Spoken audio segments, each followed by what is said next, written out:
Members, I now call the second sitting of the sixth meeting of the first session of the 13th Legislature of the Parliament of the Turks and Caicos Islands to be held on Tuesday, 20th May 2025 at the Honorable Angie S. Francis Building, Pond Street, Grand Turk, to order.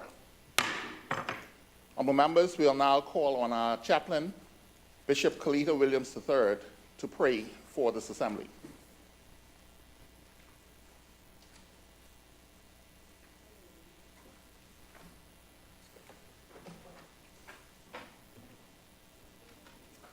Proverbs chapter 3, verse 27 to verse 28. Do not withhold good from those whom it is due, when it is in your power to do it. Do not say to your neighbors, go and come again tomorrow, I will give it, when you have it with you. The text focuses on the blessing of wisdom and practical outworking of that wisdom. In everyday life, the wise King Solomon emphasized the importance of acting justly and generously towards others, especially when it's in your position or your power to do good. Let us pray. Almighty God, as our parliamentarians gather to debate this historic budget, we humbly pause to express our gratitude for the abundance that surrounds us. As we deal with numbers and calculation, may we never lose sight of the blessing that sustained this country and how you have given us the power to get wealth. Let gratitude fill our hearts, reminding us of the privilege it is to allocate resources for the betterment of the lives and livelihood of those we serve. In this chamber, filled with diverse perspective and experience, grant us the ability to understand each other and respect the value each voice brings to our budget debate. We pray that disregard and disrespect and anger find no place in our midst, that our hearts and mind remain open to the wealth of insight and knowledge each member shares. Lord, as we take on the task now of allocating resources in an act of stewardship, we ask for your gift of prudence. May we discern not only the immediate needs, but also the long-term needs of our people and country. May our decision reflect the principle of good management, challenging resources to the greatest good to the people we serve. Give the gift of discernment to our speaker. Give the gift of vision and wisdom and compassion to our Premier and Minister of Finance as he presents this historic budget today. Give the gift of wisdom and sound judgment to our Attorney General. The gift of courage and wisdom and boldness to our Leader of the Opposition as he responds to the budget. And for all members of this Parliament who debate here, grant them clarity of thoughts. To those who decide here, courage of truth and transparency. Bless this budget debate. Bless this Parliament. Bless this country. For thine is the kingdom, the power, and the glory. Amen. Amen. Pray be seated.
Honorable Premier.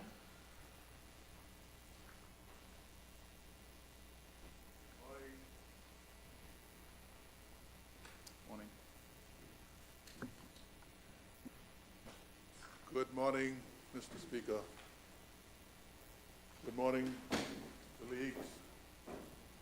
Good morning to our technical team, experts in the gallery, here to assist the government in the presentation and the explanation of the budget, part of the normal process. And good morning to our visitors in the gallery.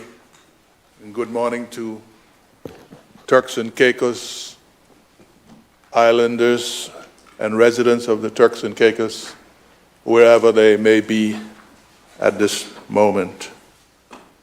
Mr. Speaker,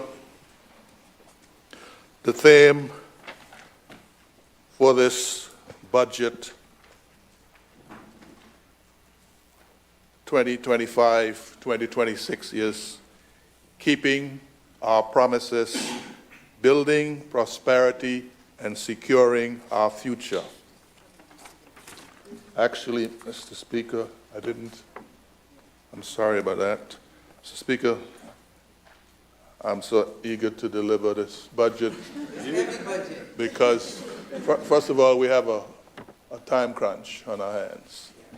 And so I want to try to get done so that people could get back to their families by Friday. And Mr. Speaker, pursuant to Standing Order 130, I move that Standing Order 12 be suspended to allow this Honorable House to sit beyond the 6 p.m. hour. Also, Mr. Speaker, I forgot still the report to come from the Appropriation Committee. So, again, apologize. So, Mr. Speaker, pursuant to Standing 49-1, I wish to rearrange the business of this Honorable Parliament so that government business can have precedence over all other business. In that regard, Mr. Speaker, I move that item number 9, reports from committees, be taken as item number 4, and that item number 10, the first reading of bills, be taken as item number 5. And item number 16, Mr. Speaker, orders of the day, be taken as item number 6.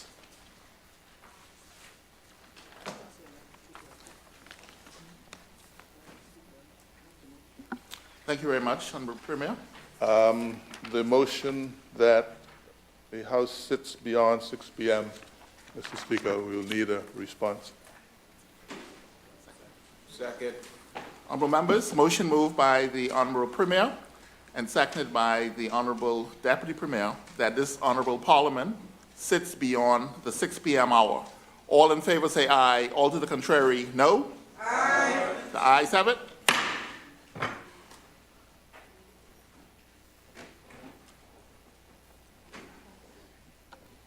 Honorable Premier.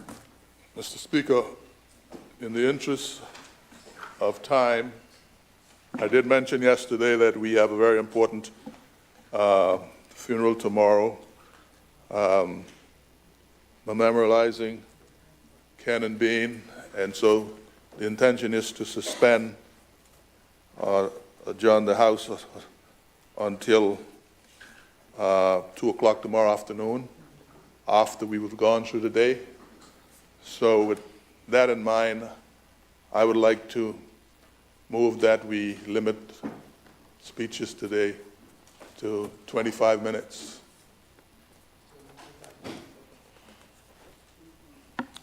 Thank you very much. We shall abide by that, Honorable Premier. Really? So with that said, Mr. Speaker, I move that members be given restrict their contribution to the budget debate to 25 minutes. Of course, the Leader of Opposition under the standing orders have unlimited time. Second. Honorable members, motion moved by the Honorable Premier and seconded by the Honorable Deputy Premier that with the exception of the Honorable Premier, who will be presenting the budget, and the Honorable Leader of the Opposition, who will be responding to the budget, that all other members be restricted to 25 minutes. All in favor, say aye. All to the contrary, no? Aye. The ayes have it. Honorable members, I want to welcome you here at this sitting of the Parliament. Again, I also want to welcome the strangers in the gallery. We have a full house this morning, so I want to welcome all of you for being with us this morning. I also want to welcome those persons who are listening via Radio Turks and Caicos and via our live stream platforms. I also want to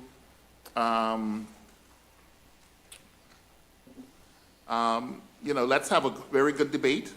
Let's we have a spirited debate. Let's look out for the people of the Turks and Caicos Islands as we do the business during this week. I will now return to the order paper, and we now have messages from Her Excellency the Governor. There are none.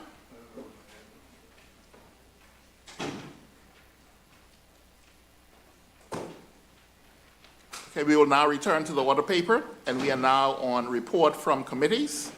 And we'll have the report from the Appropriations Committee on the Appropriation 2025/2026 Estimates of Revenue and Expenditure, and the Constitutional and Statutory Bodies Estimates of Revenue and Expenditure 2025-2026, to be laid by the Chairman of the Appropriations Committee. Madam Chair.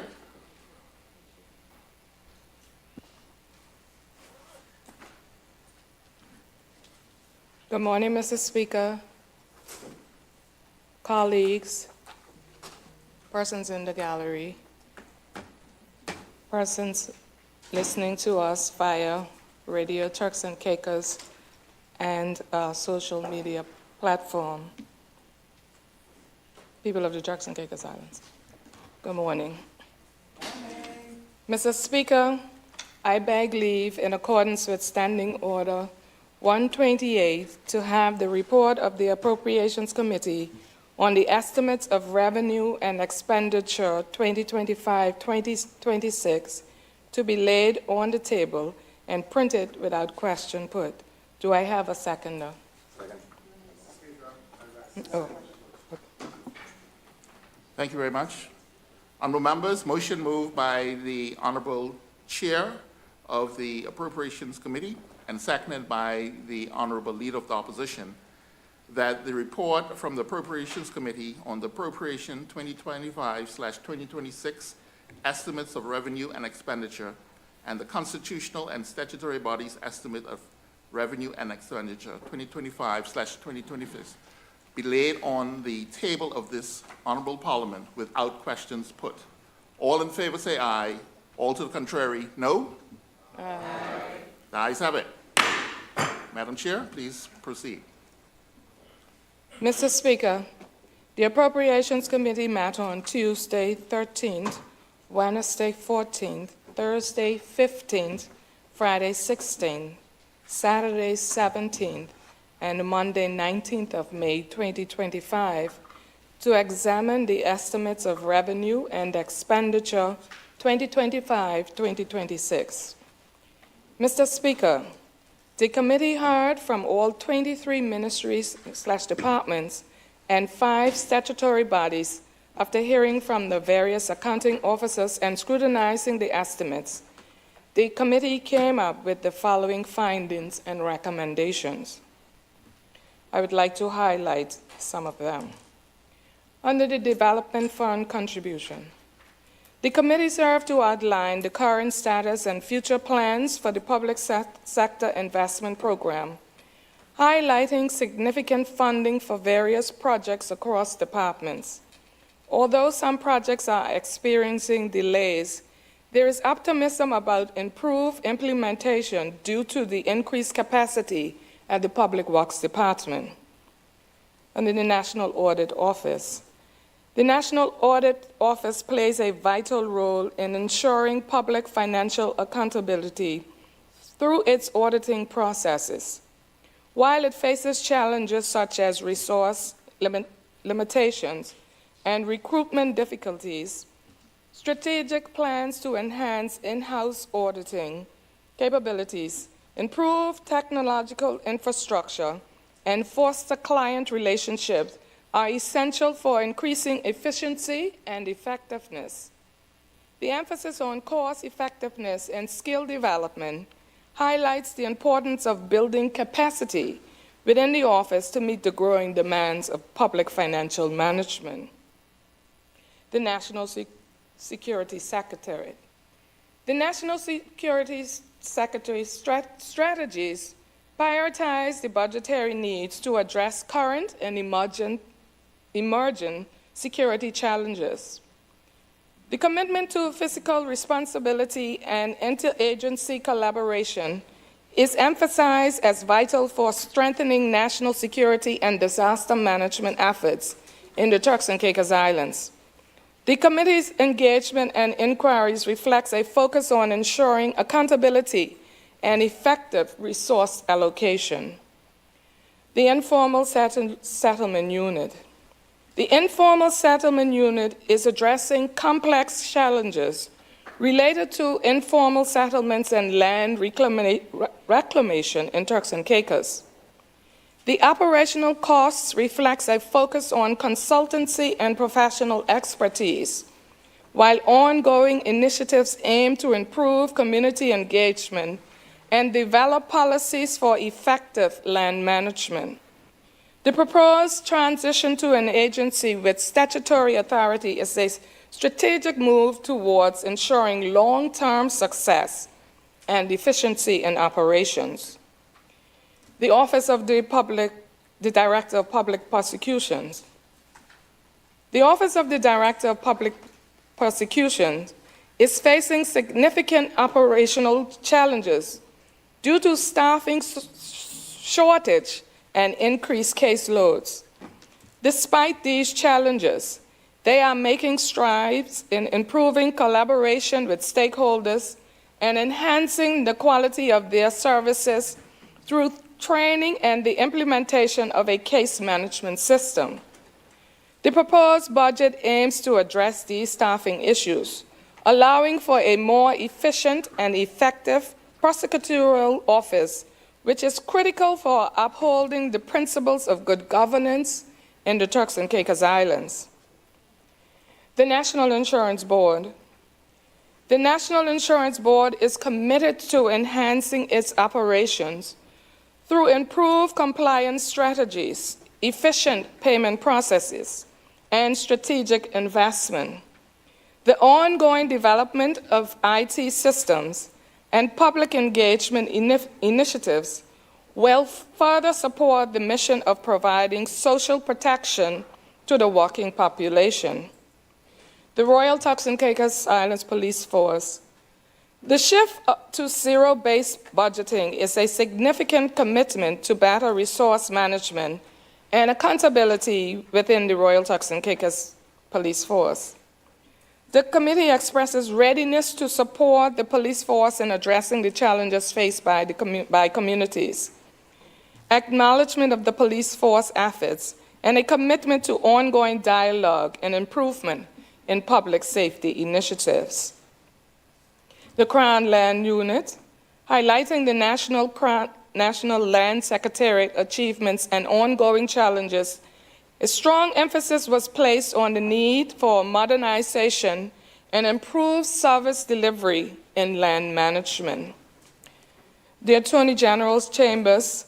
The Attorney General Chambers is ongoing significant changes to enhance its operational effectiveness, particularly in light of increasing legal demands and the need to procedural fairness.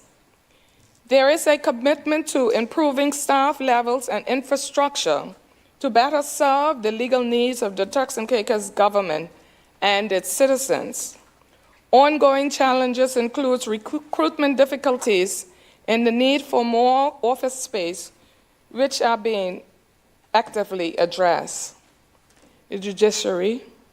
An in-depth review of the judiciary's budgetary needs and operational challenges with a focus on enhancing services and ensuring accountability, highlighting the importance of aligning budgetary allocation with the national priorities of the Turks and Caicos Islands, aim to continue fostering transparency and effectiveness in the judiciary financial management. The Parliament. Focus on budget estimates for the upcoming fiscal years, highlighting the need for funding for youth and public engagement initiatives. Emphasizes on the importance of transparency in budgeting and fostering a better understanding of Parliament functions among the public and youth. The National Health Insurance Board.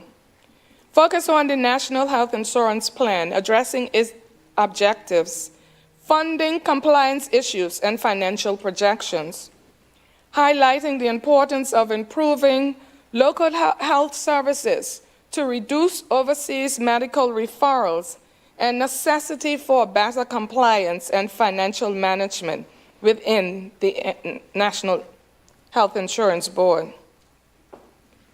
Future initiatives aim to enhance community awareness and improve operational efficiency amid ongoing challenges in staffing and system integrations. TCI Finance. TCI Finance focus on the current state and future plans for the financial services sector in the Turks and Caicos Islands, with an emphasis on promotion, regulatory balance, and strategic investment in human resources. The committee aims to bolster the sector's contribution to the economy, highlighting the importance of effective collaboration among stakeholders to achieve growth and sustainability in the financial services industry. Recommendations. The committee expressed concern about the lack of staffing in the emergency and utility department. Given the importance of rates received and contract management, the committee recommends the recruitment of additional staff. The committee recommends to recruiting of additional staff for Radio Turks and Caicos and to increase the budgeted expenditure to achieve their KPIs and KPS and KPIs, and increase travel line item to enable coverage of important events. The committee recommends that TCIG printing department be utilized for printing and binding to reduce costs. The committee notes that compliance related to persons paying their leases of Crown land on time is only 65%. The committee recommends that every effort be made to notify people for them to be compliant with making payments on time. The committee recommends an increase in the catering expenditure for the Parliament due to the high cost of goods. The committee noted that the Integrity Commission has not been audited for the past 2 years. The committee recommends that the National Audit Office ensure all government departments and statutory bodies are audited annually. The committee recommends that the National Health Insurance Board include an account line item for security expenses, which will decrease the other operating expenses account line. The committee recommends that a full-time physical therapist be employed in Grand Tuck at the Aged Care and Rehabilitation Unit. The committee recommends that government departments prioritize using GCIS for their printing needs. The committee emphasizes the importance of printed copies of gazettes for archival purposes and accessibility in a case of system failures. The committee recommends targets and timelines be implemented for the timely processing and payment of terminal benefits, improve the turnaround time for receipt of application to payment of pensions so that applications do not face undue financial hardships. The committee recommends that the Appropriations Committee be given 2 weeks to conduct its examination of annual budget.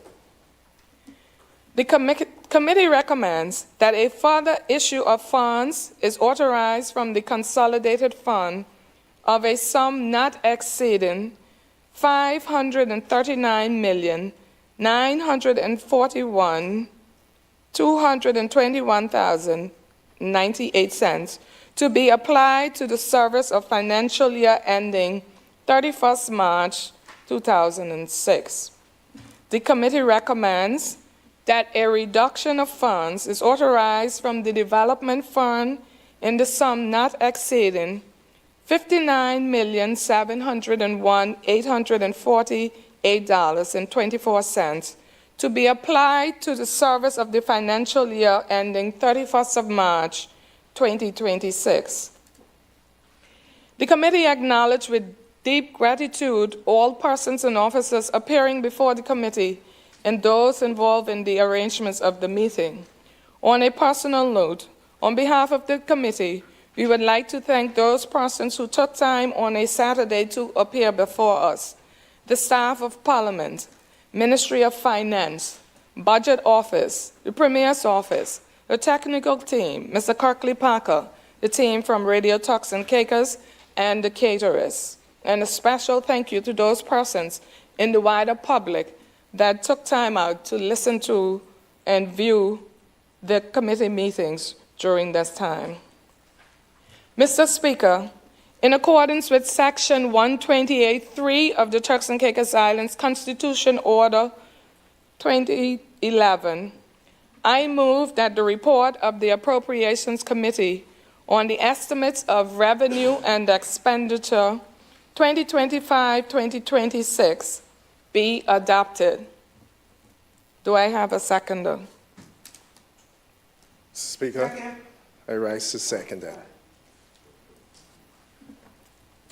Thank you very much, Madam Chair. Honorable members, motion moved by the Madam Chairperson of the Appropriations Committee and seconded by the Honorable Leader of the Opposition that the report from the Appropriations Committee on the Appropriations 2025-2026 estimates of revenue and expenditure and the constitutional and statutory bodies' estimate of revenue and expenditure 2025-2026 be hereby adopted. All in favor say aye. All to the contrary, no. Aye. The ayes have it. Honorable members, I will now return to the order paper, and we are now at the first reading of bills.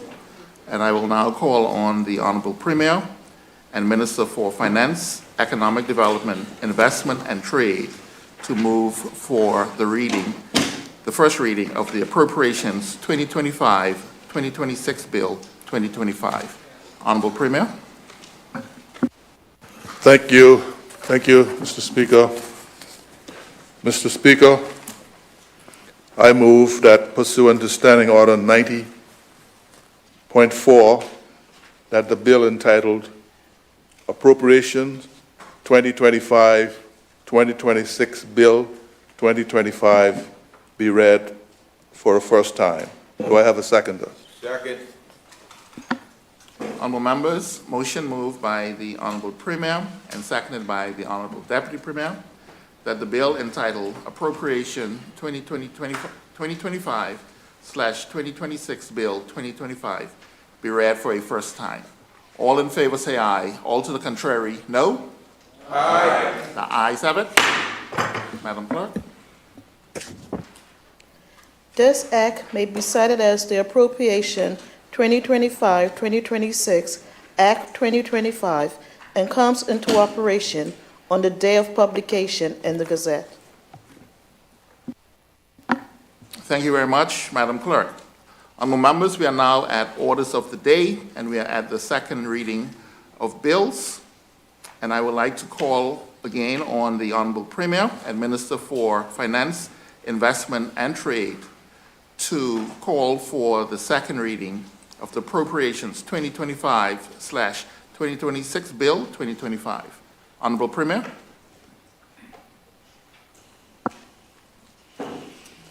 Thank you, Mr. Speaker. Mr. Speaker, pursuant to Standing Order 92.2, I move that the bill entitled Appropriation 2025-2026 Bill 2025 be read for a second time. Do I have a seconder?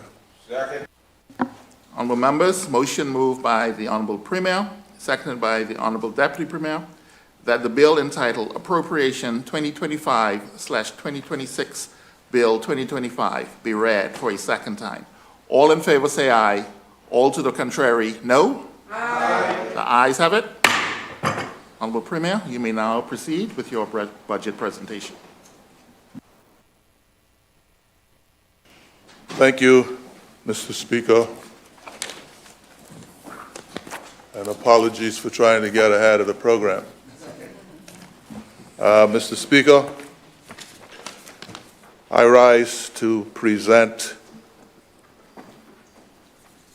the budget of the Turks and Caicos Islands for the period 25 to 26. And Mr. Speaker, the theme of the budget for the period 2025-2026 and the interim period up to 2028 is keeping our promises, building prosperity, and securing our future. Mr. Speaker, honorable cabinet members, honorable leader of the opposition, all other honorable members, distinguished chaplain, happy birthday again, supporting ministry personnel, distinguished ladies and gentlemen, distinguished guests in the gallery, and to all the beautiful people of the Turks and Caicos, wherever you may be under the sound of my voice. Mr. Speaker, 1 Corinthians chapter 15 and verse 58 reminds us of our sacred duty in the following words. Therefore, my dear brothers and sisters, stand firm. Let nothing move you, always giving yourself fully to the work of the Lord, knowing that your labor in the Lord is not in vain. Mr. Speaker, I thank every person who is tuned into this first debate since the general election. Mr. Speaker, we are humbled and honored by the confidence you placed in my team to guide the affairs of our beloved country and to look out for your interest for another 5 years.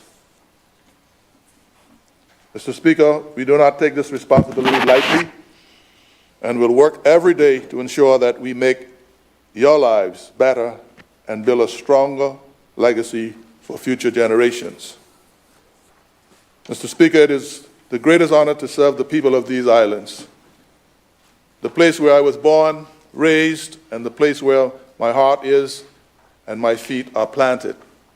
And, Mr. Speaker, it is the place where I will rest with our ancestors when my work on this earth is done. Mr. Speaker, in the last assembly, you proved yourself a firm and principled moderator, unyielding in your commitment to order, fairness, and respect in this honorable House. Mr. Speaker, I commend the chair of the Appropriations Committee for boldly stepping up to lead the committee, and along with the other members for undertaking the demanding and critical responsibility of examining the estimates with determination and purpose over a very short period of time. Mr. Speaker, I'm immensely proud that for the first time in our history, every member of this Parliament holds an elected mandate.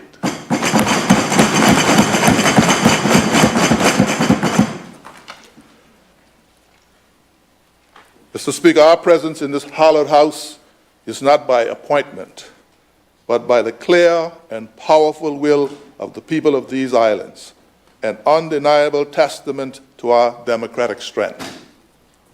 Mr. Speaker, we must never abuse the trust our people have placed in us and must work diligently with one purpose, and that purpose is to better their lives.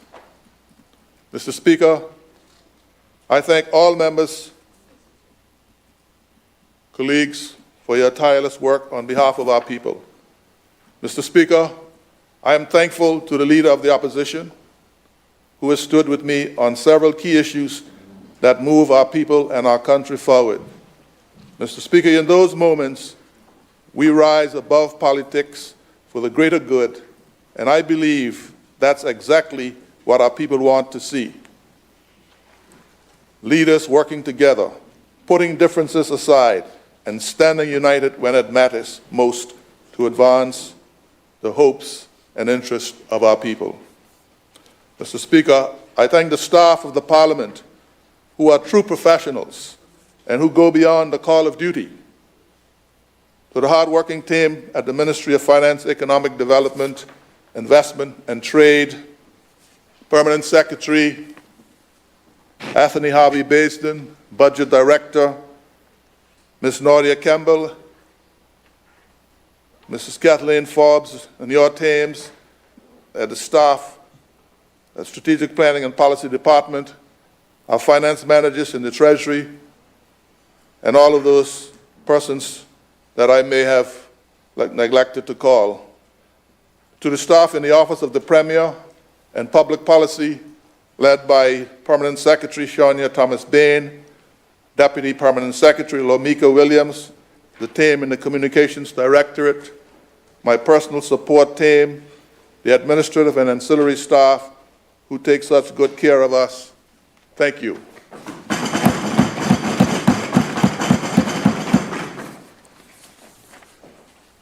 To all our accounting officers, finance managers, and officers, our sincere thanks. Mr. Speaker, most important are the people we work for. To the wonderful people across these islands, you gave us an overwhelming mandate to continue expanding the economy and building a modern and inclusive Turks and Caicos Islands over the next 5 years. Thank you. My government will work hard to keep our promise to create the conditions to make your lives better. Continue to pray, motivate, criticize, and demand the highest standard from us. Mr. Speaker, we cannot do this job without the love and support of our families. So to my devoted and dedicated wife, Delphia, your unwavering support, encouragement, and forbearance have been my anchor.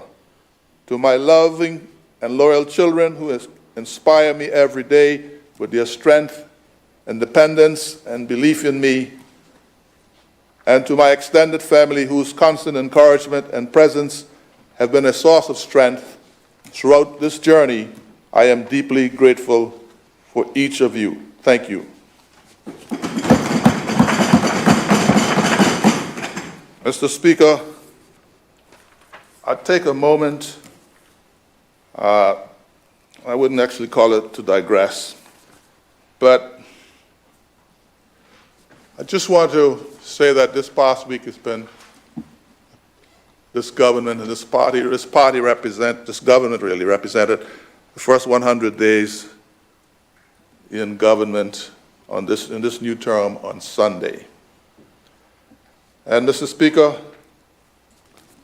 we did go to the Church of God of Prophecy in Bottle Creek to give thanks, using as his theme, building together a vision for restoration and unity, and under the direction of Reverend Ronald Gardner at a service marking that first 100 days in the life of my government, my colleagues and I affirmed that we will rise up and build for our families, for our future, and for our faith. Mr. Speaker, Reverend Gardner, using Nehemiah 2:17 through 18, and speaking at the dual occasion of Youth Sunday and the 100-day of our government Thanksgiving service, drew from Nehemiah's leadership to deliver a message on national restoration and spiritual responsibility. He emphasized that true leadership is anchored in divine purpose and passion. Framing the moment as both sacred and historic, Reverend Gardner outlined 5 guiding principles for building a nation. 1, there has to be a burden before there's a plan. Effective leadership begins with heartfelt concern for the people's struggle. Vision into action. Plans, like the citizen contract, must move beyond words to meaningful work. Youth as the present.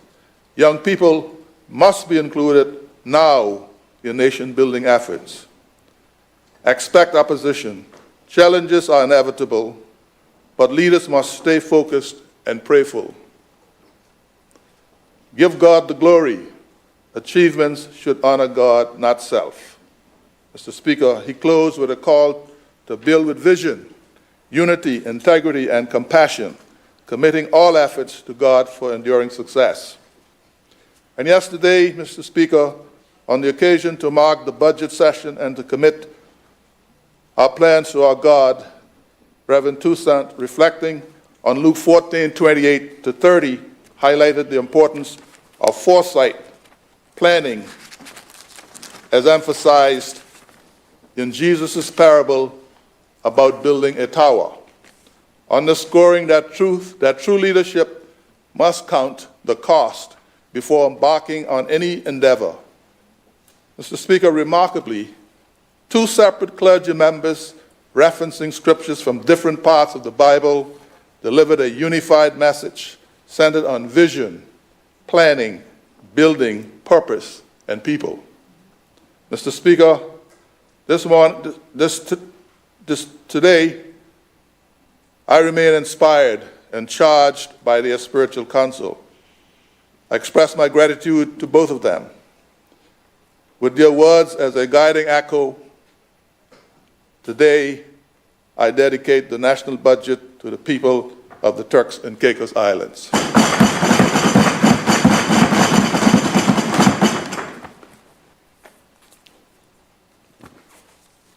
Mr. Speaker, I now reflect on the life of the government between 21 and 24. Mr. Speaker, no one who has seen the performance of this PNP government since 21 is surprised that the people return us to power in such an overwhelming fashion. Mr. Speaker, they saw how hard we worked to deliver year after year on the promise made in the original citizens' contract. Mr. Speaker, the economy has almost doubled in size, and everywhere you look, there are new developments.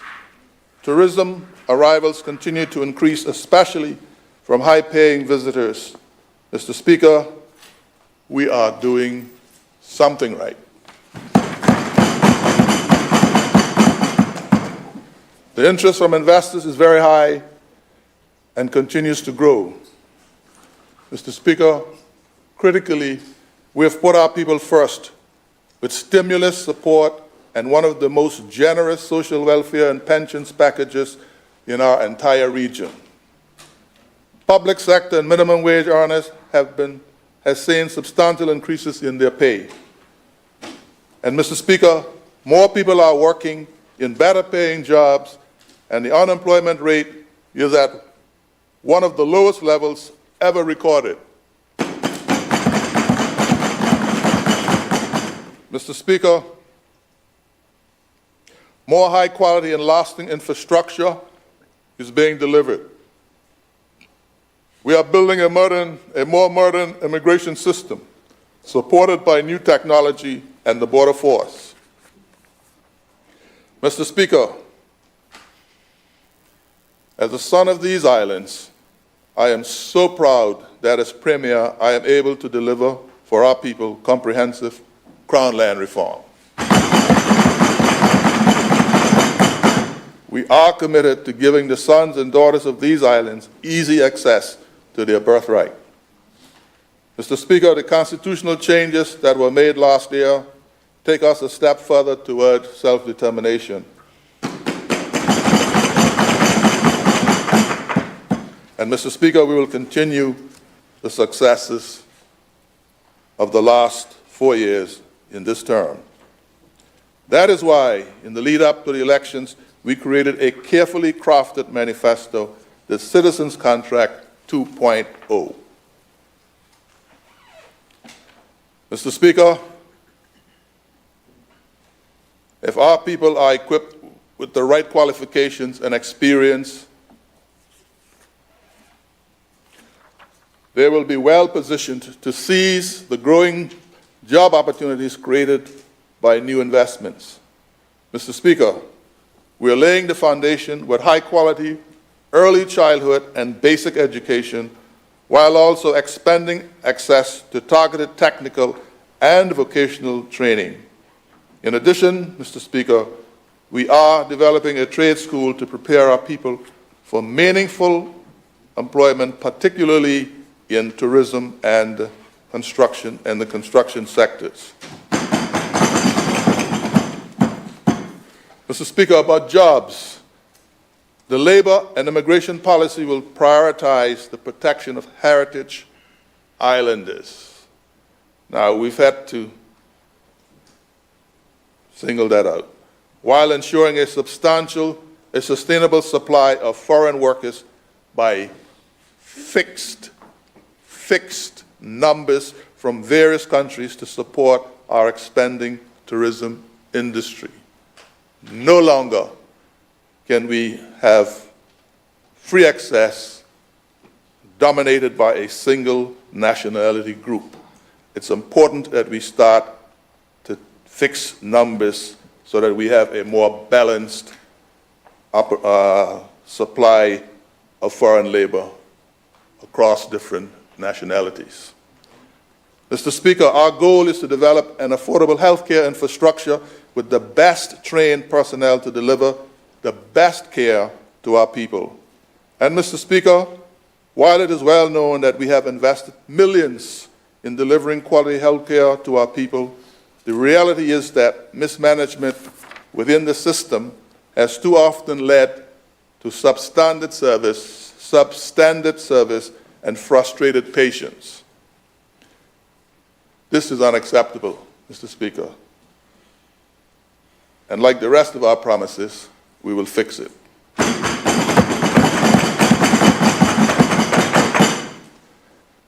Mr. Speaker, over the years, we have witnessed with deep concern the rise in violent crime, including murders fueled by infiltration of transnational criminal gangs across our borders. Mr. Speaker, this has undermined the safety and security of our people. In response, we have invested millions in security, increased manpower, strengthened border controls, and enacted new laws. We remain resolute in restoring safety and security to our communities. It is for that reason, Mr. Speaker, that we recently recruited a new commissioner of police with a strong track record in combating gangs and organized crime. Mr. Speaker, it's important that we build a leadership class that we can hand over to. And Mr. Speaker, we will continue to increase access to tertiary education skills, vocational training, scholarships, and the National Youth Service to equip our young people and give them the best chances of success in becoming future leaders. Mr. Speaker, there is no doubt that the Turks and Caicos has grown at a pace that exceeds the capacity of our infrastructure. We have outgrown our roads, our seaports, and our airports. Mr. Speaker, we cannot hide under a bushel. We must address the problem head-on. The approval process for major infrastructure projects and large-scale private development is too slow. If we do not fix this and move approvals at the speed of business, we will lose valuable investments. That is untenable. So, Mr. Speaker, we will fix it. Mr. Speaker, let us for a moment imagine a government that operates 24/7. I was very deliberate in creating the brand new Ministry of Innovation, Technology and Energy, led by Honorable First Elected Member at Large.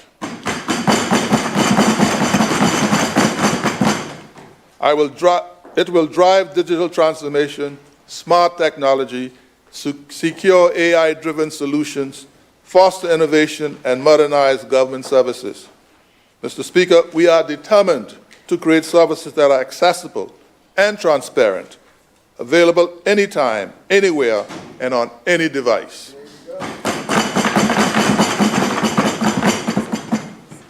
Mr. Speaker, the road ahead, 2025 through to 26. Mr. Speaker,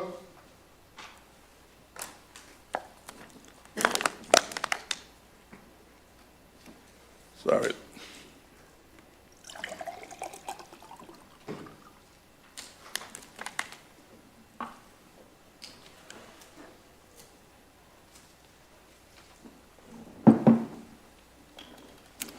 Mr. Speaker, we have just passed the 100-day marks since being sworn in for the new term.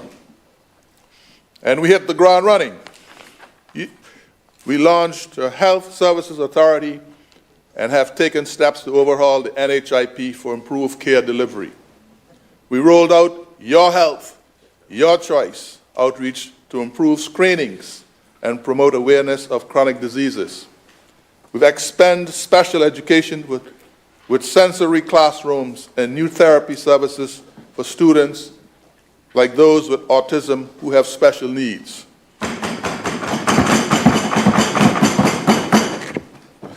We upgraded key roads, including critical sections of Leeward Highway. Installed security lighting for 2 schools in Grand Turk.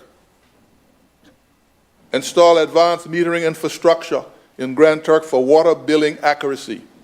Install a new reverse osmosis plant to triple water supply for Grand Turk. Upgrade the water supply infrastructure in South Caicos. Upgrading the water supply infrastructure in South Caicos. Completed Clinton Wilson Port Complex and initiated other marine upgrades. Commissioned a new fire truck at Clifford Gardner International Airport. Advanced the National ID project, and by June, I am given the guarantee by a new Minister for Technology and Innovation that we will transition to full digital payments for the entire Turks and Caicos Islands government.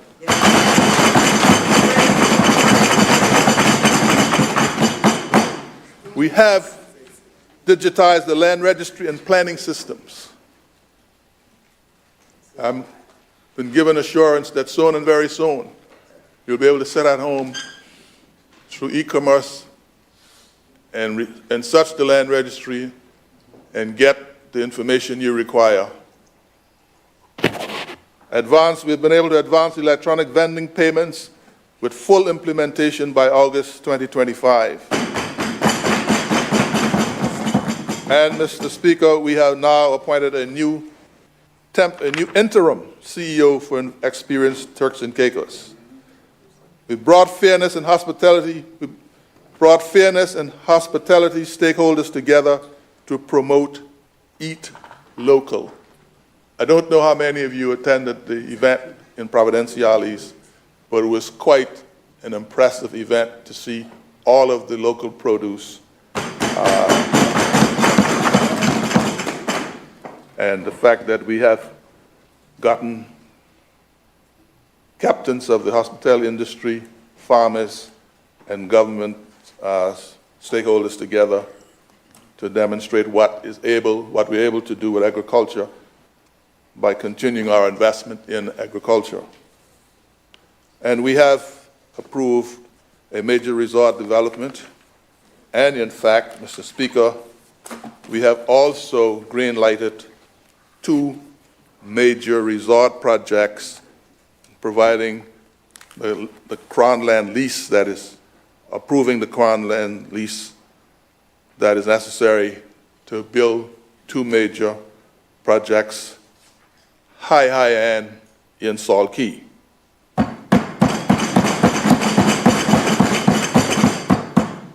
Replace the raffle system with a transparent points-based allocation process for Crown land distribution. In the last cabinet meeting, we finished the rest of the work, so Crown land going forward will be allocated on the basis of need. To give you a peek into what the points-based system looks like, if you have never had a piece of Crown land, don't have anywhere to live, you will be the person who stands at the front of the line. So no more you will have to stick your hand in a hat or a garbage bag or however to pull out a number and decide whether you can qualify, whether you were lucky or not. It's no longer the luck of the draw. It is everyone's right. And between that and the housing initiative, we are committed to ensuring that everyone benefits from the bounty of the remaining Crown land. Mr. Speaker, the Border Force has repatriated, I am told, over 1,300 individuals since in the last 100 days through coordinated Border Force enforcement with other agencies. We've launched an online work permit system and digital access stations across the islands. And I understand the minister promises to fix the back end where there's now a bottleneck. So we should be able to get that problem resolved very quickly. Mr. Speaker, we supported 49 entrepreneurs with business acceleration and virtual incubator training. Many of our people who've benefited from TCI Invest TCI grants, are now looking at escalating their business to the next stage. And Invest TCI has been providing additional training. 49 entrepreneurs, I think 19 of those were escalating their business to the second stage, and the other 30 were actually new grantees. The government remains focused on delivering real results, building trust, and fostering hope. Ladies and gentlemen, we are keeping our promises. We are building prosperity and securing our future. Looking at the fiscal sustainability of the Turks and Caicos Islands, Mr. Speaker, the global economic climate is volatile. Economies are being rocked by inflation, climate shocks, and shifting financial markets. Most analysts agree that in 2025, the global economy will slow, characterized by persistent inflation and uncertainty due to the current trade policy disputes. We will watch and adjust to keep our economy stable and growing. Mr. Speaker, our challenge is not how much we grow, but how we manage that growth. For my government, fiscal sustainability and responsible leadership are solemn commitments. Mr. Speaker, we have to build on the strong economic gains of the past few years. Our revenues have increased. Investor confidence is high. Our financial health is sound. But, Mr. Speaker, that is not enough for long-term sustainability. A long-term vision for sustainability is based on resilient prosperity.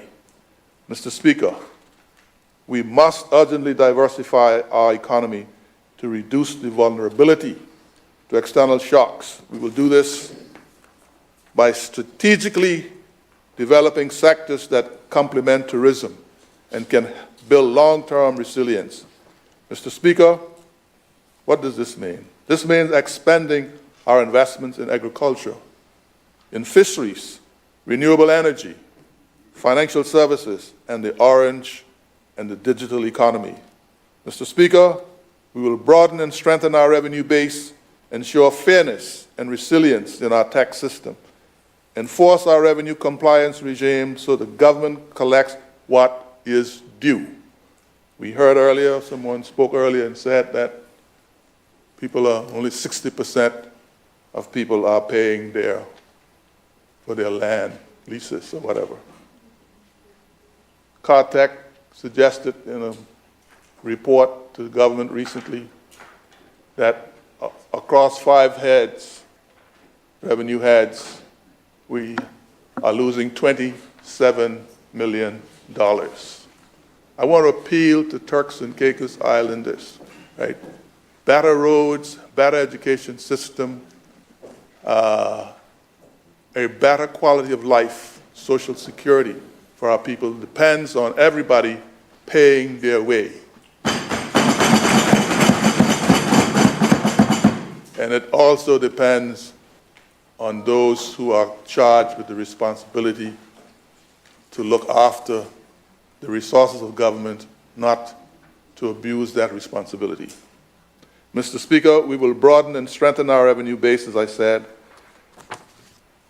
ensure fairness and resilience in our tax system, because not everyone is paying their fair share.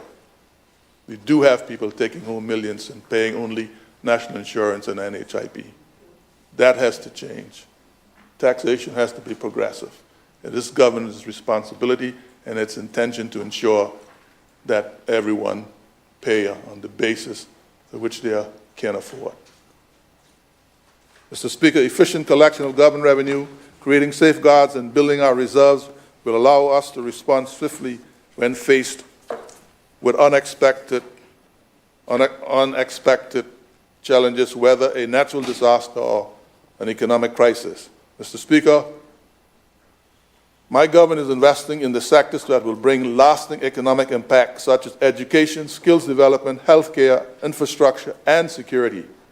Mr. Speaker, we have very little debt and will only borrow for projects that create long-term public value and national competitiveness.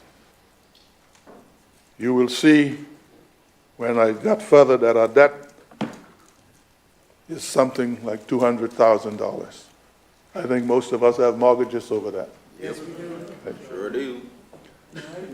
Mr. Speaker, going forward, we will give islanders a stake in key economic generating infrastructure like ports and airports by reserving a portion of government-issued development bonds just for them. So, one of the things we've done in this budget, it was our intention to invest in not just $20 million in expanding South Dock Port in Providenciales. We've deliberately decided not to do that, but we will be looking at issuing a government bond to raise money to do that so that our people can participate in gilt-edged security by investing in infrastructure that is self-financing and generating an income. We have to create a local capital market. Right? It's great that people are investing in apartments and buildings, but that's not the only source of generating revenue. In fact, the statistics show that investing in the market pay over time far more than you can get by building than a building. So I think we have to start to shift our mentality to have a more broader focus. Governance, so that's, by this initiative, we will help fund national projects while giving our people a safe and rewarding way to invest. Mr. Speaker, this is thoughtful. This is keeping our promises, securing our future, and building prosperity through intergenerational wealth creation. Mr. Speaker, We owe it to our people to govern responsibly and transparently. We are strengthening fiscal responsibility and accountability through enhanced internal audit controls, modernized accounting and reporting system, and, Mr. Speaker, improve customs clearance management. At the same time, Mr. Speaker, we are advancing public financial management by integrating more rigorous performance tracking across ministries, departments, and agencies. We generate these KPIs. A lot of them have emphasis on output rather than outcome. It's time for us to spend more time on measuring the outcome. Mr. Speaker, the Turks and Caicos Islands record strong economic growth for a fourth consecutive year in 2024. This performance is much higher than the anticipated global growth rate. Real GDP increased by 5.6%, thanks to excellent performance in the tourism, construction, and real estate sectors. Mr. Speaker, we are happy to report that despite the uncertainties around the globe, the economic outlook for the TCI in 2025 and beyond is positive.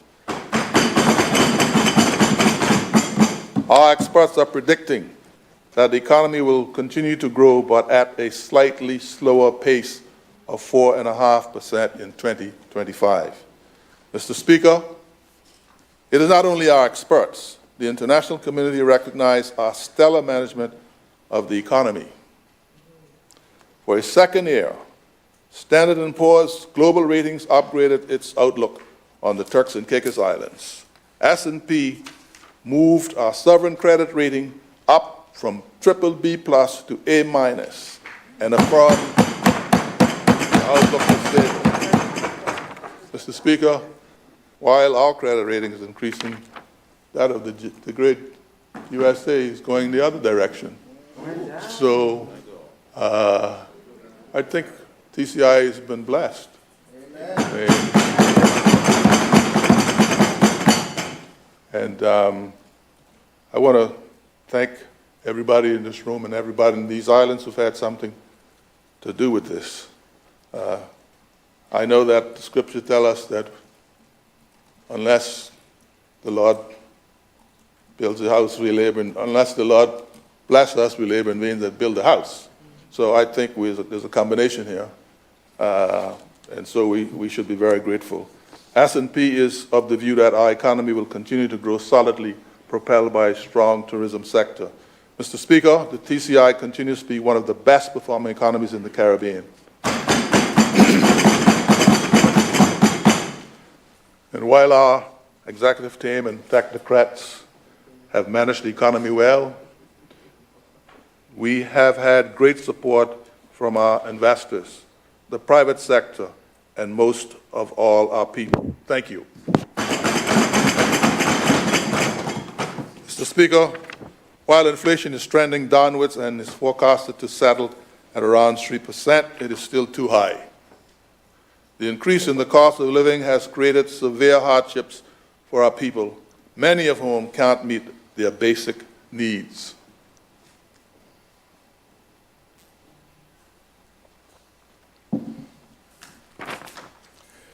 Mr. Speaker, my government continues to find ways to reduce the burden on our people, whether through cost of living relief payments or reduced taxes and fees such as customs duty on basic items. To give our people some wiggle room, we have increased the minimum wage and increased the salaries of all public sector workers. We will continue to look at ways how we can relieve the cost of living increases on our population. Mr. Speaker, in 2024, the Turks and Caicos Islands unemployment rate declined to approximately 5.5%. Mr. Speaker, this is the lowest level in years, reflecting a strong and more stable labor market. Mr. Speaker, while we are heartened by these numbers, we are acutely aware that we must get more out of our heritage islanders trained, more of our heritage islanders trained and placed in good-paying jobs. Mr. Speaker, we have to face the uncomfortable truth Although in the TCI, local labor supply exceeds demand,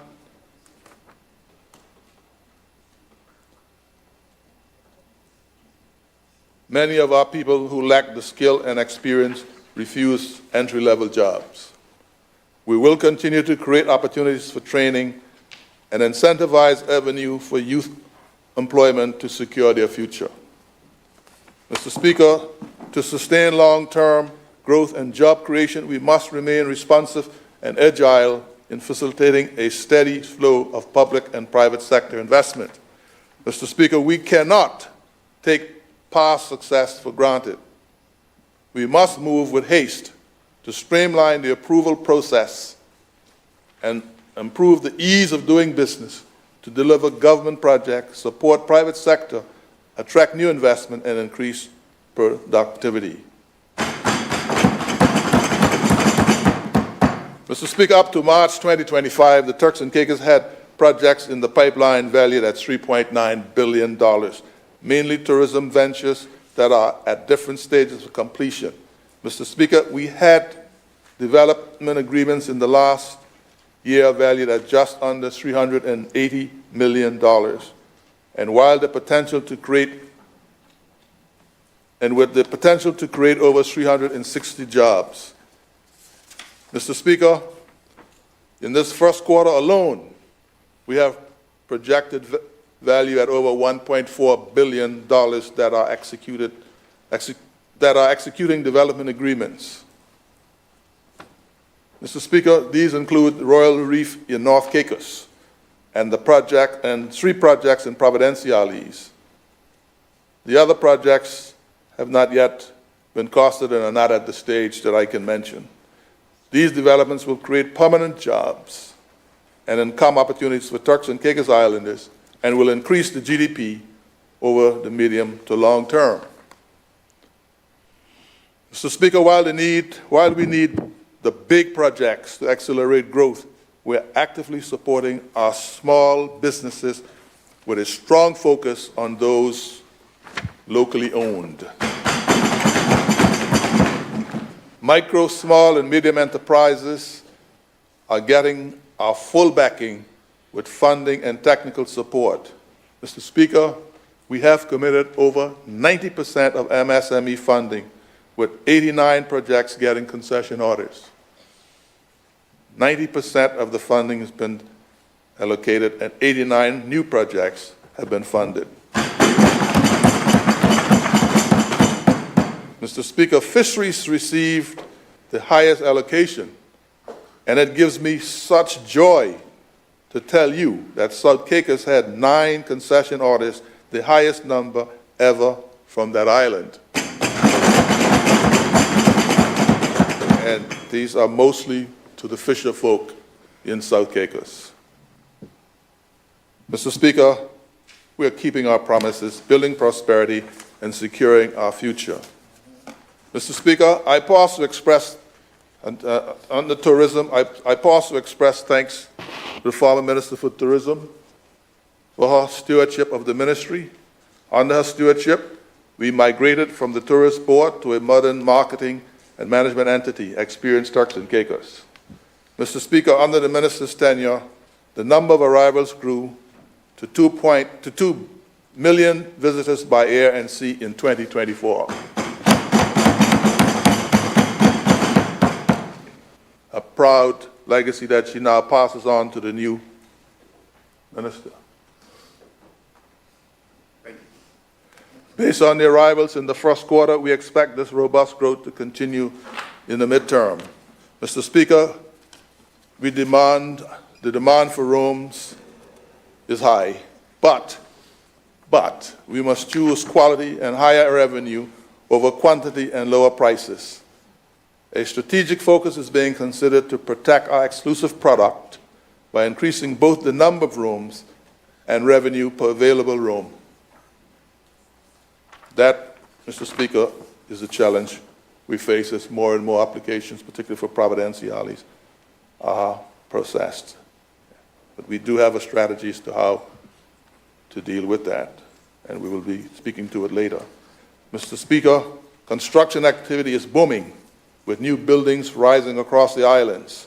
In 2024, the sector experienced a strong 14.1% growth driven by major public infrastructure projects and a surge in private developments. Mr. Speaker, much of this growth is tied to tourism, including new resort buildings, refurbishments, and commercial real estate expansions.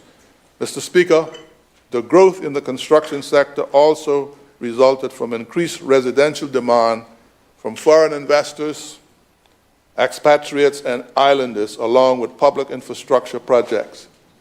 Growth is expected to continue at around 5% in 2025 as major developments advance and new projects begin.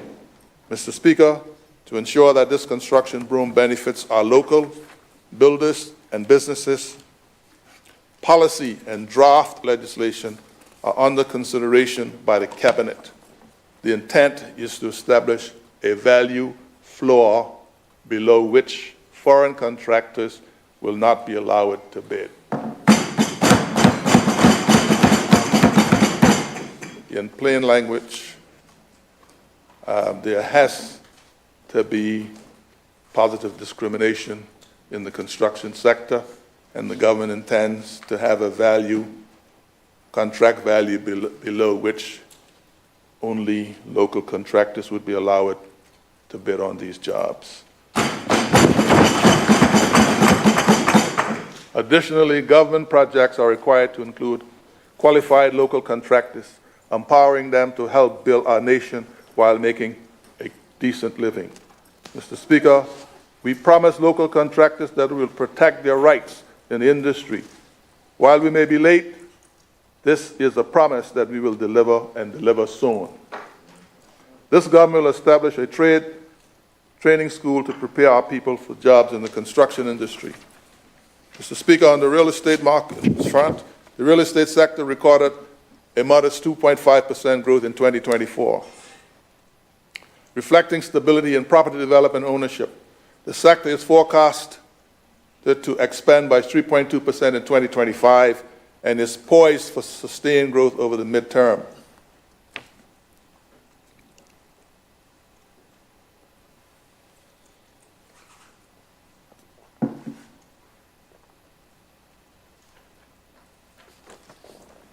Mr. Speaker, we're investing in critical infrastructure projects that serve both our immediate needs and our long-term development goals. These, Mr. Speaker, include expansion of the Howard Hamilton International Airport Terminal, major road rehabilitation works in Grand Turk, North Caicos and South Caicos, renewable energy installation across government buildings, construction of a new primary school in Long Bay, health facility upgrades, and expansion of digital infrastructure to underserved communities. These are not isolated projects.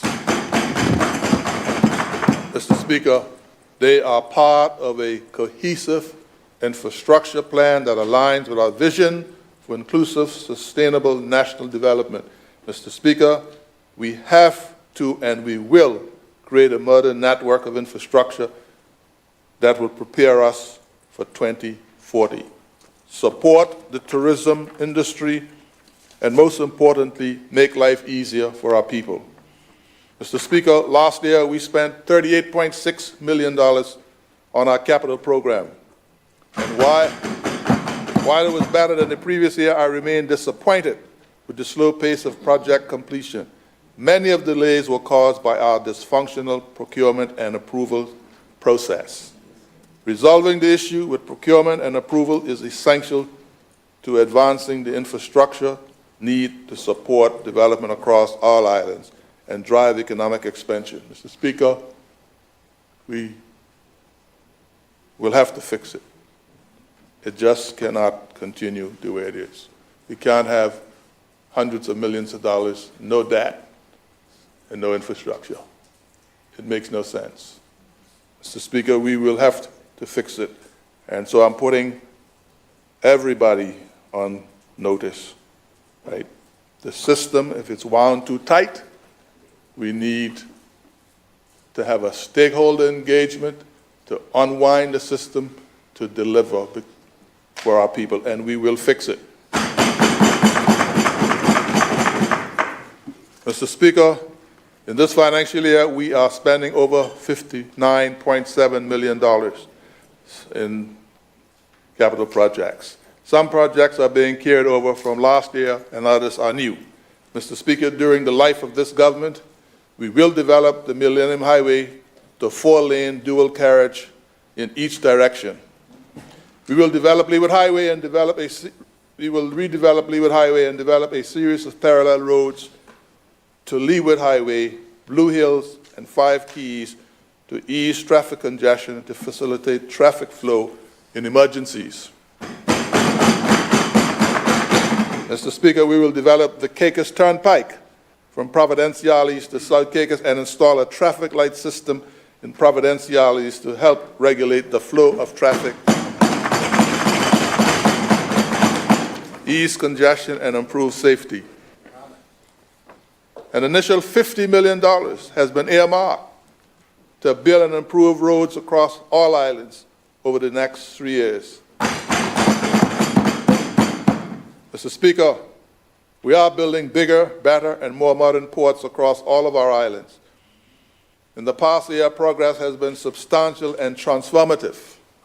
The investment in our ports will result in enhanced connectivity, economic growth, and improved quality of life. $18 million have been spent on South Dock. Later this year, we will have a modern container terminal, a deeper turning basin, and a new pier capable of berthing larger vessels and handling 2 vessels simultaneously. Mr. Speaker, Phase 2, which will expand the existing pier, is slated to begin in a few months from now. Mr. Speaker, the new port office complex is completed and will house the Ports Authority, Border Force, shipping companies, and agencies, along with a parking area for nearly 100 imported vehicles. Mr. Speaker, while South Dock is a major priority, ports across other islands are also being improved. Belfield Landing in North Caicos has seen significant improvement and is now a growing tourism and commercial hub for North and Middle Caicos. Mr. Speaker, since February, every 2 weeks, a container vessel with general cargo, such as food and refrigerated items, has a scheduled stop in South Caicos. This is supporting the new resort under construction and boosting economic development on that island. Mr. Speaker, the Grand Turk Port Rehabilitation Project is underway and will include refurbishment of the port office, building and main berth repairs. And I'm hoping to be able to tell you a lot more about a possible joint venture there in future, but I'll leave it there for now.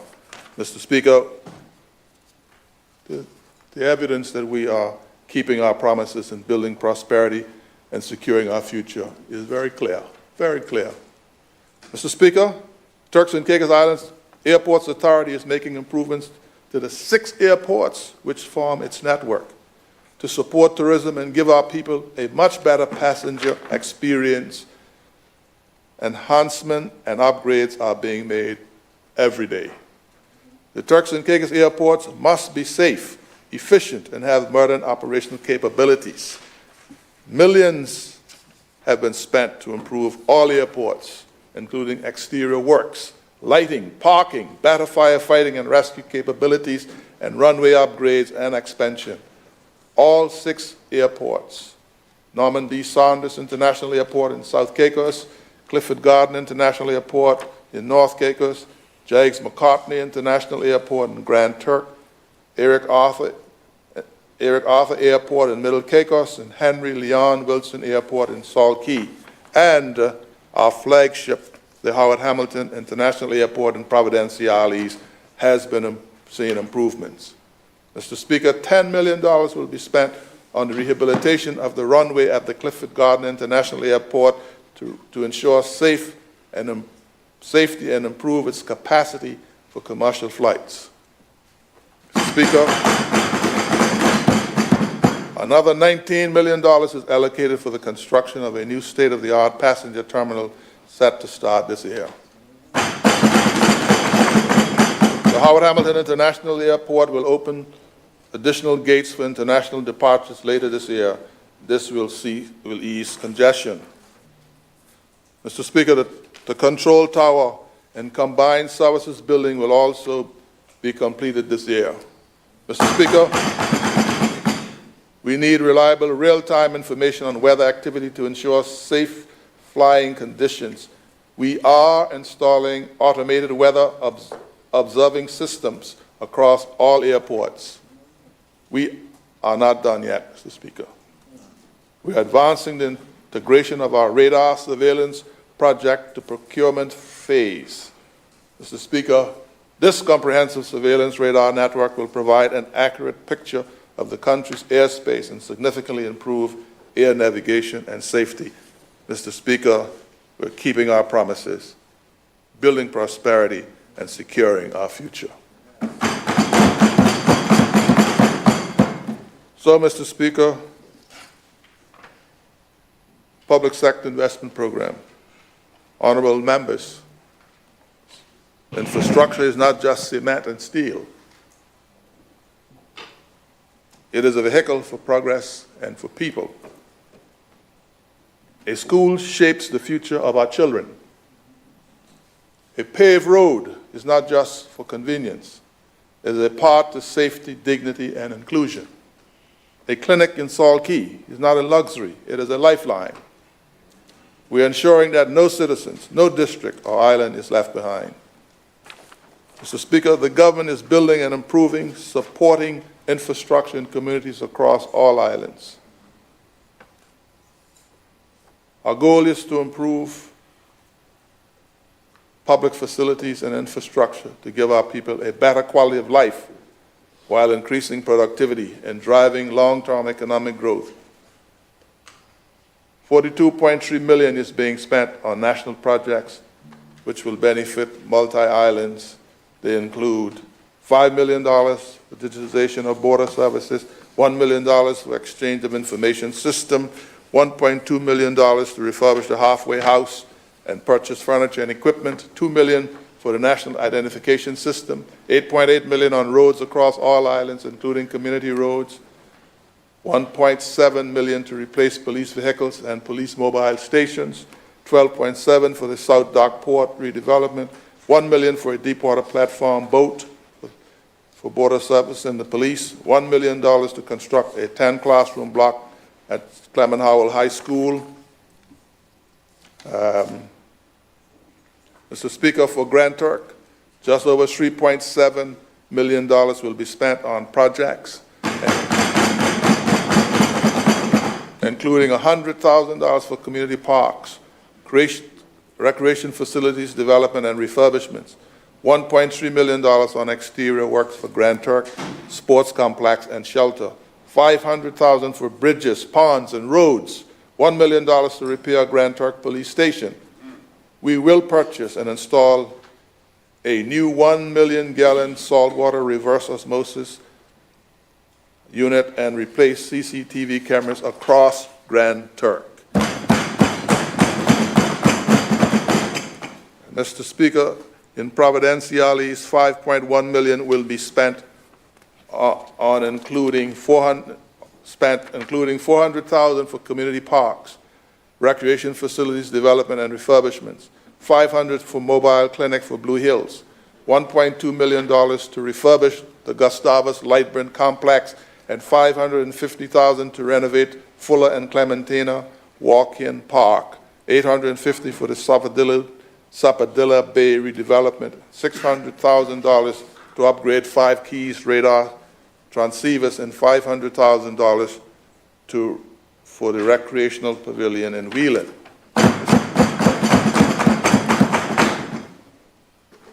Mr. Speaker, for North and Middle Caicos, we are spending over $5 million, including $1 million for the construction of the community center, Bottle Creek, $55,000 for road and electrification development project, Causeway and Spine Road, $1.4 million for Whitby Roads, $373,000 for biosecurity and animal husbandry project, $850 to renovate Bambara Beach Vendors Market, $900,000 to refurbish and purchase furniture and equipment for aged care home. In South Caicos, Mr. Speaker, South Caicos gets $3.4 million in projects, including $980,000 to refurbish the sport field, $1.5 million to restore and enhance Kong Ground, $1 million for housing restoration.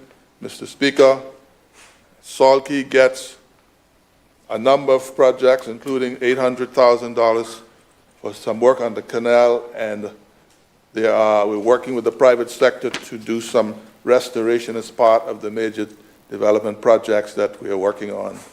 The Minister for PPID will speak in more detail to this. Mr. Speaker, we are keeping our promises, building prosperity, and securing our future.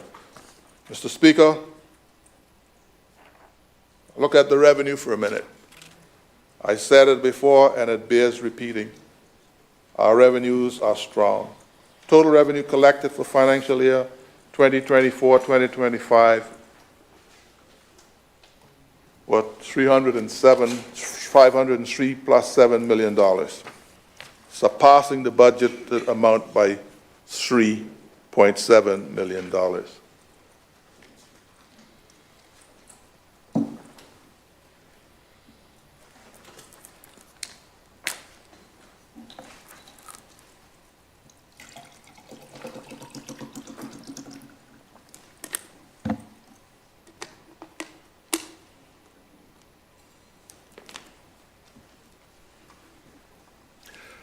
As usual, Mr. Speaker, the top contributors were hotel and restaurant tax at $125 million, followed closely by import duties, stamp duties, customs processing fees, work permit fees, and excess revenue from statutory bodies also contributed.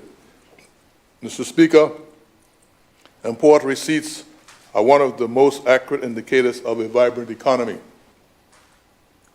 From construction materials to furniture and finishes for high-end properties, total merchandise imports for the calendar year 2024 were valued at $882 million.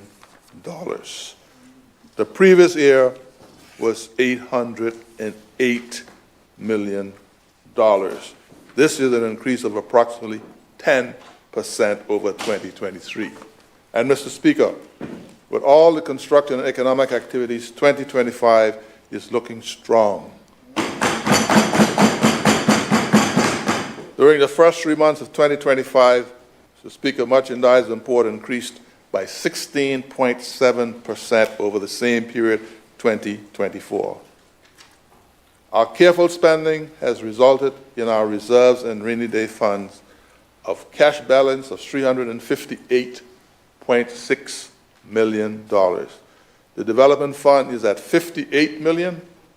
$208.5 sits in the consolidated fund.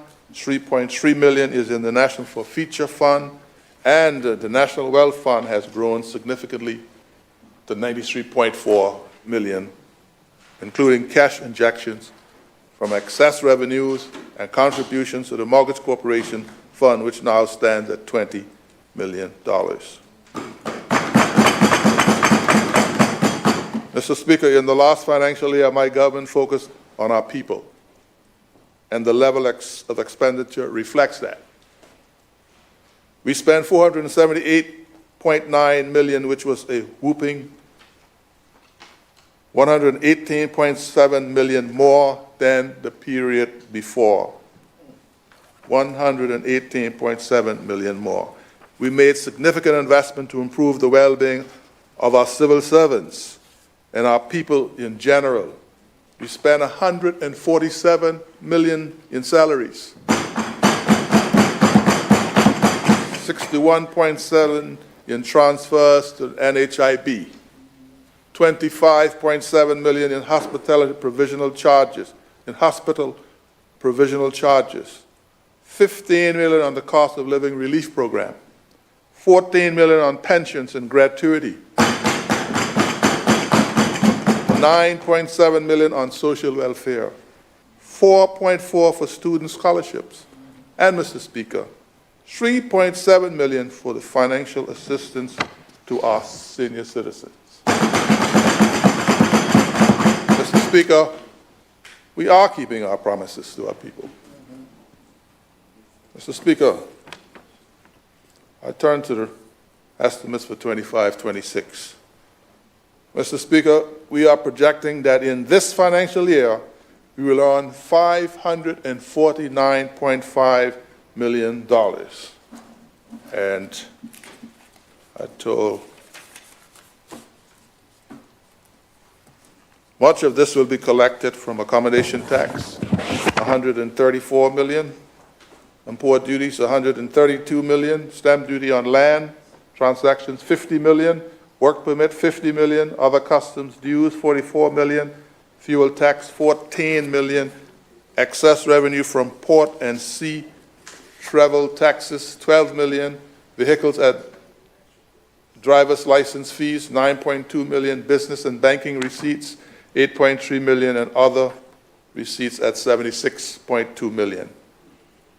Mr. Speaker, while no major new taxes are proposed, the forecast of revenue estimates include a set of subsistence-level new revenue measures. These include the introduction of an import license for large-scale importers of tobacco and liquor. Also modeled in the estimate is a modest increase of $40 on motor vehicle license fees. These modest adjustments are intended to strengthen domestic revenue mobilization while maintaining fiscal responsibility and minimizing the impact on the general population. Mr. Speaker, I must point out, however, that the government is looking at new revenue measures that will not have a negative impact on working people. Mr. Speaker, we are keeping our promises.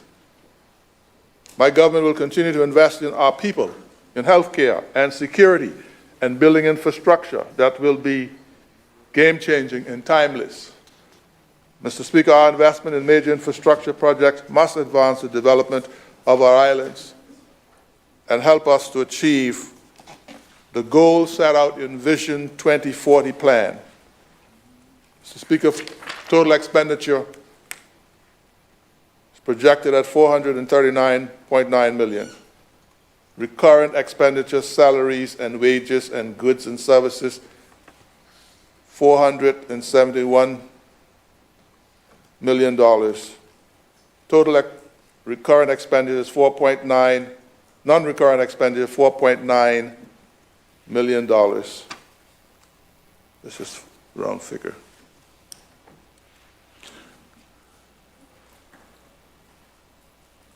I think that first figure, yes, it's right. Right. Capital expenditure projects, land, furniture, and computer and software, $63.9 million. Operating surplus deficit is projected at $9.5 million.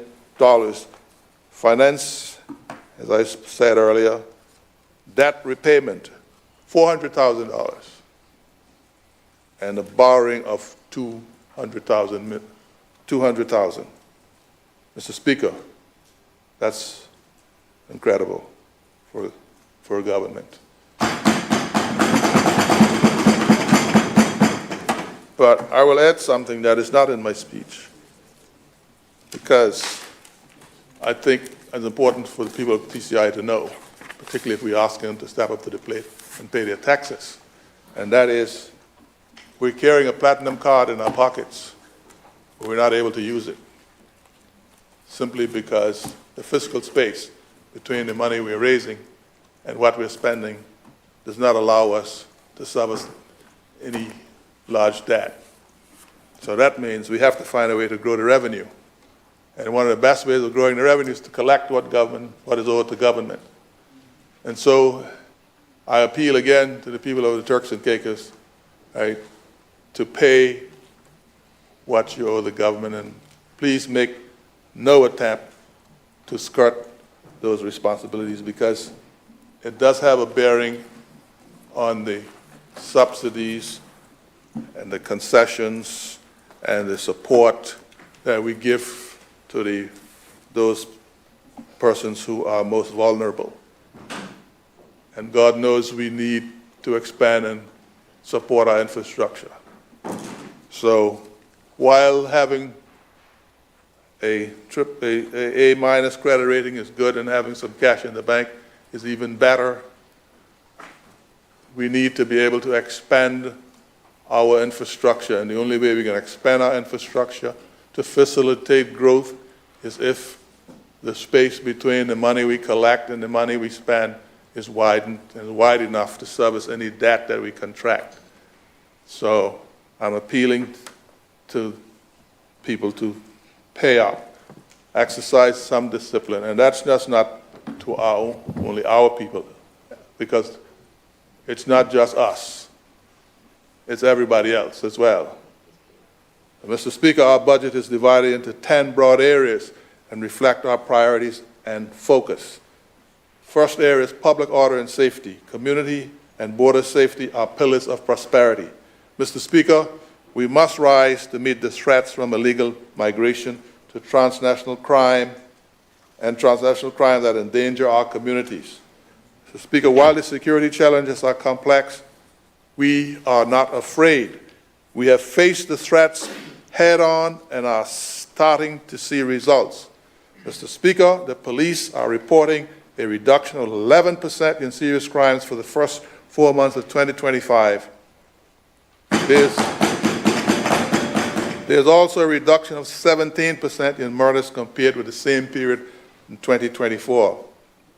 Mr. Speaker, the government is executing a comprehensive security strategy based on 2 pillars: community security and border protection. Nearly $106 million will be spent on public order and safety, which covers the police, courts, other protection, border protection, immigration, and prison, among other areas. The police, Mr. Speaker, will get the largest amount, over $49 million, as we defend the safety and security of our people.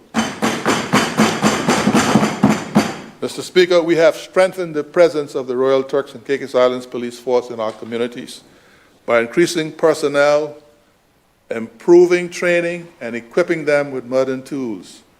Mr. Speaker, I am pleased to say in this budget, the Royal Turks and Caicos Islands Police Force will get 76 new members. I'm appealing to the young men and women of this country to seek to occupy some of those posts. New mobile police stations. While we will be financing new mobile police stations while we explore the development of several new fixed police stations across our islands, starting from Providenciales.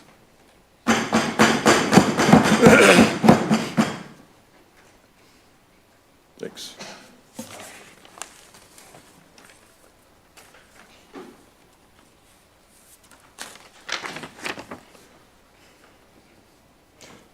"42 tactical police officers, Mr. Speaker, 10 from Barbados and 32 from Jamaica will be deployed for the next 6 months while we strengthen our local capacity. Mr. Speaker, I am pleased to say that the 10 officers from Barbados are already on the ground and are being integrated. The officers from Jamaica will arrive soon, in the weeks ahead. Mr. Speaker, this is something we've been speaking about since before Christmas. But sometimes things take longer than one expects. But finally, it's being delivered. Mr. Speaker, I am so deeply grateful to the government of Barbados and Jamaica for their solid support, which is truly invaluable on the behalf of the people of the Turks and Caicos Islands. I say thank you. Mr. Speaker, as we mentioned earlier, we have invested in community policing to deepen the trust between law enforcement and residents. Surveillance systems, including CCTV and gunshot detection technology, are being expanded in high-risk areas. At our borders, our Marine Police now operate 24/7 with upgraded patrol capabilities and aerial surveillance. Mr. Speaker, we are deploying advanced radar and tracking systems to detect and deter illicit marine activities. And, Mr. Speaker, the TCI Regiment will get 15 new Marines, and the Corrections Department will get 10 new prison officers as we boost every area of our security infrastructure. And so again, I want to appeal to the young men and women of this country. We're providing the job opportunities for you. It's really up to you to take them up. We can take a horse to the well, but we can't force them to drink. So we make the opportunity, create the opportunities. It's really up to you. Mr. Speaker, we are working with partners including the UK, the Bahamas, and other Caribbean neighbors, the United States, and Interpol to stop threats before they reach our shores. Mr. Speaker, securing our future means every child should walk to school safely, every family should sleep peacefully, and every inch of our border must be protected from those who would do us harm. Mr. Speaker, this is what this budget is safeguarding. We will not relent from taking the fight to those who are seeking to destroy the peace in our communities and driving fear in the hearts of our people. We are securing our future, and with God's help and leading, we will.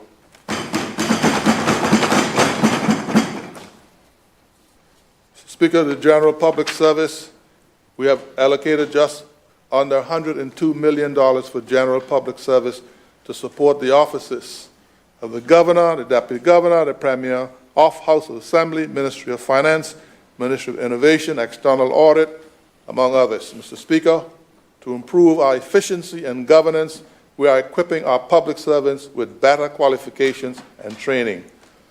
Through the Deputy Governor's Office, we have trained over 1,300 staff and offered 291 courses.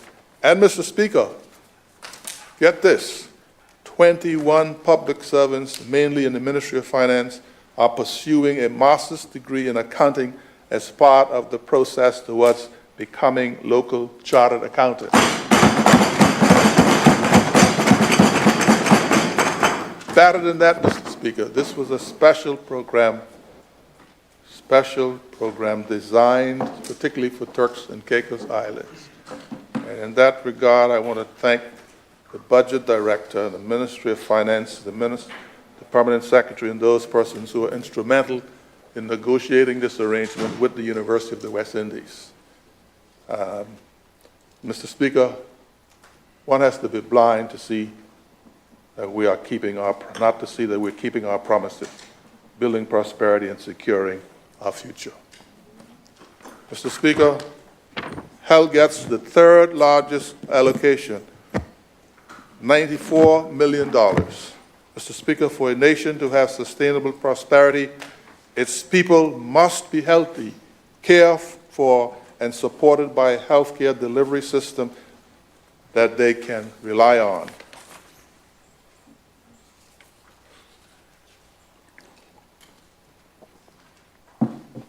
Mr. Speaker, we will continue the transformation of the healthcare system into a resilient, inclusive, and sustainable structure. Mr. Speaker, it must be delivered accessibly, high quality, and patient-centered service. We must deliver accessible, high quality, and patient-centered service to all residents and visitors of the East Turks and Caicos Islands. And therefore, Mr. Speaker, we launched the National Health Sector Strategic Plan, which sets the foundation for long-term systems reform. And Mr. Speaker, we are enhancing primary care access to reduce pressure on the hospitals and delivering service closer to our people, especially in the outer island communities. Mr. Speaker, we are moving to acquire a facility in Providenciales, which will be operated as a polyclinic. The Providenciales Polyclinic will come fully serviced with diagnostic equipment and offer a comprehensive range of healthcare solutions under one roof. The broad spectrum of services will include primary care, specialist consultations, such as diagnostics and imaging. Mr. Speaker, we are investing in workforce development with targeted training in mental health, cardiovascular care, and building the human capital to support clinical experiences. Mr. Speaker, this budget strengthens healthcare delivery and expands our investments in promoting wellness among our people. Mr. Speaker, we're keeping our promises. We're building prosperity and we're securing our future.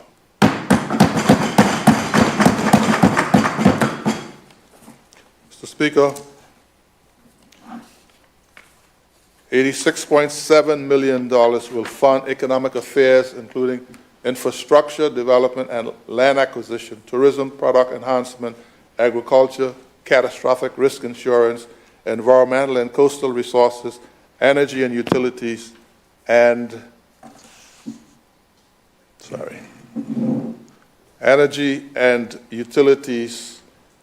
communications. Mr. Speaker, we have no choice. We have no choice but to transform the energy landscape of the Turks and Caicos Islands to ensure sustainability, affordability, and reliability.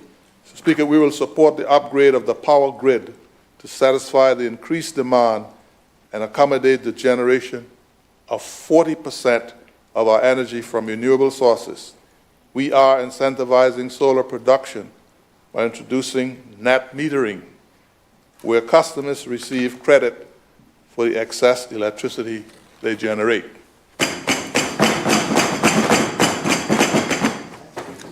Education and recreation, Mr. Speaker, our commitment to modernize the education system and create a highly educated, trained, and well-adjusted population is clear.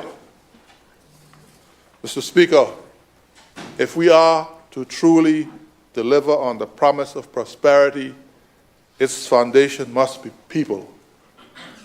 The government is making historic investments to equip our citizens with the skills to contribute, thrive, and chart the destiny of our country.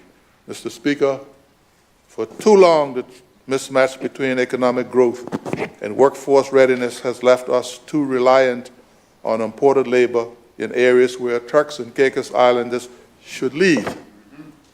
Mr. Speaker, we are grateful to the thousands of expatriate workers who have left their homes and families to work here and build our tourism industry. However, oftentimes, as more skilled and experienced workers come to our shores, our heritage islanders are left behind. Yep. Mr. Speaker, that model ends with my government. Mr. Speaker, I am putting our partners in the private sector on notice that we expect you to do more to train and empower your heritage Turks and Caicos Island employees. Mr. Speaker, we are building a Turks and Caicos Islands where our young people must be able to lead in their industries, and our employers hire locally with confidence that they have the best people for the job. So, Mr. Speaker, our education system will be the launch pad to propel our people to lifelong success and prosperity. Our strategy is to build a modernized technical and vocational education and expand training in priority sectors such as hospitality, construction, ICT, health, and renewable energy. Our community college will become a national skill hub, offering practical pathways to employment. Curriculum reform is underway, Mr. Speaker, emphasizing critical thinking, entrepreneurship, and digital readiness. Mr. Speaker, we are promoting inclusive youth and adult learning through apprenticeship. Mr. Speaker, I'd like to pause for a moment because, in fact, this is, I don't know how many people realize how important this is. This is such a great thing, right? It was the great Einstein who said that apprenticeship is the only true form of learning, and it's something that we badly need in Turks and Caicos. It's great to have advanced degrees, but an advanced degree without any experience is minimally more beneficial than one without. So I would encourage our young people, whether in the private sector or in the public sector, to seek to get attached to real experience opportunities, right? We have the temptation for the big dollars, right?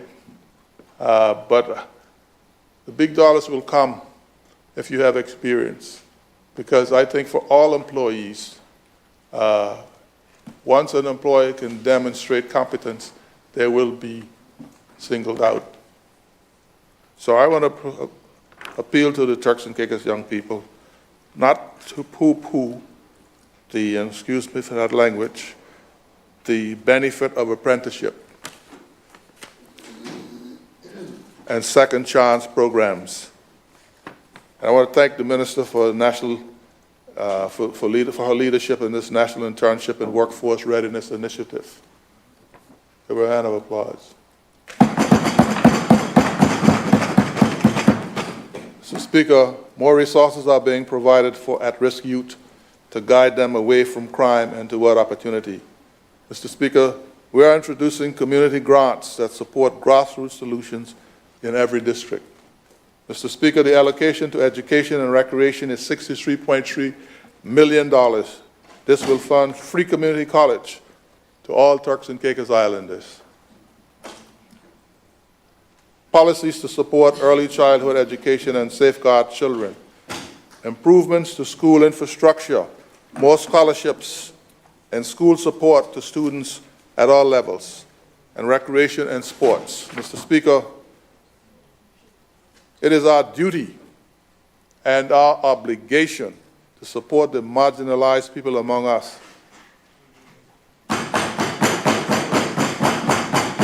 It's important that we support them to get by and to get ahead.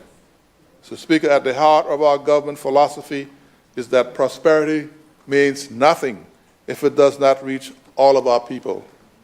Mr. Speaker, in this budget, we have a generous package of almost $28 million for measures to protect, to empower, and uplift our people. Mr. Speaker, we're keeping our promises, we're building prosperity, and we're securing our future. Mr. Speaker, we must measure progress not by GDP alone, but by the well-being of the people we serve. And Mr. Speaker, while they are families in 5 keys, whether they are families in 5 keys, seniors in South Caicos, young people in North Caicos, or single mothers in Grand Turk, they must feel the prosperity and taste the bounty of our land. True progress means that a mother can access free parental care. True progress means that a young man or woman finds a job because they have access to education and training. True progress means that a senior receives a livable pension on time. And, Mr. Speaker, true progress means that every child has a safe place to live, learn, and a meal to eat. Mr. Speaker, this government has decisively strengthened the social safety net, including increased social assistance for low-income households, the elderly, and persons with disabilities. Mr. Speaker, we continue to expand the school feeding program. increased support for mental health and community wellness services, and targeted relief measures to address the cost of living, including subsidies on essential food and services. Mr. Speaker, this is not charity. This is a policy that safeguards the dignity of our people. We're keeping our promises. Environmental protection, Mr. Speaker, as a country which relies on tourism tourism as its main economic driver, it is in our interest to protect the environment. Mr. Speaker, we have to keep our beautiful beaches pristine, our mangroves healthy and strong, and our flora and fauna intact. Mr. Speaker, our islands are vulnerable to rising seas, intense hurricanes, and shifting climate patterns. We have no choice but to build smarter, stronger, and greener. Mr. Speaker, we must build storm-resistant roads, drainage systems, and we are gradually moving towards solar-powered public infrastructure. Mr. Speaker, our construction practices must preserve our natural assets, and we must step up solid waste management across all islands. Mr. Speaker, the budget allocation for public health, solid waste, sewage management, fisheries, and marine resources management is $23 million for the same reason. Mr. Speaker, my government believes that every citizen should have access to adequate, affordable housing in safe, fully serviced communities, and we are working to make this a reality. We are designating traditional communities as special development zones with specific concessions to encourage renewal and development, and increase funding for some repairs. Mr. Speaker, we are spending $23 million on housing and community amenities, including community renewal, water services, water treatment and distribution, and district administration. Mr. Speaker, the government has made significant progress in strengthening our defense capabilities. We have established a unified command to coordinate multi-agency enforcement efforts. Mr. Speaker, we have invest $1.2 million in a coastal surveillance radar system in 4 strategic locations.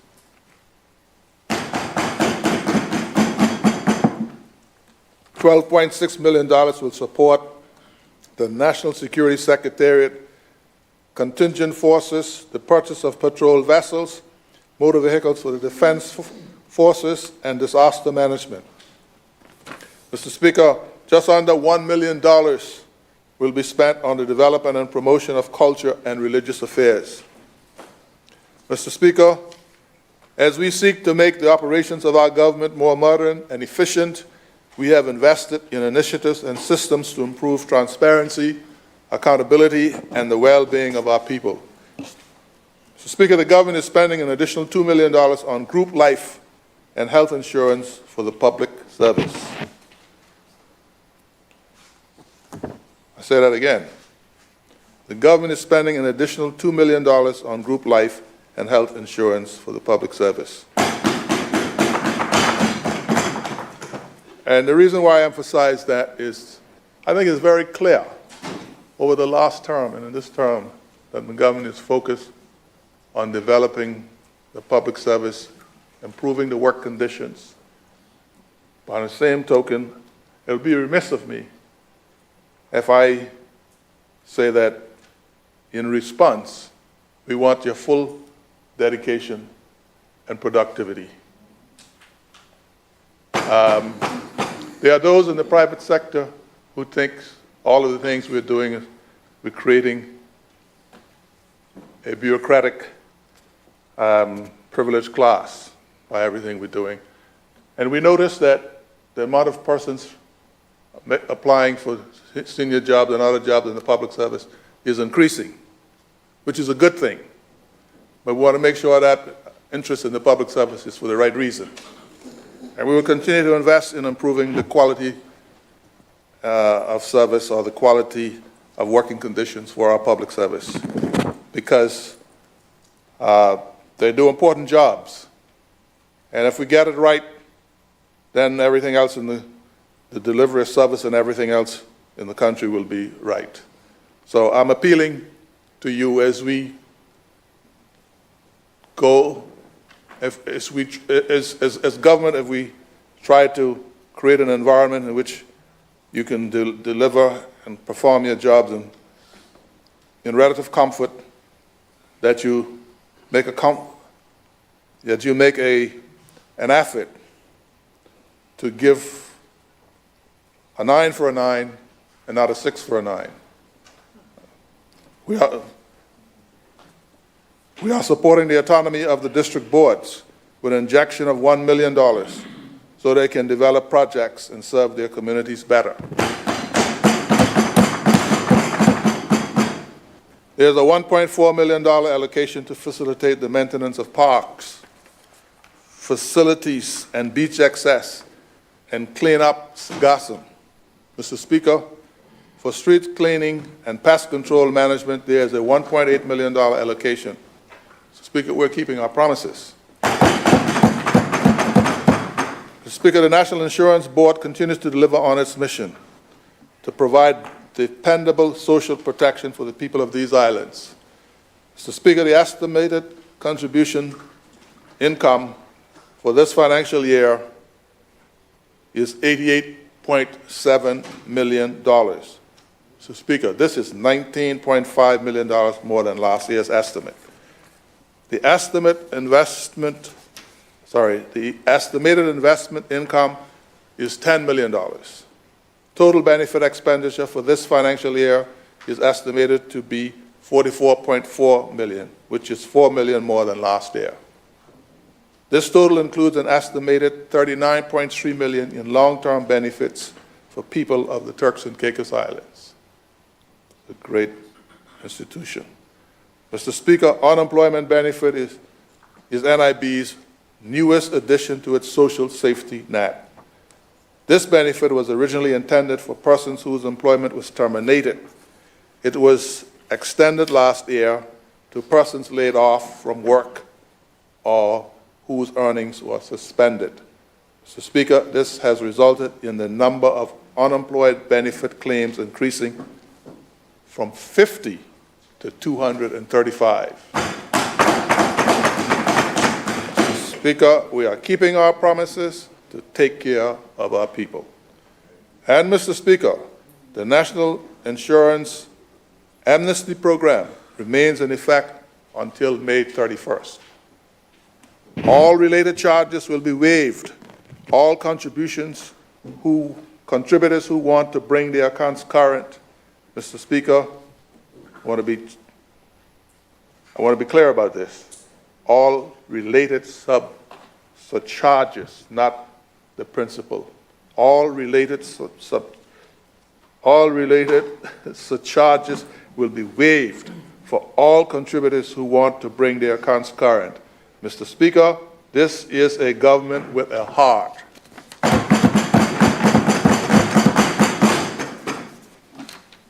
Mr. Speaker, we must and we will create a well-managed and regulated immigration system. We are reforming the work permit policy to build local capacity. This will require investment in targeted training aligned with global best practice, improved work environment, a more comprehensive use of technology, and public service standards. Mr. Speaker, the long-term strength of our economy lies in the capability of our people. And so, Mr. Speaker, we are setting the stage in this budget to empower Heritage Islanders and to create pathways to success, prosperity, and fulfillment. Mr. Speaker, to support the reduction in formal settlements, $2.5 million have been allocated. Mr. Speaker, the informal settlement unit is making steady progress. It has identified over 5,400 illegal structures across the Turks and Caicos Islands. 5,400. There are 50 informal settlement sites, and 31 of these have been mapped using aerial surveys, geographical information systems. Mr. Speaker, the ISU estimates that the 50 sites occupy over 576 acres of private and Crown land. Last year, 89 structures were removed and the land reclaimed. Since the inception of the U.S. ISU, 224 illegal structures have been removed. In all, 13.4 acres of private and 6.3 acres of Crown land have been reclaimed. It's a slow process, but it's a start. And we're going to need the support of the public. And that's the reason why it's so important to make residential Crown land available to our people, so they would not be caught in the trap, because it is the government's intention to deal seriously with the problem. Mr. Speaker, I did say we'll finish before lunchtime. But before I recap, funding for JATISA remains solid. As the main source of income, passenger fees have met the expected $2.7 million in 2025-26, with passenger arrivals exceeding 1.2 million. The CEP was approximately 600,000. The budgeted 1 million was not fully utilized, as some works were not fully scoped, and the CEO, who was seconded, returned to their substantive post within SPPD. Mr. Speaker, the South Base project is awaiting a special ITT from the consultants owing to the asbestos found in the area. Once completed in June 2025, the project can proceed to open procurement. Mr. Speaker, the account has over $11 million, $8 million in money market instruments to earn higher interest as larger projects are scoped. Mr. Speaker, human resources recruitment poses a challenge over the years. However, response rates for key roles like the CEO, project architect, and program management were high in the last drive that closed in March 2025. We are hopeful that they will be filled. Mr. Speaker, there is $6.6 million in capital expenditure allocated. The project covers the abatement and demolition of the South Base building refurbishment and renovations of historical buildings on Front Street and Middle Street. And we have again placed $1 million in the CEP that is expected to be fully utilized to fund enhancement to historical districts on Grand Turk. That's in addition to all of the other government expenditure that we have earmarked for Grand Turk. So I say that to say that it's not true that we're doing nothing in Grand Turk. We are delivering. We are keeping our promises.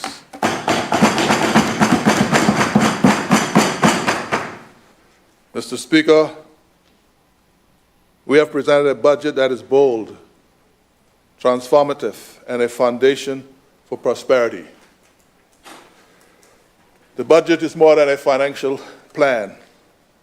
It is a declaration of our intent and an affirmation of our promise. A promise to build a Turks and Caicos that works for everyone. Mr. Speaker, it is focused on the protection and advancement of our people. It is designed to facilitate and encourage further expansion in the economy. It is setting the conditions for better quality, accessible, and affordable health care. It is building a fair immigration system that secures the well-being of our people. It is investing in safety and security. It is transforming the government into a modern digital people-first institution. It is performing our systems and restoring public trust. It is crafting a cohesive infrastructure plan that aligns with our vision for inclusive, sustainable national development. And, Mr. Speaker, in this budget, we are keeping our promises, building prosperity and securing our future. So, Mr. Speaker, I know I haven't covered everything, and that's why I have colleagues with responsibility for their own ministries who would speak to what the government is doing in more detail. But, Mr. Speaker, in this honorable House, 19 of us has been entrusted with the responsibility of representing every corner of our beloved Turks and Caicos Islands, from the serene shores of Salt Key and the quiet strength of Middle Caicos, to the lush landscapes of North Caicos, the rising promise of South Caicos, the vibrant commercial pulse of Providenciales, and the historic seat of governance in Grand Turk. Together we represent one of the most breathtaking and blessed places on earth. Mr. Speaker, we are stewards of a proud legacy, one that must be preserved and built upon. The people of this nation sent us here with a purpose, to be their voice of hope, to defend their interest, and to ensure that prosperity reaches every table, in every home, on every island, not just the privileged few. Let us consider the possibilities that lie ahead. We must equip our people to seize greatness. We must fortify our communities. We must care for our elderly and bring comfort to the sick. And above all, we must safeguard the strength and unity of our families. The budget is more than numbers. It's a reaffirmation of our covenant with the people that no one will be left behind. Together, we are building prosperity. Together, we are securing our future. Let us walk boldly towards it. Let us govern with purpose and with heart, and let us lead with vision. And above all, let us continue faithfully, fearlessly, and firmly to keep our promises, build prosperity, and secure our future. So, thank you, Mr. Speaker. Thank you, colleagues. And may God continue to bless our people and our beloved Turks and Caicos Islands. Thank you.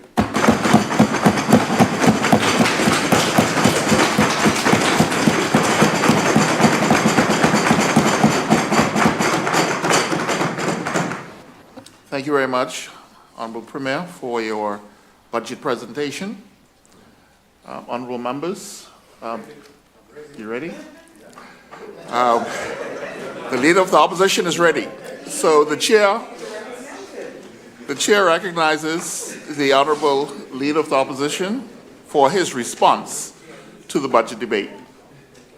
Honorable Leader of the Opposition.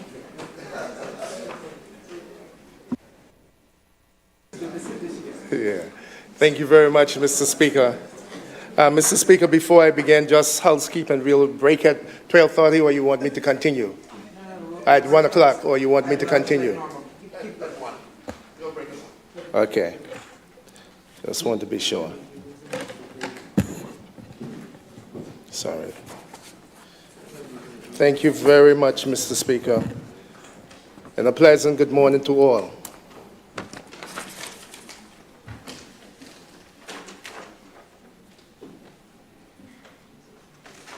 Mr. Speaker, while I'm setting up, I want to say, pleasant good morning, good afternoon now to the Honorable Premier, members of this Honorable House, all the people of the Turks and Caicos Islands, and all the support staff that is here in the gallery today, in Parliament today. We appreciate you. We thank you for the hard work that you have done in helping us reach this point. Thank you very much. Mr. Speaker, we always have to thank God for waking us up this morning, for getting us here. Many people did not wake up, Mr. Speaker. So it is a pleasure and a privilege just to be breathing. Mr. Speaker, I want to thank the people of Grand Turk South and Salt Key for the support that they have shown to me and the trust that they have put in me and returned me here to this House of Assembly to do the people's work. But, Mr. Speaker,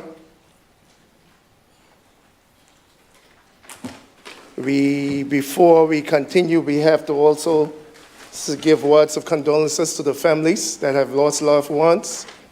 Certainly, we know all the families, but as we are in Parliament, I have to stand out and highlight again the Honorable Leon Wilson and the Honorable Sarah Mizik, Mr. Speaker.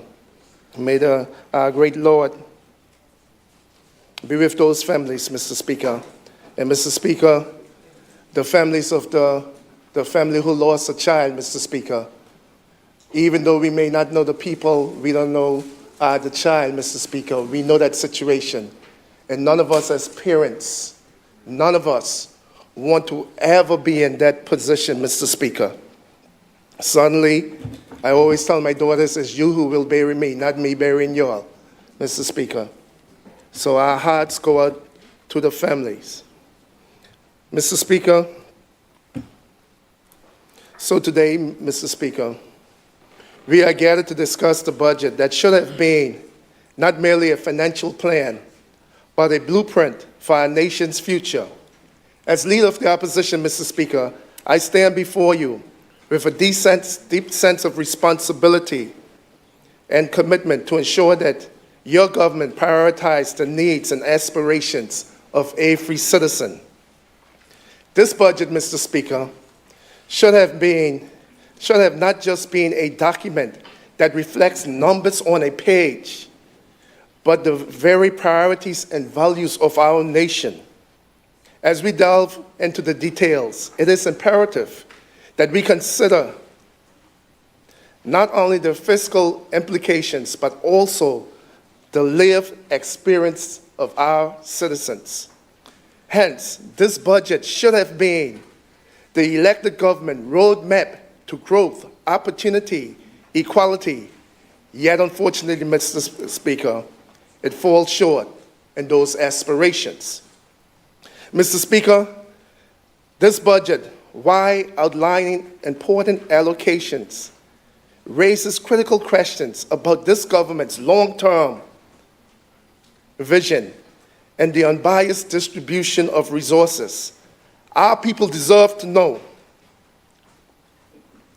how this government intends to truly invest in their future, whether it be through education, business opportunities, home ownership, health care, or sustainable economic development.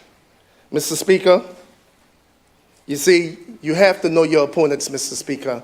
And I knew I wouldn't get the Premier's work budget speech until a couple of minutes before he finished. And I knew I wouldn't have no overnight, no minute, no hour, no second to prepare.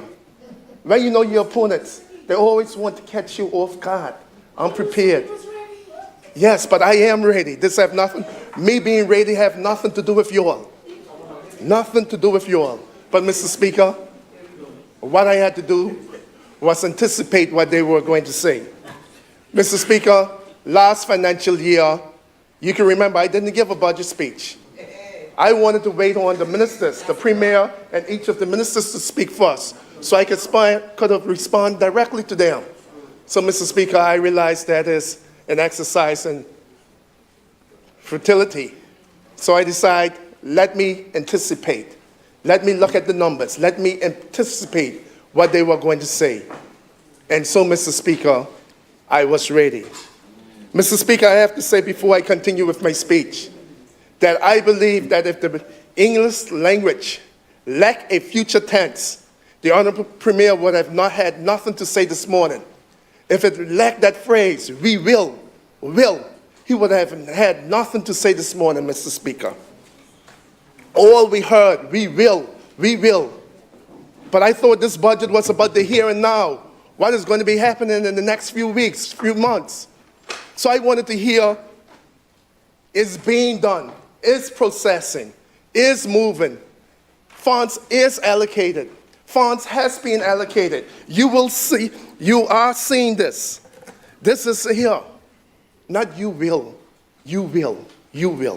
So, Mr. Speaker, it is not addressing the current needs. Also, Mr. Speaker, I really like this, Mr. Speaker. I really like this. This is very nice. We get it? And what it says, keeping our priorities, building prosperity and securing our future. So we got this morning too also, Mr. Speaker. But being a good Boy Scout, I was prepared. Mr. Speaker, 2021. Nice picture. The picture almost looked the same, Mr. Speaker. Picture almost looked the same. I might flip through. What did they promise in 2021? Mr. Speaker, a lot of the things still not done. You know, I look again. And Mr. Speaker, before I move on, there's a nice picture here on page 15. I think it's the picture of the cabinet. So a lot of my hits will be going to this group here. I mean, the others will get, but a lot of my hits will be going towards this group right here. Smiling. Honorable, I almost call your name. Big smiles, Mr. Speaker. Mr. Speaker, I check in the budget book for 2022. I check it. It's almost the same. I see Sappadilla Bay in 2022. I look at 2025. I see Sappadilla Bay again. Many things. I look at 15 projects that I see in 2022, 2023. It's right here in 2025. Mr. Speaker, now I know that the people have truly put their trust, said that they put their trust in the Honorable Premier and his winning team. And so his slogan was a winning slogan, Mr. Speaker. His slogan was, and the government slogan, keep it where you got it. Well, Mr. Speaker, I can tell you from these, they surely kept it where they had it. They surely kept it where they had it. Talking about keep it where you got it. That was more than just a slogan for you all. That was a way of life. Keep it where you get it. And Mr. Speaker, as I look through these figures, I see they kept it where they had it. Mr. Speaker, I even myself get the citizens contract. I don't know, Honorable AG, maybe you need to put some charges against them for breaking this contract. We need the DPP in here. This contract has been broken. And anybody here want to challenge me, I can tell you, I can send this to you, pass it around like me in church, and take a look at it and tell me if this contract was lived up to. And you'll see it has been broken. So, Mr. Speaker, these books are just about the same. Only difference is, for I think 2 years, you had a different picture on there, Mr. Speaker. You had a different picture. But keep it where you get it. It came back, almost the same picture. Keep it where you get it. And they kept it where they had it. So, Mr. Speaker, the Honorable Premier and his government has presented a vision, while ambitious and rhetoric, fails to address the pressing needs of our communities.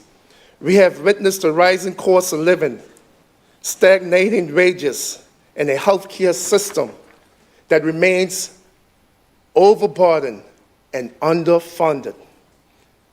This budget does not provide the urgent solutions our people deserve. Instead of fostering innovation and support to the sectors who need it the most, it perpetuates a cycle of missed opportunities and unfulfilled promises. Just like the many needed projects that were canceled last year, Mr. Speaker. Mr. Speaker, my honorable colleague will deal with the projects, Mr. Speaker. But anybody looking at this budget book, you will see the green pages about some 18, 19 of the same projects that were there last year and the year before. You know what they said? These projects are being rescoped, retendered, reevaluated. Mr. Speaker, keeping it where they got it. Mr. Speaker, projects not moving. Just look at the continuation projects, Mr. Speaker, and you see for yourself. Nobody have to take my word, Mr. Speaker. So today, Mr. Speaker, I urge this Parliament and all the people listening to critically evaluate whether this budget truly serves the best interests of Turks and Caicos Islands or merely reflect the priorities of a few. To that end, Mr. Speaker, I won't waste my time trying to change the Premier and his government's vision that the people have chosen. After all, the people have chosen you to lead. So I won't waste my time trying to change that vision. They have chosen you to lead, so mote it be. That's all I can say. Let thy will be done.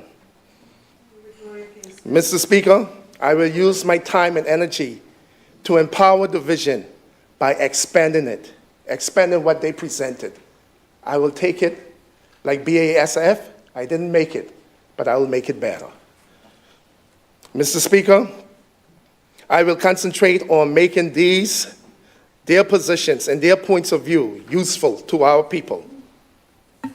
I do not expect the Premier nor his team nor his strong supporters to change their perspectives, but I will give them the option to test the usefulness of their points of view. If it is not valid, it will not, and if it is not useful to our people, if it does not generate a common good, then they should know that sooner or later it will disappear by nature. And if what I say is not useful to the people of our country, then my point of view will be destined to become extinct also. But if it is beneficial to our people, you, on the other side, have the power to apply it for the benefit of all. Hence, Mr. Speaker, honorable members, supporters, well wishes of the Premier and his government, though what I say will be uncomfortable to listen to, and I must stress that, many of you inside of here will be uncomfortable when I say these things. Many officers, many PSs, many undersecretaries, many supporters of the government will be uncomfortable. But it is not to say that they are bad people. It is judging their performance and what they put here. And I urge you to think critical. Don't get mad at me because I am pointing out things that your government should do. I am making your government perform better. So, Mr. Speaker,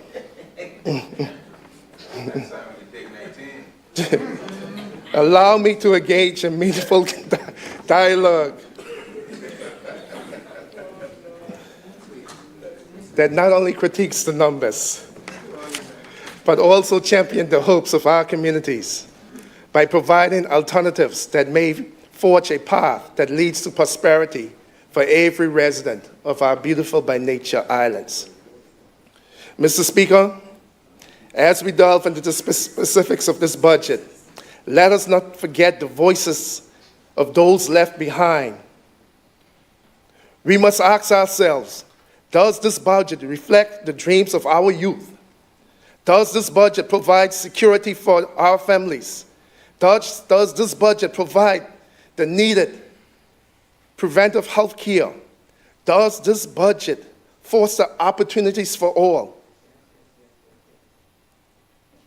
It is our duty to scrutinize the proposals presented, ensuring that they are aligned with the values of transparency and inclusivity that we hold dear, Mr.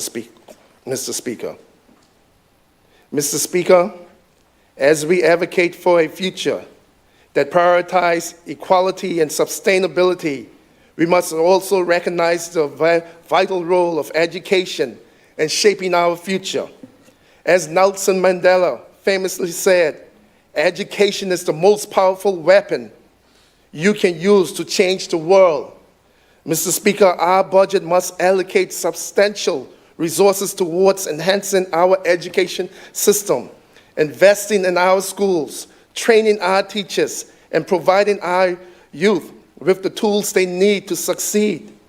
By nurturing these minds, Mr. Speaker, of our young people, we are not just preparing them for the workforce, we are empowering them to truly become the capable leaders of tomorrow. This investment should not merely be an expenditure. It is a profound commitment to the potential of our nation. But when you look at the education, the budget, Mr. Speaker, the Ministry of Education, Youth, Sports, and Library Services, it is what it is, Mr. Speaker, living up to their theme. Keep it where you get it, Mr. Speaker. Well, they kept it where they had it, Mr. Speaker. No real increases, no real changes. Mr. Speaker, you'll see changes in professional and consultancy, electrical charges, travel, but no meaningful changes, Mr. Speaker, in the budget. Mr. Speaker, let us not forget the importance of health and wellness as cornerstones of our thriving society. The late Princess Diana once said, "I don't go by the rule book. I lead from the heart, not the head." It is critical that this government approach healthcare with compassion and urgency, ensuring that every citizen has access to quality medical services and mental health support. Mr. Speaker, this budget should have prioritized initiatives that address the healthcare disparities within our communities. This budget should have been providing the necessary funding for preventive care and wellness program. But just like education, Mr. Speaker, they are keeping it where they got it. Mr. Speaker, they kept it where they had it. No real increase, no real changes.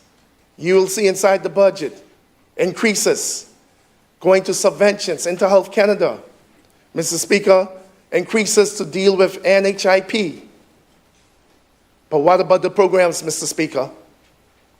What about greatly increasing cancer research, cancer screening, early detections, Mr. Speaker, of key diseases, Mr. Speaker? Speaker, what about access to medical care, bringing on new physicians? Mr. Speaker, when you look at the KPIs, you'll see most of our transfers are due to heart disease. The cardiologist is needed. A couple of them needed here, Mr. Speaker. No real changes. No real increases. Mr. Speaker, by investing in health care, in the health of our people, we are investing in the very fabric of our society, ensuring that all islands can lead fulfilling lives, all islanders. Sadly, Mr. Speaker, again, as we look at the numbers, this budget is falling short. Mr. Speaker, the entire country knows that the Premier and his cabinet has made a mess of our health care system. They have turned a challenging I can say it again. Mr. Speaker, the entire country knows that the Premier and his cabinet has made a mess of our healthcare system. They have turned a challenging situation, and made it worse. Wow. Mr. Speaker, we live in our society. We see what is happening with NHIP, Mr. Speaker. We're not blinded.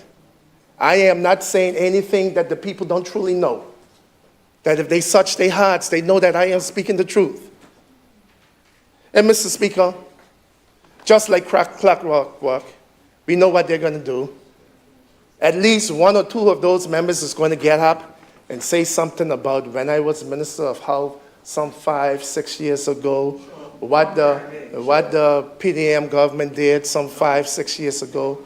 But I have to say, that you have been in power for 4 years. You have had 4, Honorable members. now 5. Honorable members, please allow the Honorable Leader of the Opposition to make his presentation. Thank you. Mr. Speaker, you know me, I kind of like that kind of stuff. You know, I like that. Mr. Speaker, like I said, they're going to talk about myself 4 years, but they have been the government for the last 5 years, Mr. Speaker. They have had 5 ministers of health. 1, 2, 3, 4,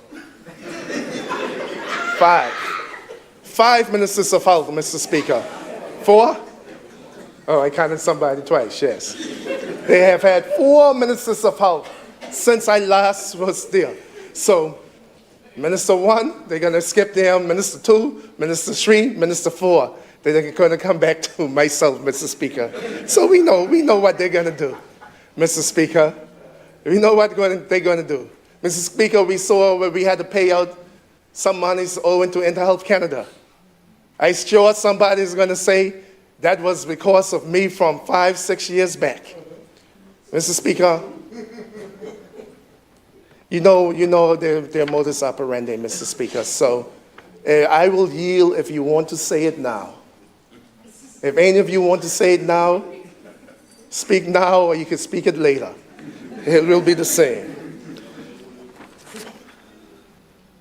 Mr. Speaker, the healthcare system continues to refer patients at an increasing level. And many times they are referred very late in their disease or disorder progression, when the disease or disorder or condition is well advanced, Mr. Speaker. And this is, again, feedback from the people. Many of the people said they wait too long to send me. Mr. Speaker, when you talk to the facilities, they are telling us, Mr. Speaker, Turks and Caicos, you send us this patient. But yes, we can heal the sick, but we cannot raise the dead, Mr. Speaker. We are sending many of our patients way too late in their disease or disorder progression, Mr. Speaker. And that is why many of them do not return. Not because the health facilities or the doctors do not know what they can do, but only God can raise the dead, Mr. Speaker, not man, Mr. Speaker. And so, Mr. Speaker, we have to change the way we do things. But is this budget addressing this pressing need? No, Mr. Speaker, it is not. It is not. Rhetoric, rhetoric, rhetoric.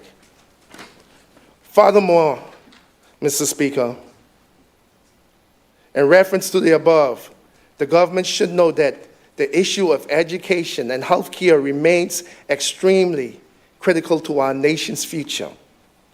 While this government has just mentioned increase in funding in certain line items. And Mr. Speaker, I told you those line items that we see increases in: software, electrical charges, travel, professional and consultancy, supplies and materials. Not the programs, Mr. Speaker, not the programs. Is this enough to make a difference? And the clear answer is no. Our children deserve a world-class education that prepares them for the challenges of tomorrow. And our healthcare system must be robust enough to meet the needs of every citizen and every one of our inhabited islands. This budget, however, does not reflect the urgency required to tackle these fundamental issues. Honorable Premier, ministers, cabinet, all of you in that picture, when it comes to our people's lives and healthcare and education, you cannot keep it where you got it. You have to put it where it's needed, Mr. Speaker. To that end, Mr. Speaker, the Premier and his government have won the confidence of the people. I was going to say 17-2, 16-1-2.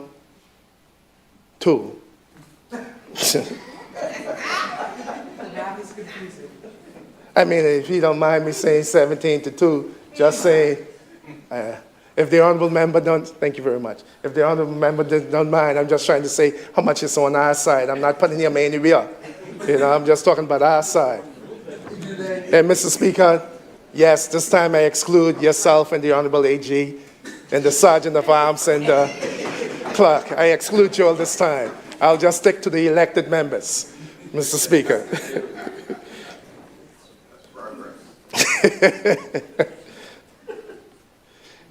They have been awarded a second consecutive term, Mr. Speaker.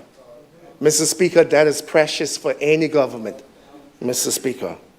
A second consecutive term, Mr. Speaker. Mr. Speaker, and that is why I wonder why the budget was taking so long. It isn't a change in government that a new government has to come out and change their priorities, change line items, because it's different priorities, different visions. It was the same government, the same ministers, the same individuals. One or two changes in cabinet, but that's it. So why did things take so long? If you are continuing, the people kept it where they had it. They did what you said. To my, sadness, they did what they said. They kept it where they had it. But why did you not change things? Why are you doing the same thing? Why did this budget take so long? Why we had to come on Monday to deal with two, when the budget's supposed to start, to deal with two court centers? Why? If you are continuing on. Mr. Speaker, it is time for their supporters to demand a plan that truly prioritizes the well-being of our people, ensuring that every child have access to quality education and every family can rely on a healthcare system that truly serves them, one that is inclusive, resilient, and sustainable. Honorable Leaders of Opposition, we've now reached the 1 p.m. hour. Just to scan and warm up. And I think at this point, we will take our midday break. Yes. So I will allow you to pick up where you left off. Thank you very much, Mr. Honorable Speaker. members, the chair recognizes the Honorable Premier. Mr. Speaker, breaking news. We have our 30 Jamaican police officers, 10 arrived yesterday and 20 today.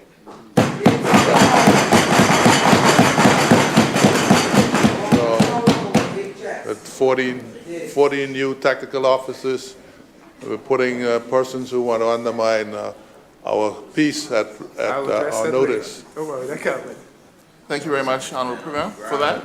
Honorable members, this Honorable Parliament is hereby suspended until 2 p.m. All right.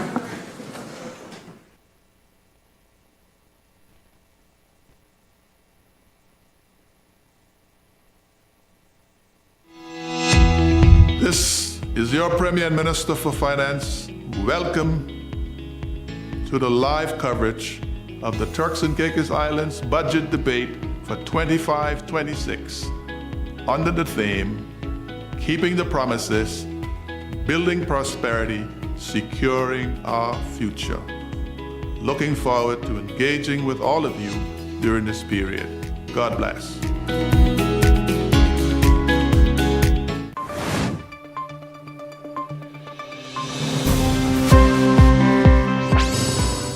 What is the Appropriations Committee?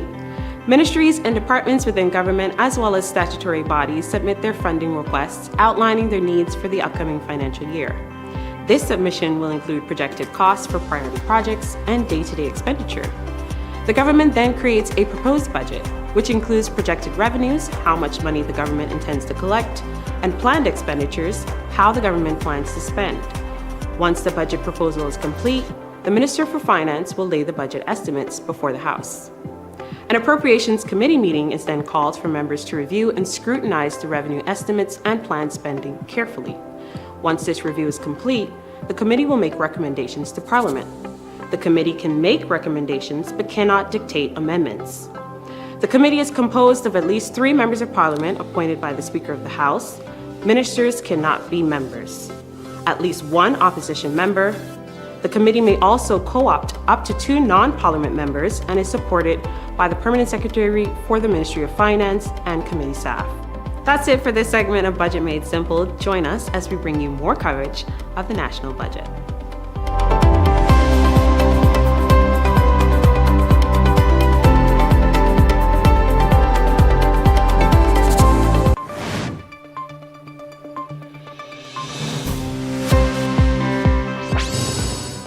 What is the purpose of the Committee of Supply in the national budget proceedings?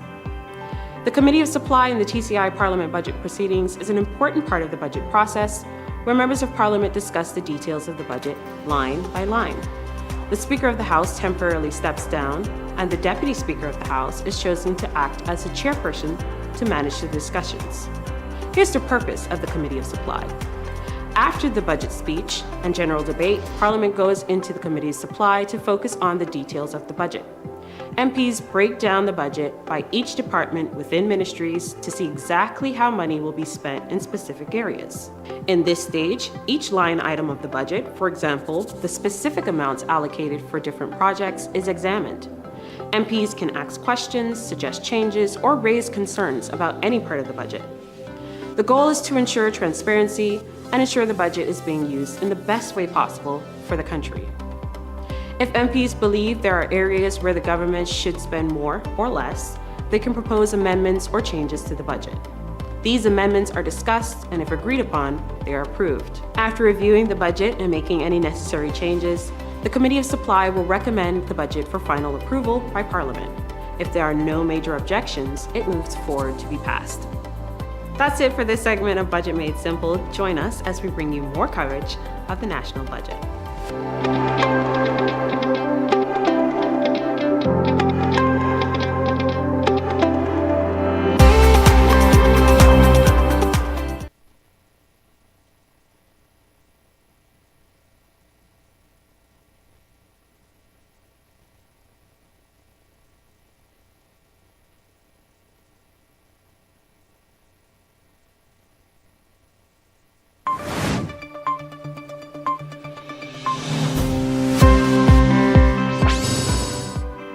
What is the national budget presentation? The budget presentation is when the government, through the Minister of Finance, tells the country how it plans to collect money or revenue and how it plans to spend it for the upcoming year. Here's what usually happens. The Premier Minister for Finance gives a speech in Parliament explaining the government's plans for spending and saving, highlighting areas of major expenditure and priority projects. The speech explains how the government expects to get its money and outlines how that money will be used to help the country, like improving healthcare, education, or building infrastructure. The government also reveals its goals and priorities for the year ahead. After the presentation, members of Parliament discuss the budget and then vote to approve it. In simple terms, the budget presentation is like the government's financial game plan for the year, and it affects everyone living in TCI. That's it for this segment of Budget Made Simple. Join us as we bring you more coverage of the national budget.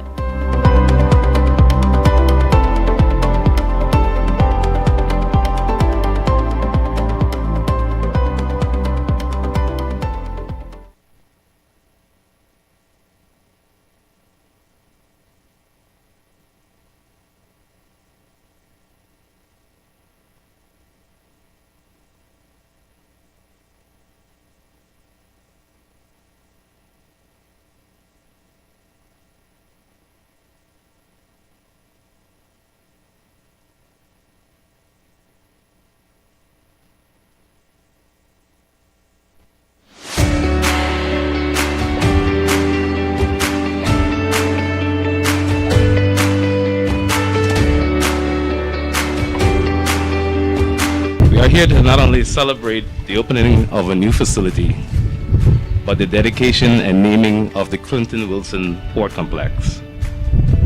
Today marks a significant milestone in the continued development and advancement of ports, a vital artery for the Turks and Caicos Islands. This complex represents our commitment to enhancing efficiency, strengthening our maritime infrastructure, and ensuring the continued prosperity of our islands. It's a privilege to stand before you today as we officially opened the Clinton Wilson Building, a space dedicated to the enduring legacy of a man whose life was defined by service, leadership, and an unwavering commitment to the Turks and Caicos Islands.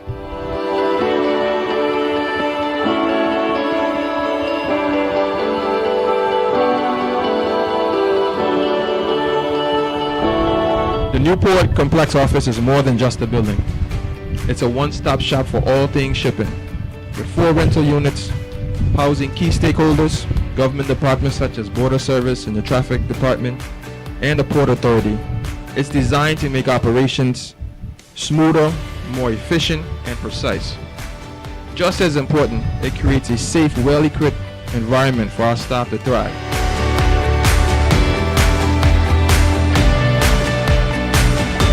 This moment means more than words can truly express. For our family, it's a reminder that his labor was not in vain, that his sacrifices, his sleepless nights, his unwavering integrity, and his tireless service to this country have not been forgotten. It's a moment that bridges our grief with pride and our loss with legacy. Another chance, another walk, another dance with him. I'd play a song that would never ever end. I would love, love, love, dance with my father again.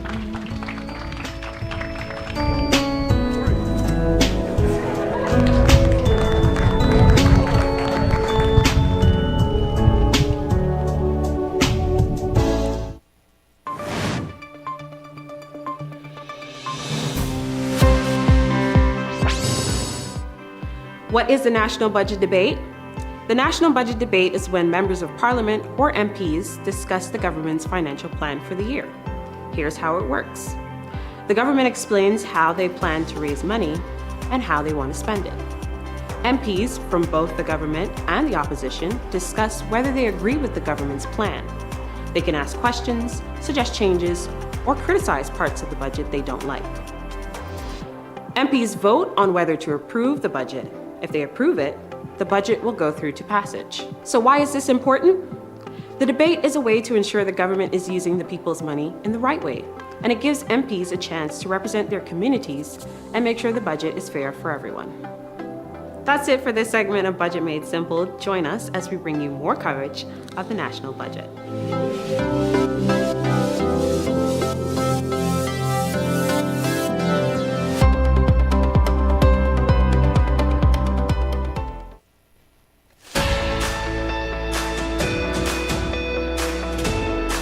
The Turks and Caicos Islands National Internship and Apprenticeship Program provides students with a hands-on experience where they learn about the daily operations in their respective fields of academic studies. The Internship and Apprenticeship Program was launched in an effort for us to build human capacity of our young people. As Minister for Education, we have usually heard the cry of our young people returning home and not being able to place on a job, because the challenge has always been that our young people lack the necessary experience. There are 2 stages of the program. The internship program targets current students who have been accepted for enrollment or enrolled in a qualifying tertiary educational program. This program runs for a period of 6 weeks.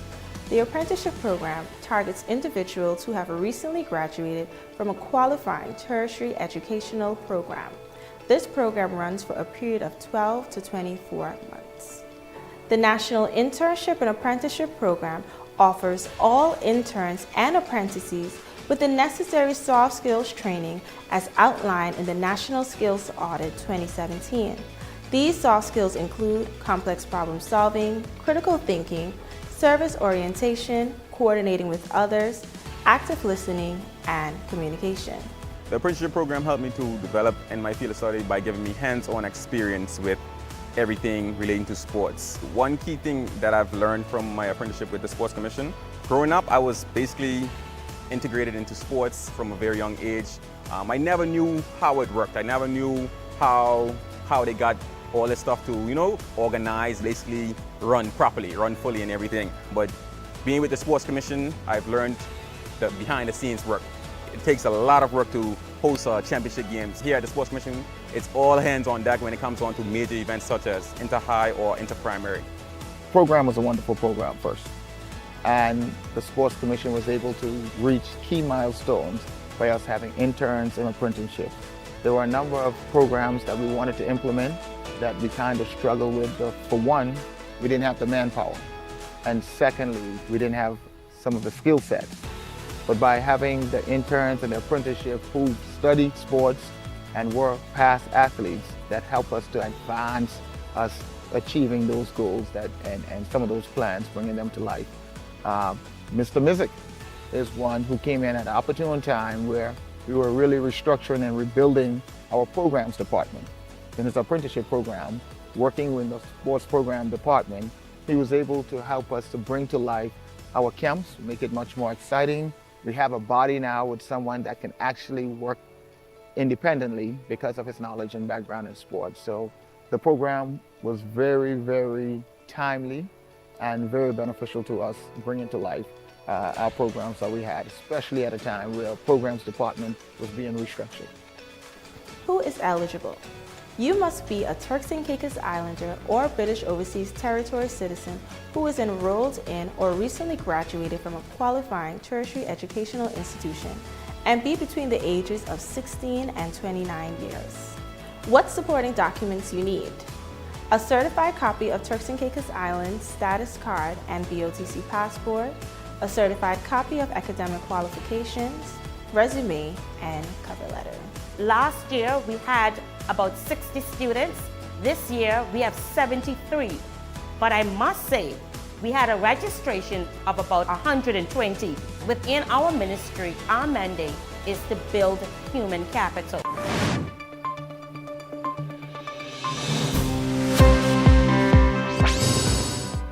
What happens after the budget is passed?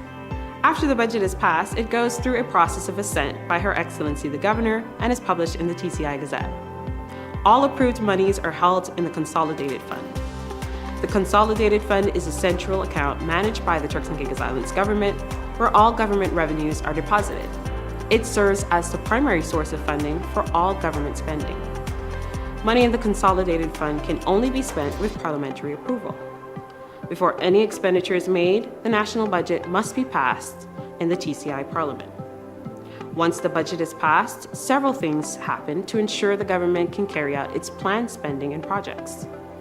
Here's a breakdown of the process that follows. Ministries and government departments receive their allocated portions of the budgeted money. The government usually releases funds in stages throughout the year, as needed by different projects and services. After the budget is agreed and passed, the Contracts and Corporate Performance Management Department develops the annual procurement plan that lists all projects over $100,000. These projects are sent out as invitations to tender to the public. The government then starts carrying out the planned projects. For example, the Ministry of Health might be spending on hospital upgrades, or the Ministry of Infrastructure might start new road projects. New initiatives like social programs or infrastructure improvements also begin. The government will provide updates to the public on how funds are being spent, especially for big projects or services. These updates ensure transparency and keep citizens informed. If unexpected expenses arise, such as a natural disaster or an economic crisis, the budget might need to be adjusted. A supplementary meeting will be called to ask Parliament for extra funds or to reallocate funds. That's it for this segment of Budget Made Simple. Join us as we bring you more coverage of the national budget.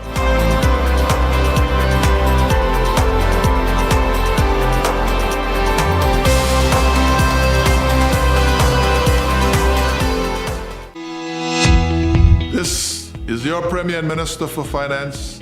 Welcome to the live coverage of the Turks and Caicos Islands budget debate for 25-26 under the theme, Keeping the Promises, Building Prosperity, Securing Our Future. Looking forward to engaging with all of you during this period. God bless.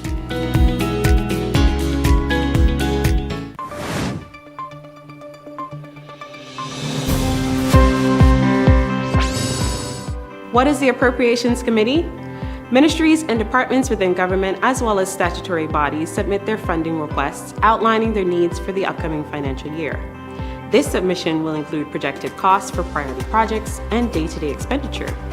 The government then creates a proposed budget, which includes projected revenues, how much money the government intends to collect, and planned expenditures, how the government plans to spend.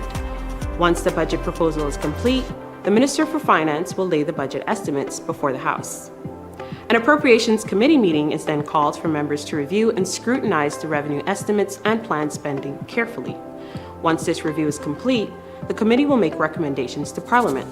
The committee can make recommendations but cannot dictate amendments.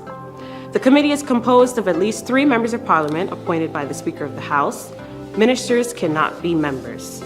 At least 1 opposition member. The committee may also co-opt up to 2 non-Parliament members and is supported by the Permanent Secretary for the Ministry of Finance and committee staff. That's it for this segment of Budget Made Simple. Join us as we bring you more coverage of the national budget.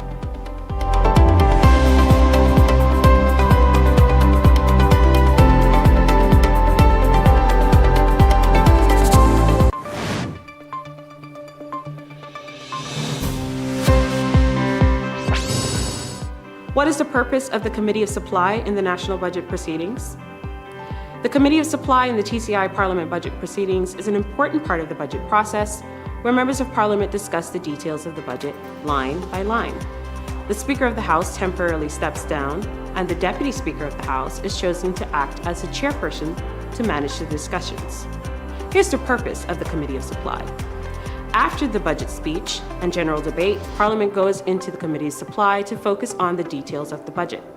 MPs break down the budget by each department within ministries to see exactly how money will be spent in specific areas. In this stage, each line item of the budget, for example, the specific amounts allocated for different projects, is examined.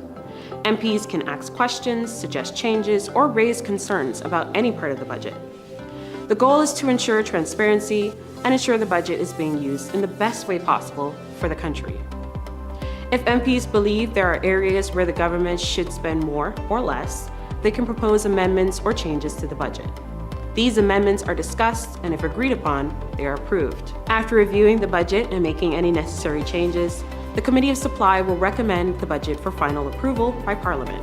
If there are no major objections, it moves forward to be passed. That's it for this segment of Budget Made Simple. Join us as we bring you more coverage of the national budget.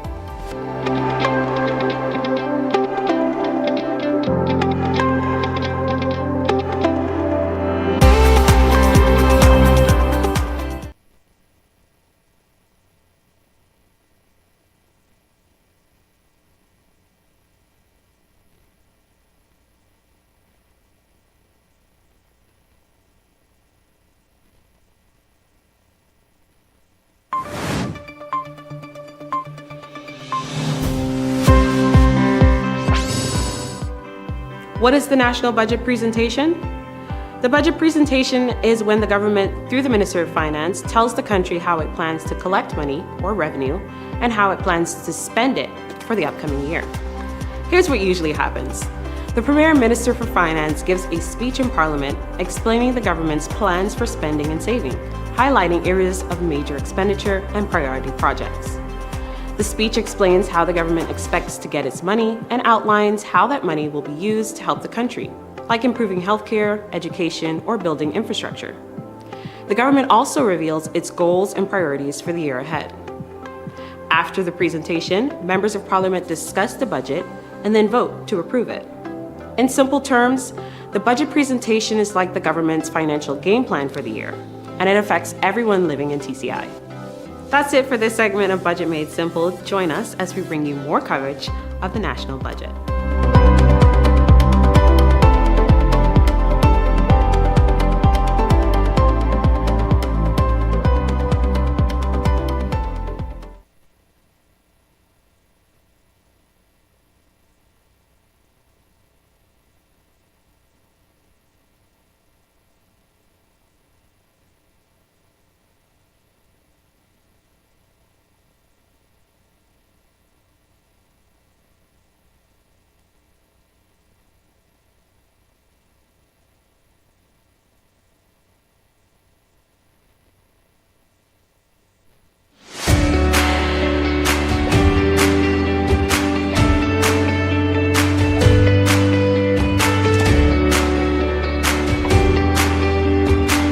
here to not only celebrate the opening of a new facility, but the dedication and naming of the Clinton Wilson Port Complex.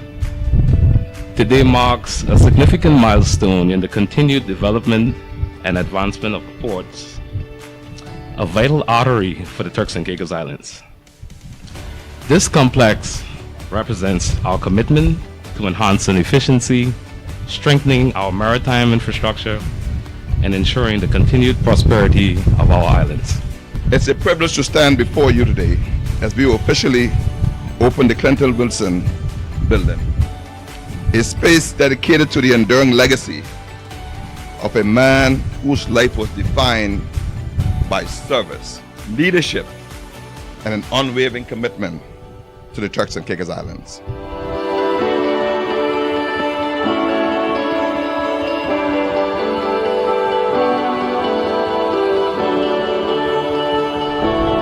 The Newport Complex office is more than just a building.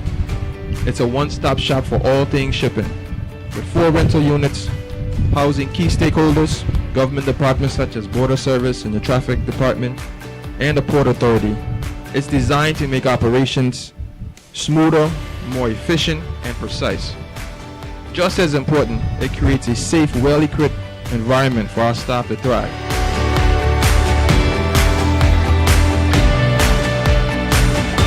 This moment means more than words can truly express.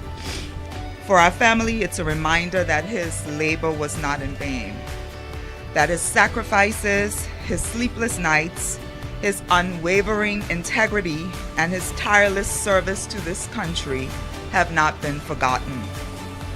It's a moment that bridges our grief with pride and our loss with legacy. Another chance, another walk, another dance with him. I'd play a song that would never ever end. I would love, love, love, dance with my father again.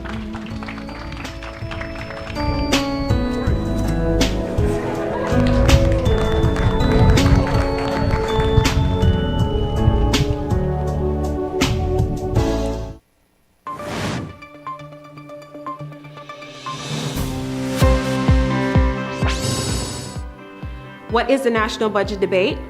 The National Budget Debate is when members of Parliament or MPs discuss the government's financial plan for the year. Here's how it works. The government explains how they plan to raise money and how they want to spend it. MPs from both the government and the opposition discuss whether they agree with the government's plan.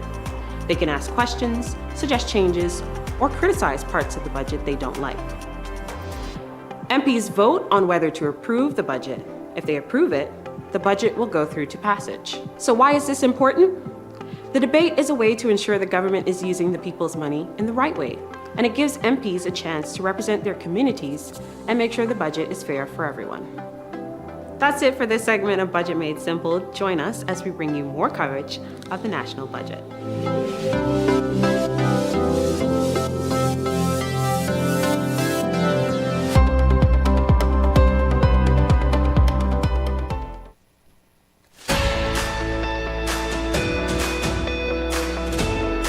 The Turks and Caicos Islands National Internship and Apprenticeship Program provides students with a hands-on experience where they learn about the daily operations in their respective fields of academic studies.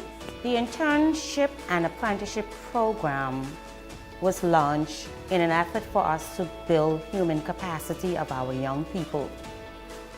As Minister for Education, we have usually heard the cry of our young people returning home and not being able to place on a job, because the challenge has always been that our young people lack the necessary experience. There are 2 stages of the program. The internship program targets current students who have been accepted for enrollment or enrolled in a qualifying tertiary educational program. This program runs for a period of 6 weeks. The apprenticeship program targets individuals who have recently graduated from a qualifying tertiary educational program. This program runs for a period of 12 to 24 months. The National Internship and Apprenticeship Program offers all interns and apprentices with the necessary soft skills training as outlined in the National Skills Audit 2017. These soft skills include complex problem solving, critical thinking, service orientation, coordinating with others, active listening, and communication. The apprenticeship program helped me to develop in my field of study by giving me hands-on experience with everything relating to sports. One key thing that I've learned from my apprenticeship with the Sports Commission, growing up I was basically integrated into sports from a very young age. I never knew how it worked. I never knew how they got all this stuff to, organize, basically run properly, run fully and everything. But being with the Sports Commission, I've learned the behind the scenes work. It takes a lot of work to host championship games. Here at the Sports Commission, it's all hands on deck when it comes on to major events such as inter-high or inter-primary. The program was a wonderful program first, and the Sports Commission was able to reach key milestones by us having interns and apprenticeships. There were a number of programs that we wanted to implement that we kind of struggled with. For one, we didn't have the manpower, and secondly, we didn't have some of the skill sets. But by having the interns and the apprenticeships who studied sports and were past athletes, that help us to advance us achieving those goals and some of those plans, bringing them to life. Mr. Mizik is one who came in at an opportune time where we were really restructuring and rebuilding our programs department. In his apprenticeship program, working with the sports program department, he was able to help us to bring to life our camps, make it much more exciting. We have a body now with someone that can actually work independently because of his knowledge and background in sports. So the program was very, very timely and very beneficial to us, bringing to life our programs that we had, especially at a time where our programs department was being restructured. Who is eligible? You must be a Turks and Caicos Islander or British Overseas Territory citizen who is enrolled in or recently graduated from a qualifying tertiary educational institution and be between the ages of 16 and 29 years. What supporting documents you need? A certified copy of Turks and Caicos Island status card and BOTC passport, a certified copy of academic qualifications, resume, and cover letter. Last year, we had about 60 students. This year, we have 73. But I must say, we had a registration of about 120. Within our ministry, our mandate is to build human capital.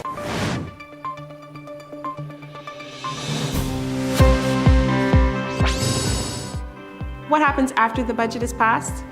After the budget is passed, it goes through a process of assent by Her Excellency the Governor and is published in the TCI Gazette. All approved monies are held in the Consolidated Fund. The Consolidated Fund is a central account managed by the Turks and Caicos Islands government, where all government revenues are deposited. It serves as the primary source of funding for all government spending. Money in the Consolidated Fund can only be spent with parliamentary approval. Before any expenditure is made, the national budget must be passed in the TCI Parliament. Once the budget is passed, several things happen to ensure the government can carry out its planned spending and projects.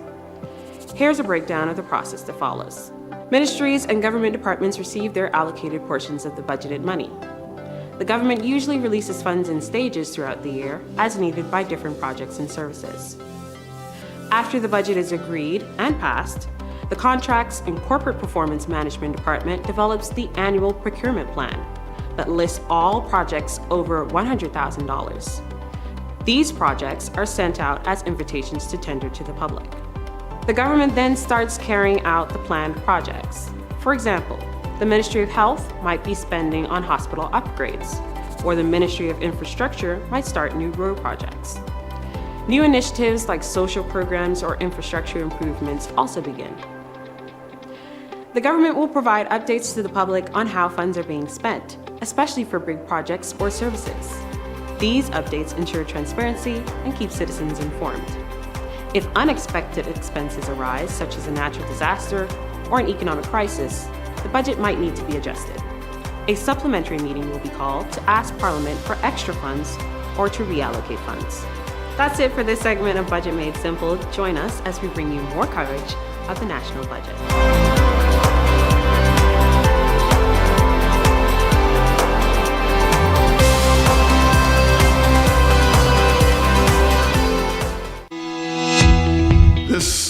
your Premier and Minister for Finance, welcome to the live coverage of the Turks and Caicos Islands budget debate for 25-26 under the theme, Keeping the Promises, Building Prosperity, Securing Our Future. Looking forward to engaging with all of you during this period.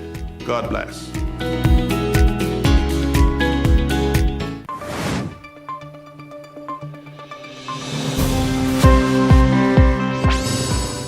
What is the Appropriations Committee? Ministries and departments within government, as well as statutory bodies, submit their funding requests outlining their needs for the upcoming financial year. This submission will include projected costs for priority projects and day-to-day expenditure. The government then creates a proposed budget, which includes projected revenues, how much money the government intends to collect, and planned expenditures, how the government plans to spend.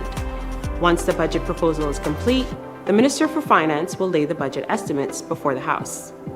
An Appropriations Committee meeting is then called for members to review and scrutinize the revenue estimates and planned spending carefully. Once this review is complete, the committee will make recommendations to Parliament. The committee can make recommendations but cannot dictate amendments. The committee is composed of at least 3 members of Parliament appointed by the Speaker of the House. Ministers cannot be members. At least 1 opposition member.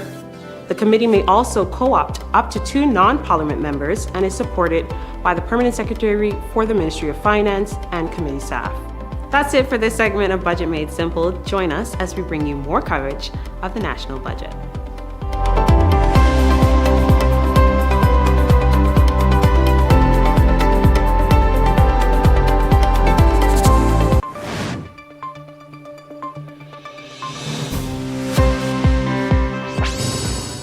What is the purpose of the Committee of Supply in the national budget proceedings? The Committee of Supply in the TCI Parliament budget proceedings is an important part of the budget process where members of Parliament discuss the details of the budget line by line. The Speaker of the House temporarily steps down, and the Deputy Speaker of the House is chosen to act as the chairperson to manage the discussions. Here's the purpose of the Committee of Supply. After the budget speech and general debate, Parliament goes into the Committee's Supply to focus on the details of the budget. MPs break down the budget by each department within ministries to see exactly how money will be spent in specific areas. In this stage, each line item of the budget, for example, the specific amounts allocated for different projects, is examined. MPs can ask questions, suggest changes, or raise concerns about any part of the budget.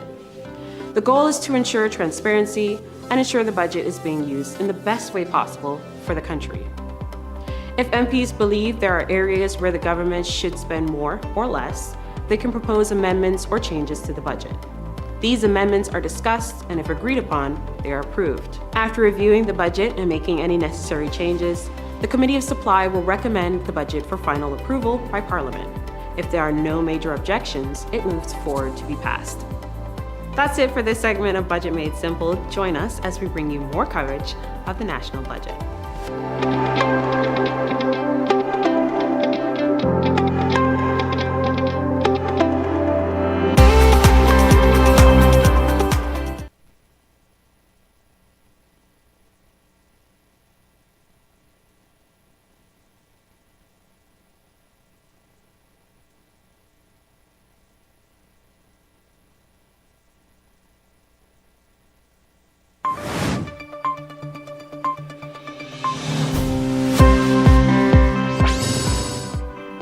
What is the national budget presentation? The budget presentation is when the government, through the Minister of Finance, tells the country how it plans to collect money or revenue and how it plans to spend it for the upcoming year. Here's what usually happens. The Premier Minister for Finance gives a speech in Parliament explaining the government's plans for spending and saving, highlighting areas of major expenditure and priority projects. The speech explains how the government expects to get its money and outlines how that money will be used to help the country, like improving healthcare, education, or building infrastructure. The government also reveals its goals and priorities for the year ahead. After the presentation, members of Parliament discuss the budget and then vote to approve it. In simple terms, the budget presentation is like the government's financial game plan for the year, and it affects everyone living in TCI. That's it for this segment of Budget Made Simple. Join us as we bring you more coverage of the national budget.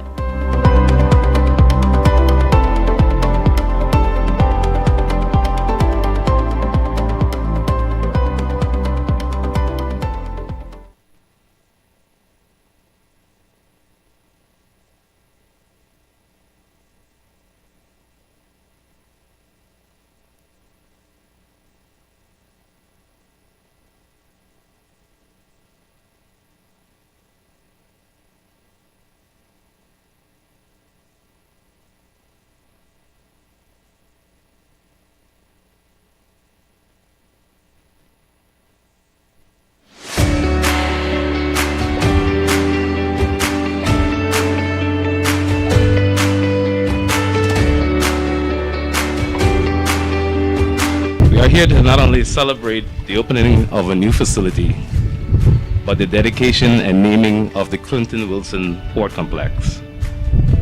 Today marks a significant milestone in the continued development and advancement of the ports, a vital artery for the Turks and Caicos Islands. This complex represents our commitment to enhancing efficiency, strengthening our maritime infrastructure, and ensuring the continued prosperity of our islands.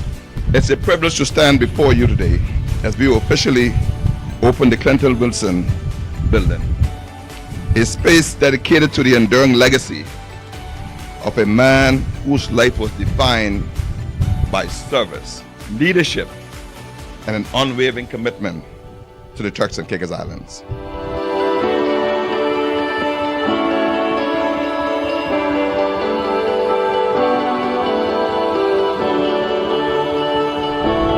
The Newport Complex office is more than just a building. It's a one-stop shop for all things shipping, with 4 rental units housing key stakeholders, government departments such as Border Service and the Traffic Department, and the Port Authority.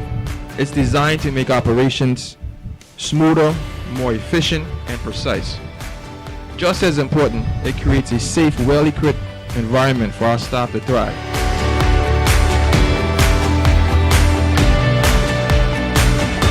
This moment means more than words can truly express.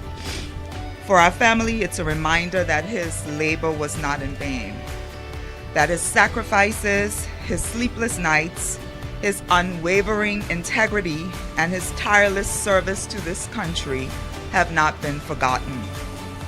It's a moment that bridges our grief with pride and our loss with legacy.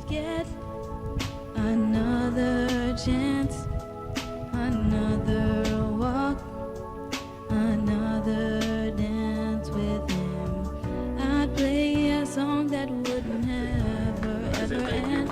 I would love, love, love, dance with my father again.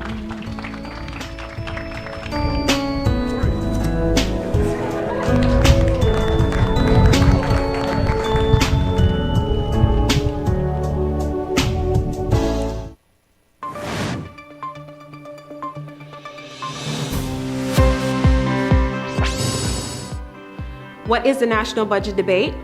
The National Budget Debate is when members of Parliament, or MPs, discuss the government's financial plan for the year. Here's how it works. The government explains how they plan to raise money and how they want to spend it. MPs from both the government and the opposition discuss whether they agree with the government's plan. They can ask questions, suggest changes, or criticize parts of the budget they don't like.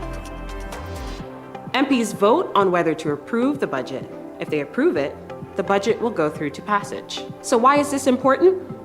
The debate is a way to ensure the government is using the people's money in the right way, and it gives MPs a chance to represent their communities and make sure the budget is fair for everyone. That's it for this segment of Budget Made Simple. Join us as we bring you more coverage of the national budget.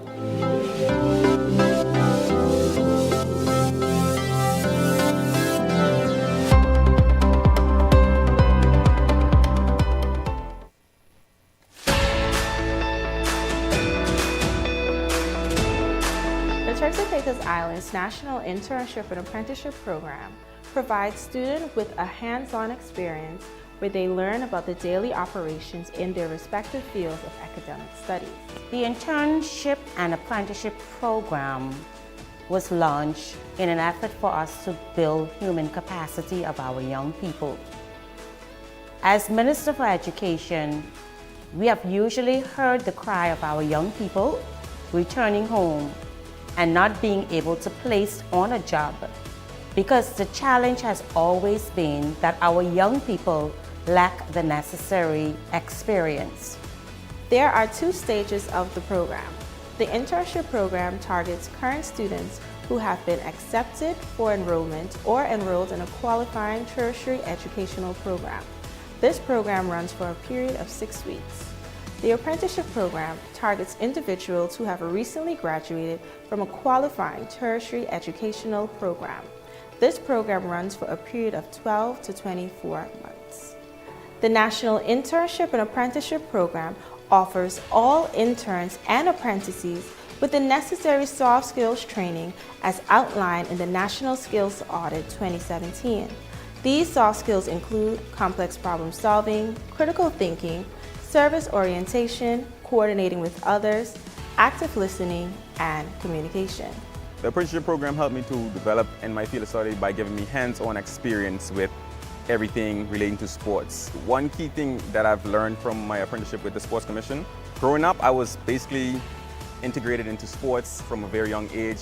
I never knew how it worked. I never knew how they got all this stuff to, organize, basically run properly, run fully and everything. But being with the Sports Commission, I've learned the behind the scenes work. It takes a lot of work to host championship games. Here at the Sports Commission, it's all hands on deck when it comes on to major events such as inter-high or inter-primary. The program was a wonderful program first, and the Sports Commission was able to reach key milestones by us having interns and apprenticeships. There were a number of programs that we wanted to implement that we kind of struggled with. For one, we didn't have the manpower, and secondly, we didn't have some of the skill sets. But by having the interns and the apprenticeship who studied sports and were past athletes, that helped us to advance us achieving those goals and some of those plans, bringing them to life. Mr. Mizik is one who came in at an opportune time where we were really restructuring and rebuilding our programs department. In his apprenticeship program, working with the sports program department, he was able to help us to bring to life our camps, make it much more exciting. We have a body now with someone that can actually work independently because of his knowledge and background in sports. So the program was very, very timely and very beneficial to us, bringing to life our programs that we had, especially at a time where our programs department was being restructured. Who is eligible? You must be a Turks and Caicos Islander or British Overseas Territory citizen who is enrolled in or recently graduated from a qualifying tertiary educational institution and be between the ages of 16 and 29 years. What supporting documents you need? A certified copy of Turks and Caicos Islands status card and BOTC passport, a certified copy of academic qualifications, resume, and cover letter. Last year, we had about 60 students. This year, we have 73. But I must say, we had a registration of about 120. Within our ministry, our mandate is to build human capital.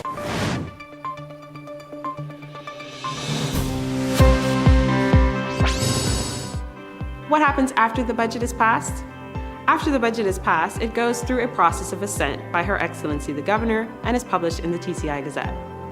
All approved monies are held in the Consolidated Fund. The Consolidated Fund is a central account managed by the Turks and Caicos Islands government, where all government revenues are deposited. It serves as the primary source of funding for all government spending. Money in the Consolidated Fund can only be spent with parliamentary approval. Before any expenditure is made, the national budget must be passed in the TCI Parliament. Once the budget is passed, several things happen to ensure the government can carry out its planned spending and projects. Here's a breakdown of the process that follows. Ministries and government departments receive their allocated portions of the budgeted money. The government usually releases funds in stages throughout the year, as needed by different projects and services. After the budget is agreed and passed, the Contracts and Corporate Performance Management Department develops the annual procurement plan that lists all projects over $100,000. These projects are sent out as invitations to tender to the public. The government then starts carrying out the planned projects. For example, the Ministry of Health might be spending on hospital upgrades, or the Ministry of Infrastructure might start new road projects. New initiatives like social programs or infrastructure improvements also begin. The government will provide updates to the public on how funds are being spent, especially for big projects or services. These updates ensure transparency and keep citizens informed. If unexpected expenses arise, such as a natural disaster or an economic crisis, the budget might need to be adjusted. A supplementary meeting will be called to ask Parliament for extra funds or to reallocate funds. That's it for this segment of Budget Made Simple. Join us as we bring you more coverage of the national budget.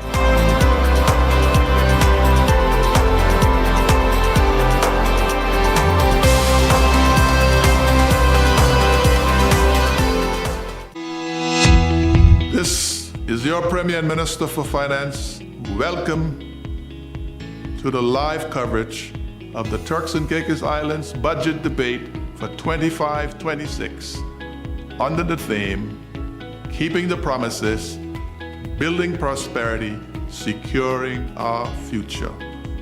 Looking forward to engaging with all of you during this period. God bless.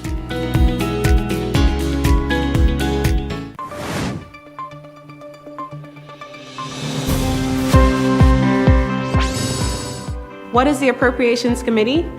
Ministries and departments within government, as well as statutory bodies, submit their funding requests outlining their needs for the upcoming financial year. This submission will include projected costs for priority projects and day-to-day expenditure. The government then creates a proposed budget, which includes projected revenues, how much money the government intends to collect, and planned expenditures, how the government plans to spend. Once the budget proposal is complete, the Minister for Finance will lay the budget estimates before the House.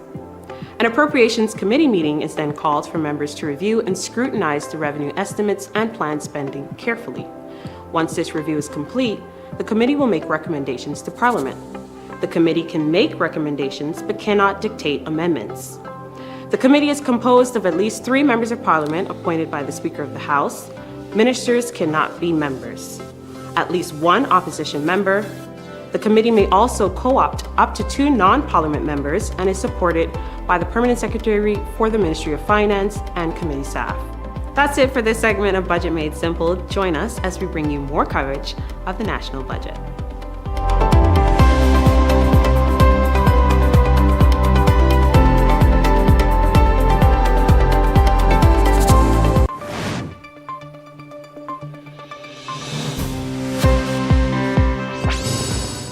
What is the purpose of the Committee of Supply in the national budget proceedings? The Committee of Supply in the TCI Parliament budget proceedings is an important part of the budget process where members of Parliament discuss the details of the budget line by line. The Speaker of the House temporarily steps down, and the Deputy Speaker of the House is chosen to act as the chairperson to manage the discussions. Here's the purpose of the Committee of Supply. After the budget speech and general debate, Parliament goes into the Committee of Supply to focus on the details of the budget. MPs break down the budget by each department within ministries to see exactly how money will be spent in specific areas. In this stage, each line item of the budget, for example, the specific amounts allocated for different projects, is examined. MPs can ask questions, suggest changes, or raise concerns about any part of the budget. The goal is to ensure transparency and ensure the budget is being used in the best way possible for the country.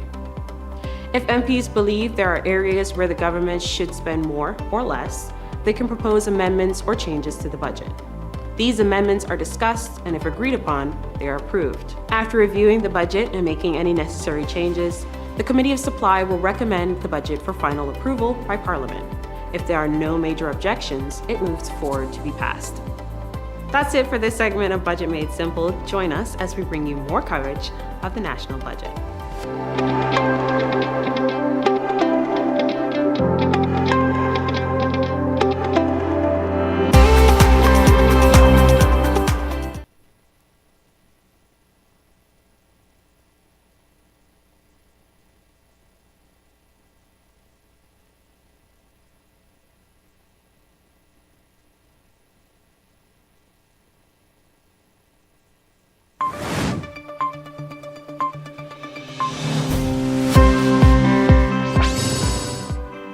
What is the national budget presentation?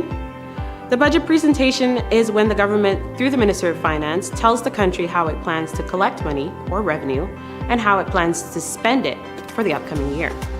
Here's what usually happens.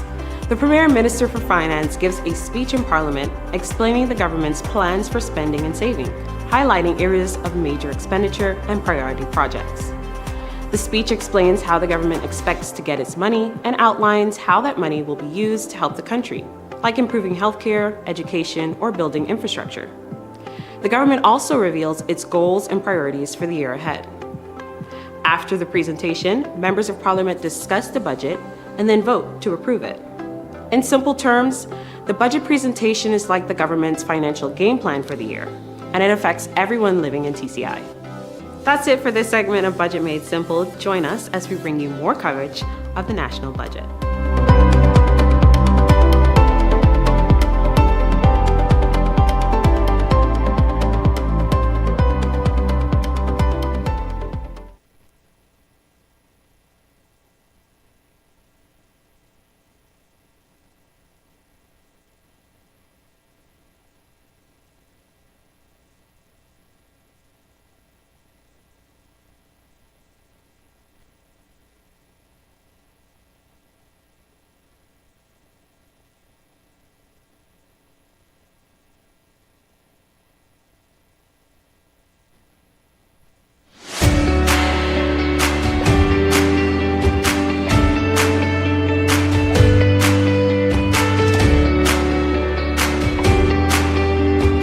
We are here to not only celebrate the opening of a new facility, but the dedication and naming of the Clinton Wilson Port Complex. Today marks a significant milestone in the continued development and advancement of the ports, a vital artery for the Turks and Caicos Islands. This complex represents our commitment to enhancing efficiency, strengthening our maritime infrastructure, and ensuring the continued prosperity of our islands. It's a privilege to stand before you today as we officially open the Clinton Wilson building, a space dedicated to the enduring legacy of a man whose life was defined by service, leadership, and an unwavering commitment to the Turks and Caicos Islands.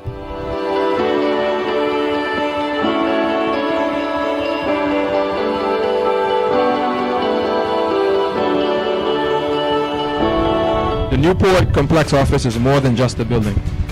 It's a one-stop shop for all things shipping, with 4 rental units housing key stakeholders, government departments such as Border Service and the Traffic Department, and the Port Authority. It's designed to make operations smoother, more efficient, and precise. Just as important, it creates a safe, well-equipped environment for our staff to thrive.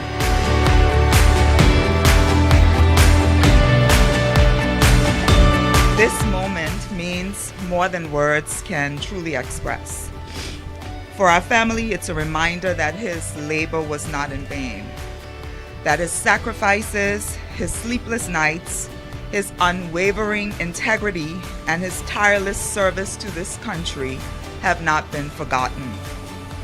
It's a moment that bridges our grief with pride and our loss with legacy. Another chance, another walk, another dance with him. I'd play a song that would never ever end. I would love, love, love, dance with my father again.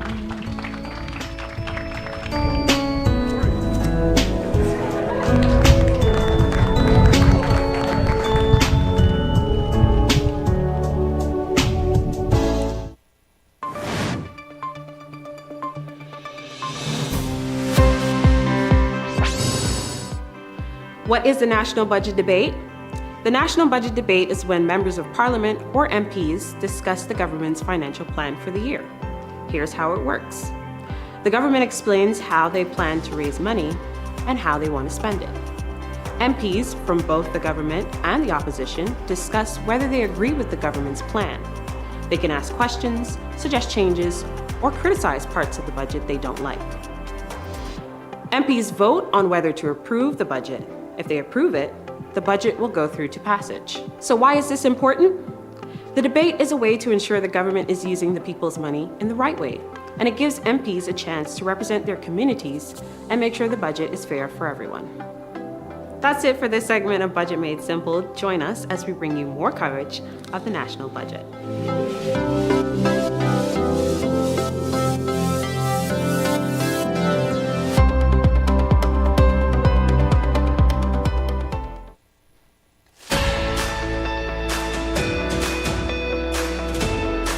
The Turks and Caicos Islands National Internship and Apprenticeship Program provides students with a hands-on experience where they learn about the daily operations in their respective fields of academic studies. The internship and apprenticeship program was launched in an effort for us to build human capacity of our young people. As Minister for Education, we have usually heard the cry of our young people returning home and not being able to place on a job, because the challenge has always been that our young people lack the necessary experience. There are two stages of the program. The internship program targets current students who have been accepted for enrollment or enrolled in a qualifying tertiary educational program. This program runs for a period of 6 weeks. The apprenticeship program targets individuals who have recently graduated from a qualifying tertiary educational program. This program runs for a period of 12 to 24 months. The National Internship and Apprenticeship Program offers all interns and apprentices with the necessary soft skills training as outlined in the National Skills Audit 2017. These soft skills include complex problem solving, critical thinking, service orientation, coordinating with others, active listening, and communication. The apprenticeship program helped me to develop in my field of study by giving me hands-on experience with everything relating to sports. One key thing that I've learned from my apprenticeship with the Sports Commission, growing up I was basically integrated into sports from a very young age. I never knew how it worked. I never knew how they got all this stuff to, organize, basically run properly, run fully and everything. But being with the Sports Commission, I've learned the behind the scenes work. It takes a lot of work to host championship games. Here at the Sports Commission, it's all hands on deck when it comes on to major events such as inter-high or inter-primary. The program was a wonderful program first, and the Sports Commission was able to reach key milestones by us having interns and apprenticeships. There were a number of programs that we wanted to implement that we kind of struggled with. For one, we didn't have the manpower, and secondly, we didn't have some of the skill sets. But by having the interns and the apprenticeship who studied sports and were past athletes, that helped us to advance us achieving those goals and some of those plans, bringing them to life. Mr. Mizik is one who came in at an opportune time where we were really restructuring and rebuilding our programs department. In his apprenticeship program, working with the sports program department, he was able to help us to bring to life our camps, make it much more exciting. We have a body now with someone that can actually work independently because of his knowledge and background in sports. So the program was very, very timely and very beneficial to us, bringing to life our programs that we had, especially at a time where our programs department was being restructured. Who is eligible? You must be a Turks and Caicos Islander or British Overseas Territory citizen who is enrolled in or recently graduated from a qualifying tertiary educational institution and be between the ages of 16 and 29 years. What supporting documents you need? A certified copy of Turks and Caicos Islands status card and BOTC passport, a certified copy of academic qualifications, resume, and cover letter. Last year, we had about 60 students. This year, we have 73. But I must say, we had a registration of about 120. Within our ministry, our mandate is to build human capital.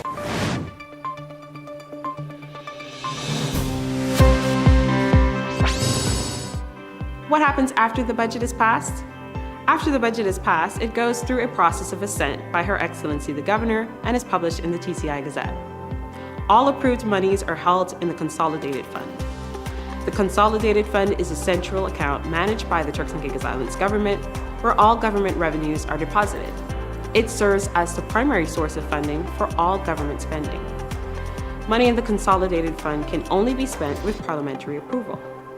Before any expenditure is made, the national budget must be passed in the TCI Parliament. Once the budget is passed, several things happen to ensure the government can carry out its planned spending and projects. Here's a breakdown of the process that follows. Ministries and government departments receive their allocated portions of the budgeted money. The government usually releases funds in stages throughout the year, as needed by different projects and services. After the budget is agreed and passed, the Contracts and Corporate Performance Management Department develops the annual procurement plan that lists all projects over $100,000. These projects are sent out as invitations to tender to the public. The government then starts carrying out the planned projects. For example, the Ministry of Health might be spending on hospital upgrades, or the Ministry of Infrastructure might start new road projects. New initiatives like social programs or infrastructure improvements also begin. The government will provide updates to the public on how funds are being spent, especially for big projects or services. These updates ensure transparency and keep citizens informed. If unexpected expenses arise, such as a natural disaster or an economic crisis, the budget might need to be adjusted. A supplementary meeting will be called to ask Parliament for extra funds or to reallocate funds. That's it for this segment of Budget Made Simple. Join us as we bring you more coverage of the national budget.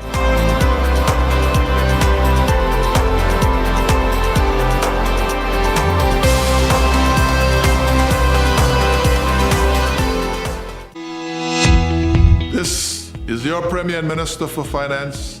Welcome to the live coverage of the Turks and Caicos Islands budget debate for 25-26 under the theme, Keeping the Promises, Building Prosperity, Securing Our Future. Looking forward to engaging with all of you during this period. God bless.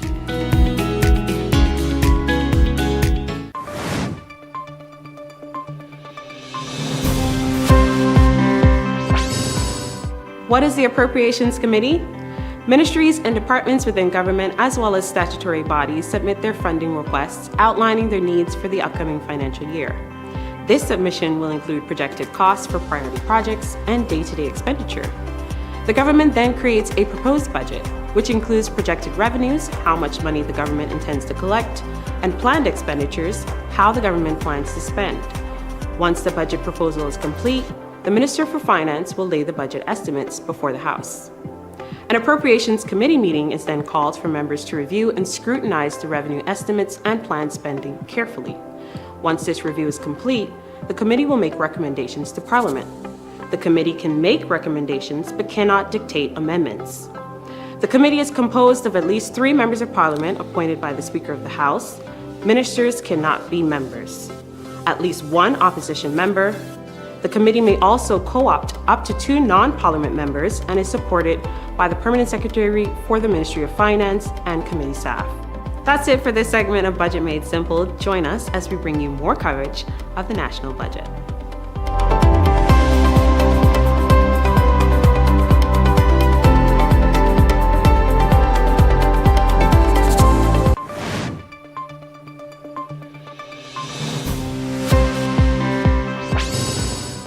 What is the purpose of the Committee of Supply in the national budget proceedings? The Committee of Supply in the TCI Parliament budget proceedings is an important part of the budget process where members of Parliament discuss the details of the budget line by line. The Speaker of the House temporarily steps down, and the Deputy Speaker of the House is chosen to act as the chairperson to manage the discussions. Here's the purpose of the Committee of Supply. After the budget speech and general debate, Parliament goes into the Committee of Supply to focus on the details of the budget. MPs break down the budget by each department within ministries to see exactly how money will be spent in specific areas. In this stage, each line item of the budget, for example, the specific amounts allocated for different projects, is examined. MPs can ask questions, suggest changes, or raise concerns about any part of the budget. The goal is to ensure transparency and ensure the budget is being used in the best way possible for the country. If MPs believe there are areas where the government should spend more or less, they can propose amendments or changes to the budget. These amendments are discussed, and if agreed upon, they are approved. After reviewing the budget and making any necessary changes, the Committee of Supply will recommend the budget for final approval by Parliament. If there are no major objections, it moves forward to be passed. That's it for this segment of Budget Made Simple. Join us as we bring you more coverage of the national budget.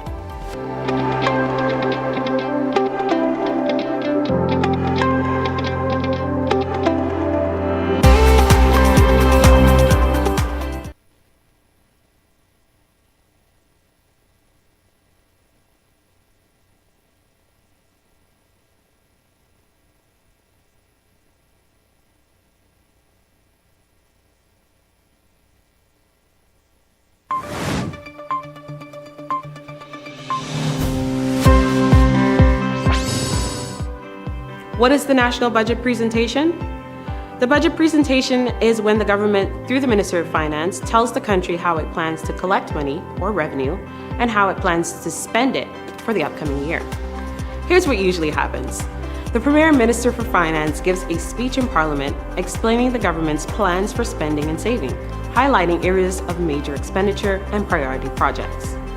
The speech explains how the government expects to get its money and outlines how that money will be used to help the country, like improving healthcare, education, or building infrastructure. The government also reveals its goals and priorities for the year ahead. After the presentation, members of Parliament discuss the budget and then vote to approve it. In simple terms, the budget presentation is like the government's financial game plan for the year, and it affects everyone living in TCI. That's it for this segment of Budget Made Simple. Join us as we bring you more coverage of the national budget.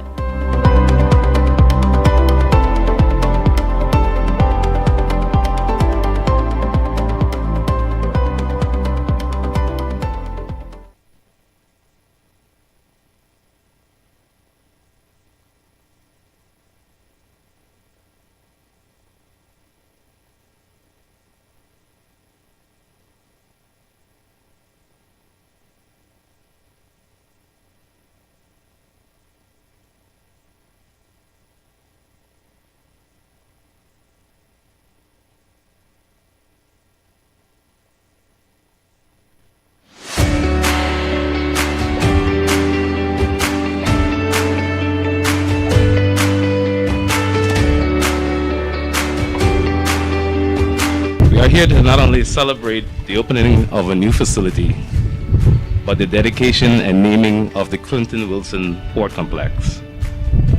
Today marks a significant milestone in the continued development and advancement of the ports, a vital artery for the Turks and Caicos Islands. This complex represents our commitment to enhancing efficiency, strengthening our maritime infrastructure, and ensuring the continued prosperity of our islands. It's a privilege to stand before you today as we officially open the Clinton Wilson building, a space dedicated to the enduring legacy of a man whose life was defined by service, leadership, and an unwavering commitment to the Turks and Caicos Islands.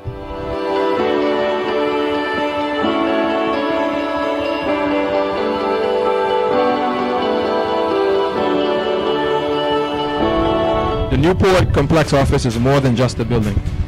It's a one-stop shop for all things shipping, with 4 rental units, housing key stakeholders, government departments such as Border Service and the Traffic Department, and the Port Authority. It's designed to make operations smoother, more efficient, and precise. Just as important, it creates a safe, well-equipped environment for our staff to thrive.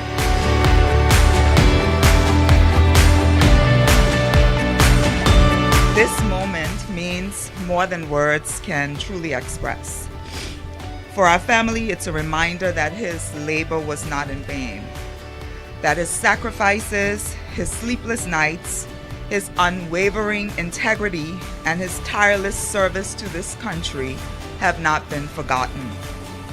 It's a moment that bridges our grief with pride and our loss with legacy. Get another chance, another walk, another dance with him. I'd play a song that would never ever end. I would love, love, love, dance with my father again.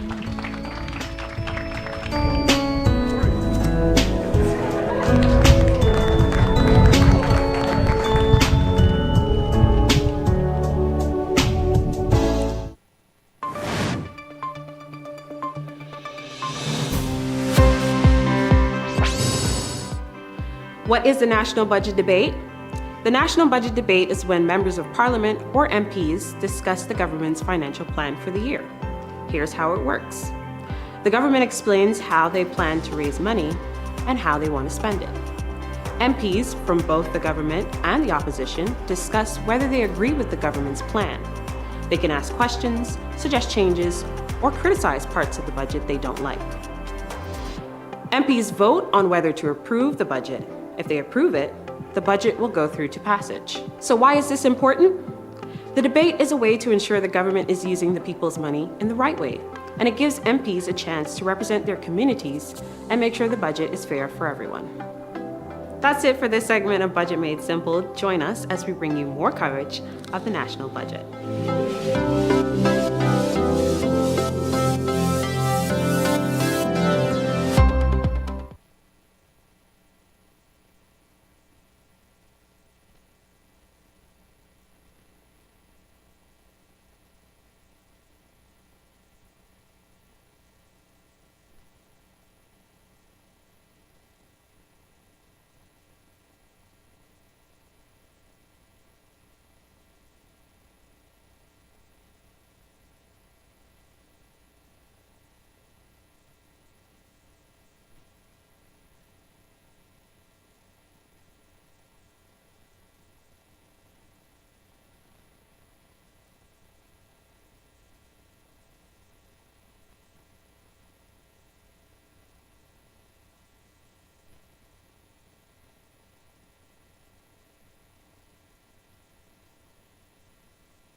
Honourable members, this Honourable House now resumes its sitting. Pray be seated.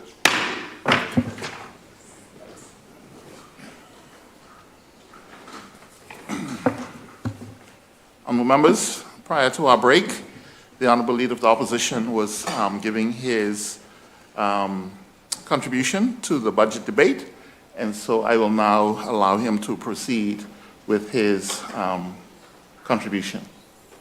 Honourable Leader of the Opposition. Yes, thank you very much, Mr. Speaker. Mr. Speaker, it is truly a pleasure again to be given this speech, and I'll try and pick up where I left off. I'll try and remember the energy that I left off with to see if I can pick up right there. But, Mr. Speaker, I just want to remind persons that, you know, my duty is to respond to what the Premier have said in his speech, what each of the now 9 ministers say. 9 ministries I have to respond to, including the Governor's Office, Deputy Governor's Office, Police. So it is a task, Mr. Speaker, and I really am thankful to be able to deliver and have the opportunity to do so, Mr. Speaker. And, Mr. Speaker, the Premier gets to come back again.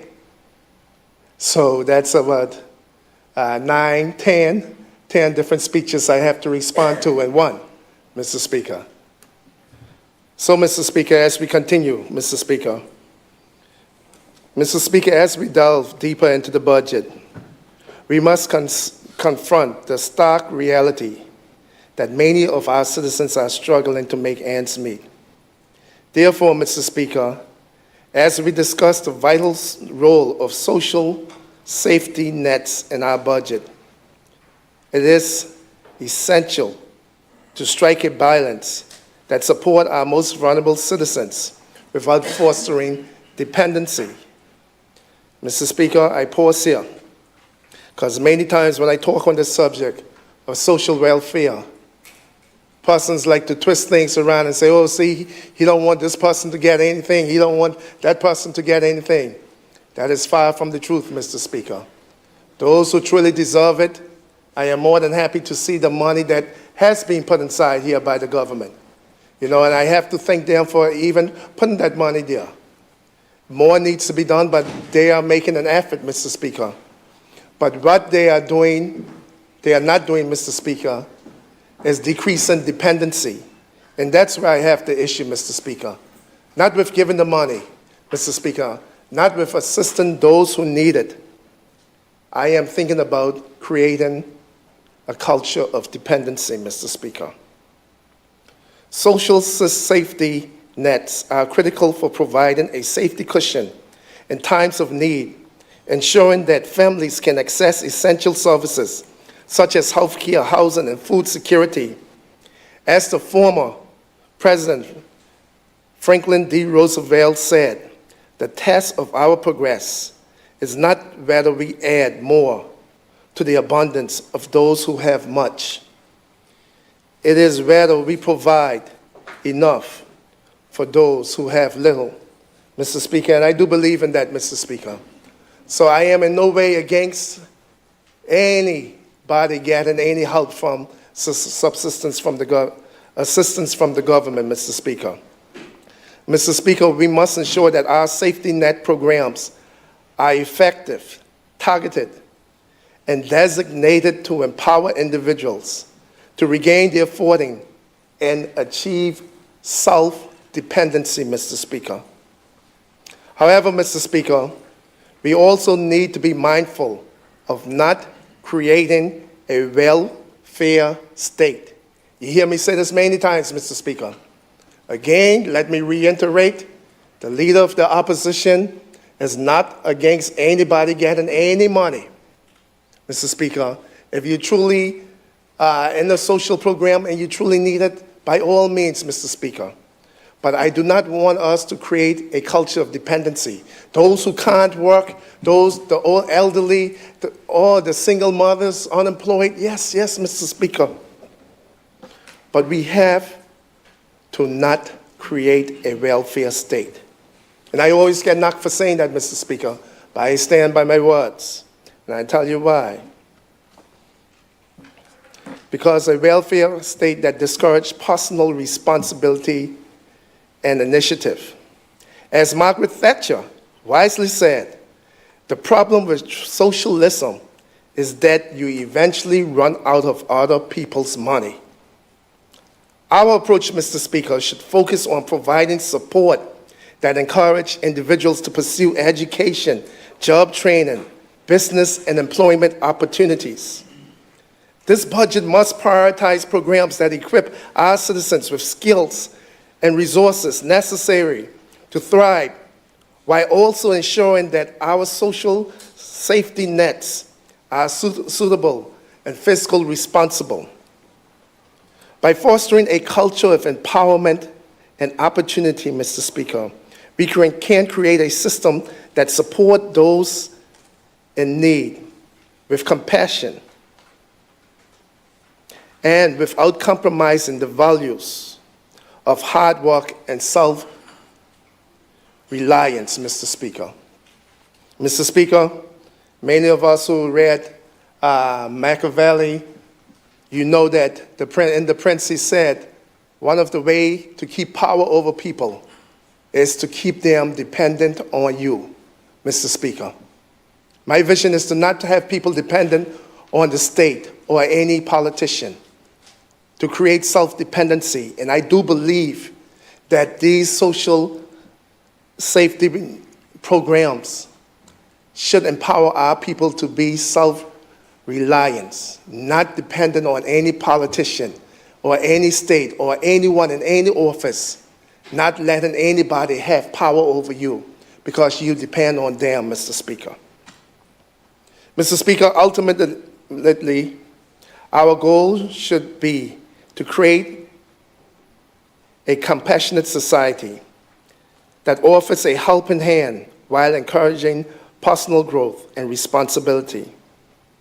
Mr. Speaker, by investing in education, job creation, community development, we can build a robust framework that supports our citizens in time of need while promoting long-term prosperity and independence.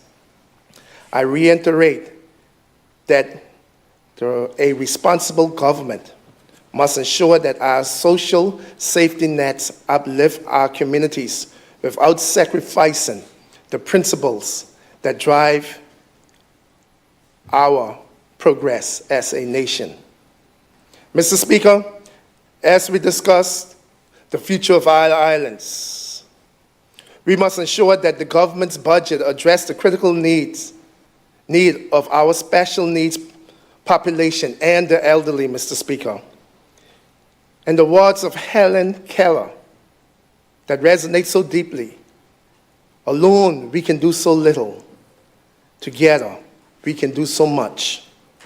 Mr. Speaker, it is imperative that we allocate sufficient resources to enhance support services, healthcare, and education opportunities for individuals with special needs, and to improve the quality of care for our elderly citizens.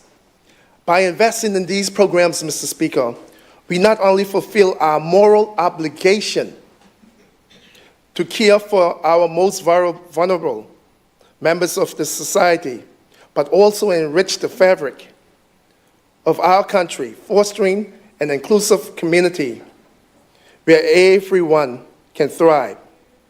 Mr. Speaker, 4 years ago we heard about the special needs school for Grand Turk. Mr. Speaker, it has completely disappeared from the pages of these books.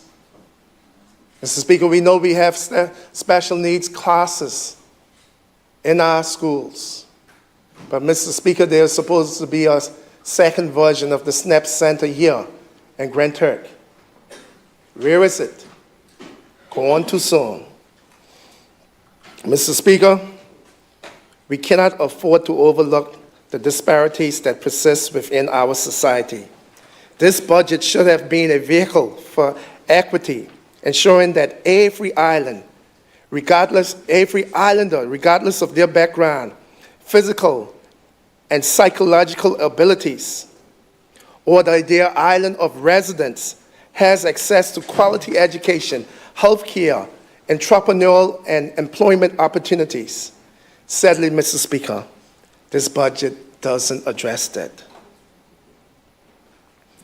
When you look at the figures, Mr. Speaker, that we'll delve in later, you will see again that they are keeping it where they had it and not putting it where they need it, Mr. Speaker. We will go to the figures soon. Moreover, Mr. Speaker, investing in sports and recreational activities is vital for fostering community engagement and enhancing our tourism appeal.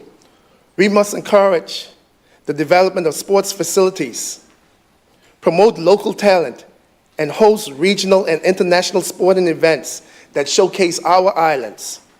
By creating opportunities for sports tourism, Mr. Speaker, we can not only promote healthy lifestyles amongst our residents, but also attract visitors who are eager to participate in or watch these events. This budget should support initiatives that elevate sports and recreation as an integral part of our cultural and economic landscape. Mr. Speaker, it has now been 5 years since the indoor facility in Grand Turk started. Imagine, Mr. Speaker, children who was in first form who attended that opening ceremony. Mr. Speaker, you know where they are now? Out of school and in college or working. Those first formers who were there present when the groundbreaking was done on that sports facility in Grand Turk are now in college, Mr. Speaker, or working. They have all already left school, and the sports facility still isn't open. We are hearing that it may be open sometime this year, Mr. Speaker, but it is not. And those first formers who were so excited, left high school without seeing this come to a reality, Mr. Speaker. It's so sad. Mr. Speaker, as we strive to build a sustainable future for the Turks and Caicos Islands, it is imperative that we properly staff and fund our physical planning and infrastructure departments, as well as our water undertakings.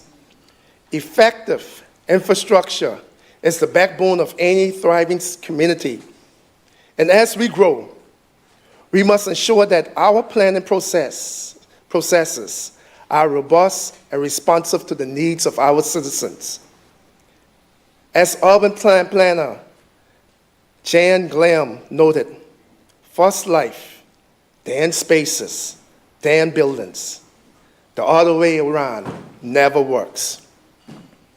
We must prioritize investment that enhance the quality of life for our residents, ensuring that our infrastructural development reflects the needs and our aspirations.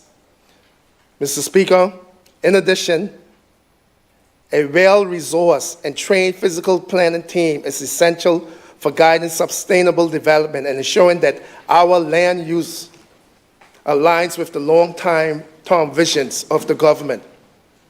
As we develop our islands, we must engage in strategic planning that balance growth and environmental stewardship.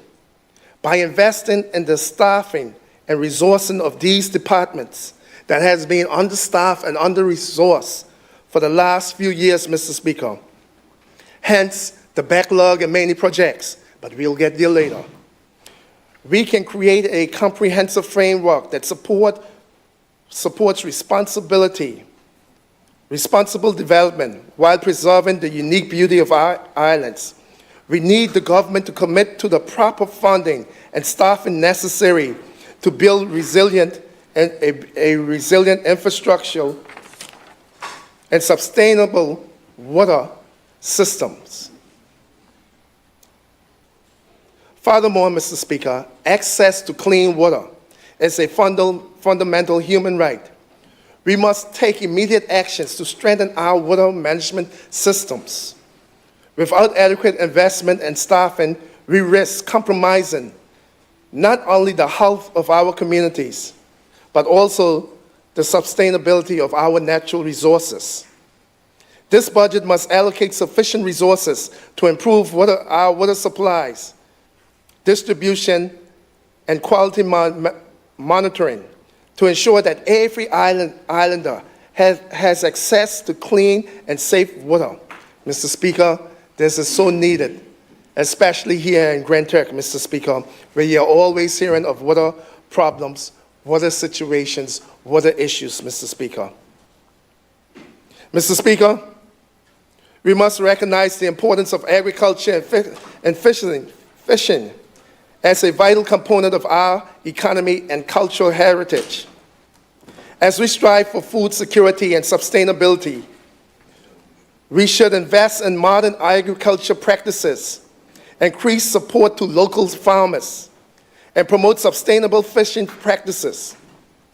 The words of environmentalist activist Vanda Shiva reminds us, the future of food is not about big agribusiness. It is about small farmers. We can achieve small farmers here, Mr. Speaker.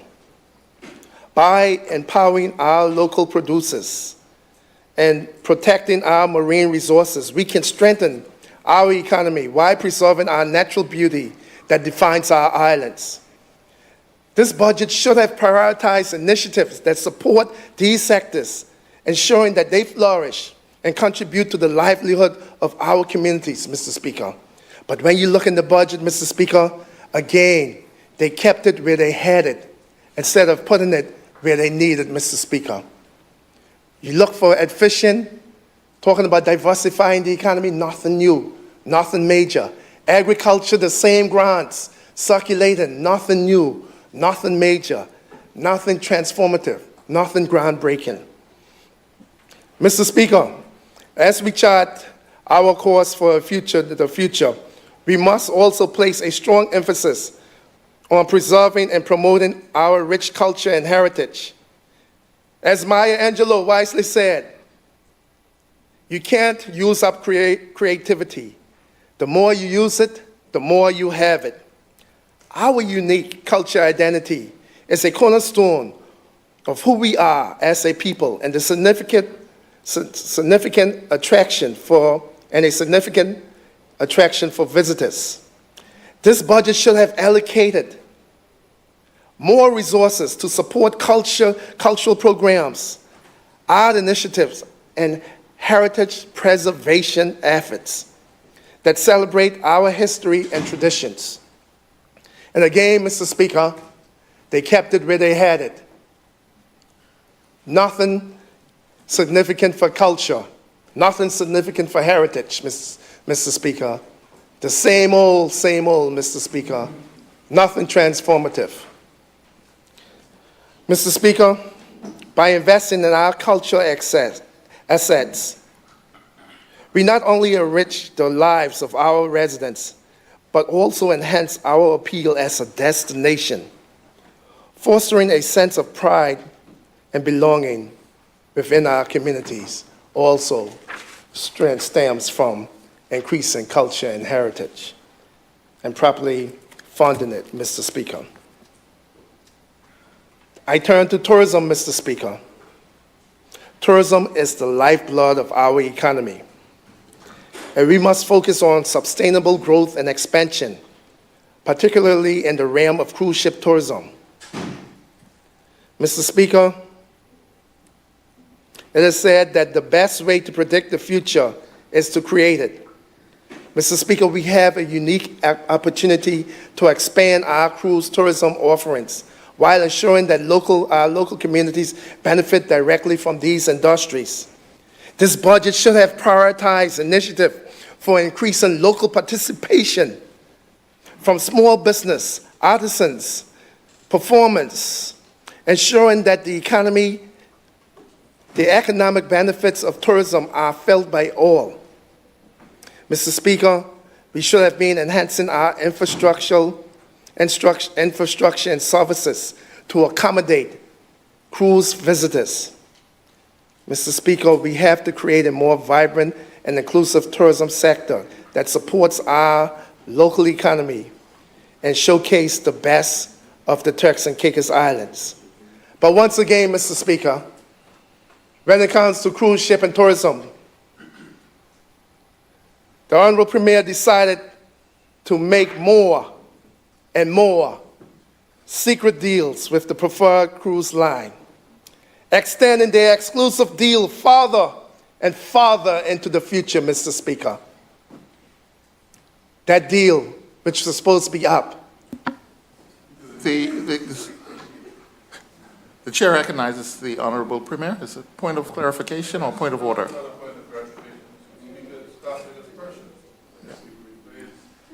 Yes, yes. Honorable Leader of the Opposition, I will ask you to withdraw that about a secret deal. I don't think that is appropriate. Okay, yes. A secret deal. But the provider that we do not see the full details of the contract. We saw a little bit. We have been asking for the full details from time immemorial. From time the last expansion, we got a little bit of the contract. That's how we know about the beach and coastal vendor bill comment. Mr. Speaker, the people wanted to see all.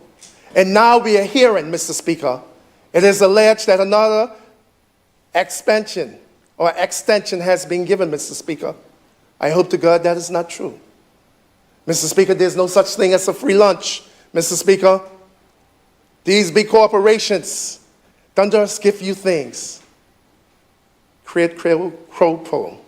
Something is always something there that they want, Mr. Speaker. So I'm hoping that we do not hear that they cruise expansion. I have nothing against people in Carnival, Mr. Speaker. Let me just register that. But, Mr. Speaker, we had an opportunity in the past that the port belongs to the government, Mr. Speaker. We could have choose who we let run it. We could have decide about the ships that come in, how much, how many. We could have had a system where there were no blackout dates, Mr. Speaker, that every day of the week you have ships here, Mr. Speaker. That is something that we wanted to see. Not expanding one company, giving them the ability to lock down the facility as they see it fit and to do what as they see it fit, Mr. Speaker. Quinta could have been a destination where every day our taxi drivers will have to say, you know what, I will take my Sundays off to go to church because I'm working 6 days a week. I don't need to work on Sundays. Let these other guys work on Sundays. We could have had that system, Mr. Speaker. No blackout dates. No blackout dates. But instead, one company dictating to the government who coming, who going, when you're coming, when you're going. No, you can't come this day. No, you can't come that day. If you want to come, ship company X, you got to come on this day. If you want to come, why? Let me see if I'm there, Mr. Speaker. And now, after doing all that, Mr. Speaker, this is the irony of it. After getting all the expansions and extensions from the government, they decide, look here, we are deciding not to come to you for a couple of days. We are going to divert our major ships. Our major ships we're going to divert away from your island. And we're going to do it without you knowing. You're going to find out like everybody else on the news, Mr. Speaker. Mr. Speaker, that is not right. We need to see the policy initiatives. We need to diversify our cruise industry. Grentuck could be one of the main players in the cruise industry in this region, Mr. Speaker. But we need to do the investment. We need to deal with that contract to ensure that there are no blackout dates, Mr. Speaker. I don't know what, if anything, is being offered for the extension of the contract down the line, Mr. Speaker. But it shouldn't be so. And if any contract is made, let the people see it in its totality. We have never seen the last one in its totality, Mr. Speaker. We got a little bit from the contract. But, Mr. Speaker, I'll move on. Mr. Speaker, we cannot overlook the development of our less developed family islands. We are an integral part of the identity of the Turks and Caicos Islands. The government needs to ensure that the country's budget indicates targeted investments in infrastructure, healthcare, and education for these islands, fostering economic opportunities that encourage residents to remain and thrive in their communities. Mr. Speaker, we have to create a balanced growth strategy that uplifts all our islands, ensuring that no community, Mr. Speaker, is left behind as we move forward together into a prosperous future. Mr. Speaker, what we've seen happening in South Caicos, we should have seen it happening in North Caicos. We should have seen it happening in Salt Key. Definitely we should have seen it happening in our nation's capital. Mr. Speaker, we are happy. We are elated for the Big South, Mr. Speaker. And Mr. Speaker, the reason why I said that because I know individuals. I know the players on that side, and I know how they twist and turn and wiggle and move and shake and wheel and deal, Mr. Speaker. We have nobody in this country. Everybody is happy for the island and our people of South Caicos, Mr. Speaker. But, Mr. Speaker, many are saying, what about us? What about us, Mr. Speaker? 4 years have passed, okay. Now you have the next 5 years. What about the other islands, Mr. Speaker? If you didn't do it in 4 years, at least now in year 5, we should have seen something. You had 4 years of plenty, Mr. Speaker. No hurricanes, no natural disasters, no pandemics, no nothing, Mr. Speaker. 4 years of prosperity. What have to you show for it, Mr. Speaker? To that end, Mr. Speaker, the government must also address the potential for hotel development in our less developed islands, ensuring that growth is both equitable and sustainable. We have a responsibility to ensure that all islands benefit from the tourism sector expansions. As the former Prime Minister of Jamaica, Michael Manley, said, our economy must be of the people, by the people, and for the people, Mr. Speaker. This budget should have allocated resources to encourage responsible hotel developments that create jobs, support local business, and respect the natural environment. By strategically investing in our islands, Mr. Speaker, we can enhance their appeal as a tourism destination while providing residents with opportunities for economic advancement. An elected government of the Turks and Caicos Islands should create a balanced approach to tourism that uplifts every corner of the islands. Mr. Speaker, the government has been in possession of a hotel property in Grand Turk next to the cruise center, White Sands. I think it was called that, for the past 3 years, Mr. Speaker. All we did was pay security expenses for the 3 years, Mr. Speaker, while it's being vandalized, while it's sitting up there. You bought the property. People was excited. but no plans. Nothing. Just sitting up there. You ask them today, what is the plan? No plans, Mr. Speaker. And I hope that by the end of this, one of the technocrats can shoot the premier something so he can say something and let's wrap up, Mr. Speaker. Because I know you have no plans for that. 3 years that property set up. Set up, Mr. Speaker. What is going on? We throw all that money. What? We don't know how much it's sold for, Mr. Speaker. They never bring the figures here. Every time we ask for the figures, oh, it's going to incriminate the process and all that stuff. But we never get the figures. We have been asking for it, Mr. Speaker. Mr. Speaker, they brought that. They brought that property with no vision for its use. And now 3 going on to 4 years sitting up, Mr. Speaker. 3 going on to 4 years sitting up. Just paying security expenses for a property that is being vandalized and depreciated, Mr. Speaker. No plans, no use, Mr. Speaker. Just like this government. Always keeping it where they had it instead of putting it where they need it. Furthermore, Mr. Speaker, as we look to enhance our tourism offerings, we must also focus on high-end tourism, which presents a unique opportunity for economic growth. High-end travelers seek authentic experiences that reflect the beauty and culture of our islands. And we must cater to this market with luxury accommodations and personalized services. It is said, Mr. Speaker, that travel is not just about the destination. It is about the experience. Mr. Speaker, we have heard about the Experience TCI. What experiences have they created, Mr. Speaker? Are they being properly funded, Mr. Speaker? Experience TCI. Where are the experiences? We will go to the numbers later, Mr. Speaker.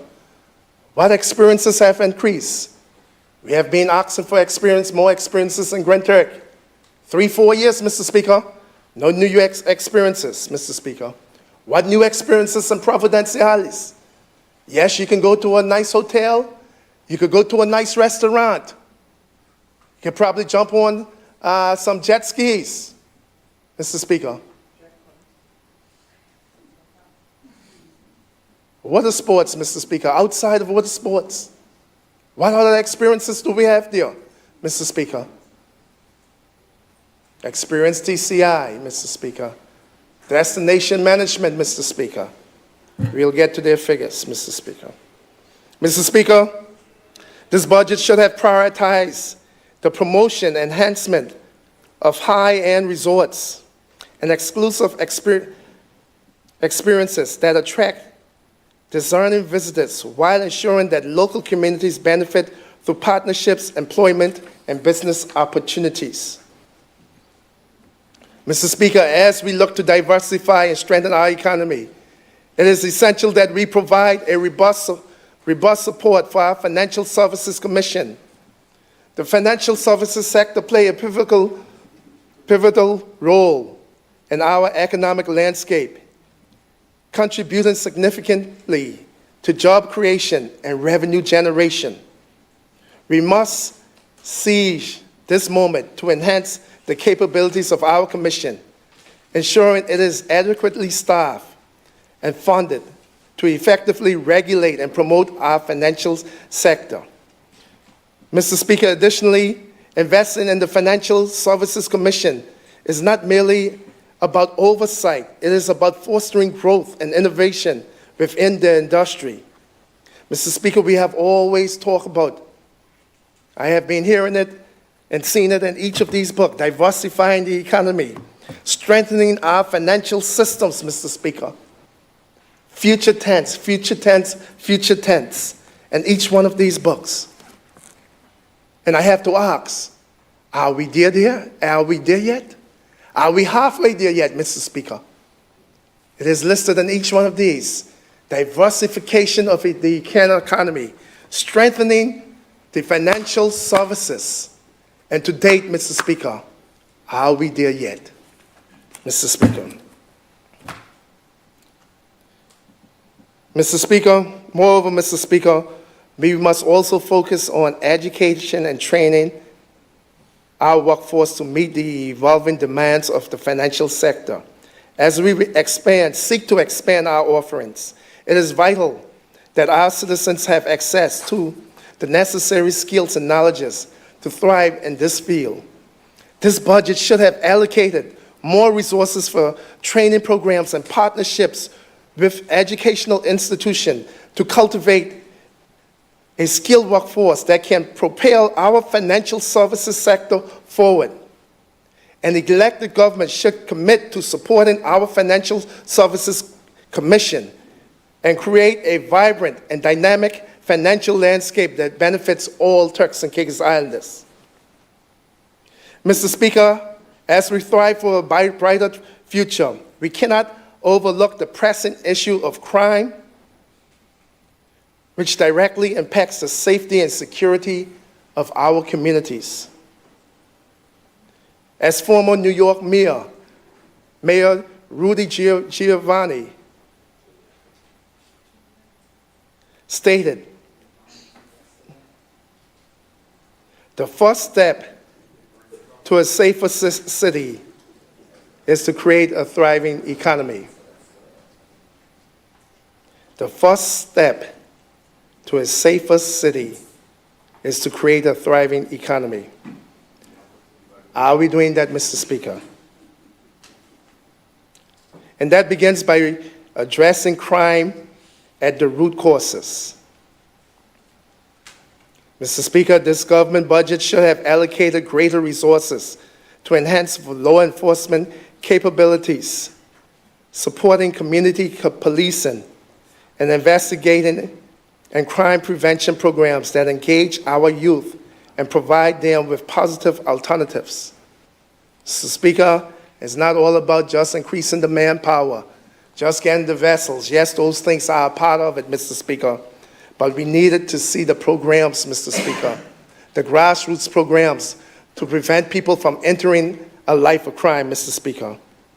In addition to crime, Mr. Speaker, we must prioritize border protection and address the challenges of illegal immigration.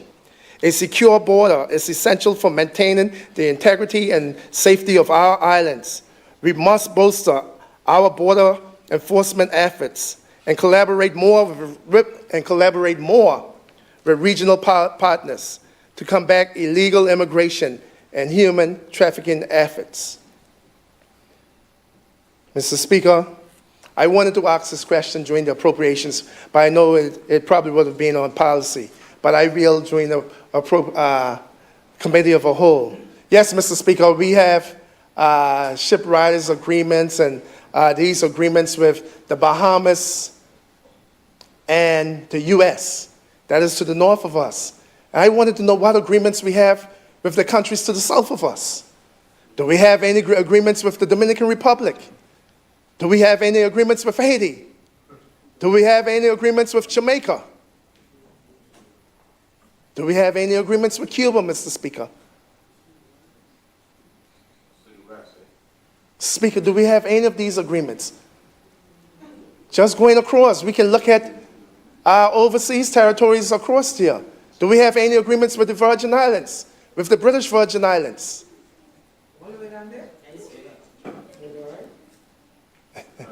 Mr. Speaker, if you understand transshipment, you will understand why I point out those things. But I know the members do not, so I'll continue. Mr. Speaker, as we enhance our security measures, it is equally important to approach this issue with compassion and understanding, ensuring that our policies reflect our values and commitment to human rights while protecting our citizens.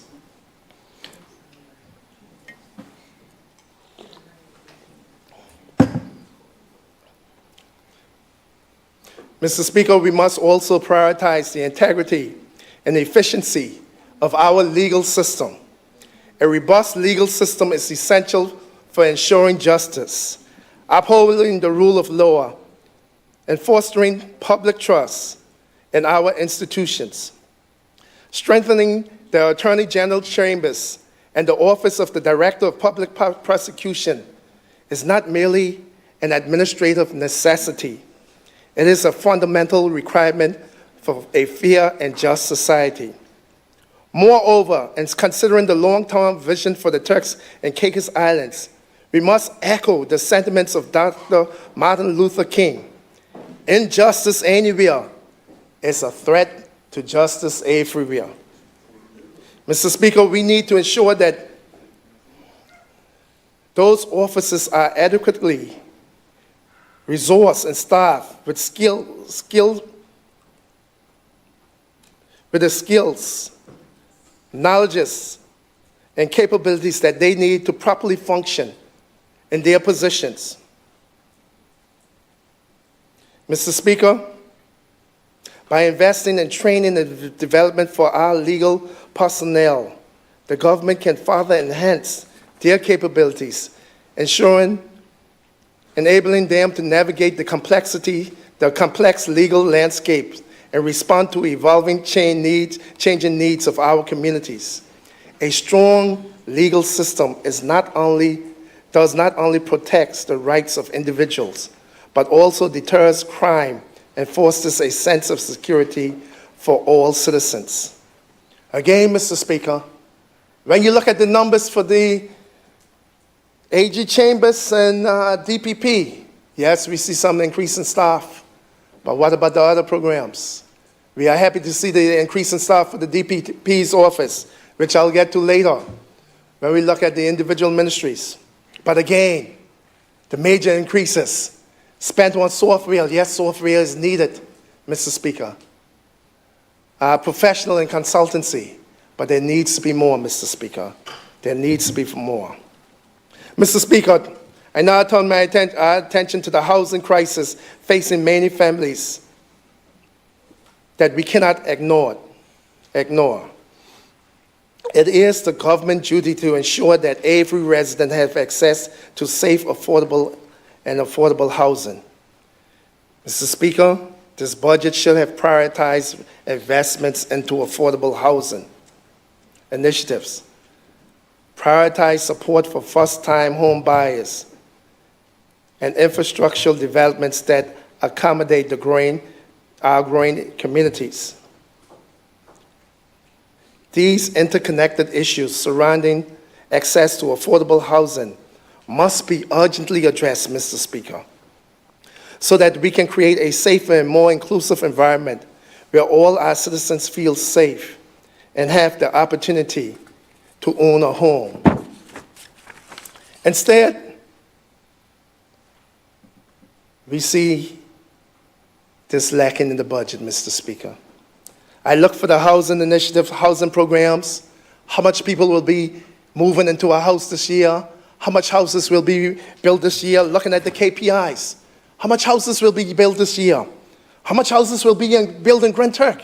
Oh, how much houses will be built in Salt Cay, South Caicos, Middle and North Caicos? How much houses will be built in Provo when needed so bad? Mr. Speaker, you can guess it. The answer is zero. Nothing is going to be built this year, Mr. Speaker. Look at the budget numbers. Nothing is going to be built this year. Everything we have seen for the last 3-4 years, professional and consultancy, consultant after consultant. You pay one consultant to consult on the work of another consultant. Bring another consultant in to consult on the work of that consultant. This is all I am seeing, Mr. Speaker. We want to see houses being built. How many houses are going to be built this year? That is what I want to know. How many houses is going to be erected this year for the people of the Turks and Caicos Islands? Not saying, oh, we increased their vote. They now have additional 250,000. Yeah, but is that 250,000 going into putting blocks on the ground? No. It's going into studies and consultancy or software, Mr. Speaker. That's where it's going into, Mr. Speaker. Mr. Speaker, again, yes, you have a winning slogan, but again, you cannot keep it where you had it, Mr. Speaker. Mr. Premier. You cannot keep it where you had it. You have to change something. Mr. Speaker, as we address the pressing needs of our affordable housing, it is critical that we urgently implement the residential crown land policy to provide access to land for Turks and Caicos Islanders. Mr. Speaker, I heard this in the Premier's speech, which I got a copy just about 5 or so minutes before he finished. I underlined it, but I figured something like that was coming, Mr. Speaker. We heard a little bit about it. And again, it is real. It will come to cabinet. It will be decided in cabinet, Mr. Speaker. The people are waiting. Mr. Speaker, there have been no crown land being given out for the last umpteen years. I know in the last 4 years of this government, none was given out, Mr. Speaker. None was given out. We have been hearing about a crown land policy, Mr. Speaker. When is that crown land policy going to come and be implemented? Mr. Speaker, I am hoping, and I am hoping for the people, our people, that this is implemented sooner than later. It is not just talk, that this is something tangible that this government, that the government of the Turks and Caicos Islands can do. And I will be the first to congratulate you if you can get this done for our people. It's not about me doing it. It is about doing it for our people. I will be the first to congratulate you. And I will stand and say that publicly. You have done a good thing. When you bring that to the parliament, when these changes have come, when our people, when the first person get issued that land from that policy, I will personally congratulate the members of this government, Mr. Speaker. We need to see this happen, Mr. Speaker. Mr. Speaker, as I said, this policy should have already been in place. Mr. Speaker, this is the same government. This should have been done coming into the budget. This isn't a new government, Mr. Speaker. Give our people the opportunities to own crown land and build their home, Mr. Speaker. To that end, Mr. Speaker, by establishing a clear and accessible framework for crown land allocations, this government can empower Turks and Caicos Islanders to participate in the property market without facing insurmountable burdens. Mr. Speaker, we know that the price of crown land, of land in the Turks and Caicos Islands, have gone up 100%. A piece of land where you could have bought for $20,000 10 years ago, now $300,000. Back then, you could have bought a house for $150,000. Now a regular house, just 2 bedrooms, 2 bathrooms, regular bathrooms, nothing special. $450,000, $500,000, Mr. Speaker. How can our people afford that, Mr. Speaker? That is why it is critical and today. We must face the challenges of today. Mr. Speaker, and this is one issue, you can't jump back and say a PDM government or a PNP government from 10 years ago should have, would have. This is the problems of today, Mr. Speaker. We must face the present age. Mr. Speaker, this is what is happening today. There's a saying, we are being priced out of paradise, Mr. Speaker. And that is what is happening in the Turks and Caicos Islands. The same thing what happened in islands like Hawaii, where native people cannot afford to own land in their own country. This is what is happening in the Turks and Caicos Islands. And we have to stop it before it goes any further, Mr. Speaker. Mr. Speaker, as we speak to increase development and increase housing stocks, we must also address the growing demands for our energy sector. It is crucial that the government urgently strengthens staff and adequately fund the Electricity Commission, Mr. Speaker. Mr. Speaker, this commission has been with a manpower of 1 for some time now, Mr. Speaker. 1 person, Mr. Speaker. 1 person. Mr. Speaker, we know we have the rate reviews coming up. We have contracts to manage, Mr. Speaker. We have people going into alternative energies, Mr. Speaker. And we have 1 person there. Mr. Speaker, in order to do the work of the commission, of that commission, it needs about 10 to 15 staff, Mr. Speaker. This is not my words, Mr. Speaker. This is what has been gathered, Mr. Speaker. We are happy that we are seeing 3 additional posts, Mr. Speaker. This commission needs the staff to do its work. The rate review is ongoing, Mr. Speaker. They need the staff. People are going into alternative forms of energy, Mr. Speaker. Solar energy, solar panels. Mr. Speaker, our people are being left out of these fields. Persons are coming from the outside, setting up their businesses and making major money here in the Turks and Caicos Islands. Things that we can be doing, Mr. Speaker. This and this sector need to be registered. And our people, and we need to promote these products for our people to be a part of and participate in. Mr. Speaker, there's someone who said that the energy problem is not a technical problem. It is a political problem.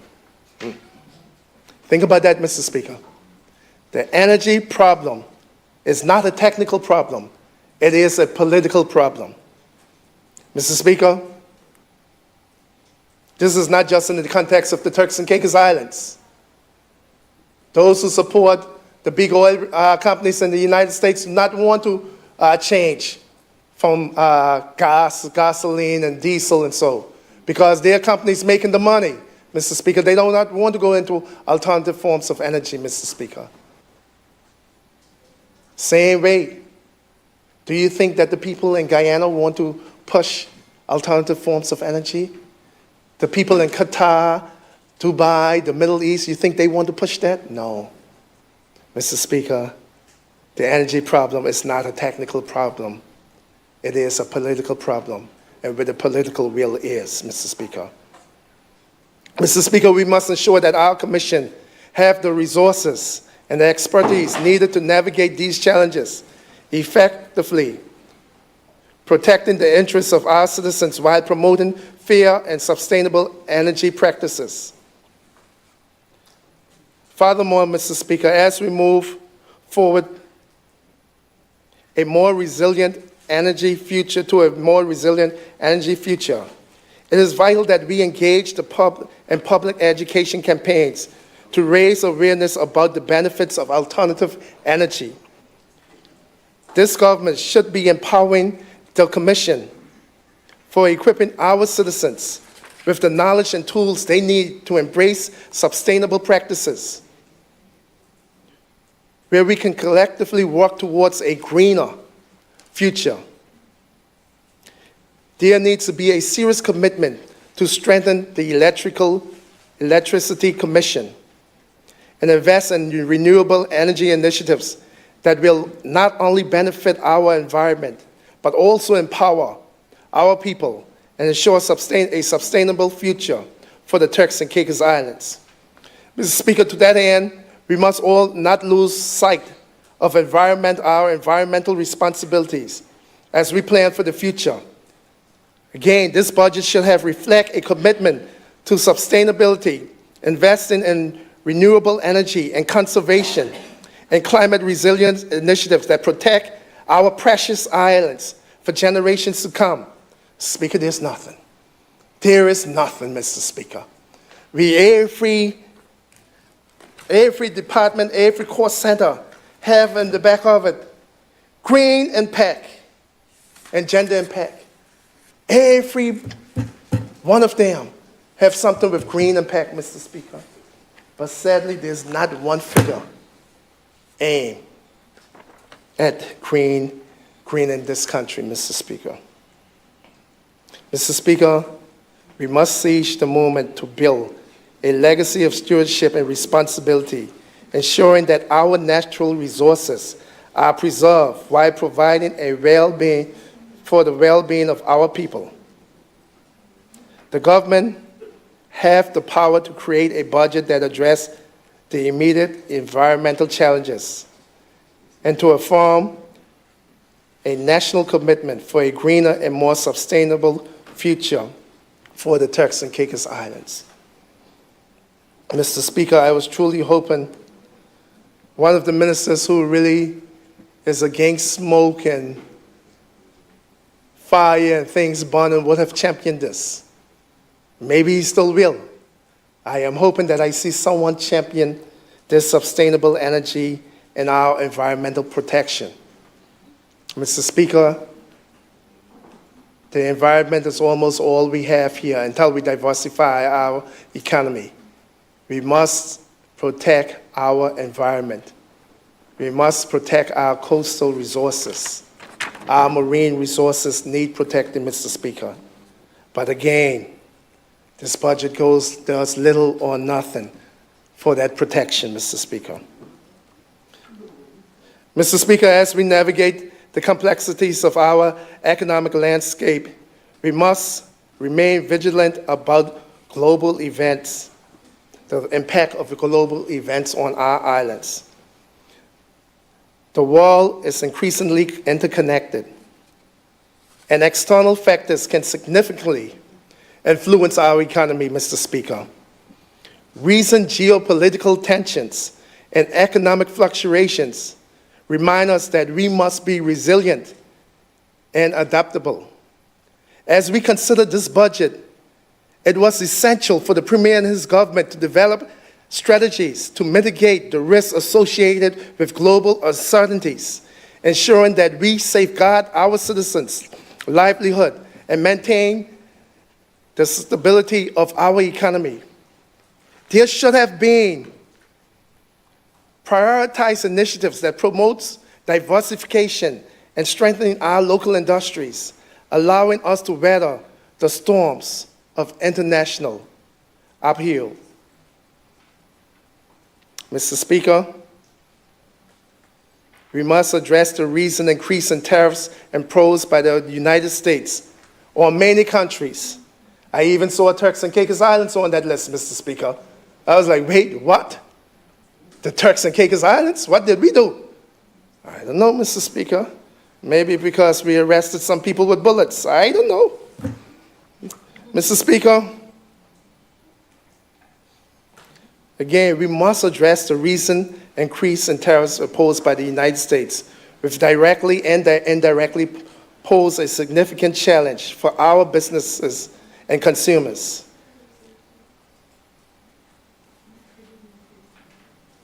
Mr. Speaker, the rising costs associated with these tariffs can strain our economy and affect the already high prices of essential goods and services. This budget must have included measures that support our local businesses, helping them to adapt to these changes and remain competitive in the face of increasing costs. But once again, Mr. Speaker, the Premier and his cabinet kept it where they had it instead of putting it where they need it. There's nothing for our local businesses to weather these geopolitical tensions, Mr. Speaker. And we actually being named, Mr. Speaker. It ain't just that, these things are happening. Turks and Caicos Islands was named on the list of tariffs. We don't know what is happening in these uncertainties. But again, the Premier and his cabinet, those in that picture, has done nothing to address this, Mr. Speaker. Nothing inside this budget, Mr. Speaker. At least I do not see it, Mr. Speaker. If it is there, I'm sure he will tell me in his wrap-up. Furthermore, Mr. Speaker, we must also be aware of the potential repercussions of the U.S. policies aimed at penalizing Caribbean nations who welcome Cuban doctors. Mr. Speaker, we saw them in Jamaica bringing down the Jamaican government, but they stepped forward for bringing in Cuban doctors. And we know we had Cuban doctors here who we couldn't have functioned without, who did a wonderful service and fill in the gaps in the Turks and Caicos Islands. We have not been named as yet in that, Mr. Speaker. But we know we had Cuban doctors here. And we saw the U.S., what they come down on other Caribbean countries about welcoming Cuban doctors, Mr. Speaker. But again, these things are being ignored. Mr. Speaker, such actions could have threatened our healthcare system and the quality of care available to our citizens in the times when we need it the most in our country. As we know, Mr. Speaker, healthcare is a fundamental right, and we must ensure that our budget prioritizes the well-being of our community. Mr. Speaker, lastly, in this first section, and then I'll go on to the analytical part. That is just the philosophical part. Then we go to the analytical, then this discussion and conclusion. Lastly, Mr. Speaker, in this first section, the government must embrace technology and innovation. Mr. Speaker, technology and innovation must be embraced as essential driving programs in our society. As Albert Einstein famously said, the measure of intelligence is the ability to change. In an increasing digital world, we need to invest in technology that enhance our education, healthcare, and business sector. This budget should have been supporting initiatives that promote digital literacy, access to high-speed internet, and the development of tech hubs that encourage innovation and entrepreneurship. But once again, Mr. Speaker, keep it where you get it. They kept it where they had it instead of putting it where they need it. But Mr. Speaker, you know me, I'm going to call a spade a spade. I have somehow, I don't know why, a little bit of confidence in the new Minister of Innovation and Technology. A little bit, not much. I have a little bit of confidence in you. I have a little bit of confidence that you will at least try, Minister. And anybody, you all know me, I give credit where credit is due. I haven't seen you perform in your ministry as yet. I haven't seen the results or the fruits of your labor. But you ain't one of the ministers who perform. No, I will be your biggest cheerleader. And I want to remind people before we go in to the next section that again, nobody on that side is my enemy. Nobody on that side is my enemy. It is my duty to be hard on them. And you, as supporters, as PNP supporters, PDM supporters, whoever you are, you should want me to be hard on your ministers to make sure that they do the best job. I have no issues with them. Yes, I get upset with them. Yes, I get mad with them. Just like how any family do. If you ever see myself in the PS of education play basketball, you won't believe I know his mommy. But after the game, I make sure he gets something to drink. I'll go and get his Gatorade. And John tell him if he's ready, I'll wait on him and take him home. But join that game. Join that game. Oh, Lord. And the ministers, they expect nothing different from me. You know? I do believe that you are good people, but you're doing a bad job so far. You're doing a bad job. To whom much is given, much is required. And I believe Bishop said that in one of his prayers recently. To whom much is given, much is required. And you next in Caicos Islands gave you much.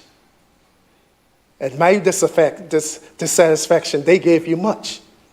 So whom much is given, much is required. And I want to say a second term, a second consecutive term. People are expecting great things out of you. But already you start off by letting us down with this. Come on, you start off by letting us down. So, Mr. Speaker, the analytical part.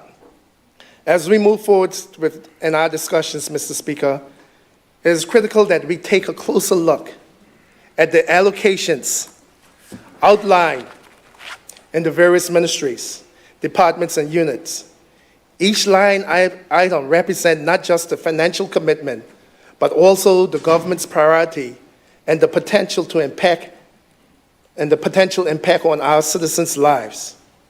Mr. Speaker, by analyzing these allocations, we can better understand whether they align with the pressing needs of our communities, or if they reflect a missed opportunity for meaningful change So, Mr. Speaker, let us delve into the specifics, examining how the proposed expenditure will either pave the way for progress or continue the cycle of decline and unfulfilled promises, Mr. Speaker. Let's look at the numbers, Mr. Speaker. And Mr. Speaker, I had to say for this section, I cut it down. I think I took about 2 hours out, as a respect to Cannon Bean for tomorrow.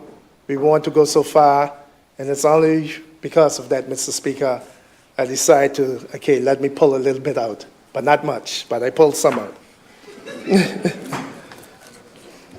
Mr. Speaker, I need my glasses for this section, Mr. Speaker. Mr. Speaker, we have been hearing about one of the biggest budgets ever. And I want the Premier's words to say exactly how much this budget is. If someone can quickly tell me that, how much did the Honorable Premier say this budget was? 500 and something million. Mr. Speaker, I cannot find the exact figures right now, but we know this budget to be an expenditure and income. The amount of money, 549, I think some 549,444,891. So when people hear these figures, they say, what? You hear all the money the Turks and Caicos Islands have? You hear all the millions of dollars we get? And I say, wait, hold on a second. Hold on a second. That isn't money that the government have. That isn't money that we got. So you're saying the biggest budget ever. Mr. Speaker, it is the biggest prediction ever. It is a prediction. But the prediction is by science. They go by information and what they expect to get. So let's look at it, Mr. Speaker. So for the income, Mr. Speaker, we look at the governor's office. The governor's office right now, since they moved some statutory bodies, is not bringing in any income. I guess the income under the governor's office will come from FSC. So we look at police. Mr. Speaker, police is scheduled to bring in some $355,000, Mr. Speaker. And you say, well, where do police make money from? The police make money from gun licenses, sale of stamps, police records, and other receipts. But I bet you, and I will put a test to anyone inside here, besides the people in the Ministry of Finance, which ministry or department bring in the most money for the Turks and Caicos Islands government? Not anybody besides finance people. Anybody, just shout it out. The people on Radio Land would be here. And I want the people in Radio Land who are listening, think about it. Which ministry? Some people may think it's the Ministry of Finance or Gaming, but no, Mr. Speaker. It is the ministry, the Office of the Deputy Premier, Ministry of Immigration and Border Services, that bring in a whopping $244,624,600. The Ministry of Immigration and Border Service bring in the most money. That is number one. The Ministry of Finance is second, with $187,825.84. No cents, yeah. $187,825,084. Second. So let's look at the Ministry of Finance of Immigration. Well, how immigration make all that money, Mr. Speaker? Some $244 million we are predicting to get from immigration. Well, let's look at the numbers. Import duties, some of the big ones. I won't go through the small ones. Import duties, we are predicting to bring in $132,400,224 and import duties for this year. Last year, we brought in 119 million, but this year, 132 million. So I want you to see when they're saying, oh, the budget increased and increased by so much millions, where those millions are coming from, you know? Because the Premier will want you to think that he's doing something amazing. But let me show you where the amazing work is being done. Customs processing fees. Last year, we made some $39.8 million. This year, we're going to make, predicting to make 43.8 customs processing fees. The next big item on this is work permits. The third one. The country make, in this ministry, the third most from work permits. And let me tell you how much work permits. Last year, we made some $34.3 million in work permits. But this year, we're expecting to make about $4 million in work permits to $37.7 million. So what is that saying? I don't know if it's the increase in more businesses, more hotels, more people coming into work. But we are predicting, they are predicting as a government, to make some additional $4 million in work permits, from 33 up to 37. So that is the Ministry of Immigration, the biggest money on a ministry for the government. So we went to finance, which people thought probably would have been the highest. And let's look at the Ministry of Finance. Where the government is predicting to make this record budget from, these record predictions. So in the Ministry of Finance, the biggest honor is what everybody think, accommodation tax. Accommodation tax is $133.6 million. Mr. Speaker, last year for accommodation tax, we made, the actual was 124. So we are saying that some additional $9 million we're going to make in accommodation tax this year, probably with additional rooms, additional villas, villas, what is the plural of villa? Villas? Yes, Mr. Speaker. So we look at 9 million. You see again, they're going up. Seaport departure tax from 10 million to 11.9 million. Excess revenue from 5.5 to 9 million. And destination enhancement fund. So you see, they're making money from the destination enhancement. They're making money, but where are they spending it, Mr. Speaker? Let me show you, let me tell you how much money they're making. I'm not lying.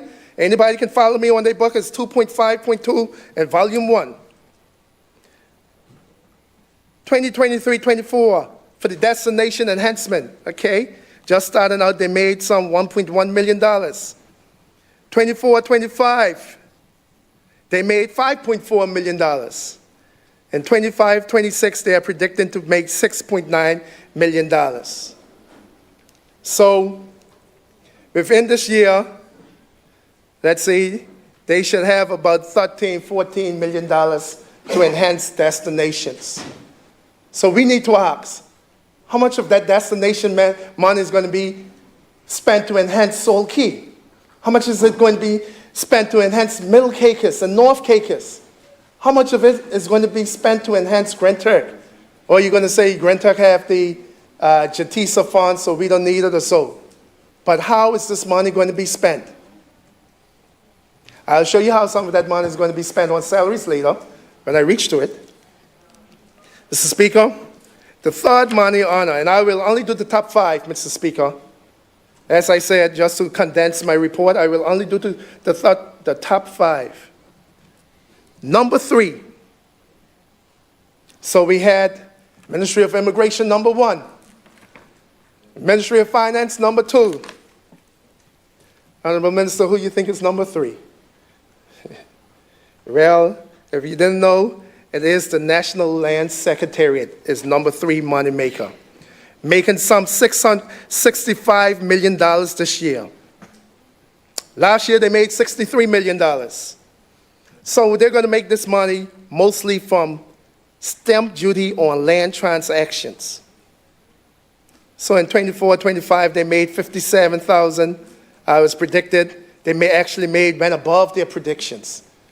So much of our houses, land, and stuff being sold from under us that we can't afford, that the National Land Secretary is making $61 million last year. And this year they say, wow, so much of the people land. Turks and Caicos Islanders have to sell their homes. Turks and Caicos Islanders, in order to make ends meet, have to sell generational land. We're going to make more money this year. So we're not going to make $61 million. We're going to make an extra $4 million, an extra $3 million, $63.7 million. This is what is happening. So that is number 3. Number 4, the fourth money maker for the government is the Ministry of Physical Planning and Infrastructure Development. But now it dropped way down from the 200 million to the 170 to the 65. Now we're down to 16.5 million. And this ministry make a lot of its money from application fees. Ministry planning make their money from planning fees. And so number 5 is, yes, Ministry of Education. I didn't expect to see Ministry of Education as number 5, the 5th money maker for the government. The Ministry of Education is expected to bring in a whopping $15.8 million for the government. $15.8 million for the government. Sorry, not Ministry of Education, Ministry of Home Affairs. Yes, Ministry of Home Affairs. Ministry of Education is right above that. And this is some $8 million on vehicle license. Their major money maker is vehicle license. They made $7.5 million last year, and they're predicting to make $8 million this year. So let's move to expenditure. Those are the money makers. So let's see who spend the money. Those are the departments that make the money for the government. And it is predicted that they will make, in total, for this year, $549.4 million. So last year we made $506 million, those departments. But this year, $549. So you see where the increases are. So, you know, the premier ain't doing nothing fancy. They ain't doing nothing out of the way. They ain't being creative. There's no creativity here on the part of the premier. These where the monies are being made. But let's see how it's being spent. Let's see how the money is being spent. So I wonder if the ministries that make the most money spend the most. I don't think so. And we all know that in most countries, what is the number one cost to government? We spend the most money. I'll give you a clue. We have about 4 or 5 of those ministers sitting up inside the house today. You guessed it, Ministry of Health. Ministry of Health costing the government the most. The Ministry of Health, while making little to no money for the government, is costing the government $105.7 million. $105.7 million of that $530 million is going to be spent on health. That's 1/5 of the budget will be spent on health care. Now, if I told anyone that the Turks and Caicos Islands were spending 1/5 of their money on health care, 1/5 of the national budget being spent on health care, people will say, wow, your health care system must be better than Canada's health care system. You must be get every specialist in the world here. Every specialist. Your people must be the healthiest in the region. Your people must have the best access. You must have the best hospitals in the Caribbean. Is that the case? We're spending 1/5 of the national budget on health care. And what are we getting in return? Our people have to go all across the world, now to South America, a different continent, to seek health care. Way across the Caribbean into South America now, we're sending our people. And when we're sending our people, we're not sending them with their pockets full. We're sending them raking and scraping. No money. Get your ticket and go. Wherever your family can afford, they better afford, because we ain't got no money for you. Imagine that. Sending our people way to a different continent without a dollar in their pocket. Who can afford? Some of us can afford it, but a lot of the people cannot. And we're sending them down there. Our hospitals. How much people, when they show up there, they get treated right there, especially for cardiology and cancer and all the other things. We were promised a state-of-the-art facilities. And many of us here heard the talks back in the day. State-of-the-art facility, best in the Caribbean, best in the region. State-of-the-art was associated with what we have in the two hospitals. I have to make a disclaimer. When they came along was the year I left. When they opened up is when I went to the governor's office as the deputy parliament secretary of the governor's office. So I never walk a day in the hospitals, the new hospitals. That is when I transitioned from out of the Ministry of Health to the governor's office. But Mr. Speaker, we were promised state of the art. And what did we get, Mr. Speaker? And this is no knock on none of the staff. Because they're going to say, oh, the leader of the opposition talking bad about the staff and everything. You know, but if anybody down there need to be talked bad about, we just have to do it, Mr. Speaker. Because no way we want to go to any doctor and we see a doctor go on Google or any such to find out the diagnosis, Mr. Speaker. That is why you went to school, Mr. Speaker. And many of our people complain about that. I don't know if that is a good thing or a bad thing. They show up to the doctor. Well, doctor, I have this, I have that, I have that. You know, and wait a second, let me punch that in. No, Mr. Speaker. We went to school to figure out these things, Mr. Speaker. Just like how I can tell you, if you ate something within 3 or 4 hours, you start feeling fever, nausea, vomiting, and diarrhea, chances are you are food poison, Mr. Speaker. And if it makes you critical sick, it's food intoxication. And if it's just low, it's food poisoning.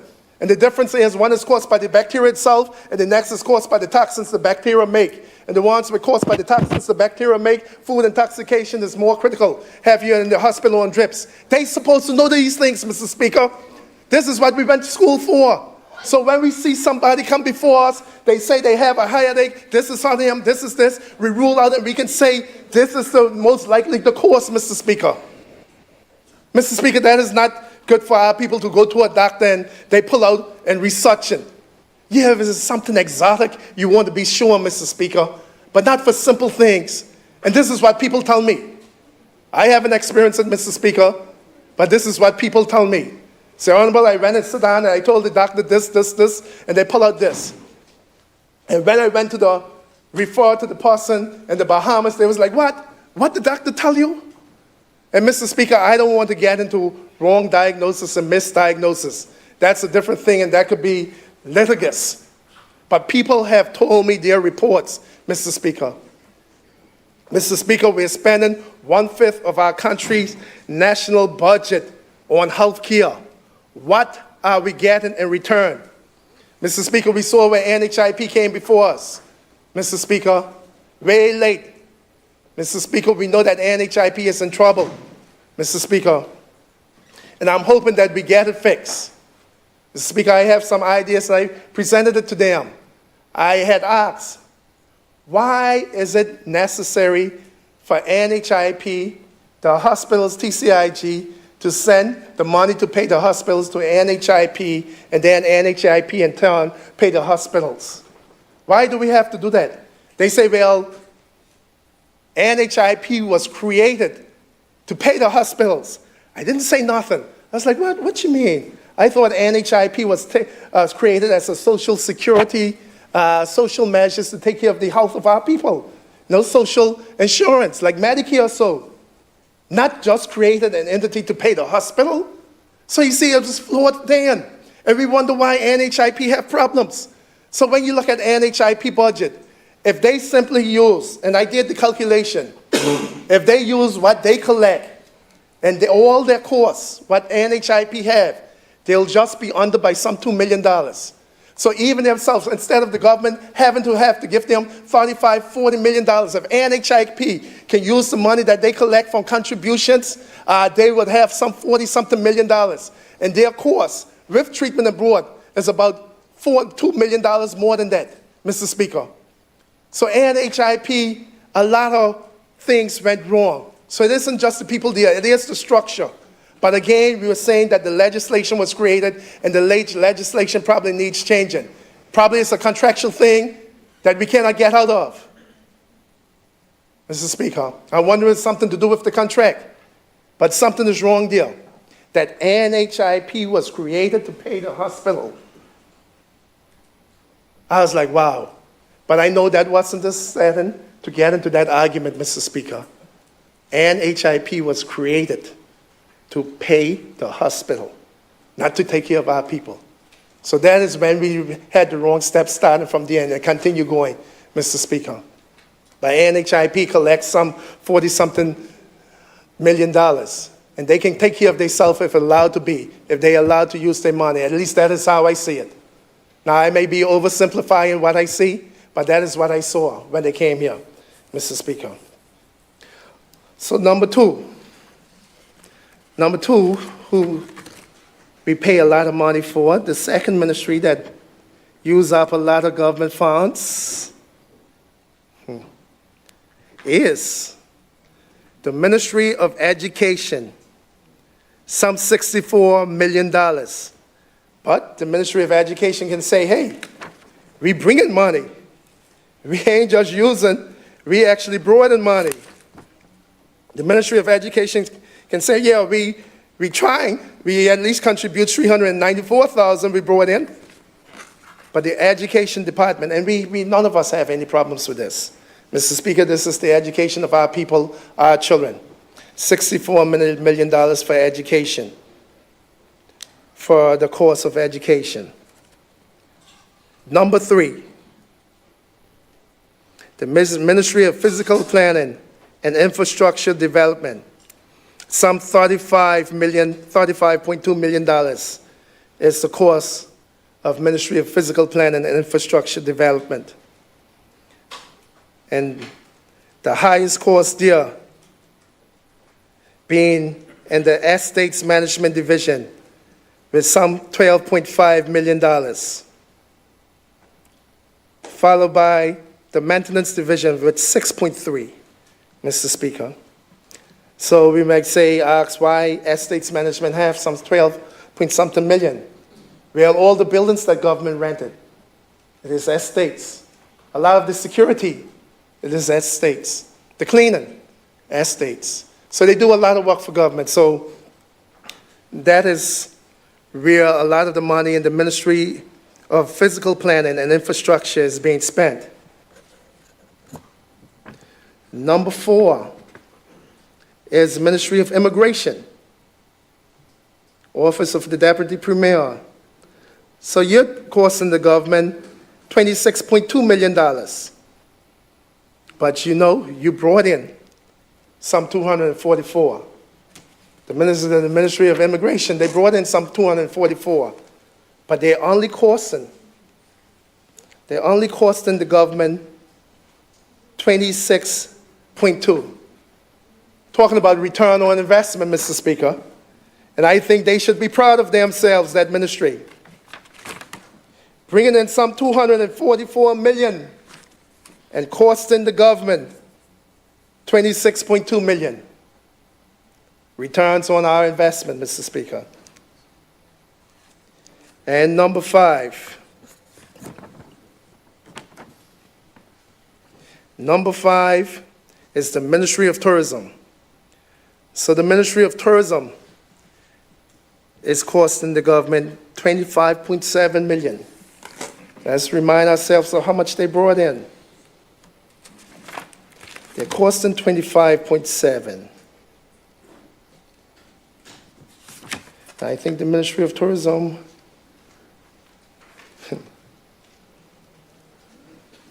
the Ministry of Tourism only brought in $8.3 million. That is That is interesting. I thought the Ministry of Tourism would bring in more. Honorable Minister, only 8.3 million? Let's look at what you're doing here. Where you getting your money from? Honorable Minister, you're getting your money from $6 million in gaming tax. That is the highest one here, and everything else is 300,000, 200,000. Casino winnings, gaming tax, lotto tax, casino licensing, a little bit of money from sand and quarry licensing, national park fees, some 249,000, hotel inspections. You have a lot of line items. You really milking the system to get the people's money, huh? But you're bringing in some 8.5 million. However, how much is being spent on you?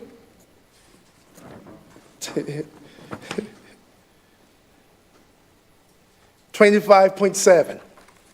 25.7 million. Mr. Speaker, so you're seeing where the expenditure is, and we're seeing where the revenue. So when we look at that, Mr. Speaker, the total expenditure is predicted to be 539.9 million. I want to make sure I'm at the right place. Last year it was 531.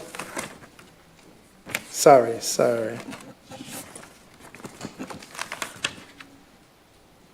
Yes, last year it was 531.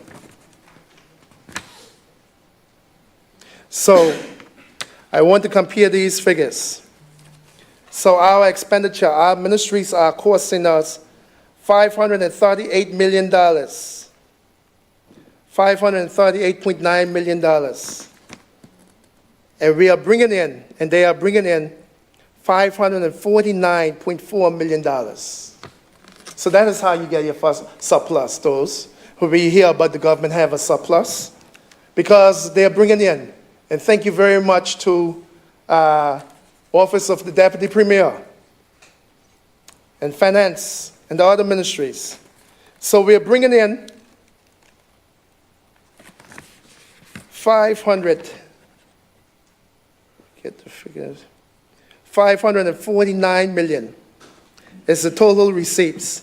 Total revenue and capital receipts is 549 million. The total expenditure is 538. So that's about some $10 million in surplus. And I guess that is the $10 million that we're going to hear you boasting about. Rightly so.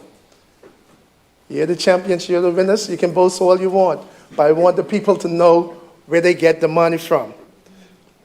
Mr. Speaker, let's look at the summary of our manpower and the cost of manpower, Mr. Speaker.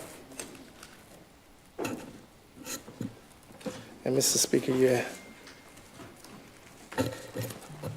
And that is in the blue pages of the book of Volume 1, for those who was following.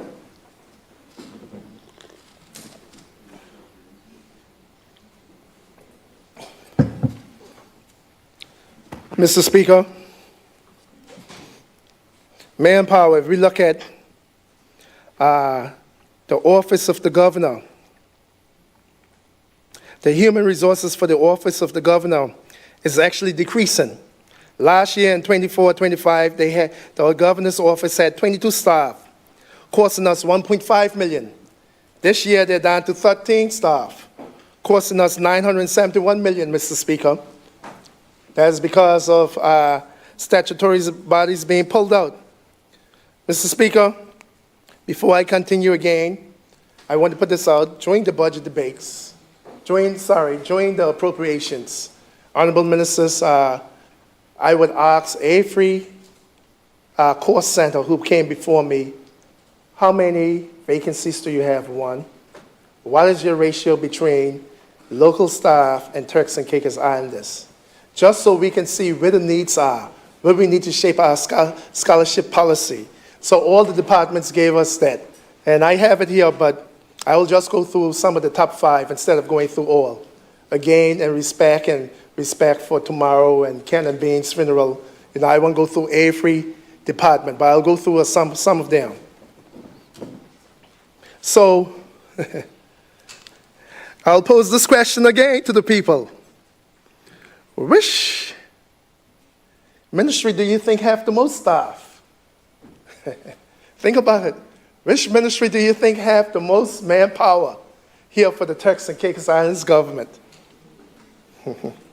Yeah? Honorable member from South Caicos, you can think about it? Who do you think? Police? Who do you think? Well, if I call police, you don't hear them, but... Well, the Ministry of Education, Youth, Sports, and Culture. Last year, they had 518 bodies. This year, they're predicting to have 528 bodies. Last year, their manpower cost the government $26.1 million. This year, they're going to cost the government $26.6 million.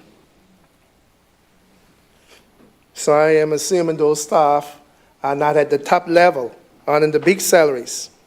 So we asked the Ministry of Education about their staff complement and the percentage that we get. 41 of the staff in the Ministry of Education, Youth, Sports, and Library and Culture are Turks and Caicos Islanders, 41%. And 59 are persons on work permits or contract.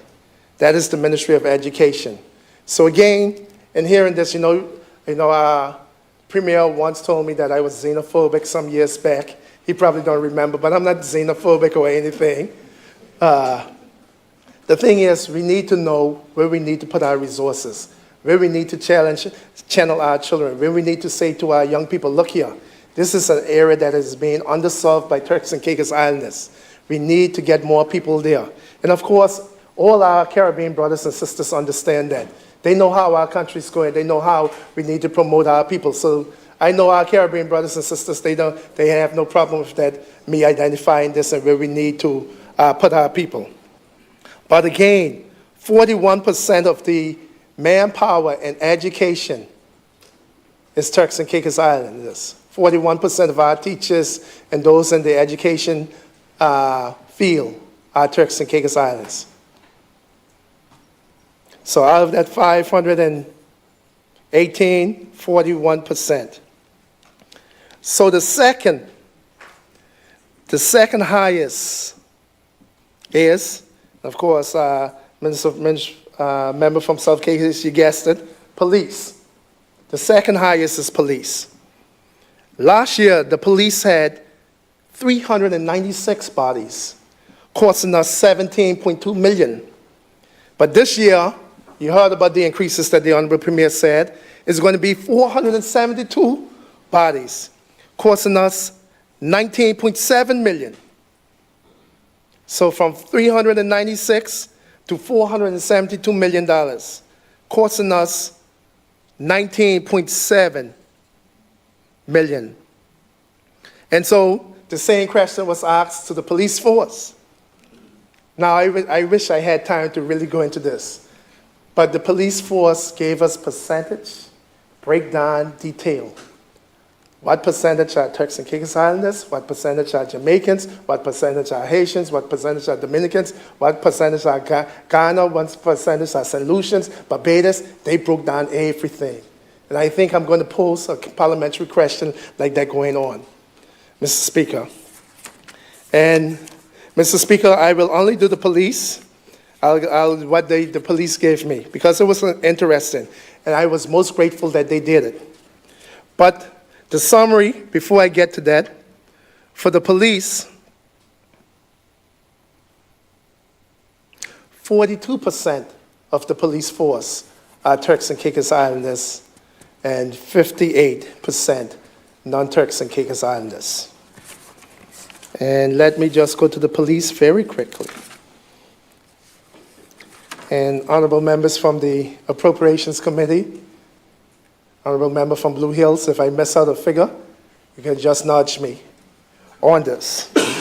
So for the police, 42% of the police force, 42.7 are Turks and Caicos Islanders, 1.4% is BOTC, 0.6%, 23% are Jamaicans, 6.1 are Haitian descent, 4.2 Dominican descent, 2.8 Trinidadian descent, 7.8 St. Vincent descent, 0.3 USA, it's probably about 3 people, 1.4 Barbados. I'm hearing that we had some more people from one of the Caribbean islands, so I'm sure that will change when the Premier announces breaking news, so I'm sure these figures will be changing. 0.3% Filipino, 0.3% Ghanaian, how you say the people from Ghana? Ghanaian? Ghanaian. 0.3%. 2.3% from Grenada. 1.7% from St. Lucia. 2.3% from Guyana.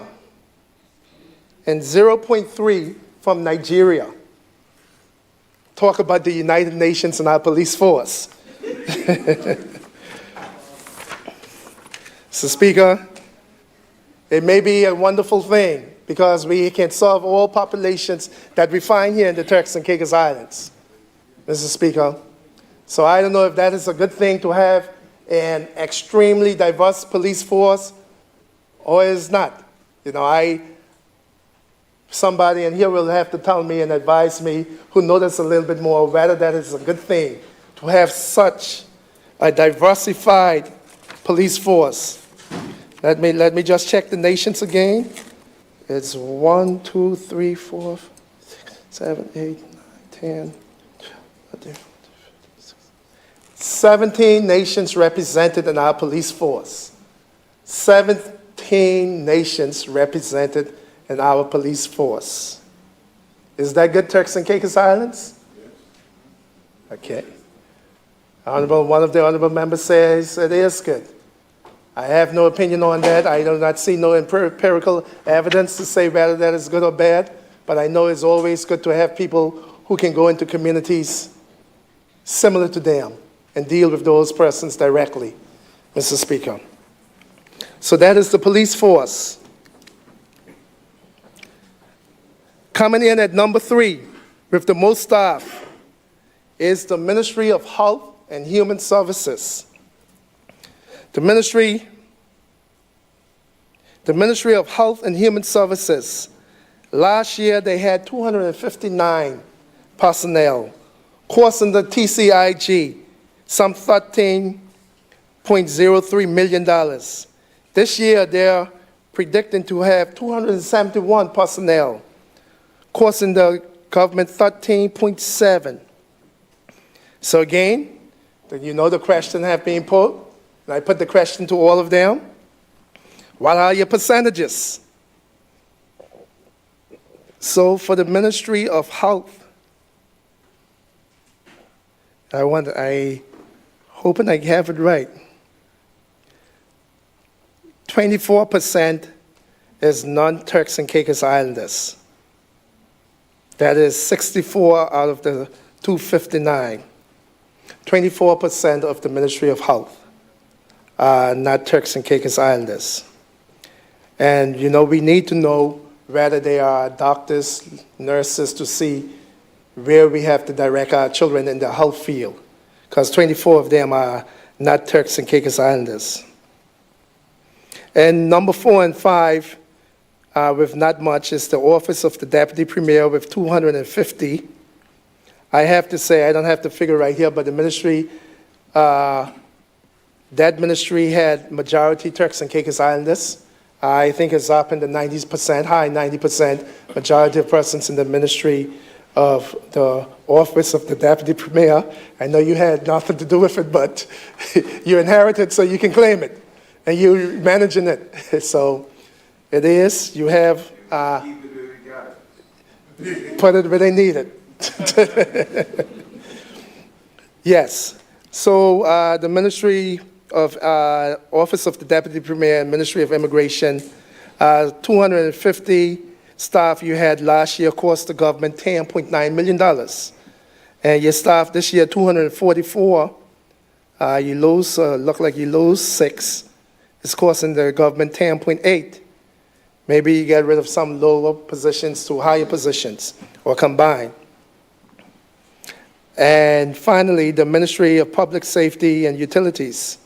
Last year you had 157 staff costing the government $7.1 million. And this year you have 166 costing 7.3. Now that is the numbers for the established staff.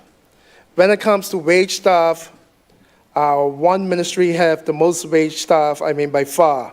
That is the Ministry of Physical Planning and Infrastructure Development.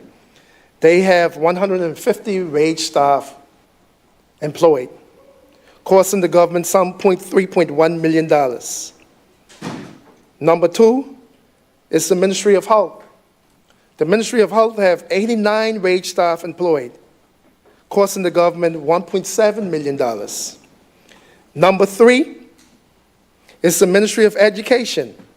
The Ministry of Education have some 37 wage staff employed, costing the government $768,000.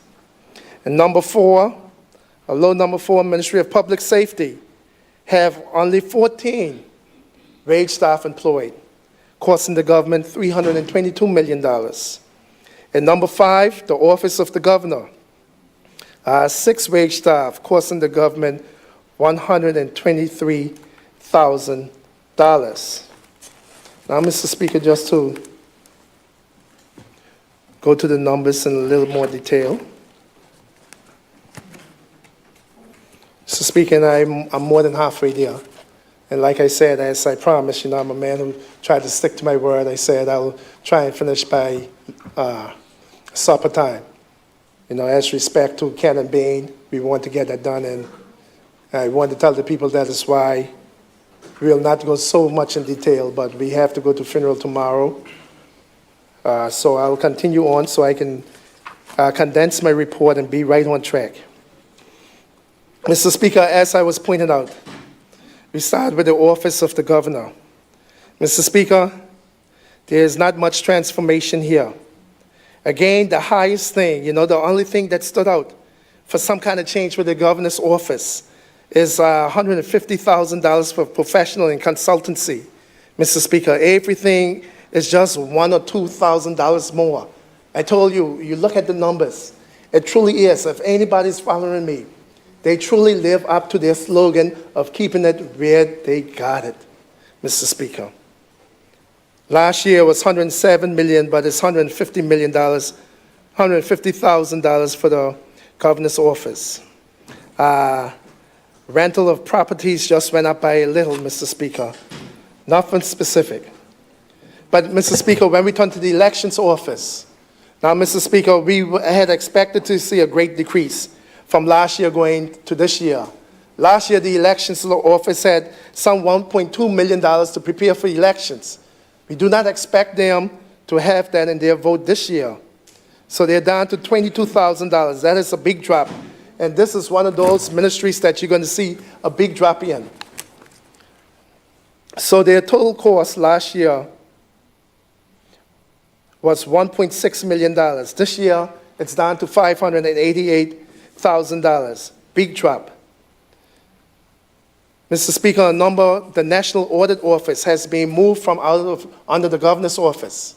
We didn't get an explanation as to the reason why, why that shift.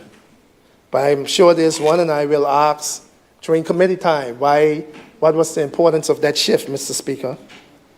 The Office of the Chief Internal Auditor moved from under the governor's office, Mr. Speaker. Under the governor's office, we also have the Financial Intelligence Agency, the Human Rights Commission that I'll get to as I move, Mr. Speaker. Mr. Speaker, again, under the police. Now, Mr. Speaker, this was interesting to us. The police court centers, instead of having one big court center, they now have four different court centers, Mr. Speaker. And they're saying it's for efficiency. So instead of all the police being under one, they have governance strategy and organizational excellence, one court center. The second court center, secure borders and strategic operations, court center number 2 under the police. Court center number 3 under the police, community policing. Court center number 4, crime resolution and intelligence-led policing. Court center number 5, police integration and accountability. Mr. Speaker, it'll be difficult to judge the impact of these this year, but when we come back next year, we can see what impact, by doing the police budget this way, that each different unit and have its own responsibility for their vote, their budgets, their line items, that we can see the impact that they have next year. Mr. Speaker, some of the things that stood out. Mr. Speaker, aircraft operating costs, Mr. Speaker.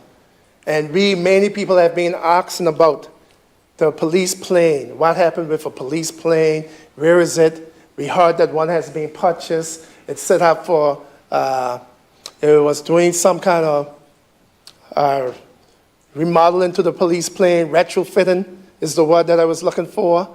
Then we heard it was collecting storage fees. Then we heard it was sold. And then we heard there's no more. Then we heard the UK was giving us a plane, but no plane never reached, Mr. Speaker. And we know the need of this plane, Mr. Speaker. We know. So over the last years, we have been waiting on the police to get their plane back. The police have pilots trained. We have about 2 or 3 pilots who flew for the police right here in Grand Turk, Mr. Speaker. This is 2025. Where everything happening, the police do not have their plane. Mr. Speaker? Mr. Speaker, and also, with the nature of criminals these days, Mr. Speaker, we can't continue just to put criminals and persons going to the jail on regular aircrafts, Mr. Speaker, with husbands, wives, daughters, sons, and so, Mr. Speaker. A lot of people won't say it, but unless they know the people, a lot of people be very uncomfortable on those planes when they see that. They won't say it, Mr. Speaker. Now, if you know the young man or you know their family, okay, you don't feel no way. But if you don't know the person and you don't know their intentions, you don't know if they're desperate, Mr. Speaker, you won't feel comfortable on those planes where transporting prisoners back and forward commercially, Mr. Speaker. So not only does for surveillance the police need their plane, Mr. Speaker, Mr. Speaker, for the transport of prisoners and the transport of officers. Mr. Speaker, if something happened in Grand Turk 3 o'clock in the morning and you need some special investigators to come out of Provo, they could jump on their own plane and be here in 15 minutes. Something happened in Salt Key, a boat land in Salt Key. You can have officers go there right away, 15, 20 minutes stay there. Something happened in Middle Caicos, you don't have to wait. The police or whoever can jump on that plane and go, Mr. Speaker. We had a police plane. Why isn't this government looking in that direction? I hope you're not waiting for the UK to give us something again. Yes, we appreciate the boats, but the 2 boats that you all launched the other day, but there's no such thing as a free lunch. And usually, anyway, let me not talk about the British here inside the House of Assembly with the King's picture up there, Mr. Speaker. I'll refrain. But Mr. Speaker, I'll just close by saying there's no such thing as a free lunch. And I hope we are not waiting for a plane to be donated. Mr. Speaker, we have the fiscal space in our budget. We have been having it for the last 4 or 5 sessions, Mr. Speaker. Why is there no plane, Mr. Speaker? So when you look at the fuel, aircraft fuel, you'll see that there's no more there. Line item 33501. They would budget $118,164, but going forward, Mr. Speaker, they take it out. So what is that telling our people? There's no need for fuel because there's no plane. There's no fuel for a plane in 26. There's no fuel for a plane in 27, Mr. Speaker. Again, Honorable Premier, you cannot keep it where you had it. You must put it where the people need it, Mr. Speaker. You have to. Mr. Speaker, let's move on. Mr. Speaker, when we look at governance and strategy under the police, again, most things are the same. A little increase here in their pathology fees, DNA specialists being moved. Speaker, we see a little increase in overseas training from 140 to 360, which is good, Mr. Speaker. We want our officers to be trained. So we are happy to see that increase, Mr. Speaker. Mr. Speaker, but nothing much, nothing that really stand out and like, wow. Mr. Speaker, we moved to secure borders and strategic operations. So we see aircraft course again. So you get excited. Hey, maybe they move aircraft course from there and put it here. But we were told, no, that isn't for manned aircraft, that is for drones. Some $84,000, because it was like $84,000 can't be for the aircrafts. You had some just on fuel alone, some of almost $500,000.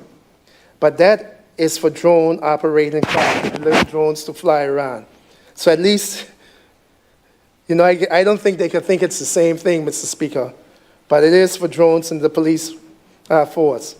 And we see an uptake in arms and ammo, which is needed, Mr. Speaker. No one questioned that. Mr. Speaker, in community policing, again, little to no action, Mr. Speaker. You look at the line items, there's little to no action. Nothing to get excited about. Nothing to say, okay, we got to investigate. Nothing, Mr. Speaker. Just that the civil service salary increased from 26 from 6.7 to 7.2. Only excitement in community policing. Crime and rehabilitation, Mr. Speaker. Now, Mr. Speaker, line item 33522. When we look at witness protection, $74,000, Mr. Speaker, along with the court office, when we get there, we question this, and I question this. With things going on now, and we hear the stories, Mr. Speaker, we live in the Turks and Caicos Islands. If you had to relocate Person A, his wife, his 3 children, and his grandma, and so his mother, his ailing mother, and you have to move them to a different place, can't you do that with $74,000 for the whole year? Other families, somebody to be in protection while waiting trial, Mr. Speaker. So these are the things that we look at, Mr. Speaker. And we're hoping that those lines be increased. Mr. Speaker, now we look at DNA special analysis, Mr. Speaker. $1.1 million on DNA testing. Mr. Speaker, we have been saying for years, Mr. Speaker, that we need our forensic lab here. That is one of the things I had in our manifesto. But again, it wasn't the minimum manifesto, so we have to go by what the Premier have here. But we need a forensic lab here. $1.5 million, Mr. Speaker. And we have people trained in DNA technology and forensic testing. Now, I was trained in that, but I know my testing is outdated. All that 3-4 hours that I used to take to get a result, you can probably do that in 10 seconds now on a machine. So I know all that manual training is outdated. But if I was trained many years ago and we had other people, Mr. Speaker, why can't we do that? $1.5 million, $1.1 million we're sending out every year on DNA testing, Mr. Speaker. Forensic laboratory and drug testing, Mr. Speaker. Mr. Speaker, when we were in the old lab, we would test samples for cocaine and marijuana and drug testing on people all day, every day, Mr. Speaker. And again, if that was in the late 90s and early 2000s, imagine the technology now, how easy it is, Mr. Speaker. And if we could have done it that time in the old Grand Tuck Hospital and then the old Monterey Health Complex, Mr. Speaker, what can they do now, Mr. Speaker? And this is why I'm saying this budget needs to give more, Mr. Speaker. We need these things now. We don't have to wait on a case the results to go to the Bahamas somewhere, and they put it on the backdrop because they have hundreds of files to do, so Turks and Caicos, you gotta wait, because we get all our cases to do first, and then we'll get to yours, and we're sitting down here. And as I said before, justice is denied is justice delayed is justice denied, Mr. Speaker. So we need to get with the program. We did these things before, and we have people trained in these areas. Let's set up our forensic lab here. This is what I want to be saying. This is not being political. This is asking the government of the Turks and Caicos Islands to step up and provide some of these things for our people so that we can better serve our people, Mr. Speaker. Some witness protection and DNA analysis, Mr. Speaker. We see where we're spending the money there. Serious crime investigation went up. Gain pathology fees, $245,000. Now, this is one that we saw, Mr. Speaker, in a few votes. I think it was Ministry of Health, Environment. We saw this one, the burial of unclaimed bodies, 36022, $80,000. The Ministry of Health, Environmental Health have a budget for that also, Mr. Speaker. And then, Mr. Speaker, imagine that people, loved ones, or brothers, sisters, or somebody pass away and the body staying inside the morgue. Nobody to claim it. This is what this is used for, Mr. Speaker. When there are accidents at sea and boats where we don't know who won them, the body's unclaimed, Mr. Speaker. And some people just do not have the money to bury their loved ones. Some where our social nets fail them and they just leave them there, Mr. Speaker. So we see this line item showing up in a number of votes, the burial of unclaimed bodies. And then under the police, they have some $80,000 for that. Mr. Speaker, I move on to the Attorney General's chambers.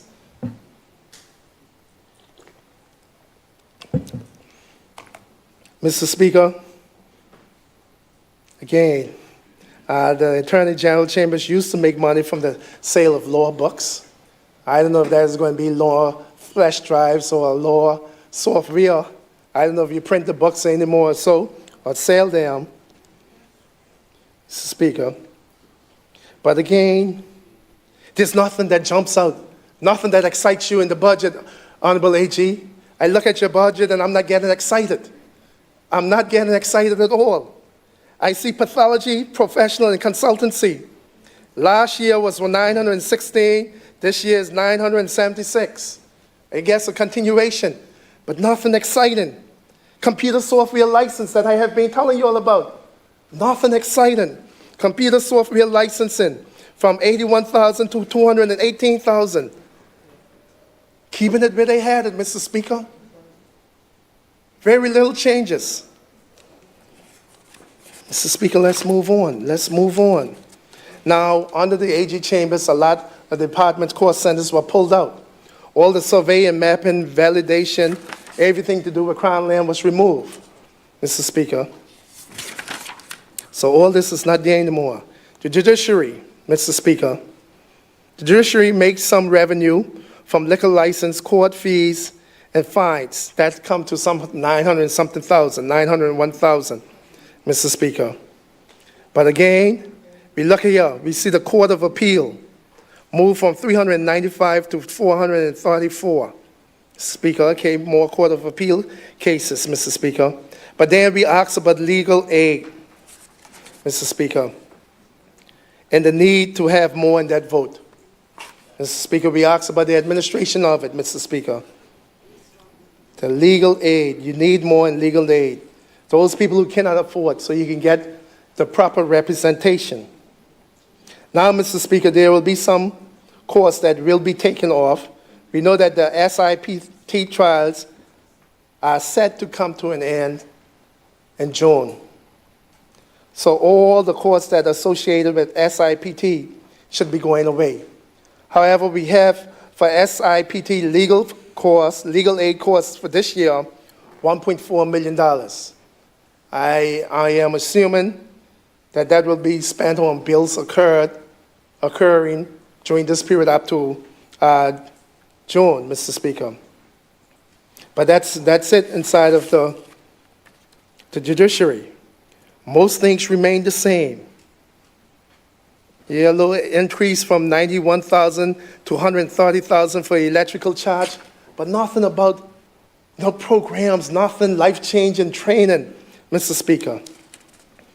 Mr. Speaker, we look at statutory charges, Mr. Speaker. Now, some of the things that stand out with statutory charges, and people should know, gratuities for civil servants' pensions is at $2.1 million, Mr. Speaker. That is a decrease from the actual at $2.5 million. So last year we spent $2.5 million. We budgeted $2.5 million for gratuities and civil servants, but this year $2.1 million. Pensions going up to $6.7 million. Legislative allowances, the actual last year was 2,114, and this year is 2,126. And, it's said that, we probably will see a decrease in this for the said losing of 2 of our members. Mr. Speaker, we have been, over the past 2-3 years, we have lost a lot of members from the legislature. I think one, the Honorable Dan Malcolm, the Honorable Louis Oswald. There was the next one, and Daniel Williams, yes. And now we lost the Honorable Leon Wilson and the Honorable Sarah Mizik. So may their souls rest in peace and rise in glory. But when it comes to the figures, we probably will see a decrease in this year for that. Speaker, let me keep on time for you. Mr. Speaker, Development Fund. Again, we see land sales at 1.5. Now, total capital receipts. Land acquisition, we budget $4 million again. And again, we be trying to ask, okay, what land you planning to buy this time?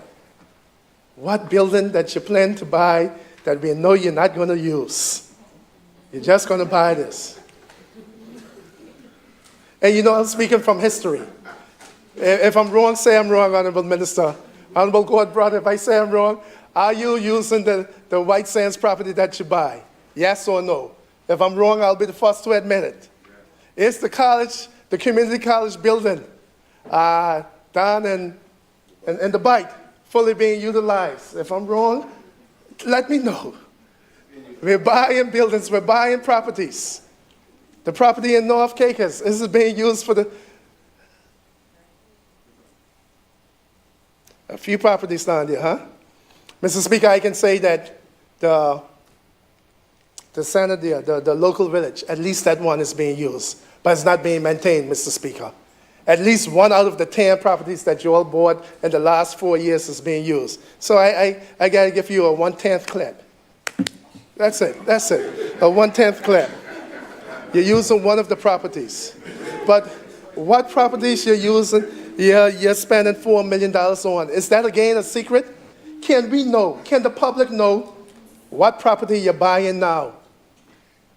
And they always say, Mr. Speaker, no, we can't let you know because the person is going to run up the price. Get the price locked in and let the people know. Look, the price is going to be this. We intending to do this. And then they say, well, if you keep on telling the people how much we budgeted for, even if the land is worth $3 million, they're going to put it to what you budgeted for. No, that's where your lawyers and your negotiators come in, Mr. Speaker. But what are we buying? I mean, maybe in a committee that one of the ministers can tell us what we are buying here, Mr. Speaker. And capital contribution. The honorable member from the Bight will just go quickly through the capital when he speak. But, Mr. Speaker, we see $59.7 million. And one might say, oh, wow, look at all the money for capital, almost $60 million. But ask yourself, how much of that is ongoing? How much of that have been appearing in these budget books from 21-22, 22-23, 23-24, and now 24-25? More than half of them are ongoing or canceled projects that they are coming back. So again, Mr. Speaker, nothing to get excited about, Mr. Speaker. More than half. And then when you look at the numbers of capital projects, Okay, $15 million for roads for Middle Caicos. I'm just saying this as an example. Yeah, but 500,000 for 2025, 3 million for 26. They spread it over a year. So you ask yourself, wait a second, I thought we had $15 million, we're going to see these roads built. No, this $500,000 is only for consultancy, drawing plans, having some meetings, meeting with some contractors, doing those things. Nothing is going to get built. So you have to look at how they hide the numbers, Mr. Speaker. Their accounting practices to spread it over the years. So you're going to hear the Premier talking about, oh, so much million for this, 18 million, 10 million, 3 million, this. Okay, but check the numbers. Flip to those green pages. Flip to those green pages as they're talking. Well, wait a second, Honorable Premier. This is spread over 4 years. We get nothing this year. Everything is next year and the year after. So you see, this is how they do things. But it's going to say 59 million. Over the last 2 years, we have saw some 20-something projects come to this house, debated on. The members banged the tables till they couldn't bang no more. And just to see those projects get canceled, reappropriated, rescoped, reimagine, and redo.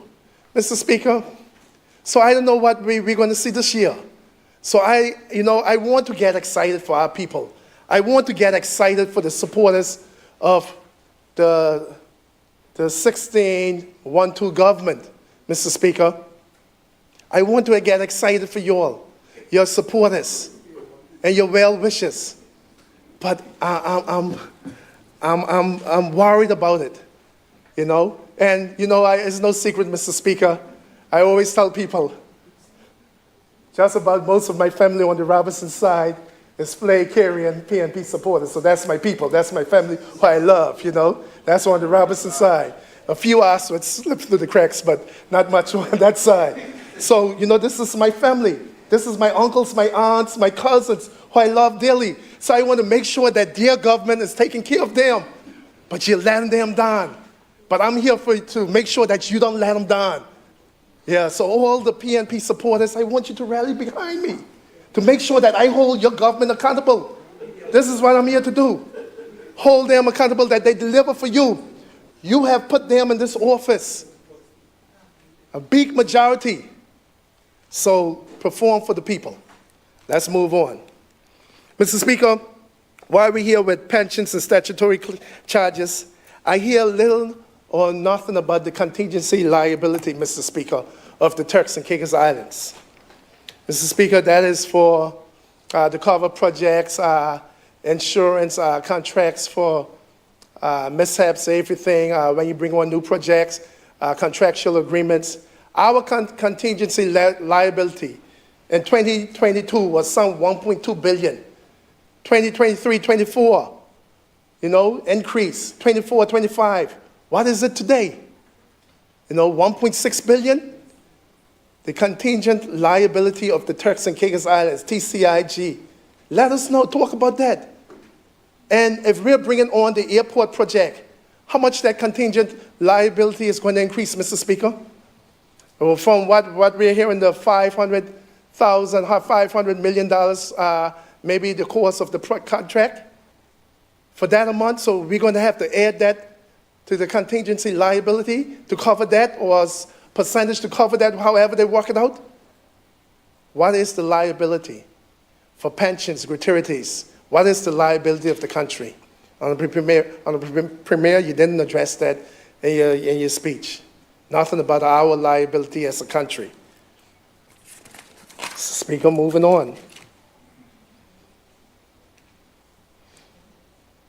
Mr. Speaker, I turn to the Office of the Deputy Premier, Ministry of Immigration, Border Services. Speaker, again, looking at this, what stands out? What is exciting in these estimates? Because the capital projects ain't get nothing so to be excited about. So you look here, and again, only high fee, professional and consultancy from $914,000 to $933,000. It's like, wait, that's it? You look again under TCI Border Force. Now suddenly, we make this new unit. We get to see some interesting stuff here. TCI Border Force, Let's look. What stands out? You know, we don't see nothing. We see other supplies and materials from 153 to 198. Those little things, that's where we see changes in. K-9 unit being established from 16,000 to 170. I guess that's what we got to get excited for, the K-9 unit. That's the only thing here. And we look again, what is there? What is there to be excited about? But like I said, maintenance of software, some 434,000. You see, I wasn't lying to you all when I tell you all it's only software, professional and consultancy, electrical charges, maintenance of this, maintenance of that. That is about it. No programs, no policies, nothing is here. Let's move on. Moving on. These was move out. Employment services. You need to have something exciting in employment services. Oh, yes, there is something to be excited about. Their board expenses increase. Wow. Board expenses increase. That's about it. From 74 to 183,000. And their professional and consultancy, from 550 to 1.28. Boy, Mr. Honorable Premier has been consultant for almost 5 years now. Something needs to be get done. Every time we come to these budgets, I have to talk about how much is being spent on professional and consultancy. Yes, it's important to plan. But you're planning to plan, to plan, to plan, to plan, to plan. At some point in time, you got to stop with the planning and go to the implementation. But let's move on. Labor Tribunal. What is happening here? Anything to be excited about? No, just 3.427. Board expenses again, from 332,000 to 517. Only thing here to even so bat an eyebrow, your eyelids too. Board expenses, that's it. Keeping everything where they got it, Mr. Speaker. Move on. Customer Service Department. Only thing to get excited about, increase in security expenses. That's it. Everything else is virtually the same. $1 or $2 increase or decrease here and there, Mr. Speaker. Keeping it where they get it. Detention center repatriation. Okay, now they have some increases here. I got to give it to them, you know. They're going to be spending airfare and international travel, $1.1 million. That's to get all the illegal immigrants back to their home. So they're spending some money here. The cleaning of the facilities, $355,000, the holding facilities. Security expenses, $1.8 million. Rental of buildings, $240,000. The hire of the transport, $375,000. And the catering, $1.02 million, Mr. Speaker. So all those figures that I just called off is directly associated to illegal immigrants coming here and in the detention center. All that is for the detention, the cleaning of the center, transporting them to and from the center to the airport, the flights and the meals for them. That's about it. This is what is in this budget. And those are the increases here, Mr. Speaker. So, Mr. Speaker, more of the same. I told you, you just change a few faces here and there, Mr. Speaker. The 5 of these are saying the same thing, Mr. Speaker. The only thing different is how the Premier is smiling. One he's smiling a little more and one he's smiling a little less. Mr. Speaker, let's move on. Ministry of Finance, Investment, Finance, Economic Development, Investment, and Trade. Policy and Administration. Ministry of Finance, we gotta have some exciting things here. Some nice things need to be in the Ministry of Finance. Well, let's see if they are. So Clemson, most things going up by $1,000 or $2,000. Is there anything big here? contributions to regional institutions from 30,000 to 1.1 million. Contribute the regional institutions should be excited, but I don't know if we should be. They get 1.12 million. Wonderful. Speaker, we see subvention to Invest TCI. I'll get to Invest TCI. That actually decreased. The actual subvention to Invest TCI last year was $5.7 million, Honorable Premier. $5.7 million, which was a good thing that you did with Invest TCI in the election year, $5.7 million. But in this non-election year, it dropped down by $1 million, $4.7 million. Oh, what a difference a year makes. $4.7 million. So the subvention to Invest TCI, though you talk about business and everything, your figures, your budget state that you decrease Invest TCI by some $1 million. And this is your ministry, Honorable Premier. Invest TCI is under you. And you decrease Invest TCI by some $1 million. I'm not lying, everybody. It is on page 3.35 of volume 2. I'm not lying. Let's move on. Nothing exciting there. Budget office. One thing to get excited in the budget office, meetings and conferences moved from 9,000 to 17. Hooray for y'all. You can have 3 more meetings now. Inland revenue. Ministry of Finance, Economic Development, Investment and Trade. Inland revenue. Now, Mr. Speaker, this is where the Ministry of Finance, they make a lot of their money. And we're happy to see that the revenue, they're predicting a gain from 124 to 133. 124 million to 0.9 million to 133.6 million in accommodation tax. Again, that's some almost $10 million that account for a lot of the increases inside the budget, inside of this record-breaking budget, inside of this surplus budget. A lot of it have to do with accommodation tax moving up, that we're predicting with the opening up of new rooms and additional rooms from 124 to 133 million. The rest of the things stayed almost the same. Seaport departure tax 10 to 11, domestic financing services 1.3 million, 1.4 million. So everything else is just about the same, Mr. Speaker. Nothing else. But we saw a drop in dormant account receipts from 1.2 million to 700,000. But nothing exciting, besides the money, of course, from the inland revenue. Computer and Information Technology Unit. Okay, sorry, that has been moved out, so I'll get to that later.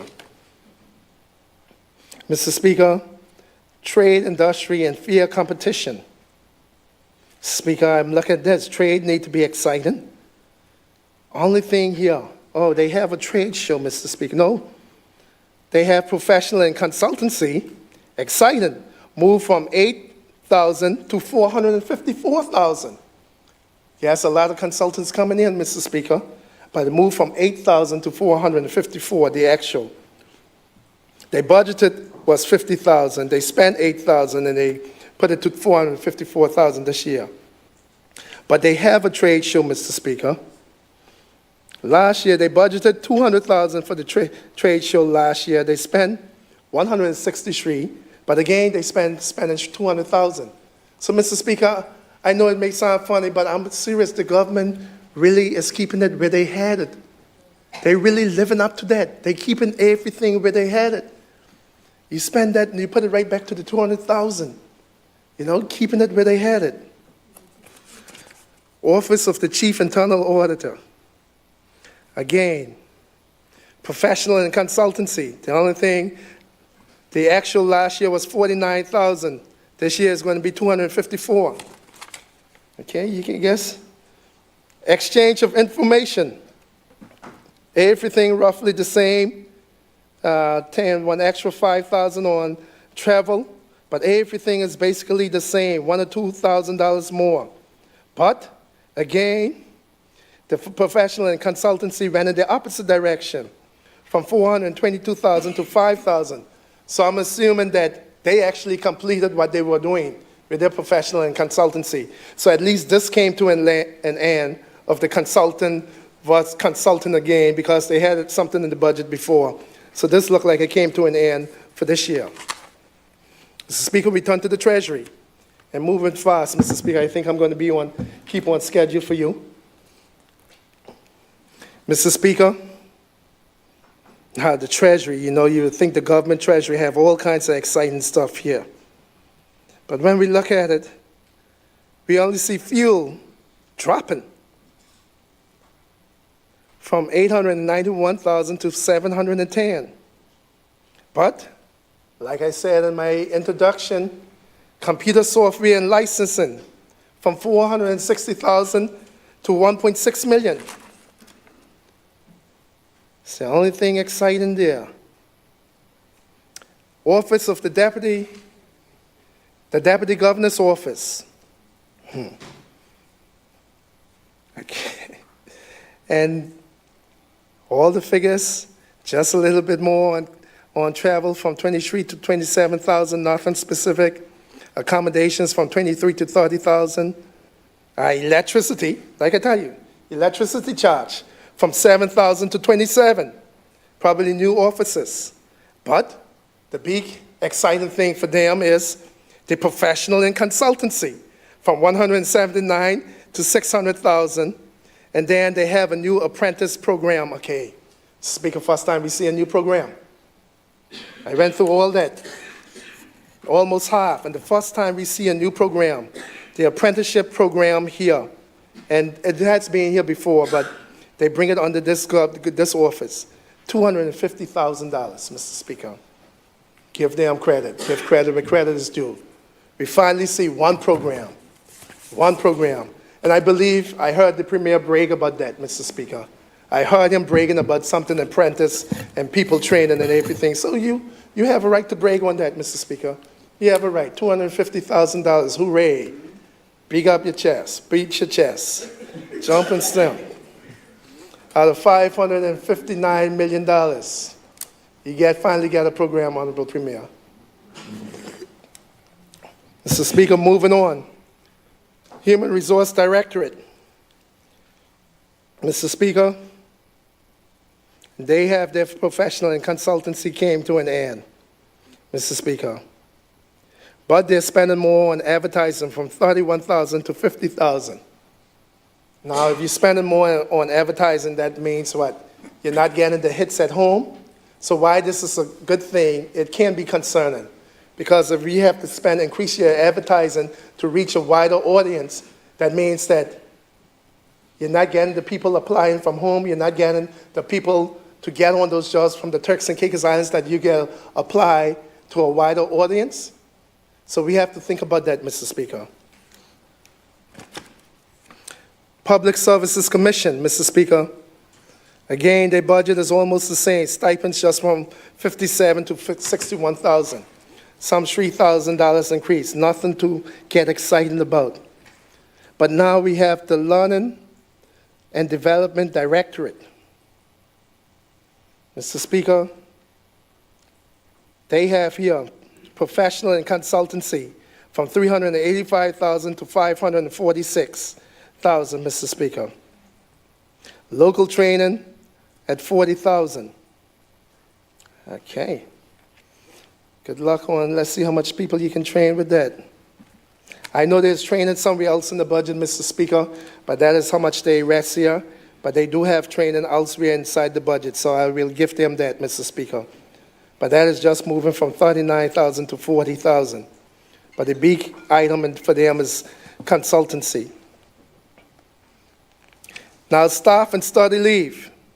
This is when line item cost center that was created, that if I go out on study leave, that the ministry, the government can pay me a percentage of my salary, Mr. Speaker. And Mr. Speaker, this is something that I have been against for a number of years, Mr. Speaker. The 1/3 salary, Mr. Speaker. If I am a husband or a wife, and I want to further my education, and I want to go, say, to the US, Miami, let's say it's Miami, to study, and my wife is here, my wife and children, 1 child, 2 child, and I have to pay a mortgage here and help maintain myself inside the United States wherever I am. Mr. Speaker, 1/3 of my salary cannot cut it. Mr. Speaker, I do believe that it should be a policy decision to increase this at least to 1/2 of your salary. But 1/3 of your salary, Mr. Speaker, we heard Bishop read about withholding good. You can't say you're not going to withhold good on this hand, but on this hand, when we're dealing with the civil servants, we're going to withhold good. And somebody might say, oh, well, they probably shouldn't get nothing. But I may remind you that in the 90s, when our budget was some 80 million, 100 million or so, we would send people off and they would get their full salary. Mr. Speaker, when I did my 2nd degree for that 1 year, I got my full salary, Mr. Speaker, excluding allowances inside of the 90s. And if they could have done it then, I would happy. I'd pay it back way more with service. If you saw how we walk over the weekend, you know that already being paid back. Over the weekend and last weekend to 10 o'clock. So that being paid back, fully paid. Yes. So, Mr. Speaker, if we could have done that in the 90s, when our budget was just about 100 million, just scraping 100 million, we're up to 500, almost $600 million in our budget, Mr. Speaker. And we cannot give civil servants on study leave more than 1/3 of their salary, Mr. Speaker? Come on now, come on. This is your 2nd term. Be bold, be courageous. Do something courageous for the civil servants and move this, those who want to study. Which one of you all will bring that in the committee? Let's move this, at least give them half. At least with half, I can say my mortgage is being paid, so I don't have to worry about my wife and kids or my husband and kids. They're taken care of, so my salary can take care of all my bills at home, and whatever I get out here, I can take care of myself wherever I am doing school, because at least half of my salary is taking care of my expenses at home. We can't do that for our people? Come on, man. Come on, man. We got to do better than that.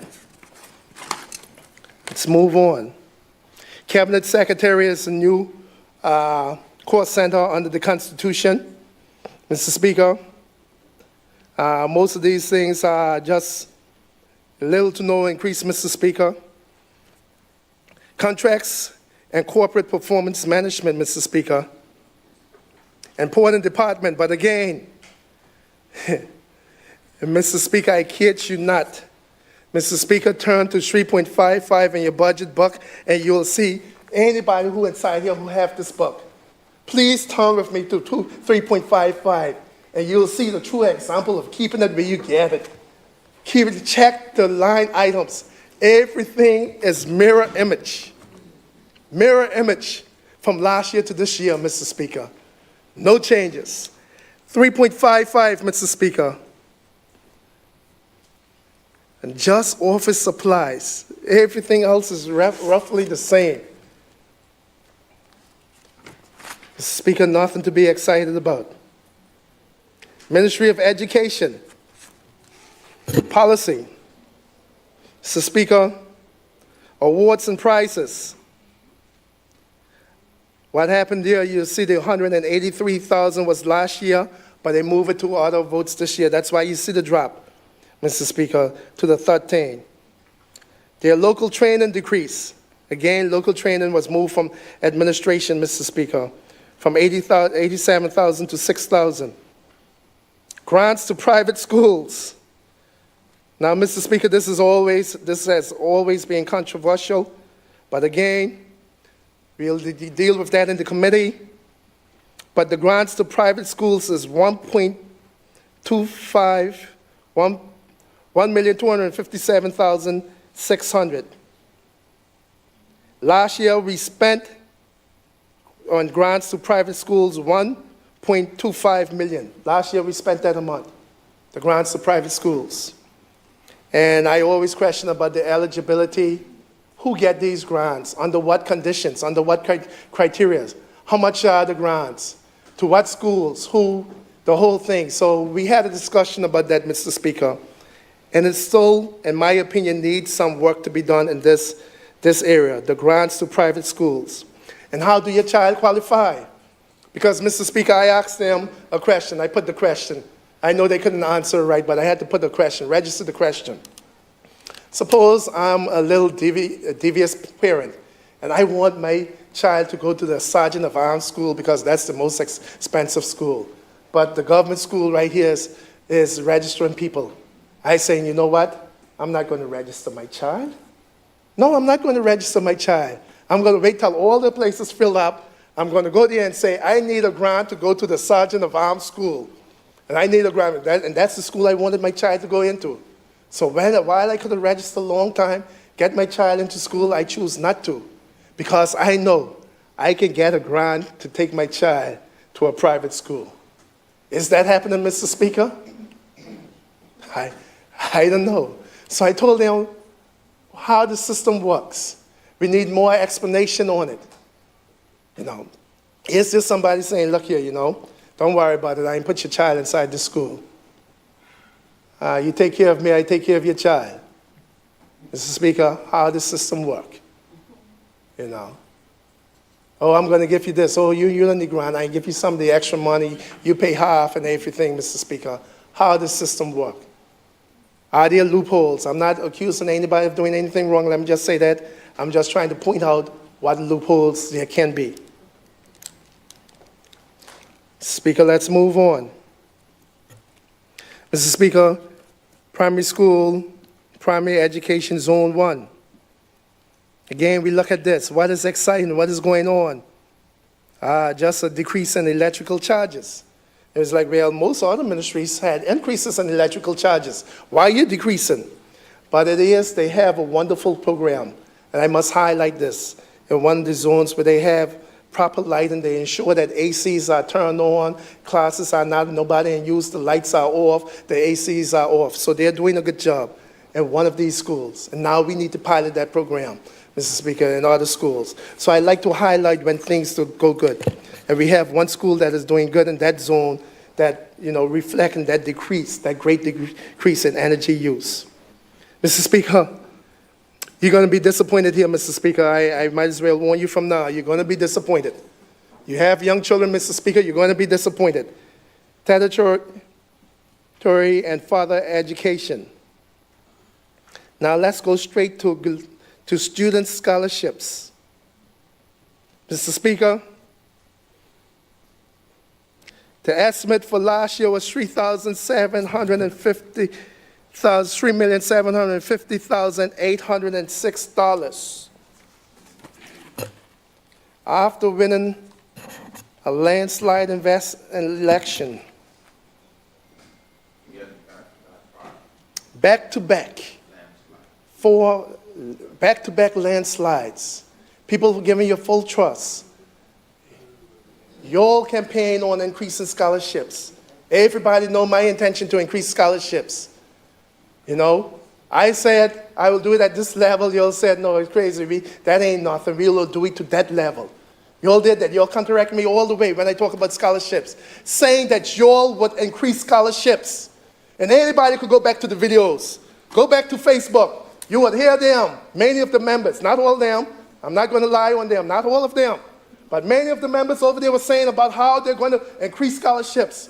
Many of their surrogates talk about how they're going to increase scholarships. Scholarships is going to be at this level. Scholarships is going to be at that level. Well, Mr. Speaker, let's look at this pudding. Let's cut this pudding open. Let's see what proof is in the pudding. The landslide victory. People elect you. Yes, it did hurt. I'm not going to lie. It did hurt. It did hurt. Yes, it did hurt. When you're any losing, it's hurt. But you got to be a man to take it. Oh, yeah. Oh, yeah. But back to our regular programming. Yes. Scholarships. Honorable Deputy Premier, were you one of them who said that you were going to increase scholarships? You ain't got to answer. Honorable Minister of Education, were you one of them who said you were going to increase scholarships? You can answer later. Honorable Member from Cheshire Hall, were you one of the members who said you were going to increase scholarships? Yes. Wow. You see why I like this guy? I have 5 years to do it. Yes, sir. And what a perfect answer, Mr. Speaker. And with the grace of God, I'll be right here to check it, if God's willing. But, Mr. Speaker, after all that, after the government taking some additional 2-3 months to finish the budget, Mr. Speaker, we returned to scholarship, 3.58. The last year estimate was $3,750,806. And this year, they increased it to again a whopping $3,750,806. At least you could have put $1 on it to make it look different, 807, but the same exact thing. No increase, no increase. Scholarships are the same thing. After all that talking, after all that on the stage, running through the streets, you saying it, I saying it, all of us committed to increasing scholarships. At least the honorable member say he planned to do it next year, but it isn't done this year. We both said it. And if I was here on the other side and I didn't do it, I would want somebody call me out on it, Mr. Speaker. Because I campaigned heavily on increasing scholarships. But there's no increase here. It is exactly the same that it was last year. But guess what? To make things worse, it's exactly what it was the year before and the year before that. Oh, and guess what? The year before that and the year before that. Oh yeah, the budget books goes back from 25, 24, 24, 23, 23, 22, 22, 21. You can see them. And I can pull all them out my office if we break and I can go and get them. But they are there. It's exactly the same figure. Come on now. My PNP family expect more than that. And I'm going to tell you that. They expect more than that. And let me put a plug. A lot of my PNP families are old school P&Os. That's how far back they go. Right down in time, they're old school P&Os. And they expect more than this now. They expect their government to perform more than this. Come on now. Come on now. The same amount for scholarships. A record-breaking budget. This is the highest budget ever in the history of the Turks and Caicos Islands. And scholarships remain the same. Scholarships remain the same over the past years. What are you telling our students? What message are you sending to our students? Imagine that, people. Imagine that. My gosh. A couple of my uncles probably rolling over in their grave. Man, to see their government doing this. Let's move to Education Zone 2. No. Now, Mr. Speaker, again, I give credit where credit is due. Honorable Minister, I hit you hard on that one, but I got to give you credit for this one. What I see inside this budget, child daycare program, it increased from $441,000 to $586,000. Mr. Speaker, I believe that is a good thing. We know the need for the child daycare program. I'm happy to see it, Honorable Minister. It is a good thing that your ministry is doing here with that. And the school nutrition program, Mr. Speaker, though I don't know how it's going to operate, Mr. Speaker, moved from $856,000 to $2.2 million. Now, Mr. Speaker, I asked them, and sorry if you see me keep on pulling off the shade, the glasses, this is only for reading. To see long, I have to take it off. I asked them, this school nutrition program, is this just to rent out a tuck shop, or is it getting a dietitian to do proper meal plans, put proper meals, put proper choices in the schools, Mr. Speaker? So I want to know, how is this $2.2 million being spent? Just buying anything and put it there and say, okay, the children have access to free food? It's just a free food program, but I can tell you this ain't what it was supposed to be. This was supposed to be healthy choices for our students, that we ensure that they have healthy choices. Yes, free choices, but healthy choices there. Cutting down on the sugar, salt, and sugar uptake, Mr. Speaker. This is what this program is supposed to be. So I want to know, how is this program being run? Is this about healthy food, or is this about giving somebody a little contract to run a canteen? What is this about? And not ensuring that we have healthy foods in our schools. Let's move on, Mr. Speaker. Okay. Speaker, I believe I'll make that 6 o'clock time for you. That's the time. 6 o'clock is supper, right? Okay. I'll hurry up, Mr. Speaker. H.J. Robinson, Mr. Speaker. Only thing for H.J. to get excited about is, for this budget, is the increase in security expense. I guess it's something that is needed, Mr. Speaker, but in security expense went from $40,000 to $264,000. I guess that is a good thing. They can get excited about the security expense, and at least our parents could feel, say, a little more better that our children are much better secured. Clement Howell. Speaker, I'm looking to see what can Clement Howell get excited about. What big increases there for Clement Howell? Okay, same thing, security expenses from $8,000 to $25,000. I guess they can get excited about that. A little bit more for awards and prizes. Okay, I guess. And some overseas training from $5,000 to $10,000, Mr. Speaker, nothing much. Everything is keeping it where they had it, Mr. Speaker. I see Raymond Gardner.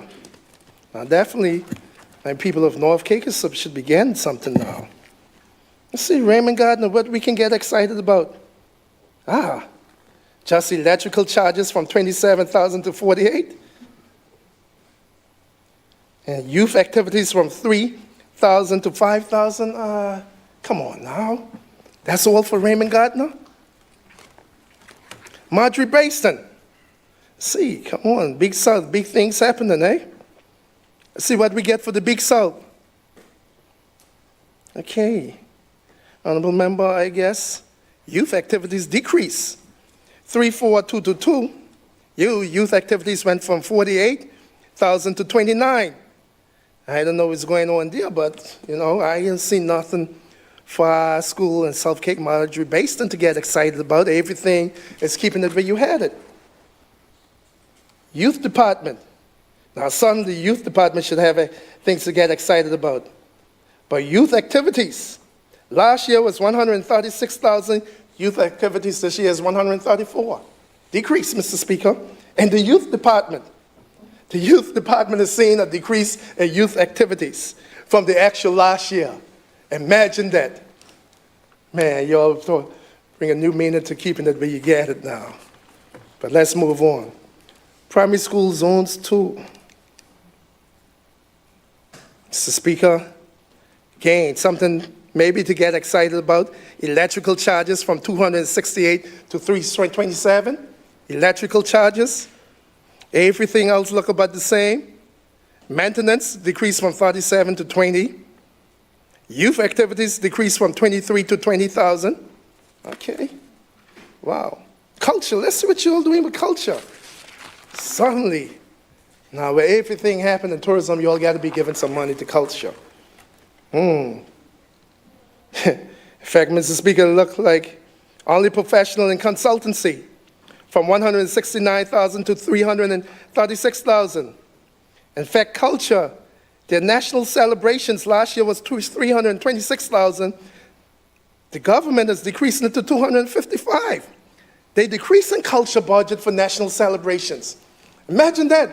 When we expect them to be adding more, they are decreasing the budget for national celebrations. Come on now, come on. You can do better. Library, upkeep of grants, $500. I guess so. Electricity charges from $36 to $43. All right. You get a little bit more money to pay for electricity. That's about it. Library services. Yes, we are happy that they reopened the library and have it as a cultural research center. So we had expected to see more money for the library. Instead of we seeing less. Louise Garland. Youth activities again. Everything pretty much the same. From 15,000 to 12. Decrease. Special education. Now, suddenly they got to take care of the special education. They already canceled the school in Grand Turk, so let's see what else. See if something else is here. We look here. Treatment and care from 497 to 568. Okay, so some $65,000 in treatment and care. I guess that is a good thing. That's an increase. That's about it. Everything else is keep it where you got it, keep it where you had it, where they had it. Office of the Director of Public Prosecutions. We finished with education. Mr. Speaker, let me check the time. Okay, I'm doing good. Yes. Mr. Speaker, I'll speed up a little bit. Office of the Director of Public Prosecutions. Mr. Speaker, it's good to see that they will be getting some extra staff. They civil servants, salaries, extra staff from 1.2 to 2.0109 million. So that indicates additional staff there. Mr. Speaker, very good for the Office of the Director of Public Prosecutions. But other than that, the other thing they get to look at is a little increase in accommodations and travel around the islands, and professional and consultancy from 61,000 to 260. And again, computer, software, and licensing from 80,000 to 120. Yes, when these things are needed, I know the licensing and software are needed, but like I said in my opening, these are the few things that we see increases in. Computer software, professional and consultancy, electricity, and some maintenance. That's it. Throughout the budget, all these increases. Ministry of Home Affairs. See how Ministry of Home Affairs made out. At Policy and Administration. Just the maintenance of buildings, 300,000. And this year they're giving the Faith and Religious Unit 200,000. Mr. Speaker, again, I'm hoping that the Methodist Church could get some of that money also. I'm making a plug there for the Methodist Church. So we'll see how that works out. But 200,000, I do think that we need to look at and increase that a little bit more to make sure that our churches can do the work in God's vineyard, in this part of the God's vineyard. So I do believe that the Faith and Religious Unit should be getting a little bit more money than that. 200,000 isn't enough for the many churches. And I'm not knocking anybody, but we have a lot of churches in the Turks and Caicos Islands. I had a friend who came here, and it's embarrassing, Pastor, what he said, that all he's seeing is churches and bars. That's all he's seeing. For every church he see a bar. Churches and bars, that's all we have. I said, no, man, don't say that. That's fighting words. And then I drove around. And then I didn't want to fight him no more. Let's just say that. But we need more money for that. We need to give them more support that they can run their youth activities. The government cannot do everything.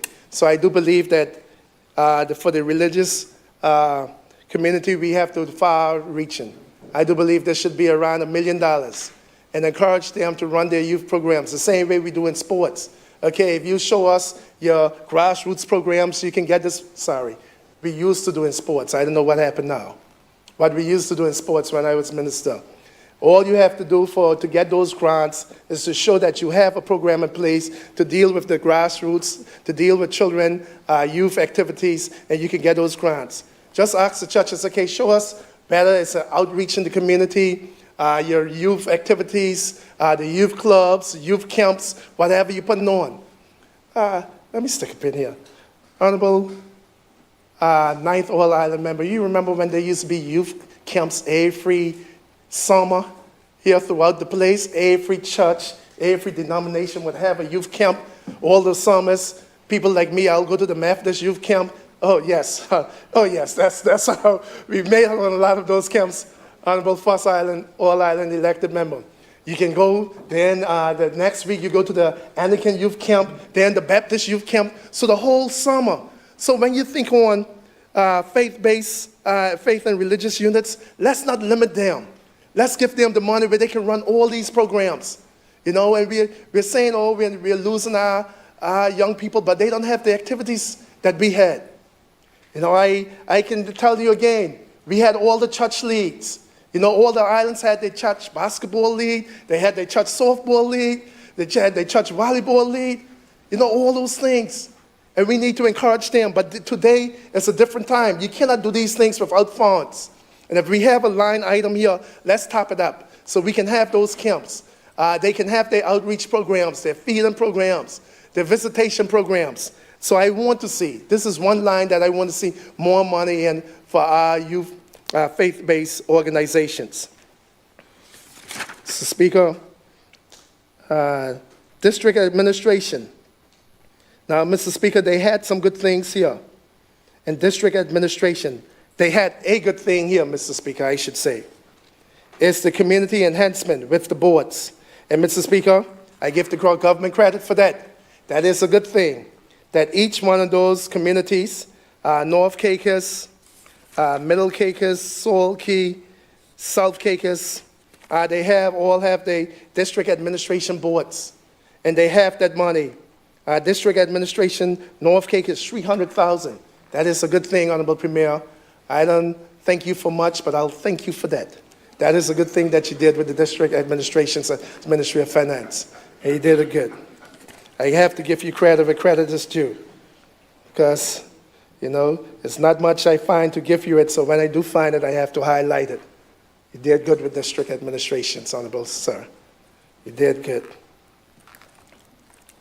Speaker, Registrar's General Office. Other operating expense, the only thing to get excited about, 19 to 46,000. Department of Community Support and Enhancement.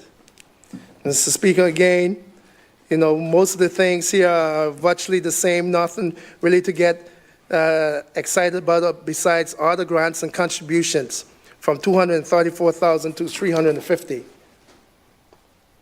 Department of Community Support and Enhancement.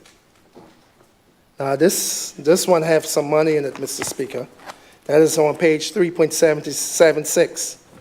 Now this unit under the Ministry of Home Affairs is well equipped with some funding. Care for, you have home help, that's 36010. Increase from the actual last year was 1.7.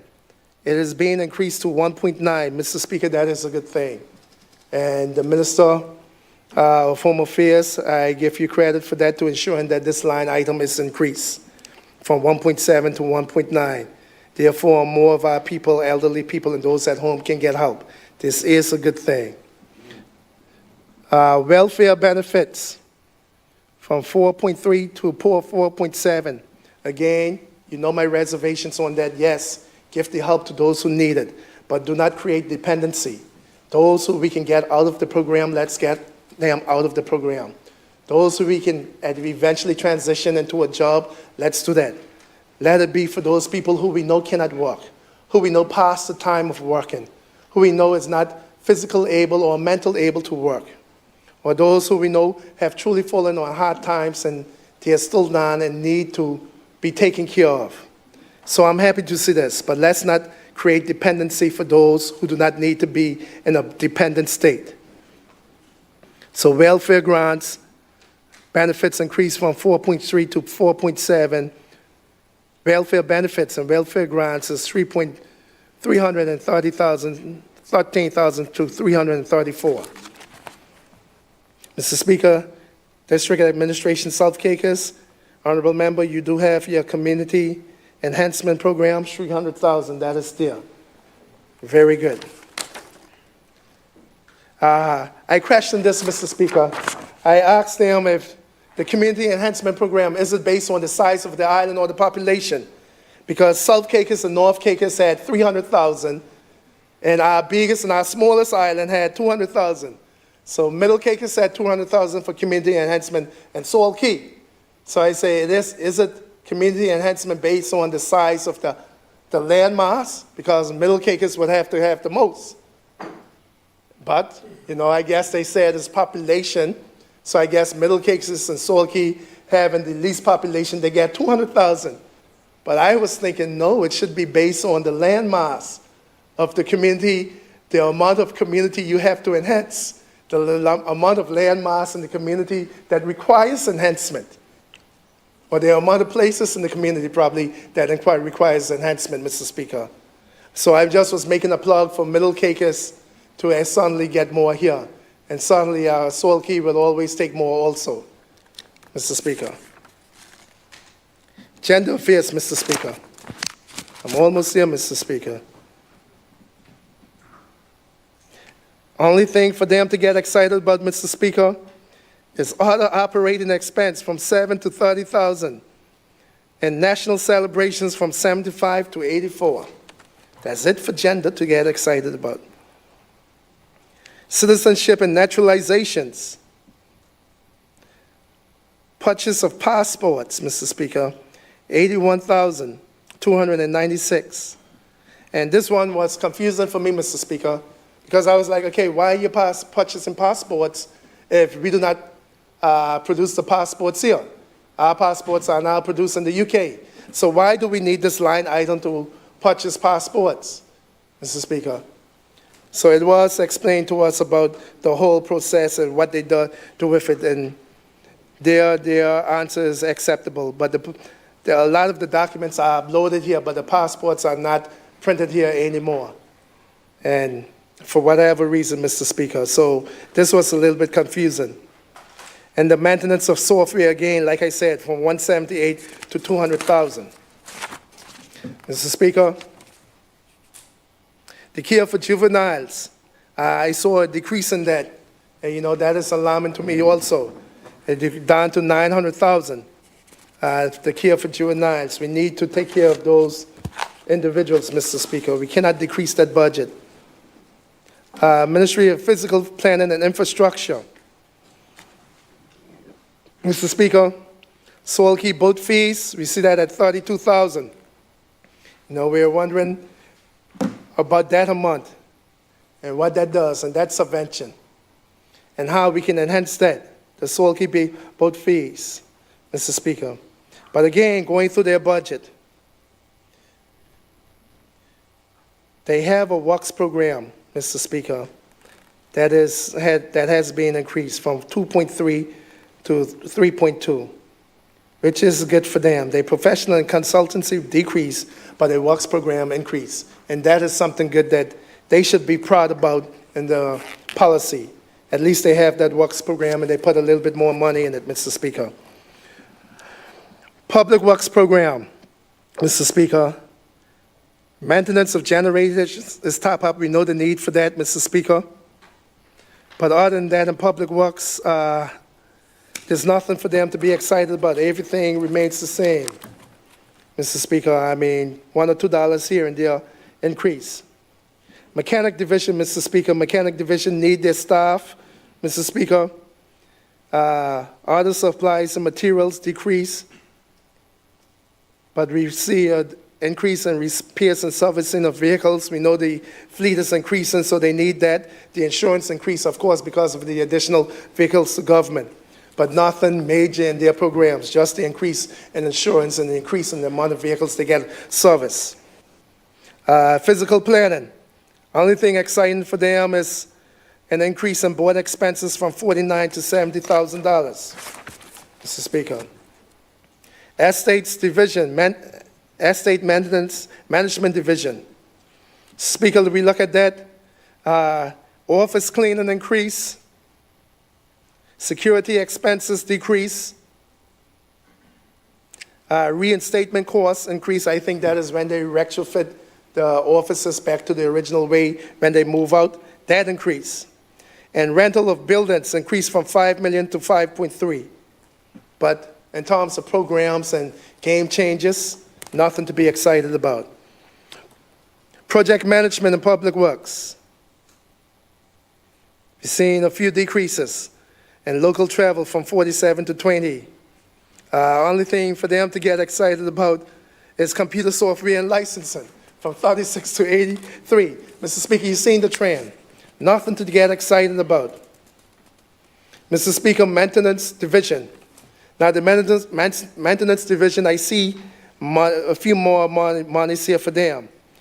Maintenance of fixed asset schools, $1.8 million, up from 1.3.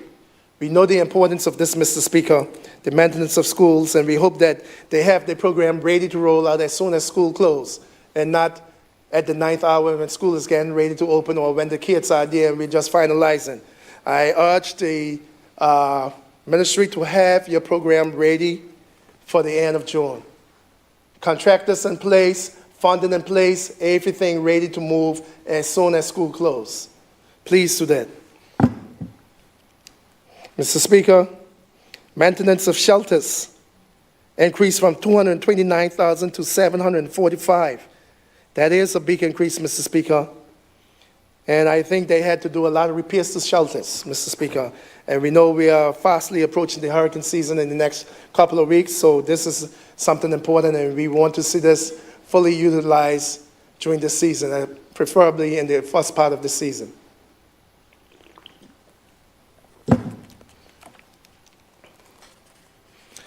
Housing and communication, Mr. Speaker, hardly nothing to get excited about. Mr. Speaker, Ministry of Tourism. You say, well, tourism, certainly they need to be excited. Mr. Speaker, Ministry of Tourism have little or nothing to be excited about. Subvention to National Trust, the same. Destination management from 6.5 to 6.9. You're paying them a little bit more in your subvention. But, Mr. Speaker, again, security expenses from 76 to 90. That's Ministry of Tourism, Honorable Minister. Think of fisheries under your ministry. What does fisheries have? Oh, fisheries have an increase in fuel. I mean, that's important. But can they get excited about that? From 38 to 123. Repairs and services to vessels from 27 to 85,000. But professional and consultancy, I guess from 30 to 381. Yeah. What it was last year, 37,000, and the year 23-24 was 296,000, and now I guess it's consultancy to be consulted on. I hope it's something new and different from the previous consultancies, Mr. Speaker. But that's about it. No new programs, nothing for them to be excited about. Agriculture Department. Now, you know, our eyes went to where are the grants, you know, how much the grants increased by. You know, Speaker, very little. We see livestock expenses move from 94 to 195. Maintenance from 300,000 to 600,000. So we look at the grants and contributions from 235,000 to 308. So much that is about 70-something thousand increase in grants. I do believe that one farm again can eat up about $70,000. So I do believe that we have to do more about these grants. Yes, when the program started, it was good, the $10,000, the $20,000. It was good, but it cannot make a difference in terms of farming. If you want to set up a chicken farm, goats, produce, the $10,000, I know it's a grant just to help you. But a lot of our people want to start from zero. They have the idea and they really want to get into farming. So I do believe that we can do more, and we should do more. We have a record-breaking budget. It has to be more. But I do believe that we have to be happy for the little gains. So that 70,000, Honorable Minister, I'll thank you for that. On behalf of the farmers and those, we'll thank you for that. And we hope that it is used right away and that we can get back here next year and we can add to this. So let's see how the program goes and that all the money inside here is used. Speaker, moving right along. Department of Environmental and Coastal Resources. Speaker, their excitement, they have about 3 things to be excited about. One is computer supplies, 3,000 to 103. Happy for more computers or happy for more supplies, I guess. Environmental monitoring, I guess that is a program, but a little bit more monitoring from 17 million to 192. Other supplies and maintenance from 20,000 to 105. We heard about the movement of offices, and they really need those additional supplies, and we know it is value for money for them to get that increase there. But other maintenance service from 1.1 million to 1.35, Mr. Speaker, that's about it. Most of the things are just about the same with $1,000 here or there. Keeping it where you got it. Speaker, Department of Tourism regulations. Again, this is almost the same increases here and there. Keeping it where you have it. $3,000 up or down here and there. Other sundry expenses dropped from 59 to 12,000. Other than that, it is keeping it where they had it, Mr. Speaker. Maritime Department, Mr. Speaker. Speaker, what they have to get excited about here is, I guess, some 35,000 for professional and consultancy, and some 30,000 for other supplies and maintenance. Everything else is marginal, Mr. Speaker. Nothing to get excited there. Mr. Speaker, Ministry of Health and Human Services. Mr. Speaker. Policy Planning and Administration. Only thing on policy planning, they have a drop in consultancy from 1.1 million to 915,000. So about $100,000 drop in consultancy. But it still carries on for this year. Last year they spent 1.1 million, and this year they're going to spend some 900,000 on professional and consultancy. Policy and Administration, Ministry of Health. Continuation. Mortuary expenses from 76 to 130. Transfer to NHIP. The actual, they budgeted to transfer 35,000. They transferred 61,000, almost twice, and we are budgeting 45,000 in this financial year for NHIP. Speaker, NHIP is in trouble, and we hope that the proper right decisions are being made that can rescue, rebuild, rebrand, reimagine, and reboot NHIP, Mr. Speaker. I am very concerned about what is happening. And remember, not every time you need a consultant to come from outside. There are numerous health professionals here who may be able to help. But somehow we always think that the answers lies outside our shores. We have insurance people who can help, and we have healthcare people who can help with this, Mr. Speaker. So I hope that some of that consultancy be spent locally to get that local opinion of people who see things and how it went and how it should be, Mr. Speaker. And the next big item for them is the payment to the hospital. So let me get this. The payment to the hospital is $22.7 million. $22.7 million is the payment to Enter Health Canada inside the budget, Mr. Speaker. Mr. Speaker, the dental department, everything is almost the same besides other medical supplies. Nothing to get excited about. Speaker, primary health care, which we expect so much about, Mr. Speaker. Just an 8,000 increase here, and they're the biggest increase they got. Wow.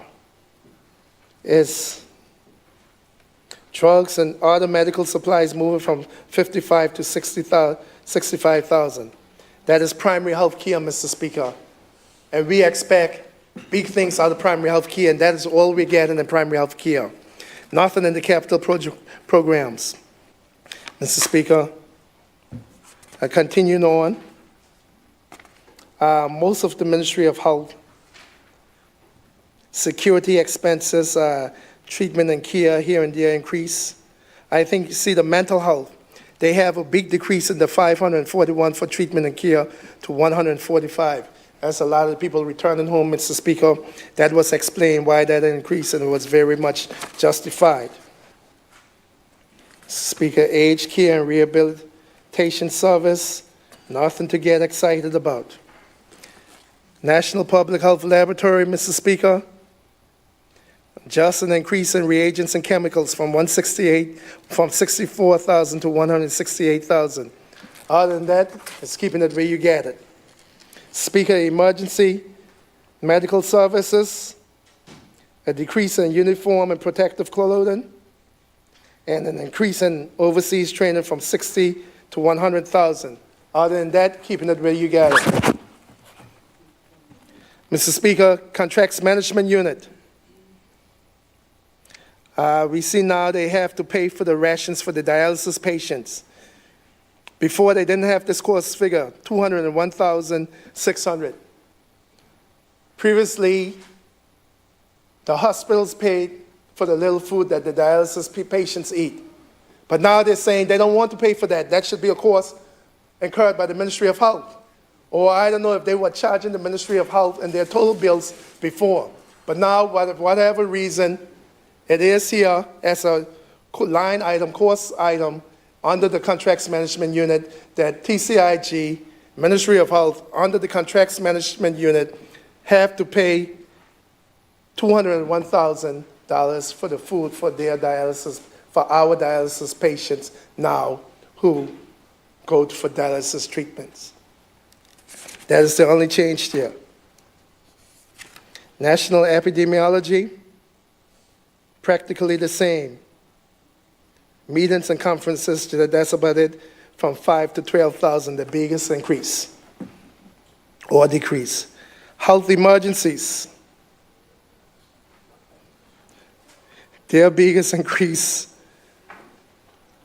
look like it's 1,000 with local training from $44,000 to $45,000.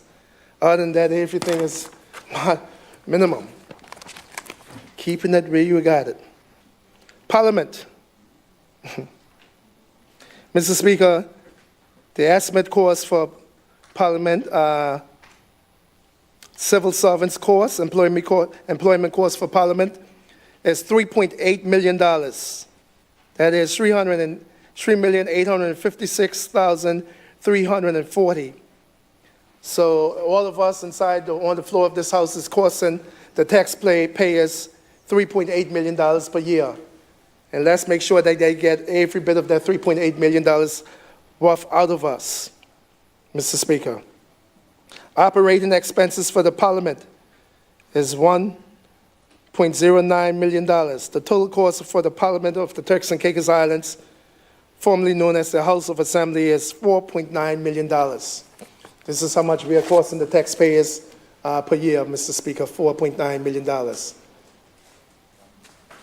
1% of the budget, overall budget. Okay.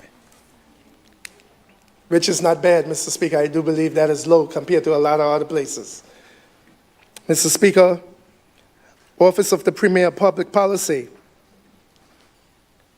Mr. Speaker, I look at the Office of the Premier, and again, I see much of the same. I'm trying to see what is the big increase here. We just see the office, the operating expense in the London office moved from 135 to 200,000. That is their big increase right there. The London office is now going to cost us 200,000. I think that is with the additional staff and the cost of rental, Mr. Speaker. The diaspora office in the Bahamas, it was budgeted estimate last year to be 300,000. We only paid $160,000. But this year we are budgeting 264,000. So we underspent last year. We were given the government was given 300,000 for the diaspora office in the Bahamas to do their functions. I'm assuming that one's supposed to be in Grand Bahama and one in Nassau, but somehow only 160,000 was spent. But this year, we're budgeting 264,000. Mr. Speaker, Office of the Premier also, Public Policy and Strategy. Speaker, just about the same. Almost everything is the same, but we have a program management, which is $2.6 million. And I was wondering, I had asked a question, the program management, is that the delivery unit? Because remember, the Premier had a delivery unit. First time ever, any Premier had that, I guess, in the Premier's office. I don't know if it was there before or so. But how much did the delivery unit deliver? I hope you can ask that. What all the projects the delivery unit saw come to fruition? The national ID. We were told that the delivery unit would do the big ticket items. Do you have any national ID? And if anybody have their national ID? That going. National ID was from here. Citizens contract. Much less we ain't get to these yet. National ID was from here. And some 5 years later, and all these wonderful pictures later, none of us inside here have our ID. None of us. 5 years. Delivery unit under the Premier's office. But we have program management, 2.6 million. I am assuming that is the same thing. Fiber cable. Next project that I believe that was under the delivery unit. Has it been delivered? We still get internet outages in the family islands. Internet service bad. What happened to the fiber cable? I don't think it was from here, but certainly it was from 21. It was from here. The fiber. The fiber was from here. And we still do not have it. All these big ticket items from the delivery unit under the Premier, tell me what all have been delivered. But we're still doing $2.6 million. Honorable Premier, you can tell me in your wrap up what all has been delivered from tendering, from the beginning of the process to delivering, that we have it now. What? Let's move on. Communications Directorate, Mr. Speaker. Professional and consultancy increase from 140 to 290. That's about it, where they can get excited about. Some public relations from 84 to 97. So now, we see the Communications Directorate, and I always see them doing things for the Premier. Some real nice things. These guys are very professional. So I asked them, I say, do you do things for the entire government? They say, yes. The entire government can come to the Communications Directorate and get things done. I don't know if the entire government knew that. So then I asked them, the leader of the opposition office is part of the government. Do you do things for me? And would you? They laugh and they say, yes. I say, would your boss let you do things for me and produce things for me? They say yes. So I'm going to put them to a test after this. I'm going to see what footage they can get from this budget meeting. And I wanted the same quality as the Premier's owns. And I'm going to see what they're going to do. They say they do for the whole of government. And I asked other ministries to contact them and see what they can do for you. But me being on the opposite here, I'm going to see what they're going to do for me. They put out some wonderful things for the Premier and never put out anything for me. Never called my office. I don't know why. They never called my office and say, well, we're doing this for the Premier. Do you have a picture so you want us to do one for you? But they said they're here for the whole of government, and I believe them. Let me say, I will believe them, but we will put it to the test and see what kind of products they'll do for me in terms of the delivery. Those nice videos, those very nice videos that I see, smooth, crisp. Say, yeah. Let me see if you all will do some of that for me. Will your boss let you do it for me? Or you'll get a call, hey, leader of opposition, I'm coming there, make sure you don't give him nothing, eh? So you want your job? You better not do it for him. So I'll see. Huh? When it comes to me, you all are, not to other people. But it's okay. Yes, it's okay. I expect it. No, Honorable God, brother, it is well with my soul. It is well with my soul. Let's move on. I want to keep on for the premier. Disaster management, Mr. Speaker. Many of these, as we move on, National Security Secretariat, professional and consultancy, disaster management, other supplies, and contributions to regional. Mr. Speaker, as we move on and on, that is all we're seeing with the increase. Contingency military force. This is the next one, Mr. Speaker. We are seeing now that they have some increase in fuel and vessel operating costs. I believe that is with the new vessels, and so we're happy to see that. But again, Mr. Speaker, I do not like us running to the UK and begging for things. I just have reservations. I studied world history. I know the interactions of different places. That's all I'm going to say. I am mindful of gifts that I receive, and I will leave it like that. I am always mindful of when these large companies give gifts. Just like how the people in the U.S., they're making noise with their president for wanting to accept a jumbo jet from an Arab nation. And they have the right to do so. Gifts, there's no such thing as a free lunch. So the same way, you have to be mindful. You have to be mindful of gifts you receive. Where they say, God bless the child who can do for his own, and the budget, and in our budget, we can do for our own. We can do for ourselves. We can get our plane. We can get our boats. 1.4 million for one of those boats or so. We have the physical space to get it.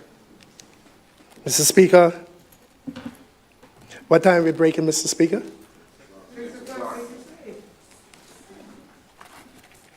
Okay.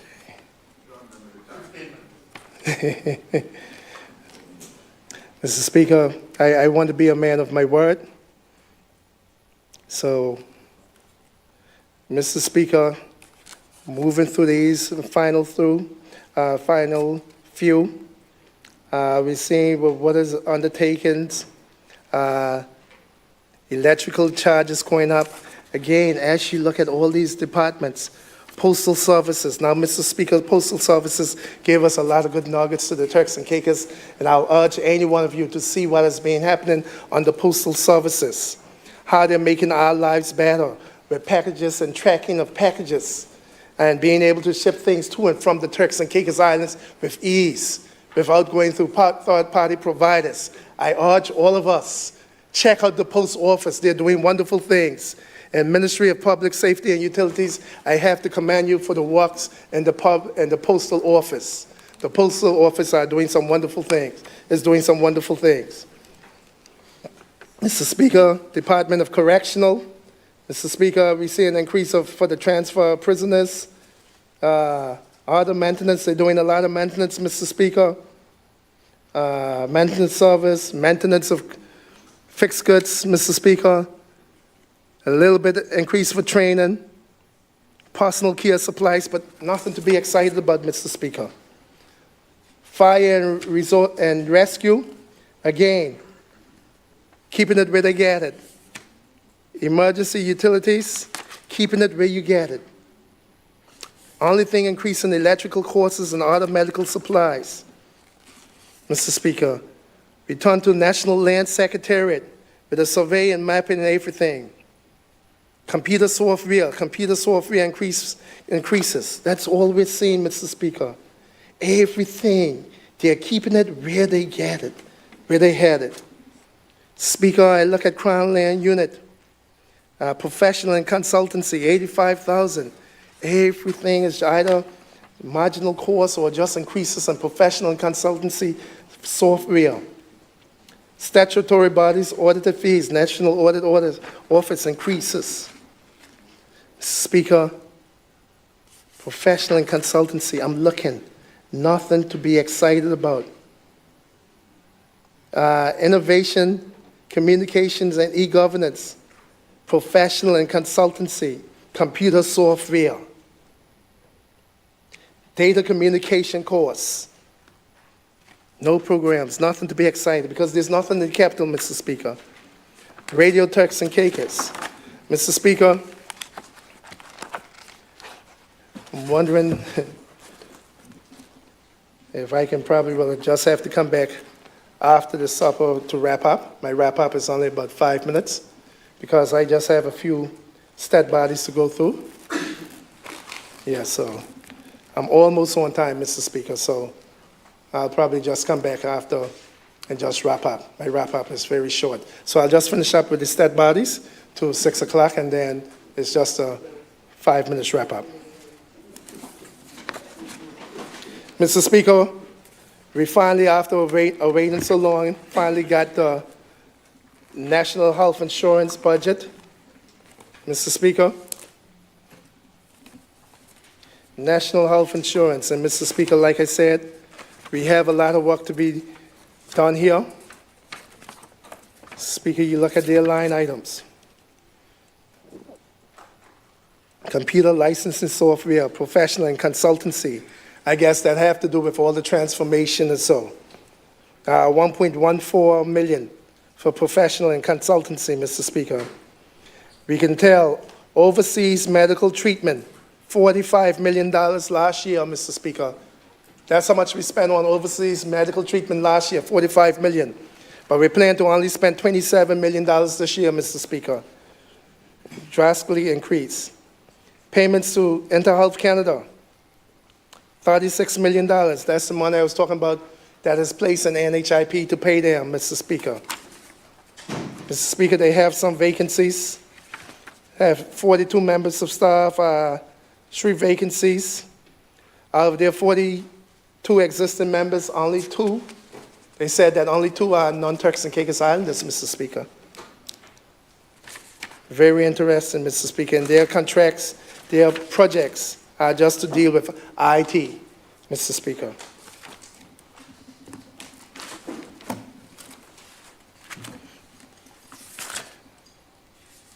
Mr. Speaker, again, as we look through, it's the same thing that carry on to the Complaints Commission, to the self-financed stat bodies, the self-financing and the subvented stat bodies. Complaints Commission, very little happening, nothing to be excited about, nothing at all. The staff, they need an extra staff, Mr. Speaker, that's about it. You look at Financial Intelligence Agency. Only little excitement they have inside their budget is board expenses increasing from 2,200 to 3,600. That's the only little action they get, Mr. Speaker. But everything else is keep it where you get it, the same. However, they have some vacancies. They have 4 vacancies, Mr. Speaker. But in the Financial Intelligence Agency, they have only 1 Turks and Caicos Islander working there, 2 BOTCs, and 3 persons on work permit, and 4 vacancies, Mr. Speaker. Mr. Speaker, Human Rights Commission. You look at their budget, Mr. Speaker. Advertising and promotions down, Mr. Speaker. So they didn't get no increases, they get some decreases. And we don't want the Human Rights Commission be decreased by advertising the promotions. They have to do their promotions, Mr. Speaker. They have 1 vacancy, deputy director. And they have 5 Turks and Caicos Islanders working there and 1 contract worker. Mr. Speaker, Integrity Commission. We know the changes in the review of the Integrity Commission that is taking place. But the board expenses of Integrity Commission decreased, Mr. Speaker. Advertising and promotions in the Integrity Commission decreased. They need that money, Mr. Speaker. They need the advertising and promotions there in Integrity Commission. The subvention, the overall subvention decreased to the Integrity Commission. The actual last year was 2.5 million. It's down to 2.4 million this year, Mr. Speaker. You know, I look at training, everything else is practically the same besides professional and consultancy. Mr. Speaker, they have 17 vacancies. 5 vacancies. They have, in the Integrity Commission, you have 6 Turks and Caicos Islanders working there, Mr. Speaker, and 6 persons on contract. So right now, it's 50%, Mr. Speaker.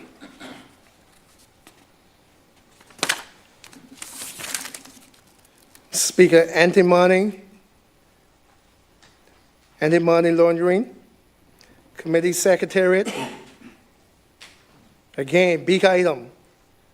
Professional and consultancy from $380,000 to $2.6 million.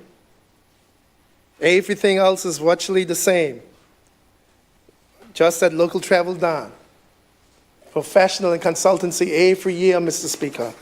We can consult. One thing I can say, the Turks and Caicos government can consult.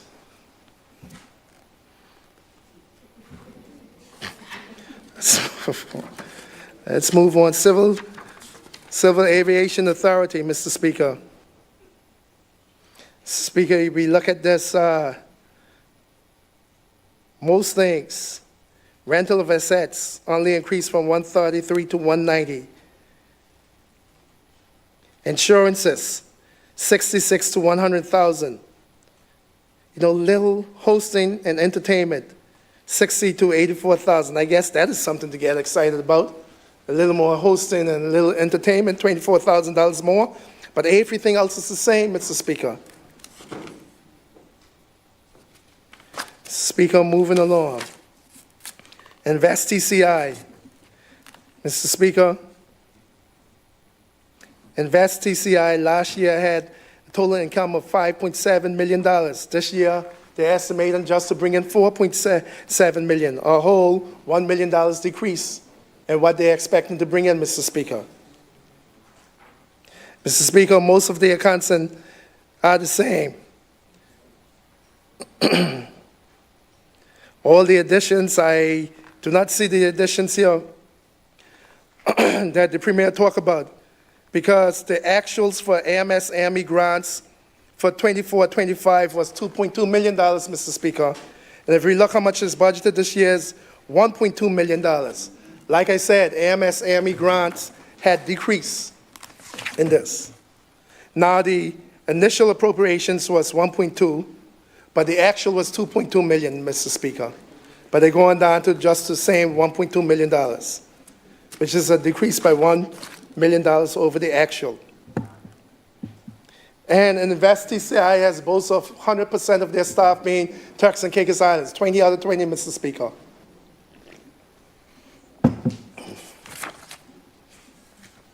Mr. Speaker, Statistics Authority would move from the Ministry of Finance.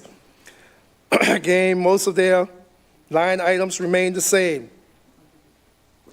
Almost nothing to get excited about, other than some training from 23,000 to 48,000. Other than that, it's keep it where you got it. 18 employees, 2 vacancies, Mr. Speaker. Mr. Speaker, this one, TCI Finance, Mr. Speaker. Now, I was unaware of this, what really this is doing, Mr. Speaker. And I have to thank the Honorable Minister, former Minister of Finance, trying to come to the Appropriations Committee and shedding some light on this, Mr. Speaker.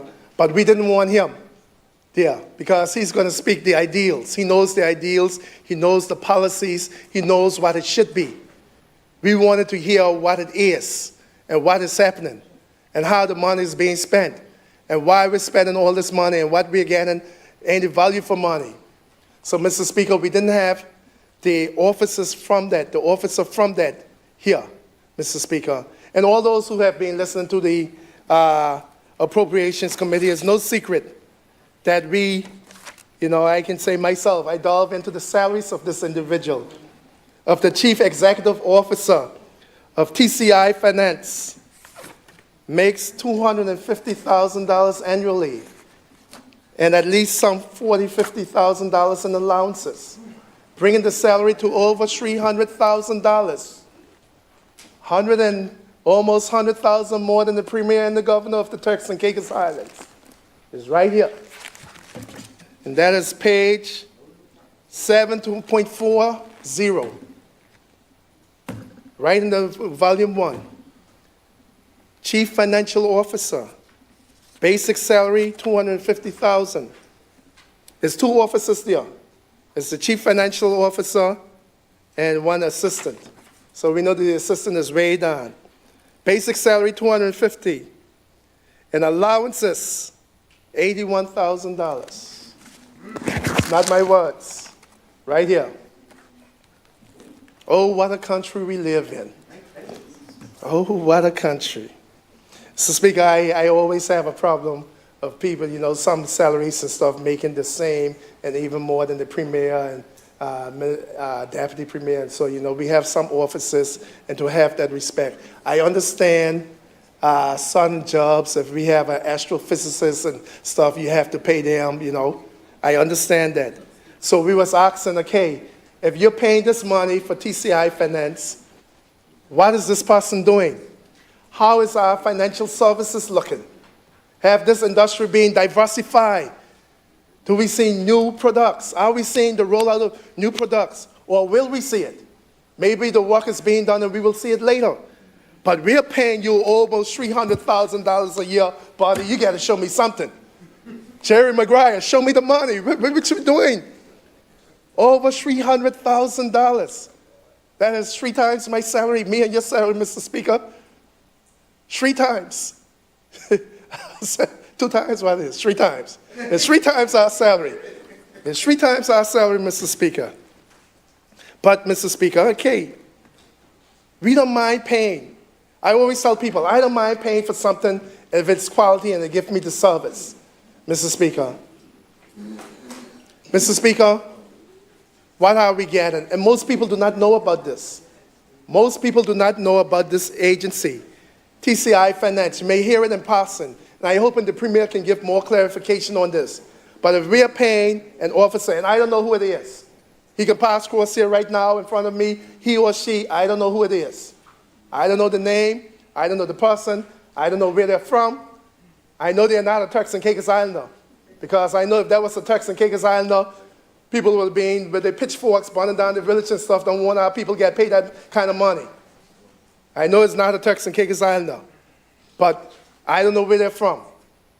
But who we're paying this money and what value for money we're getting. How is our financial services looking? How is the portfolio? What new products? Are we a player in the market now?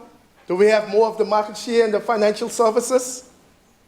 Yes, yes. Honorable Leader of the Opposition, we have now reached the 6 p.m. hour, so we'll have to take a break of interruption. And therefore, this Honorable House, or this Honorable Parliament, is hereby suspended for until 6:30. All right.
Honourable members, this Honourable House now resumes its sitting. Pray be seated. Oh, sorry. It's getting late.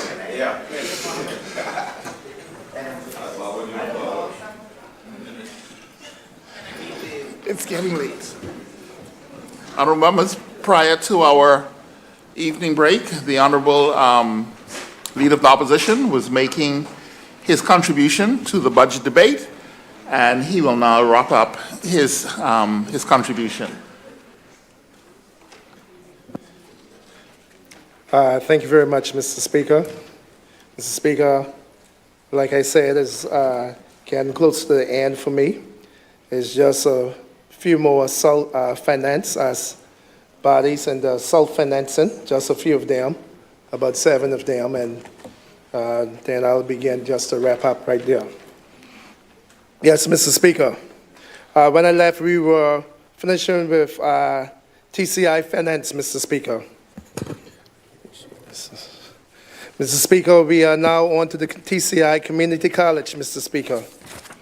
And we know we all want the community college to succeed. But when we look at the budget for the TCI Community College, Mr. Speaker, we look at some minor changes. Last year, they spent $176,000 on student subsistence. They have $120,000 this year. Mr. Speaker, that is where students move from family islands from one island to the next, and they need to get that subsistence to assist with their living accommodations. So we did see that being decreased from 176 to 120. Mr. Speaker, also the tuition intake from the community college is down from the actual 293,000 actual last year was 293,000. This year is down to 204,000, Mr. Speaker. PRC training, this is something that the college make money from, PRCs, people who have to do TCI studies and English. That actually earned the community college $234,000 last year, Mr. Speaker. This year they predicted to earn $350,000 from that line item. The subvention to the Turks and Caicos Community College decreased from the actual $8.6 million to $8.3 million, Mr. Speaker. Other than that, most line items, like utilities and so, just with a regular increase. But professional and consultancy decreased for the community college.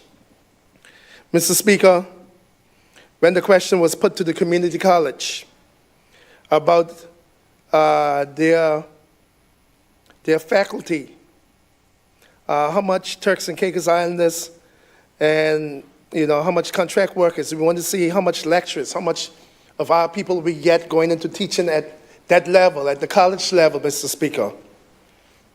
Mr. Speaker, for administration, the Turks and Caicos Islands Community College had 14 Turks and Caicos Islanders and 28 persons on contract or work permit, Mr. Speaker. That is administrations.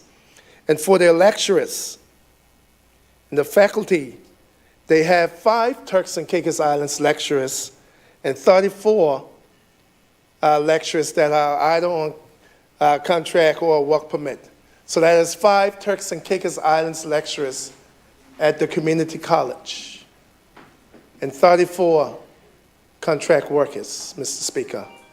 Suddenly that is an area that we need to direct our people in studies.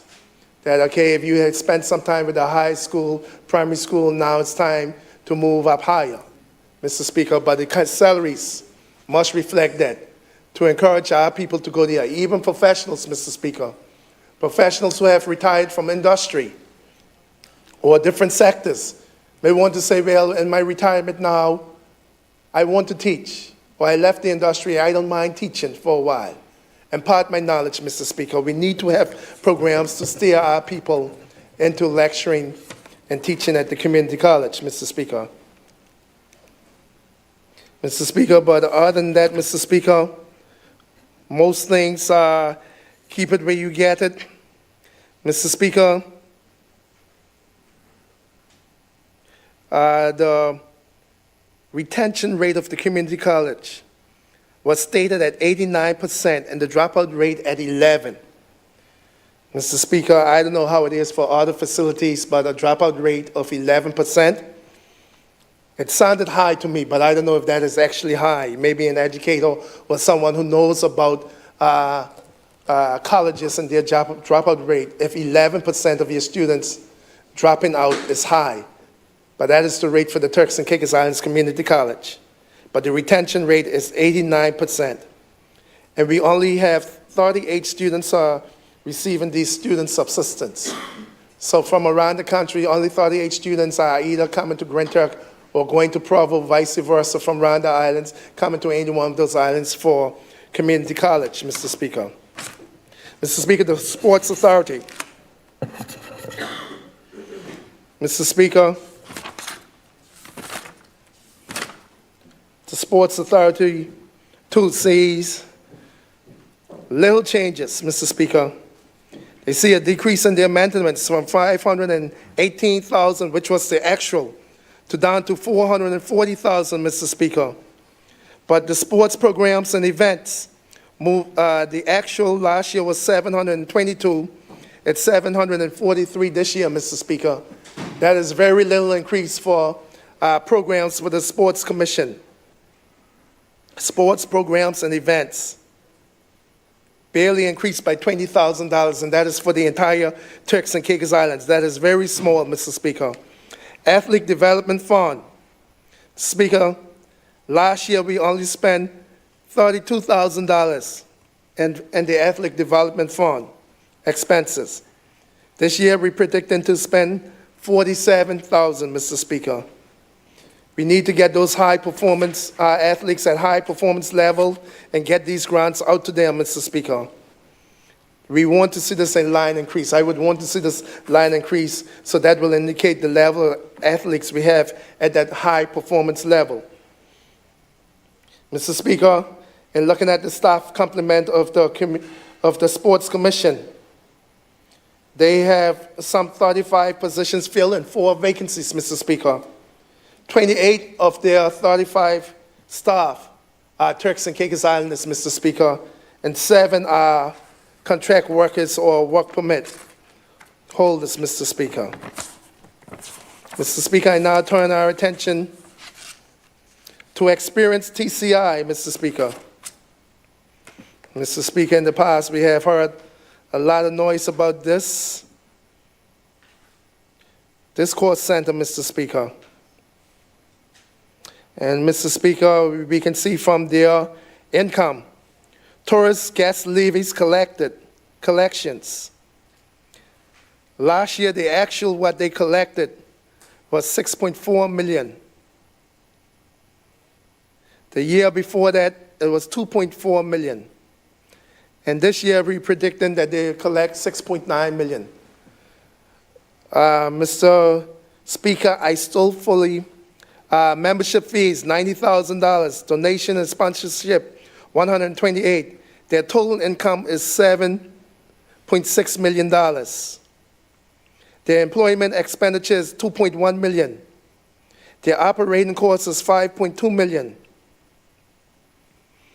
Mr. Speaker, they have a net expenditure of $7.4 million, and so the net surplus is $177,000, Mr. Speaker. So it looked like they're using almost most of the money that they earn, Mr. Speaker.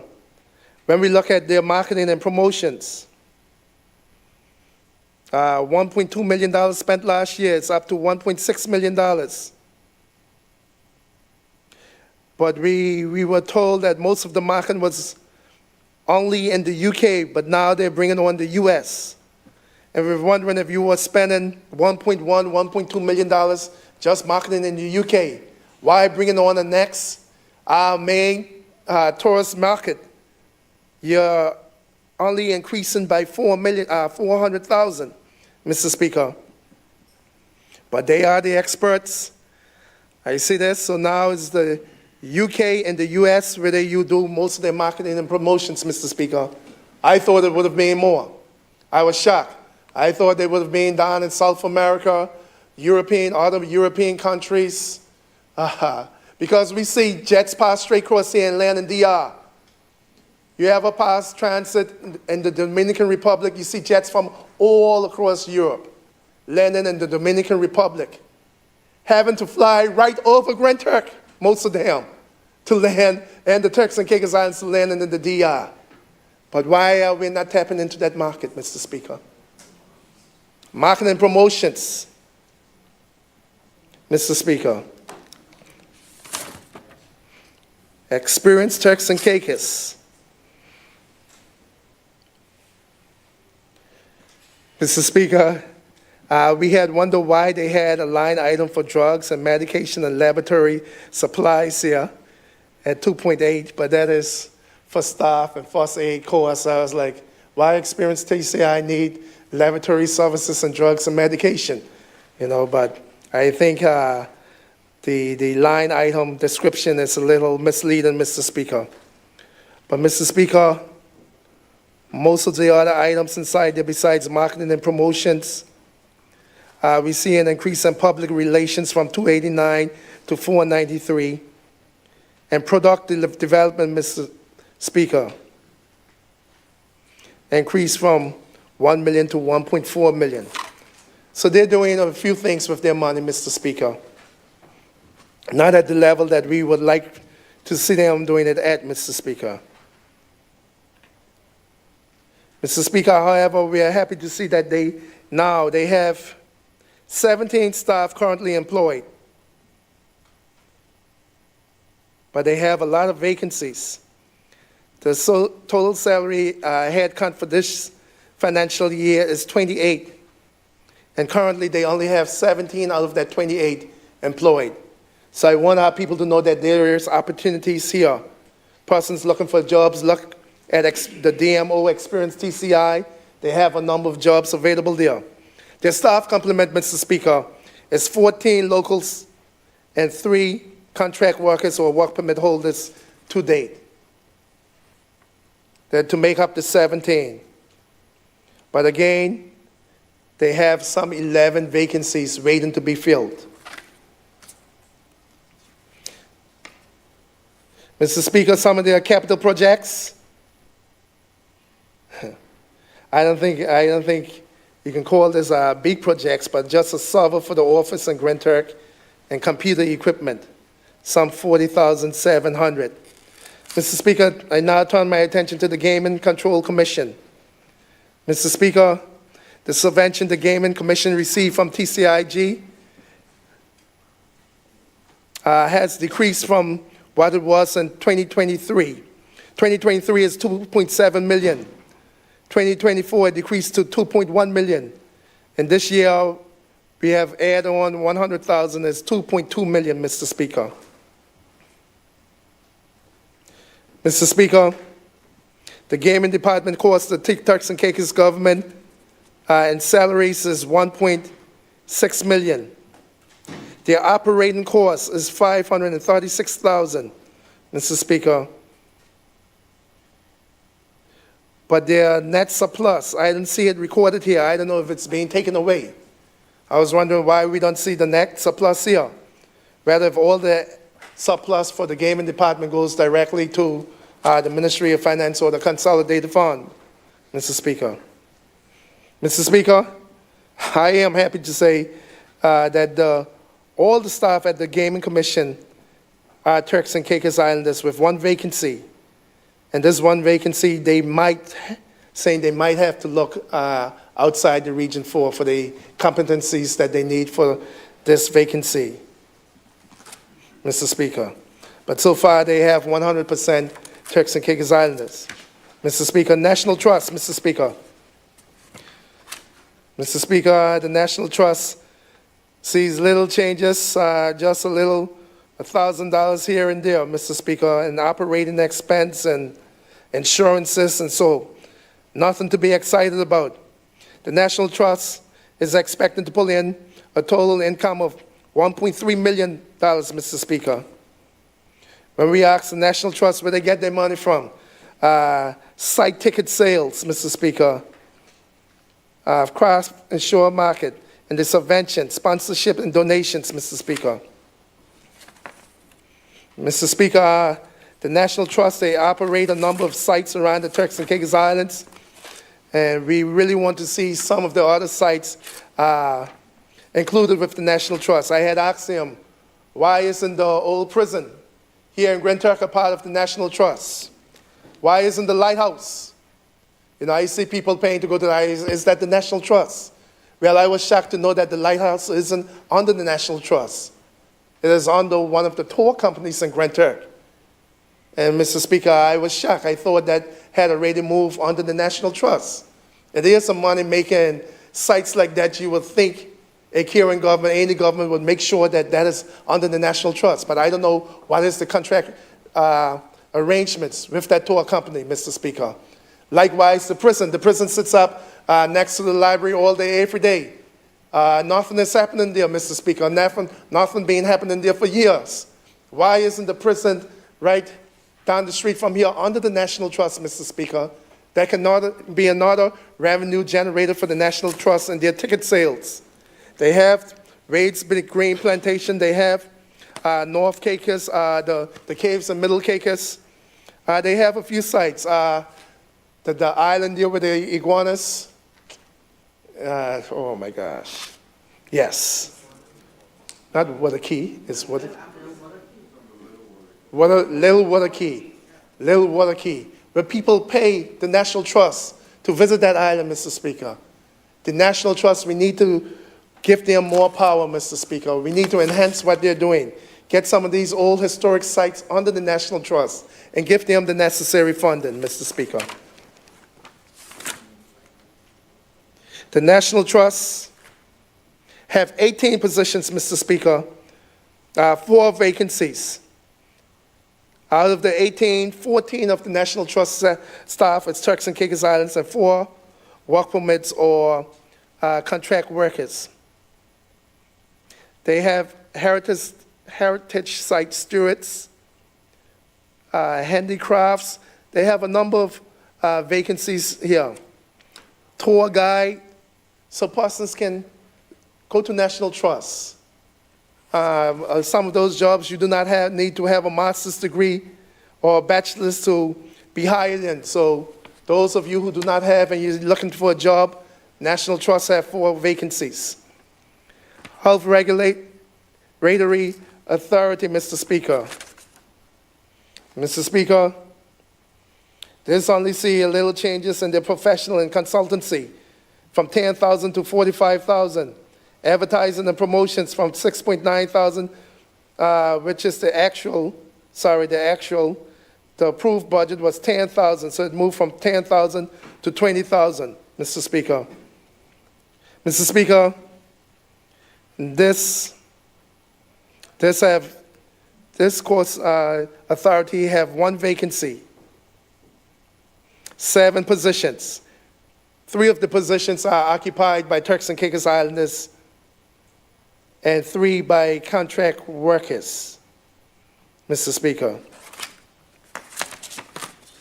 Again, when we look at it, not much. It's really, they are truly keeping it where they had it, Mr. Speaker, with the exception of those 2 changes. Mr. Speaker, the Health Professionals Authority, Mr. Speaker. Mr. Speaker, those two go hand in hand, Mr. Speaker. There is not much. There's not much changes in their budget, Mr. Speaker. I'm trying to see if I can see something that I can interest the people with in their budget, that the people can get excited and they can get excited about, Mr. Speaker. But I have nothing here. I see a few decreases. Only thing make a big jump is the office rents from 21,000 to 155,000, Mr. Speaker. Nothing much to get excited about there. Again, they kept it where they had it. Mr. Speaker, the Health Professions Authority have 5 Turks and Caicos Islanders and 1 contract worker, Mr. Speaker. Mr. Speaker, the last, Grand Turk Enhancement and Sustainability Fund, Mr. Speaker. Mr. Speaker, a lot of us are very interested in this. Mr. Speaker, last year they had some $1 million for projects in Grand Turk, Mr. Speaker. And for the entire year, they were only able to spend half of that money. Some $538,000 was spent, and other projects being canceled, Mr. Speaker. So out of the $1,538,000 was spent, we have the same $1 million to spend this year, Mr. Speaker. Mr. Speaker, we are told the fund, I want to get the correct figure, I probably have it in my computer, have over some $11 million. Mr. Speaker, I think some of that is being invested, Mr. Speaker, and some is available. Mr. Speaker, we knew what the arrangement was before, how the monies were split. Now what they have, they charge $16 to the passenger. So you're wondering how does that $16 is split between TCIG and Carnival? So apparently with the Premier's new deal to Carnival, new deal as in 3 years ago, I don't know what the new one is, if there is any. The latest one, I should say, I don't know what the latest one is, but that remains to be seen. But the one currently in existence, $16 is being charged to the passenger. Out of that $16, $14.50 goes to Carnival, and $1.50 goes to TCIG through the Treasury or so. And so that $1.50, TCIG then put that $1.50 in to JATISA, and Carnival, out of their $14.50, put in $1.50 to make it $3 that comes to the fund and any time when there's an increase over a certain amount of passengers.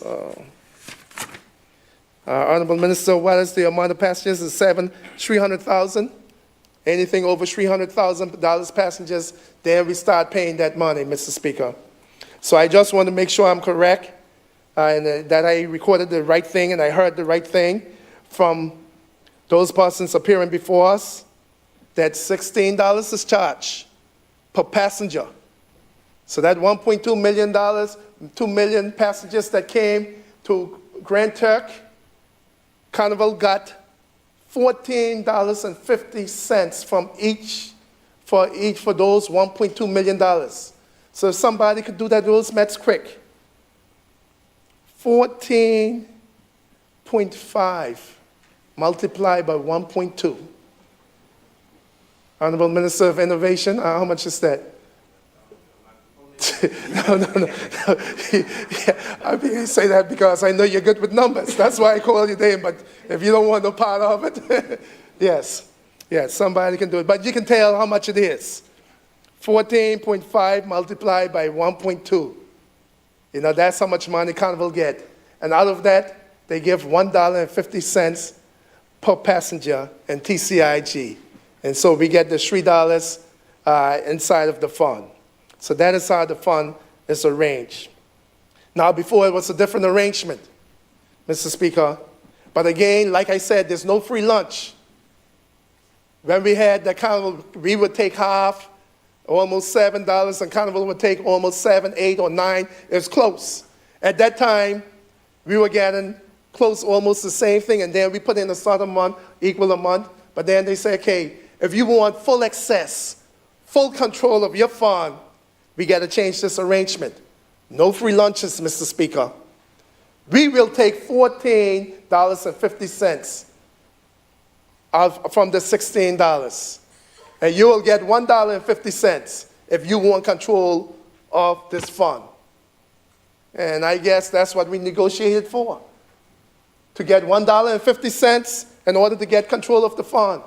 Because of those who know that before, the fund was managed both by TCI and Carnival. So if we wanted to paint a building, we had to get buy-in from Carnival that yes, yeah, that's one of the projects that they want to do. But if you wanted to have full autonomy, the deal that was broke by our Honorable Premier was that in order to get full autonomy of this fund, we will only take $1.50 and you can take $14.50 per passenger. Will you call that a good deal? Is that a good deal? Is that negotiating with the best interests of the people of the Turks and Caicos Islands? Did we get the best deal for our people? $1.50 and they get $14.50. We get the control. We do not need their input. So I want us to think about that. Was that a good deal? But nevertheless, here we are, and we'll see if any other deals surface in the near future. But as it stands, this is the deal. Mr. Speaker, also they now have they had 7 positions. A lot of those positions were not filled. I think only about 2 of the positions were filled, Mr. Speaker. Mr. Speaker, now the managing director has gone back to where he was seconded from. So the managing director's position is vacant. So again, those who are looking for jobs, I can put the salary right here, 24-25, the salary was $101,355. So if anyone out there, by the sound of my voice, is interested in managing the Grand Turk Enhancement and Sustainability account, there is a vacancy, 100,000. You're just making the 6-figure number, $101,355, Mr. Speaker. Mr. Speaker, lastly, I think that's it inside this section. And I only now have the self-financing bodies, Mr. Speaker, and it will be a wrap, Mr. Speaker. This is not long. Mr. Speaker, these are the self-financing statutory bodies of the Turks and Caicos Island, Turks and Caicos government. So these are guys who make their own money and spend their own money, and whatever excess they have, they supposed to turn it back over to government, or unless they're doing some kind of major project where the government allows them to keep the money that they make, Mr. Speaker. Off the bat, the big player inside the room, the Airports Authority, Mr. Speaker. Mr. Speaker, the Airports Authority have some interesting revenue generators.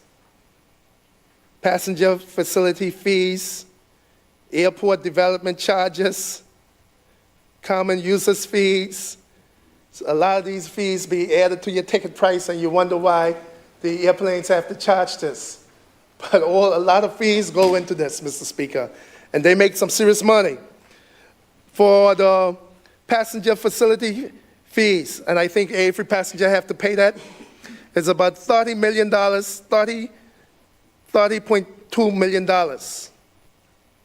For the airport development charges, $26.5 million they make. For the common user fee, they make $3.6 million. For the aircraft landing and parking fees, they make $3.03 million. Fuels, rentals, and other charges, $2.2 million. And security recovery charges, $3.7 million. They pull in $70 million. Okay, let me put it this way. Last year, they had predicted to pull in $60 million. However, the actuals was $68 million they made. So they went $8 million over their target. But this year, they're saying that, okay, we went $68 million last year. We think we're going to do $70 million this year. So they have the target total income set at $70 million for this year. Mr. Speaker, that is the income. The employees' cost is $27 million for the Airports Authority. $27 million, $21 million in salaries, $1.1 million in wages, $1.09 million in overtime, national insurance costs, and pension plan. and retroactive pension make up the other costs, Mr. Speaker. Mr. Speaker, some of the notable changes: directors' fees and expense. Last year, you would see that they had approved $455,000 for the directors' fees and expense. This year is $228,000. Now that big decrease from 400, the actual was 286, but they had budget 455. The airport authority had a position on the board like a managing director, and that position is no longer there. So with that position being removed, we see a full decrease of almost some $200,000, Mr. Speaker.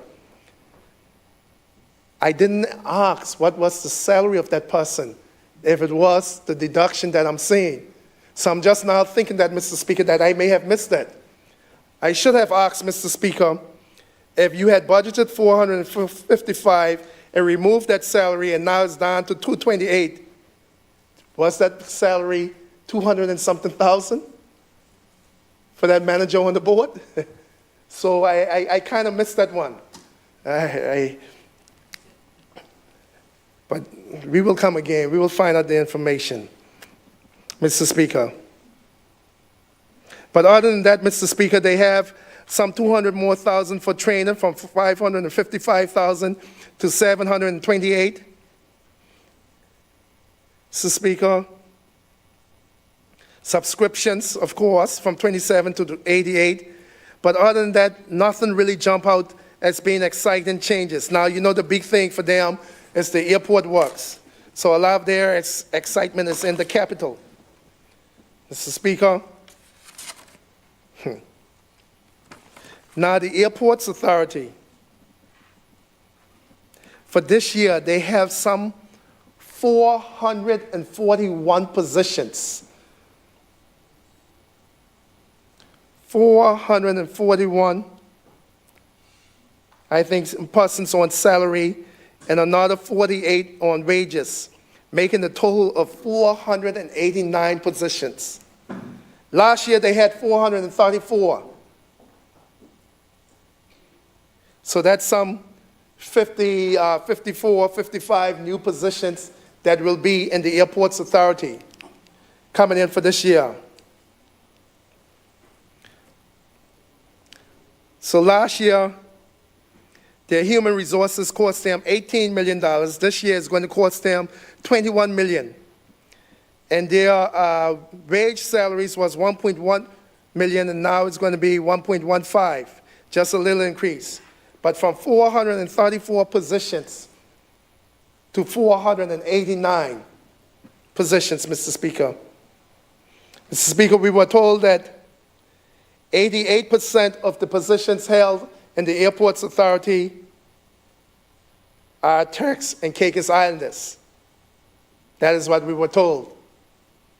I don't know if that include the wage staff, but that is what we were told, Mr. Speaker.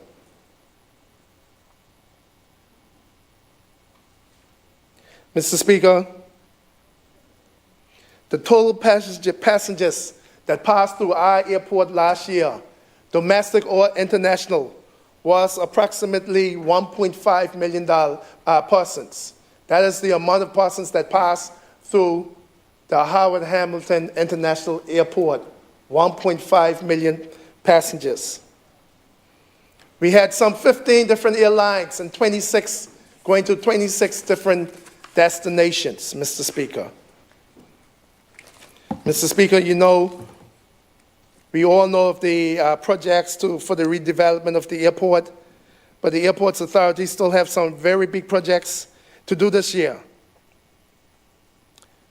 They have, for the Norman B. Saunders International Airport, for 25-26, they have 1 million.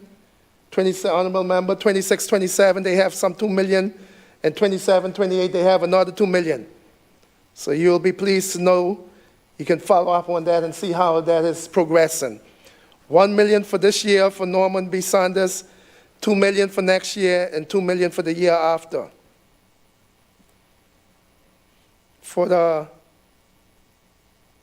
Howard Hamilton International Airport, they have some $2 million this year for the fire hall. Runway rehabilitation works in North Caicos, honorable member.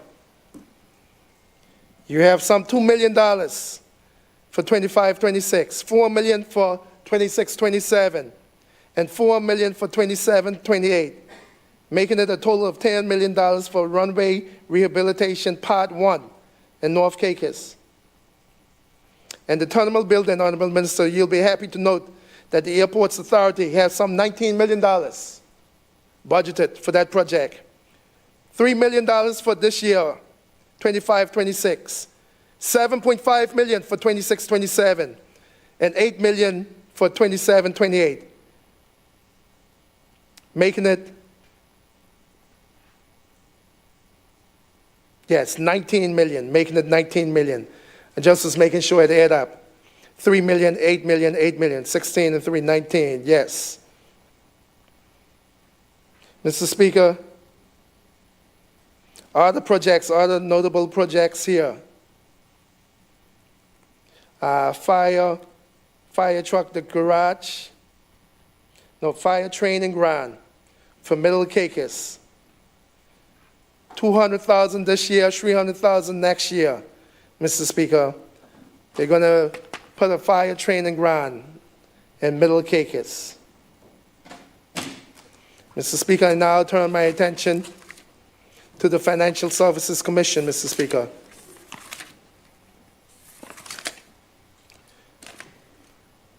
Mr. Speaker, the total income projections for the Financial Services Commission, last year the actual, they had budgeted $14.9 million to take in. They actually took in $20 million, $20.4 million, and they're predicting $14.8 million this year. Mr. Speaker, things that jump out, just a little increase in fees and expenses, that's with the establishment of the board and additional board members from 105 to 158. International travel from 101 to 192. Subsistence on international travel from 117,000 to 141. We were told that we had to do with an increase in training. You see the training going up from 88,000 to 308, and that is a lot of training that is going to be done. Other than that is the licensing software, and most of the training is for a lot of the junior staff, Mr. Speaker. And the FSC said that all the junior staff under a certain grade, they only employ Turks and Caicos Islanders.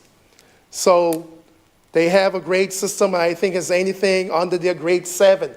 Can't remember the exact grade. It's only Turks and Caicos Islanders that they employ, Mr. Speaker. I had the staff complement. I'm looking for the staff complement on. Okay, I have it written down somewhere. I probably will come back to get. But in the essence of time, I'll move on, Mr. Speaker. National Insurance Board, Mr. Speaker. Mr. Speaker, the National Insurance Board, their total income for the National Insurance Board for 25-26 is predicted to be $99,265,511. $99 million.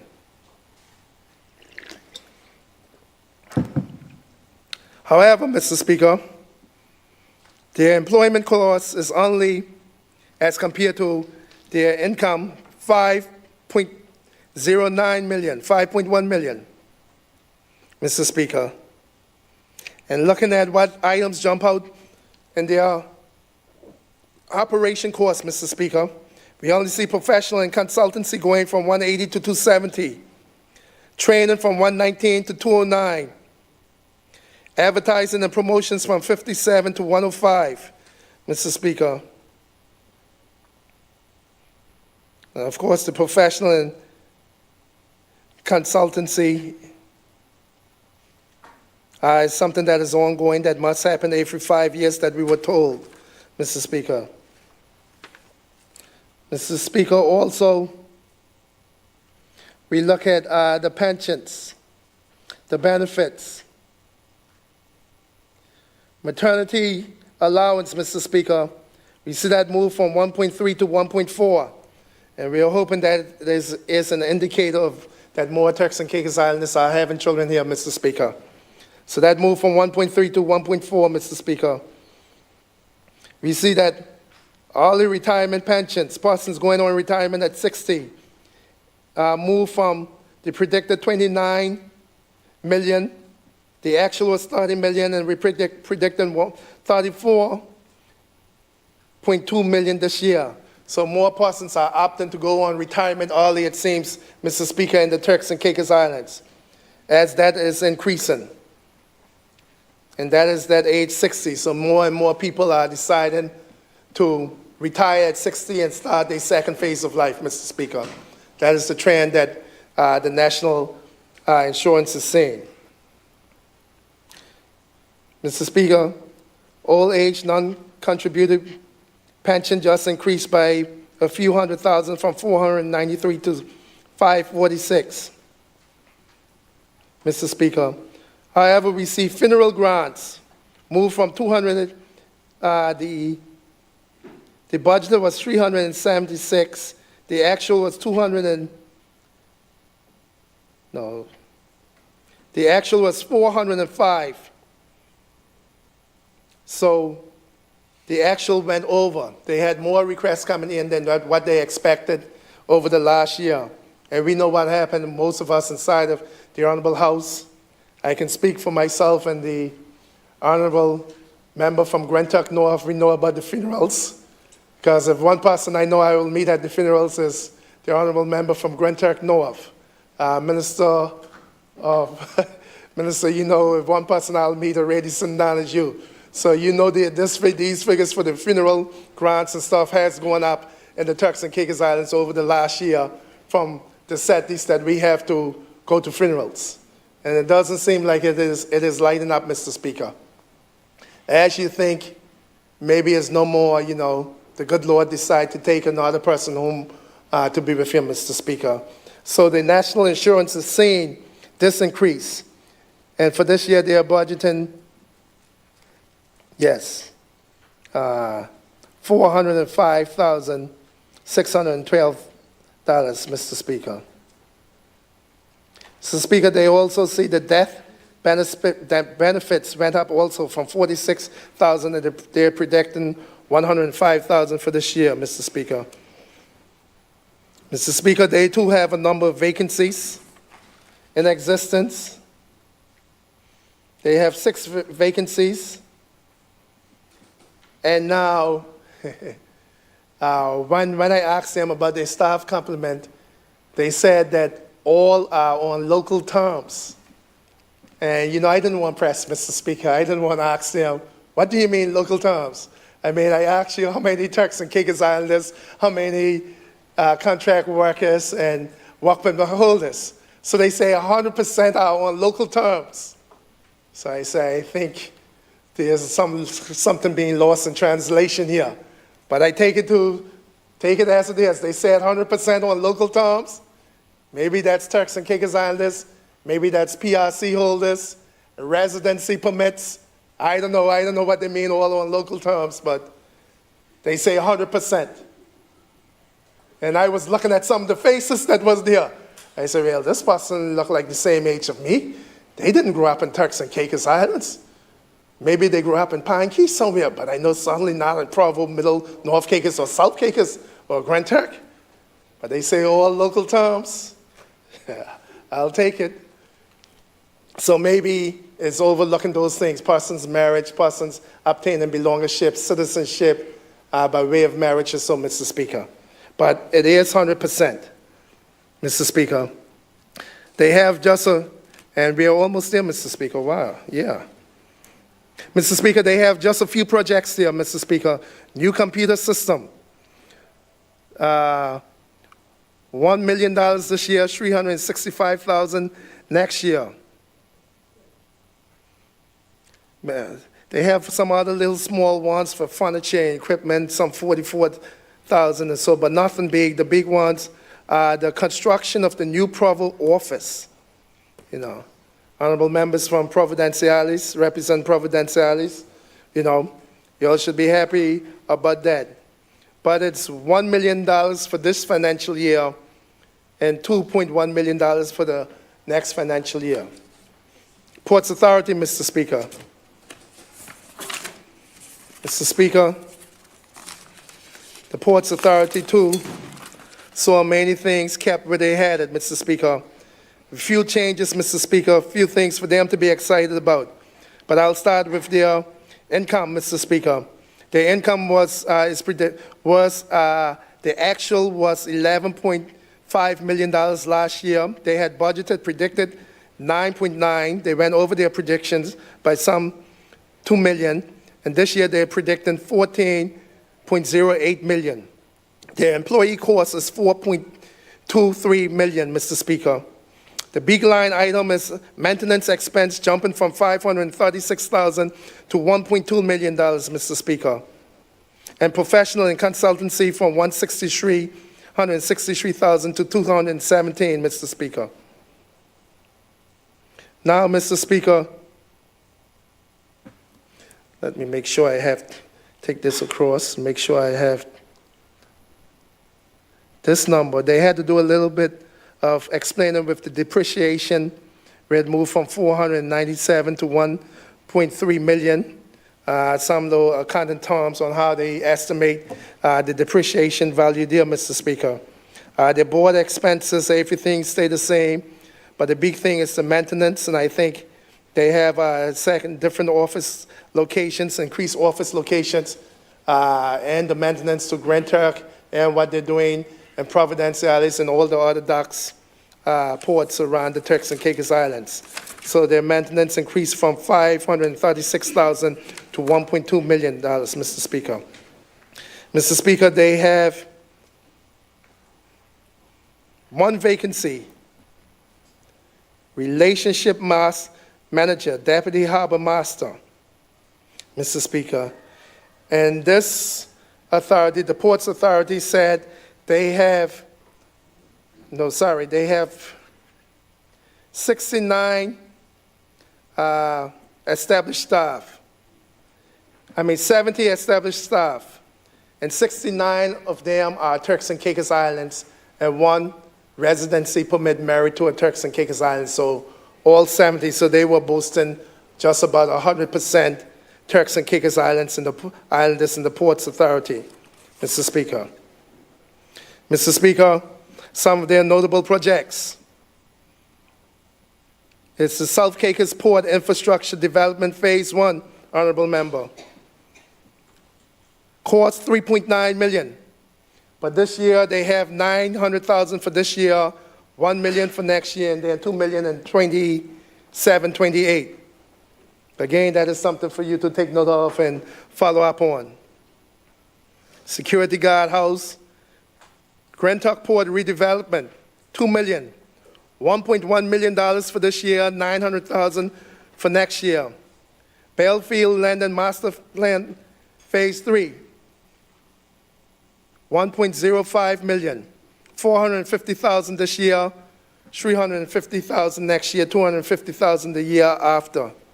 And some other smaller projects, Mr. Speaker. Finally, in this section, Mr. Speaker, telecommunications. Mr. Speaker, telecommunications, their fees, their income for this year financially is budgeted at $2.6 million. Their employee cost is $1.414 million. Notable increases and decreases in the budget, professional and consultancy, $93,000 to $400,000, Mr. Speaker. Board expenses slightly increased from $104,000 to $134,000. Most of the other items, just a few hundreds or $1,000 here and there. It's mostly the same thing, Mr. Speaker, just a few increases. There are no vacancies, and rightly so, because this board, this commission pays some real good salaries. So I didn't expect them to have any vacancies. So I cannot tell anybody to go that way. But for future references, if you want an exciting career in telecommunications, the Telecommunications Commission is there. And they do pay very, very good. Way more than the average member of the House of Assembly.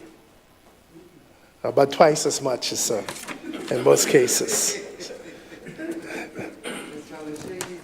Mr. Speaker, I briefly turn my attention to the capital projects. Yes, very briefly turn my attention to the capital projects. That is the green pages in volume 1, Mr. Speaker.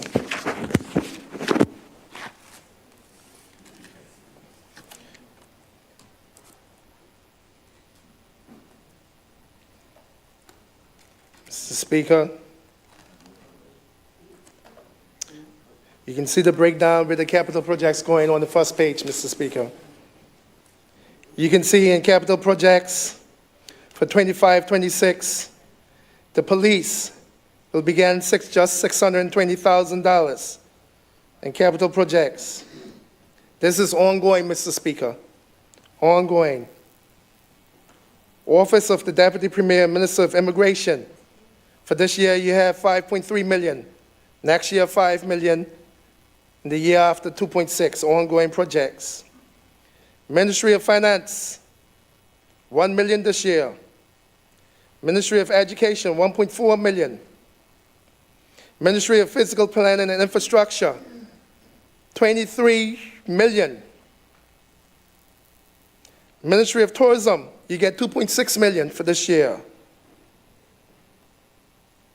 Ministry of Health, you only get $555,000.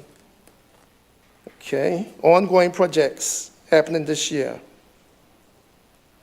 And we have the Ministry of Public Safety and Utilities with $227 ongoing, and the Ministry of Innovation, the new kid on the block, somehow have $2 million for this year, and next year $2 million. But I guess this is a project that is transferred under you because it had entries from last year. Mr. Speaker,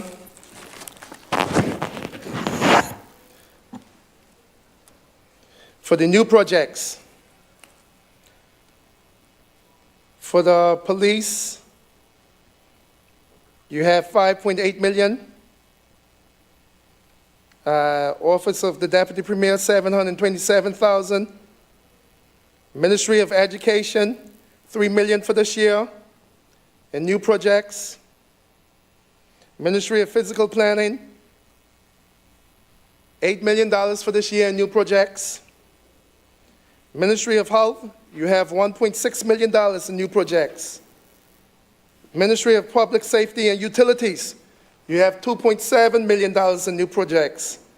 And Ministry of Innovation, you have $500,000 in new projects.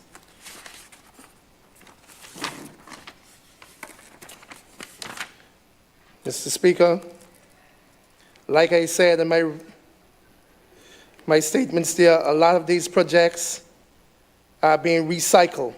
All the ongoing projects are being recycled projects that was run from the citizens' contract some 4 years ago. I urge persons just to take a look at them. You know, you'll see the South Dock redevelopment continuing going. Road and electrification development projects. Causeways and Spine Road, $500,000. That is ongoing.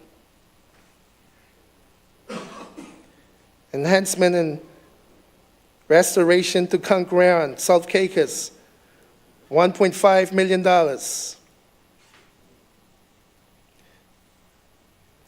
Backup generators, including housing. That was going, but nothing is here for this year. Many of them, redevelopment of Regatta Village, nothing budgeted for this year. Nothing budgeted for the year after. It seems like that either that is completed. Yeah, it's probably completed, Mr. Speaker. Let's hope so. Mr. Speaker, you're looking at all the ongoing projects. Sidewalks, Blue Hills signage, chalk sign sidewalks, redevelopment of Gustavus Lightburn, community roads, Leewood and Long Bay, Whitby Roads, North Cakers, walks to Matthew Canal, Salt Key. That look like it's completed, but they have it listed here under ongoing projects. So, Mr. Speaker, I urge persons who are looking through the estimates, you have to look to see if anything is budgeted for 25, 26 to see if it is continuing. But, Mr. Speaker, I want to go to the new projects. I want to see what is there for new projects here.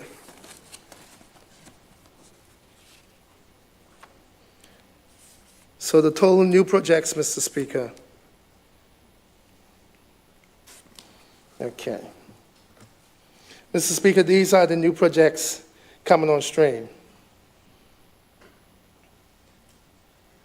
Deepwater platform boat, $1 million for this year, $2.7 million for next year, and $2.7 million for the year after. Now, Mr. Speaker, I have to ask, when we pay the $1 million this year, do we get the boat and then we continue to pay? Or we pay $1 million this year, $2.7 million next year, and another $2.7 million in 27, 28, and then we get the boat? Because that'll make no sense to me, because we have the need now. We need it now, Mr. Speaker. So why not just do the project and get the boat as soon as possible? But paying the $1 million now to what, have it on layaway? How does that work? Or is the boat to be delivered? Or is it being retrofitted? You know. Mr. Speaker, repairs to Grand Tuck Police Station, $1.1 million. Police mobile station, $700,000 this year, $700,000 next year again. How are we doing this? Down payment or paying to get it retrofit and then we get it in the next year, 26, 27. So when the premier get up and he brings that as one of his projects, I want to know, how is that going to be delivered? Relocation of 911 office, $450,000. Replacement of CCTV cameras in Grand Turk, $400,000. Firearm replacements for the police.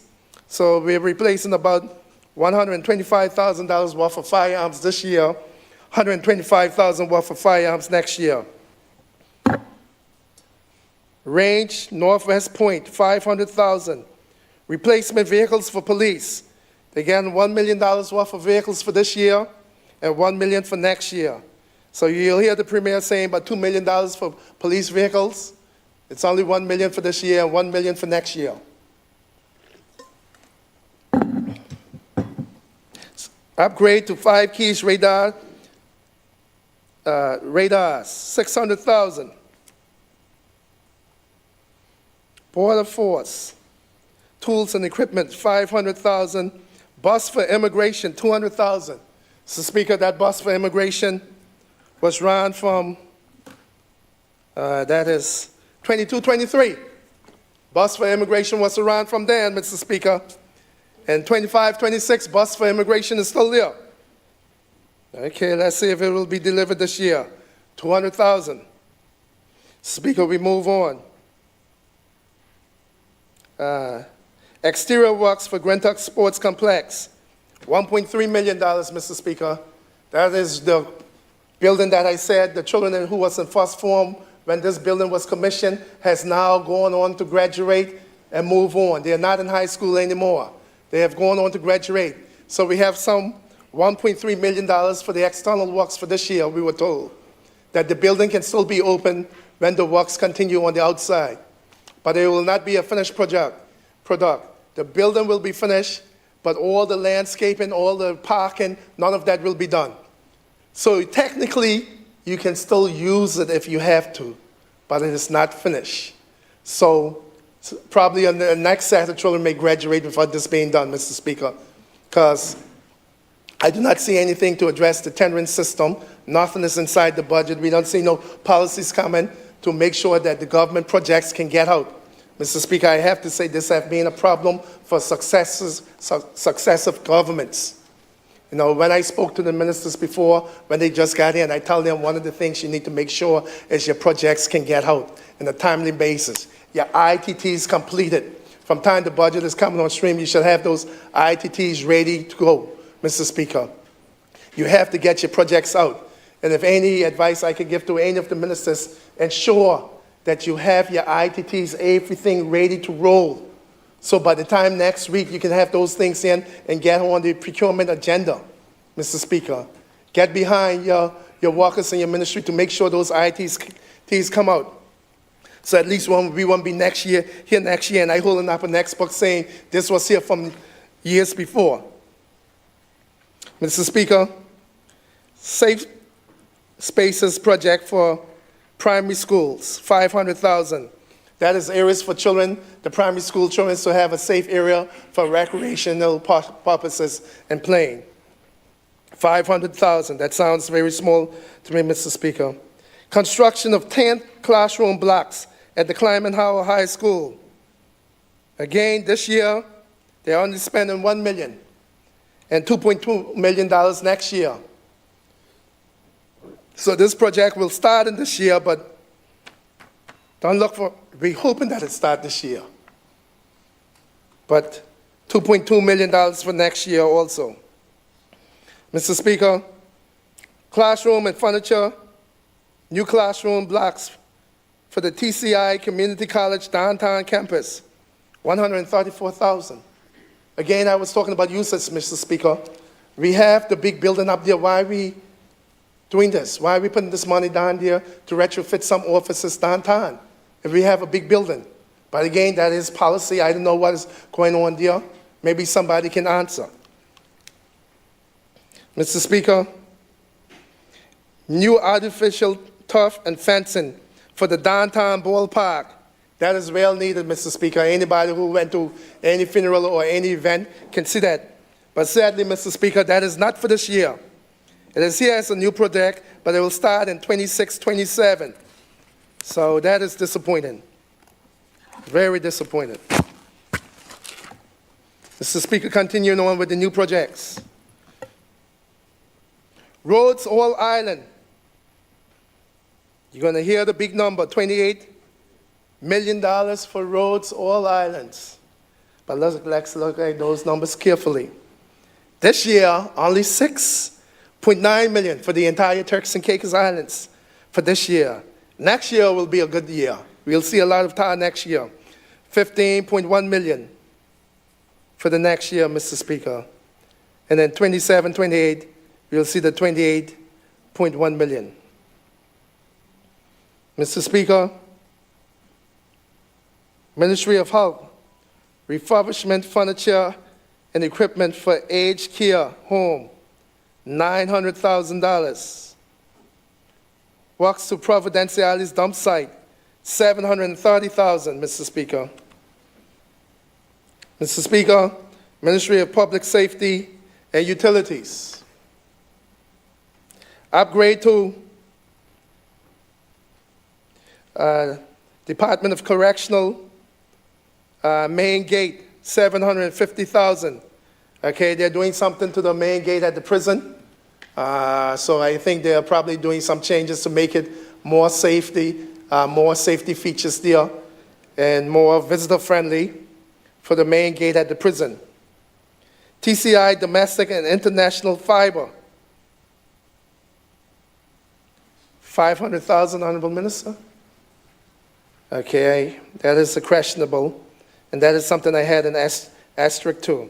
If this is for some consultancy or so, because I know $500,000 isn't for the fiber. to put it in place. Refurbishment of halfway home and the purchase of furniture and equipment, $1.2 million. Refurbishment and upgrade to the Department of Correctional Facilities, $300,000. I think they have one of the buildings that is not being used, and they wanted to put it in use, Mr. Speaker. So they're doing some upgrades and retrofitting to one of the buildings at the prison so they can house more inmates or use the space there as a recreational area, Mr. Speaker. Innovation and technology, they have something called micro projects, Mr. Speaker, $500,000 for some small little bits and pieces, I'm guessing, Mr. Speaker. I'll ask the minister more details about that, Mr. Speaker. So, Mr. Speaker, you can see that there is very little to be excited about in this budget, Mr. Speaker. And I will begin to wrap up right now, Mr. Speaker. It's the beginning of the end. It is the beginning of the end.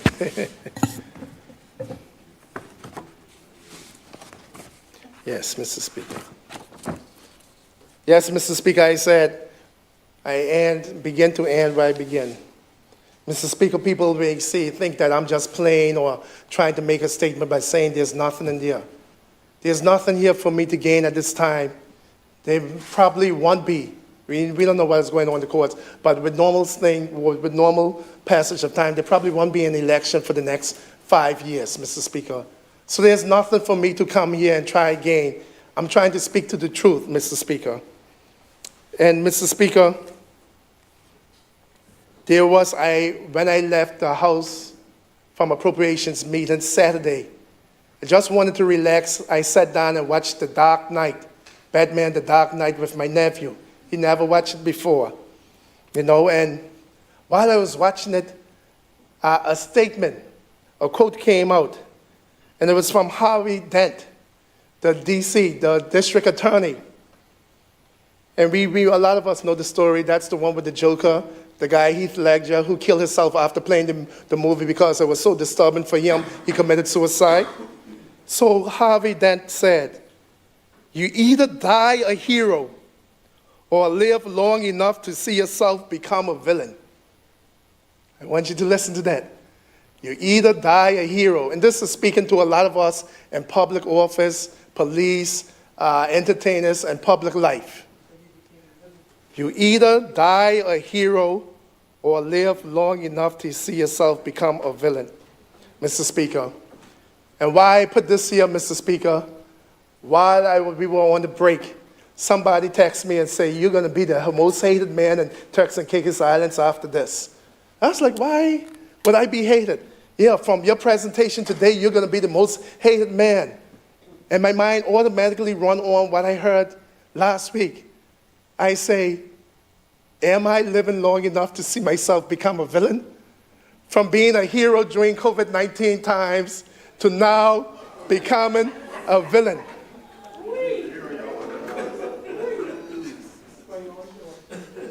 No. Let me rephrase that, right? To let you all know, right now, you all are playing the hero roles. You all are the one for the people. So each of one of you all, we see you all in the hero role. So let me just rephrase that. I'm not trying to big up myself. Each one of you who I see on that side, if you're in government, you're playing the hero role. You are the one to come and bring the budget to rescue the people. That is the role of the hero. Now, it so happens that I have to pay the, protagonist, the villain. I have to be the one to come and be the bearer of bad news. I have to be the one dressed up in black, And I was saying that, so am I living long enough that I was this position for 4 years, and now 5 more years? And when the person wrote me that, "You're going to be the most hated man in the Turks and Caicos Islands," I say, wow, I'm living long enough to see myself become a villain, Mr. Speaker. It is strange. I hope that is not so, but that is what that person sent me, and later on I will ask them to explain why would I be the most hated man in the Turks and Caicos Islands. Yeah, so certainly amongst you all, I definitely will be. but I'm talking about the general public, you know. So, Mr. Speaker, that is where we are today. And I have to tell people this is the role. This is the role of the leader of the opposition, and this is the role that I am collecting a salary to play, Mr. Speaker, and I have to do it, Mr. Speaker. The people of the Turks and Caicos Islands expect somebody who will look at things from a different angle, Mr. Speaker. Mr. Speaker, we have to understand that people normally change their minds after experiences, not because they understand them, but because they live them. Living it, experiencing it, living to believe is one of the basic structures between the sensory world and the mental world, between logical and illogical, Mr. Speaker. Between the concepts of logic and illogic, the doubt arises as to what is real and what is unreal. So I'll ask you, what is real in the Turks and Caicos Islands? Who do you know have lived their best life in the past 4 years? Somebody could whistle and I could point at a few people, but, you know, who's going to whistle and let me point?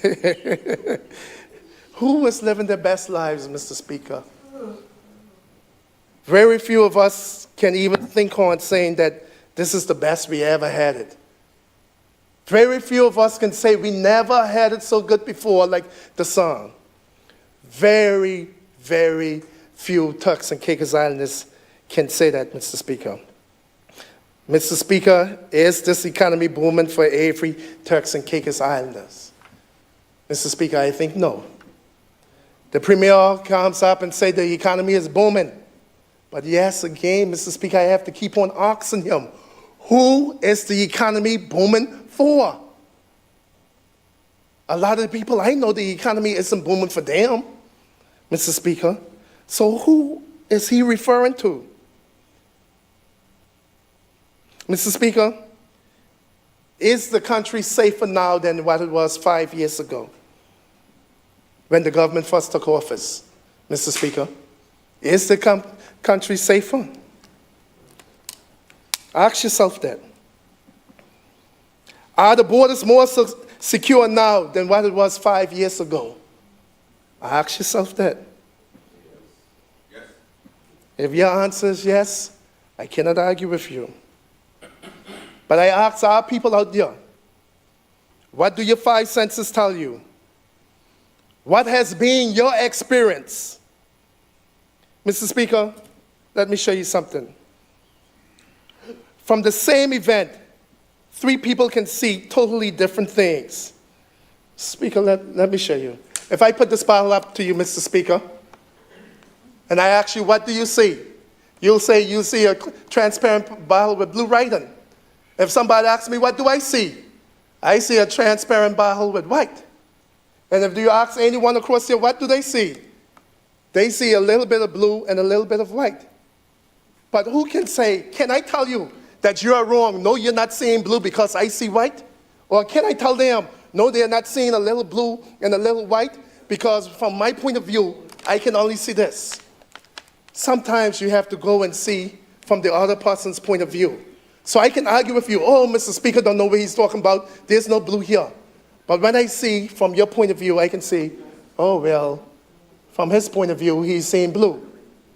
So, Mr. Speaker,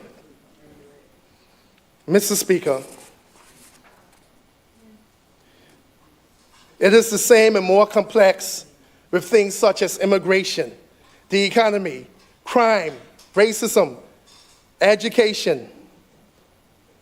It is very difficult for people to agree on something because everyone has their own vision, their own point of view of how things work and how things look to them, or what things should be. Mr. Speaker, you heard that some of the ministers, when I said who's living their best life, they say they know many people.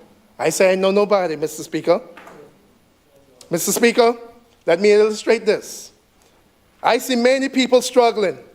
The Premier and his cabinet see many people living their best lives. Mr. Speaker, I see many people struggling with the underfunded healthcare sector, The Premier sees optimal access and a state-of-the-art health facility for all. Mr. Speaker, I see an economy that is leaving our people behind. The Premier and his team sees an economy that is booming for all. Mr. Speaker, I see crime that's out of control, but the Premier and his team sees the government that has a grip on crime. Mr. Speaker, I see an underfunded scholarship program that has been the same for the last 3-4 years, but the Premier and his team see the most generous scholarship offering in the history of our country. Mr. Speaker, I see mortgages out of the roof. The Premier and his team sees a banking system that is working for our people. Mr. Speaker, I see home prices out of reach for the average Turks and Caicos Islander. The Premier sees more commission being made by his companies. Mr. Speaker, I see many people losing their home. The Premier sees more properties for him and his team to sell, Mr. Speaker. Mr. Speaker, I see illegal immigration out of control. The Premier and his team sees a secure border, properly patrolled. I see millions and millions of taxpayers being tied up in unused property purchases. Mr. Speaker,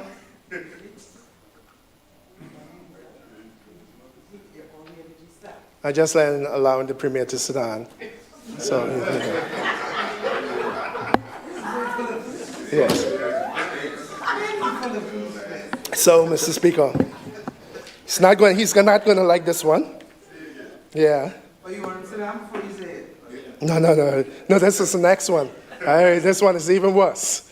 Mr. Speaker, I see millions and millions of taxpayers' money being tied up in unused properties by the government, purchasing many properties with no intention to use them.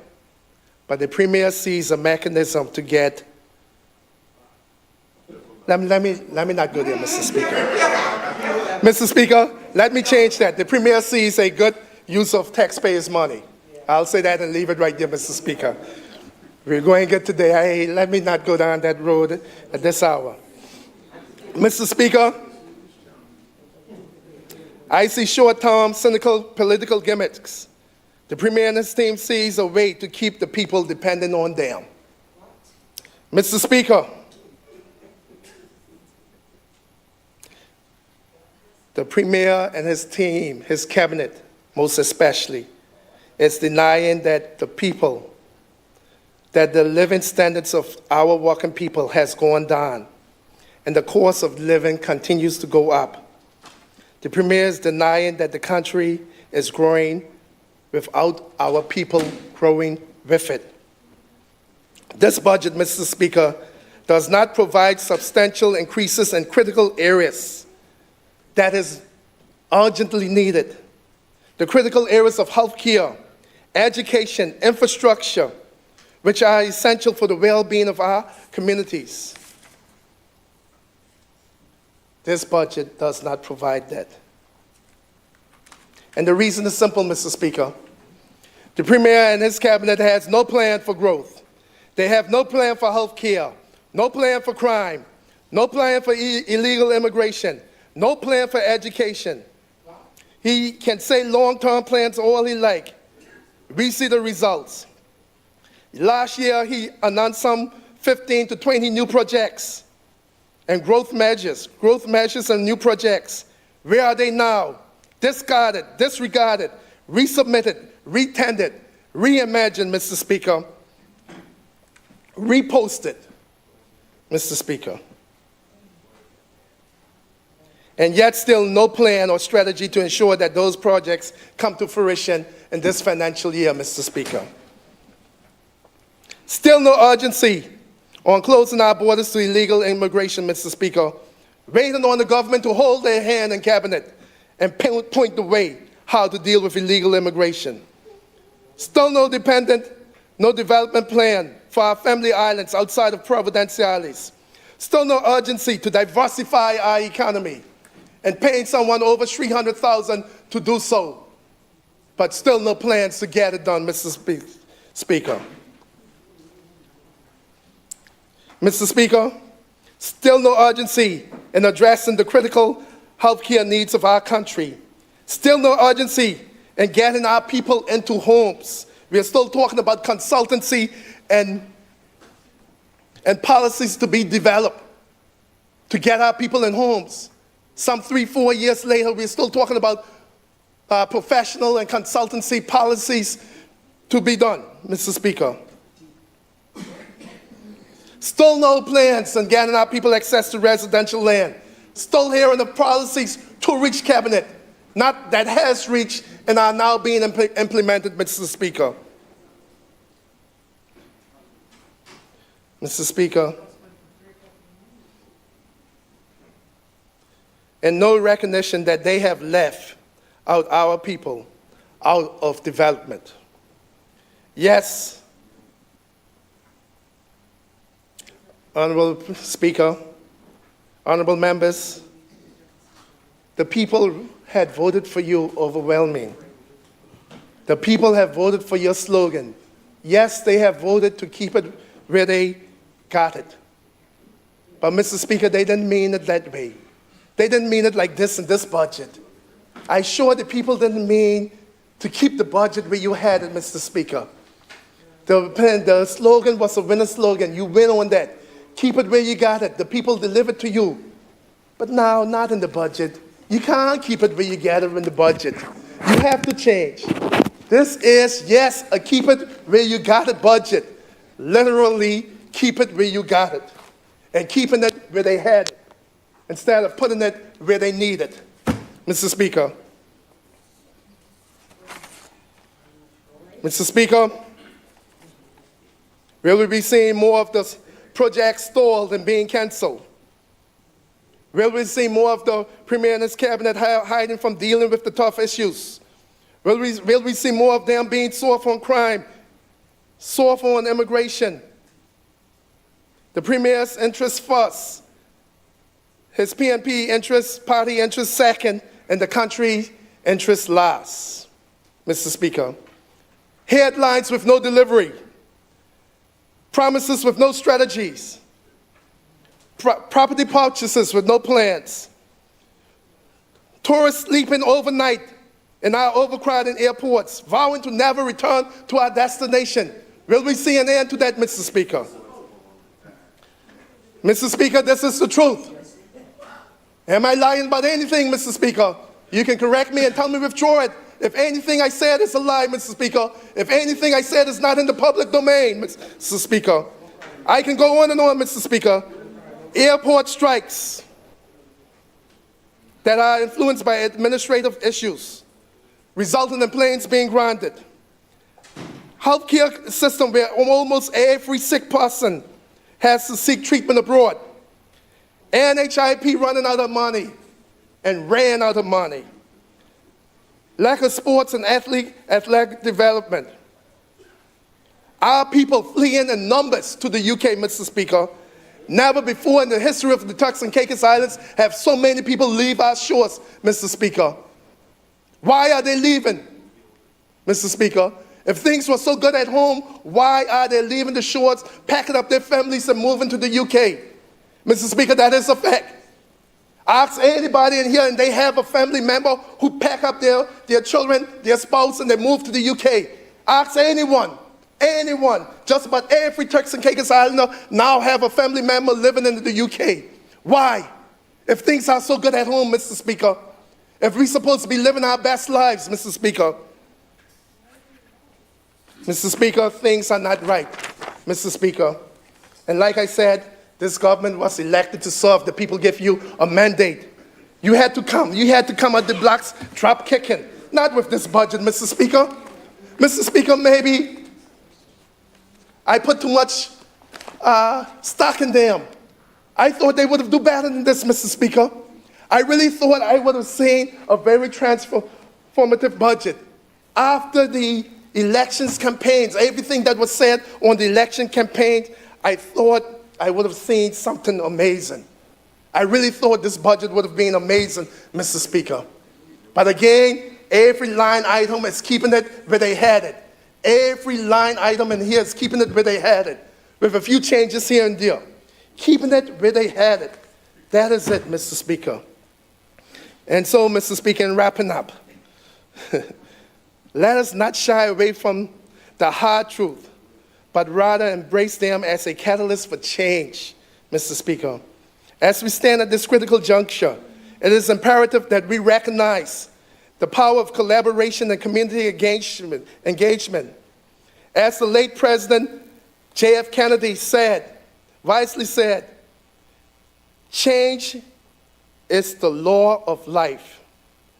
And those who look only to the past or the present are suddenly to miss the future.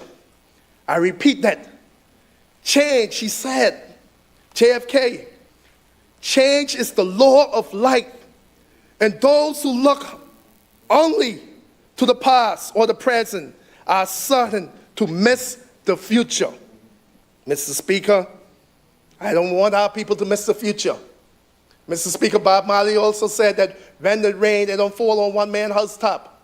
So the mistakes they making right here in the budget, Mr. Speaker, I will have to also feel the pinch of that. My children, my family, your children, your family, all of our families will have to feel the pinch of the mistakes they're making. Now was the time to bring something amazing to the people who elect you, Mr. Speaker, but they didn't, Mr. Speaker. Mr. Speaker, we must embrace innovation, innovative solutions that harness the talent and voices of our citizens, ensuring that their needs are at the forefront of our decision-making. By fostering partnerships across sectors, governments, private, and civic society, we can create a more resilient economy that empowers all our members of society to participate in shaping their own destinies, Mr. Speaker. And scrutinizing this budget, Mr. Speaker, and the allocations it proposed, it is painfully clear, Mr. Speaker, painfully clear that it falls woefully short of addressing the urgent needs of our people. The figures we discussed today should not be seen as merely numbers. They should they are reflecting a profound disconnect between this government priorities and the realities being faced by the people of the Turks and Caicos Islands. With no significant increases in key areas such as healthcare, education, scholarships, housing, support for local business, this budget falls short of providing solutions necessary to tackle the pressing issues of our times, Mr. Speaker. Our communities are crying for meaningful investment and support, yet this budget offers nothing but hollow promises and weak initiatives, Mr. Speaker. Therefore, Mr. Speaker, members of Parliament, as we stand at this critical juncture, we must demand more for our people. We cannot accept a budget that ignores the struggling families facing the rising cost of living. We cannot accept a budget that have inadequate health care funding. We cannot accept a budget that is stagnating opportunities for young Turks and Caicos Islanders, Mr. Speaker. This is the time for bold action, Mr. Speaker, not complacency. We must rally for a vision that truly reflects the needs and aspirations of every Turks and Caicos Islander. A budget that invests in our future and address the challenges we face head on. Let us unite in our resolve to advocate for a government's budget that serves all our citizens, one that embodies the true spirit of resilience and progress we so desperately need, Mr. Speaker. Therefore, Mr. Speaker, as we envision the future of the Turks and Caicos Islands, let us dream of a nation where every citizen has access to quality education that equips them with the challenges of tomorrow, to face the challenges of tomorrow. Imagine a healthcare system, Mr. Speaker, that is not only responsive but proactive, Mr. Speaker, ensuring that every resident receives the care they need when they need it, Mr. Speaker. Picture a thriving economy that goes beyond tourism, way beyond tourism, where local businesses flourish, creating jobs and fostering innovative access to diverse sectors, Mr. Speaker. Mr. Speaker, we need a budget that ensures that we have the talent, the resources, and the spirit of resilience that position our islands and our people for success for tomorrow and beyond. By collectively advocating for a budget that prioritizes our people, we can cultivate an environment where opportunities abound and every individual can contribute to the benefit from our collective success. As I conclude, I want to express my deepest gratitude to each of you for your time, for your engagement, and your promise to commit to the future of the islands, our islands. I want all our people to know that their voices matter. And together they have the power to effect real change. I urge all of you listening, all of you watching, PDMs, PNPs, PDAs, independents, whosoever, to join me in holding this government accountable for its decisions and in advocating for a budget that truly serves our people and our communities. Let us all commit to a continued engagement with our constituents, listening to their concerns and bringing their voices into this chamber. Let us ensure that the needs of our people are not just acknowledged, but prioritized. We must demand a budget that reflects our people's shared values and aspirations. Let us at least stand united in our resolve to build a brighter future for the Turks and Caicos Islands. At least that we can be united on. One where every islander thrives, where every collective potential is fully realized. Let us be committed to moving our beloved country forward, together with determination and purpose. And let us remember that our best days are still ahead. Let's make them happen. Thank you very much, Mr. Speaker. Thank you very much, Honorable Leader of the Opposition, for your contribution to this debate.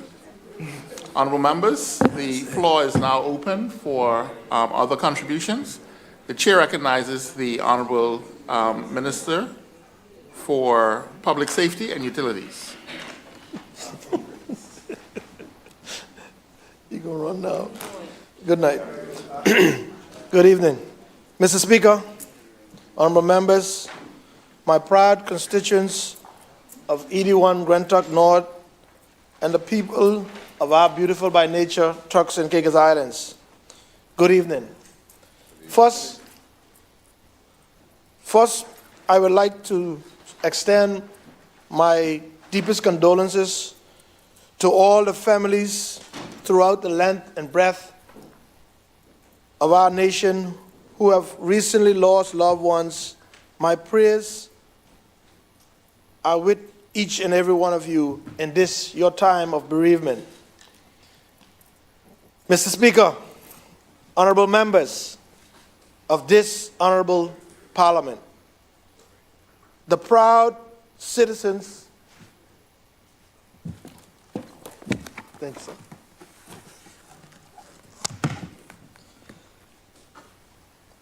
Mr. Speaker, honorable members of this honorable Parliament, and the proud citizens of the Turks and Caicos Islands, I rise with profound gratitude, a steadfast heart, and a spirit of duty and service.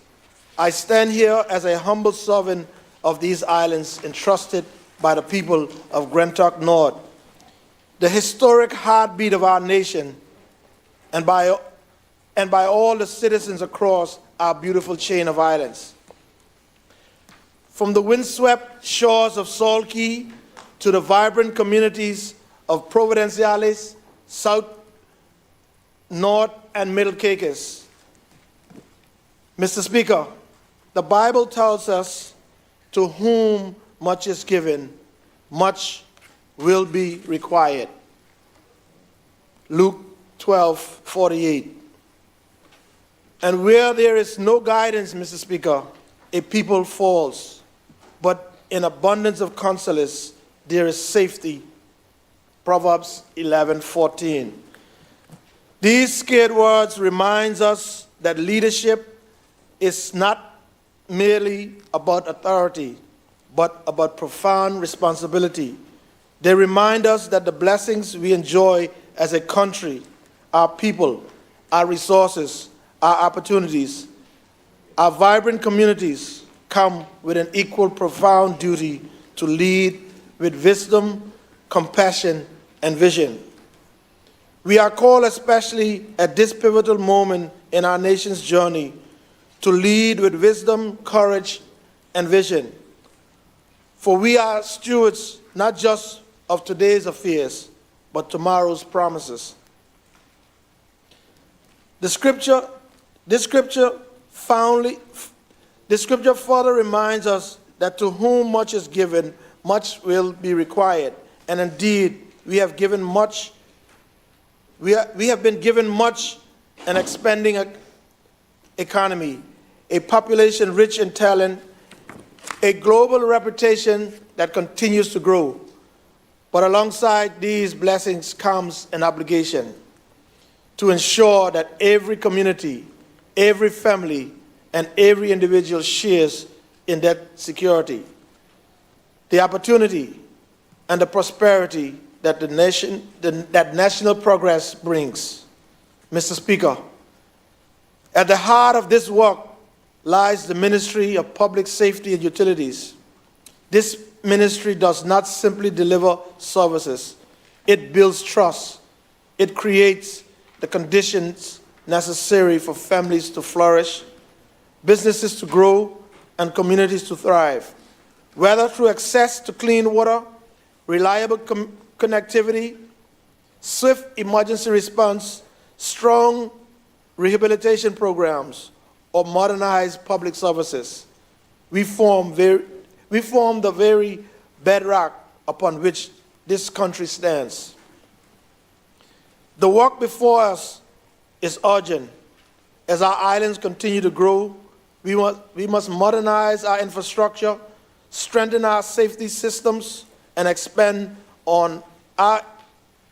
our reach to every corner of the Turks and Caicos Islands, ensuring that no one is left behind. Mr. Speaker, I present my ministry's strategic direction and policy for the upcoming fiscal year. But first, I must take a moment to express my deepest gratitude to the exceptional team that supports me in carrying out this important mandate. To my permanent secretary, my deputy permanent secretary, our head of secretariat, our finance manager, our administrative officer, and to my executive assistant, thank you for your unwavering commitment, diligence, and professionalism. Your efforts are foundational to the work we do, and your support has been instrumental in my success as minister. I also wish to offer special thanks to the heads of departments across the ministry. You continue to go above and beyond to ensure that year after year, we are able to meet and exceed our strategic objectives. Your leadership and dedication to public service inspire confidence in our ability to deliver real impact for the people of the Turks and Caicos Islands. Mr. Speaker, as it is written in Galatians 6:9, let us not go weary in doing good, for at the proper time we will reap a harvest if we do not give up. That scripture embodies the spirit of this team, steadfast, selfish, and committed to the greater good. Mr. Speaker, today I present to this honorable House the ministry's strategic direction, our goals, our deliverables for the 2025-2026 financial year, and our future outlook. Together, we can and we must build a Turks and Caicos that is safer, stronger, and more resilient than ever before. But before turning to our plans for the year ahead, it is fitting to pause to recognize the significant strides we have already made. Over the past year, this ministry has delivered measurable progress, modernized water billing systems, expanded telecommunications oversight, launched rehabilitation initiatives, strengthened fire safe service readiness, reformed correction practices, and digitized postal services. We have laid the groundwork for more responsive, more professional, and more future-ready public service and public safety and utility services. This momentum sets the foundation for the transformative work that lies ahead. Telecommunications. Mr. Speaker, in an era where digital connectivity drives progress, it is imperative that we continue building a resilient and future-ready telecommunication infrastructure for the Turks and Caicos Islands. From Salt Key to Grand Turk, from South Caicos to North Caicos to Middle Caicos, down on to Providenciales. We must ensure that every citizen, every student, every business has the ability to connect, learn, innovate, and thrive in the global digital economy. This year, the Commission has laid out a clear, ambitious roadmap to ensure that no island or no citizen is left behind in the digital revolution. At the top of the agenda is the establishment of a national fiber optic ring. This initiative is not just about infrastructure, but about creating opportunity. The fiber optic ring will provide fast, reliable, high-capacity internet access to every inhabited island, supporting e-governance services, distance learning for students, telemedicine for communities, and e-commerce opportunities for businesses.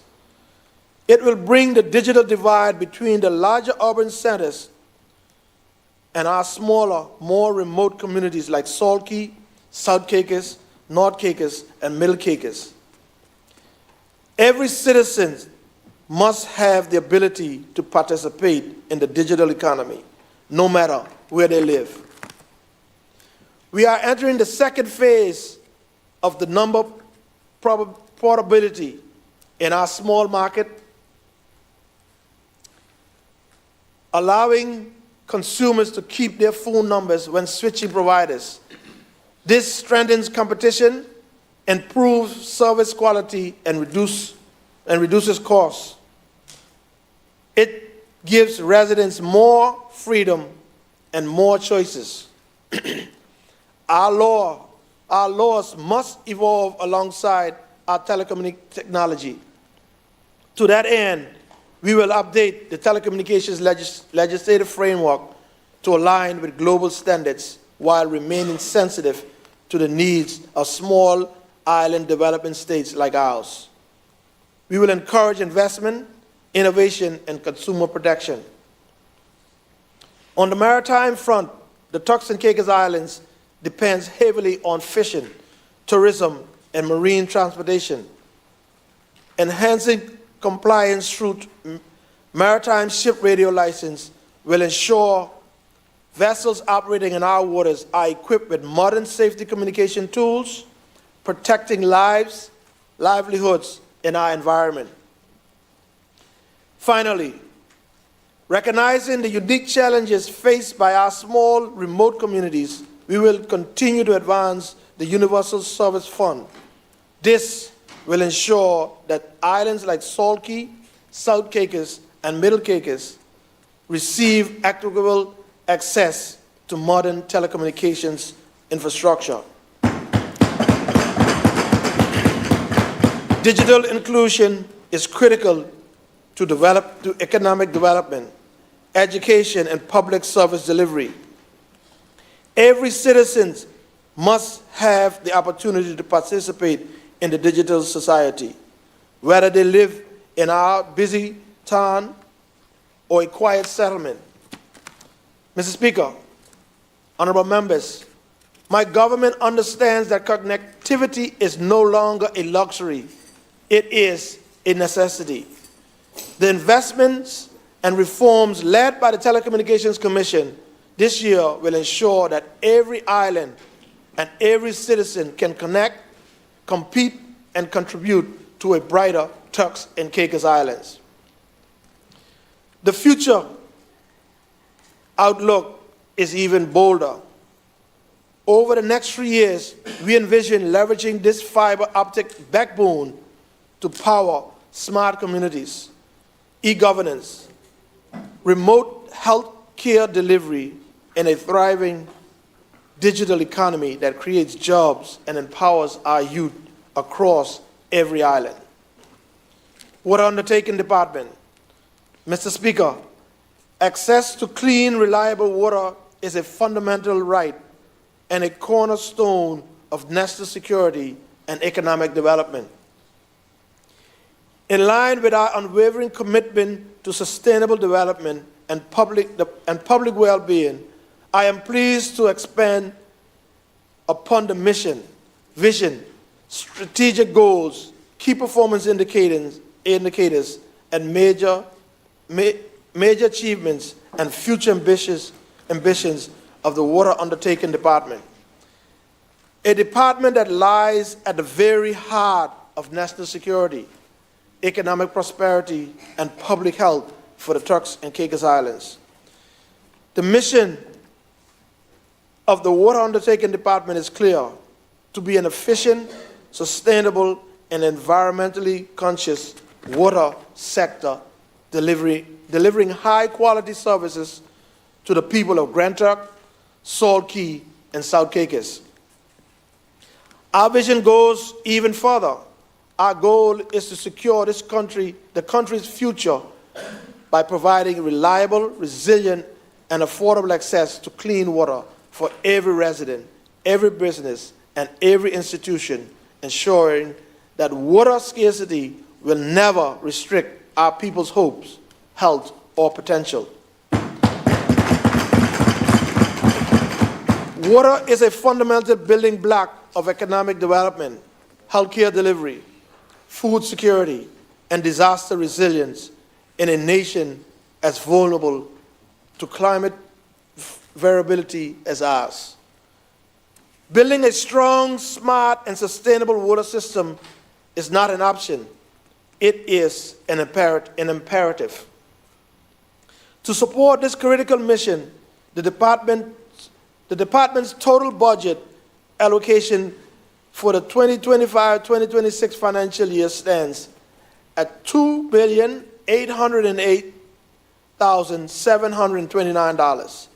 This significant investment underscores my government's understanding that water security is economic security, that every dollar invested today in water infrastructure shields us from much greater costs tomorrow. Our key performance indicators reflect an ambitious program of modernization and expansion. First, the construction of critical infrastructure, including the reverse osmosis plant building, distribution pump building, feed pump building, associated piping and electrical works, alongside the installation and commissioning of a 1 million gallon per day reverse osmosis plant. The plant will be completed by the end of the first quarter of 2025-26 financial year. This achievement will more than triple Grand Turk's current water production capacity from 550,000 gallons per day to an impressive 1.5 million gallons per day production. This is a transformative milestone that will ensure water sufficiency for homes, businesses, healthcare facilities, and tourism establishments reinforcing Grand Tuck's, Salt Keys, and South Caicos' capacity to sustain growth and withstand shocks. Our department's successes over the past year speaks volumes about our drive and determination. We successfully launched a cloud-based billing system that has improved transparency and convenience for customers. We deployed smart meters that now empowers consumers to monitor their own water usage, promoting conservation and cost control. Through drive-by meter data collection and the procurement of a fixed, advanced meter infrastructure networks. We are ushering in a new era of real-time management, reducing loss and enhancing systems responsiveness. We have procured and installed 2 state-of-the-art 1 million gallon glass-fused to steel water storage tanks, greatly enhancing our storage capacity and water security during emergencies. Additionally, we will procure and implement water loss and non-rev management software, a critical step towards ensuring that every gallon produced is fully accounted for, reducing operational costs, protecting the public purse, and enhancing the service reliability for all. Through these strategic investments and initiatives, the Water Undertaking Department is not merely delivering water, we are securing the future of these islands. We are building a smarter, greener, and more resilient Turks and Caicos Islands, where access to clean, sustainable water underpins our people's prosperity, health, and peace of mind. Fire and rescue services. Mr. Speaker, safety is the foundation of thriving economies. The growth of our tourism sector, the expansion of commercial activity, and the rise of new residential communities demand a fire service that is professional, agile, and modern. This year, we will launch a comprehensive consultancy to review and modernize the fire and rescue services across the Turks and Caicos Islands. Special emphasis will be placed on increasing capacity in Grand Turk, South Caicos, and North Caicos, areas where historically underserved in terms of emergency response. The Fire Department Enhancement Project will introduce a special fire inspectorate program, reform the certification process for approved contractors, and update the fire prevention ordinance to meet global best practices. We will embark on fire prevention education campaigns, ensure that communities are better informed and better prepared to prevent fires before they start. In the years ahead, we will work towards establishing permanent, fully equipped fire stations in key growth areas, expanding aerial firefighting capabilities, and embedding fire resilience into new development planning processes. The aviation sector is the artery that connects our islands to the global economy, supports tourism, and enables rapid commerce. The Turks and Caicos Islands Civil Aviation Authority, Mr. Speaker, the Turks and Caicos Islands Civil Aviation Authority anticipates a very busy and transformative year ahead, marked by significant regulatory activities to match the dynamic expansion within our aviation sector. Our aviation sector industry is growing, both in terms of local airline operators expanding their fleets and routes, and in terms of the airport operator embarking upon major infrastructure enhancement to meet rising demands. Naturally, these exciting developments place corresponding and urgent demands upon the TCI-CAA. As the regulator, the authority's primary mandate is to ensure that the highest standard of safety oversight in the aviation industry, protecting not only those who travel through our skies, but also securing the integrity of our vital tourism and commerce lifelines. According to the TCI-CAA, accordingly, the TCI-CAA is aggressively enhancing its technical and administrative capacities to meet this moment. In the incoming months, it will fill several critical inspectorate positions in the areas of flight operations and air traffic control. These inspectors are essential to maintaining rigorous standards in the aircraft operations, pilot licensing, airport operations, and overall aviation safety.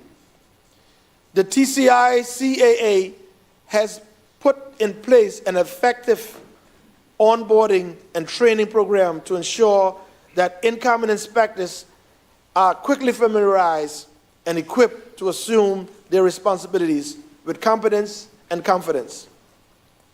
Training events have also been arranged for technical staff during the upcoming year to maintain professional currency, fulfilling international regulatory requirements, and enhance overall systems resilience.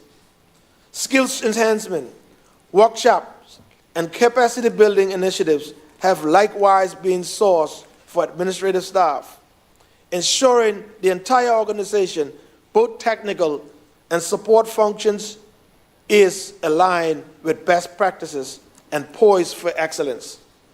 Recognizing that technology is an enabler of efficiency, the necessary technology resources required to support the work of the technical and administrative staff have been provided for within this budget, being laid before this House.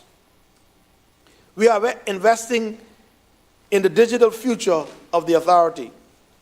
Beyond these immediate operational enhancements, the TCI-CAA has set out 3 strategic objectives for this new financial year.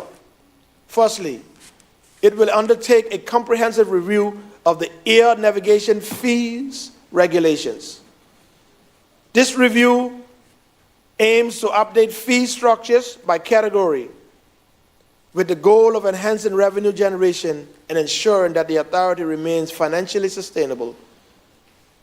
This is expected to be completed by the end of the 4th quarter of financial year 2025-26.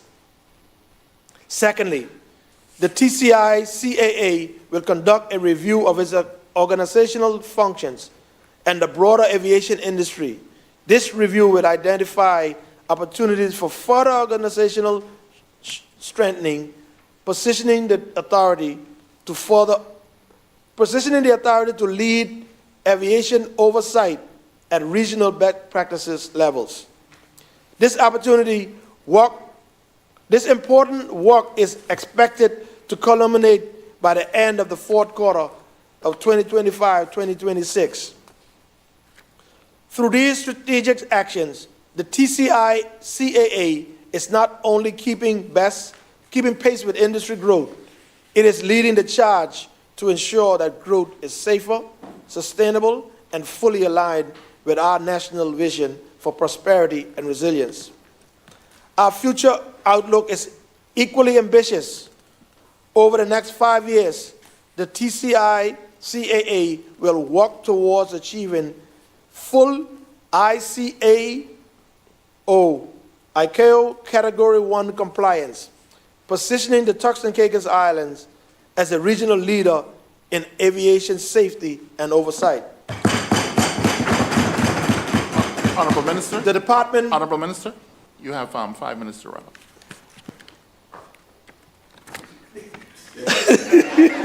No. 12 more. The Department of Correctional Services, Mr. Speaker. I think I got to borrow some time from somebody. Can somebody please? Mr. Speaker, true public safety demands more containment. It requires the redemption and reintegration of individuals into society. Public safety in the Turks and Caicos Islands cannot be measured solely by the strength of our enforcement, but by the strength of our compassion. Our belief in redemption and our commitment to providing second chances. We recognize that every citizen, no matter their past mistakes, carries within them the potential for change. In a small nation like ours, where community ties run deep, where every soul matters, it is not enough to incarcerate. We must rehabilitate, reintegrate, and restore. His Majesty President continues to serve the public with dedication by holding those committed by the courts in safe custody, playing an essential role in maintaining public safety and protecting our citizens. Over the past 2.5 years, the prison has undergone remarkable development to meet the evolving challenges posed by those who choose to commit the most serious crimes. The prison has established sound security procedures, comprehensive policies, and clear operational direction. Working closely with the Royal Turks and Caicos Islands Police Force, Her Majesty's Prison now plays an increasingly critical role in the detection of crime and in strengthening our national security network. This collaboration ensures that those who pose threat to our society are securely managed and that intelligence gathering is strengthened. Recognizing that a professional and highly trained workforce is essential to the success of modern corrections, the ministry and the prison have invested heavily in staff development. Prison officers across all grades have benefited from structured training and capacity building programs, including incident management training, making the Turks and Caicos Islands the first jurisdiction in the region to deliver such training across all levels of staffing levels. This investment grows confidence and expertise, ensuring that our prison staff are equipped to meet the highest standards of professionalism and security and rehabilitation. We are proud to report a culture shift within the prison, a transition from a custodial-only approach to one of rehabilitation, care, and secure reintegration. His Majesty Prison has become a place of hope where prisoners are encouraged to engage in positive programs, take responsibility for their actions, and build a pathway to successful reintegration. Every convicted prisoner now undergoes a comprehensive offender assessment process, resulting in an individualized sentence plan. These plans maps and measures risk reduction and personal progress at every stage, ensuring that rehabilitation efforts are targeted, effective, and meaningful. Our release on temporary license program continues to grow and gain momentum. The ROTL offers prisoners the opportunity to earn the privilege of working within the communities as part of their structured release planning. It teaches self-responsibility, work discipline, and self-management while allowing prisoners to build positive peer networks beyond the prison walls. Another outstanding success story is the prison's community farm. The farm continues to supply a wide range of fresh produce to the Grand Turk community. Mr. Speaker, it is particularly noteworthy that the farm has reached a point where it generates sufficient income to pay approximately 60 prisoners each day for their work. I had the privilege, Mr. Speaker, of personally touring the prison's facility and witnessing firsthand the extraordinary work being undertaken. I saw the remarkable skills demonstrated by the inmates, including the production of Easter buns, which was shared with the Center of Hope and the Sylvia Mejado Aged Care and Special Needs Center. The expansion of the farm program is a testament to the transformative work happening behind the prison walls. While there is much to celebrate, we acknowledge that the challenges remain. Infrastructure, investment, and further modernization are required to fully realize the vision we have for the correctional services. However, under the leadership of the superintendent and with the continued support of the ministry, this is a clear plan for phased and sustained improvement.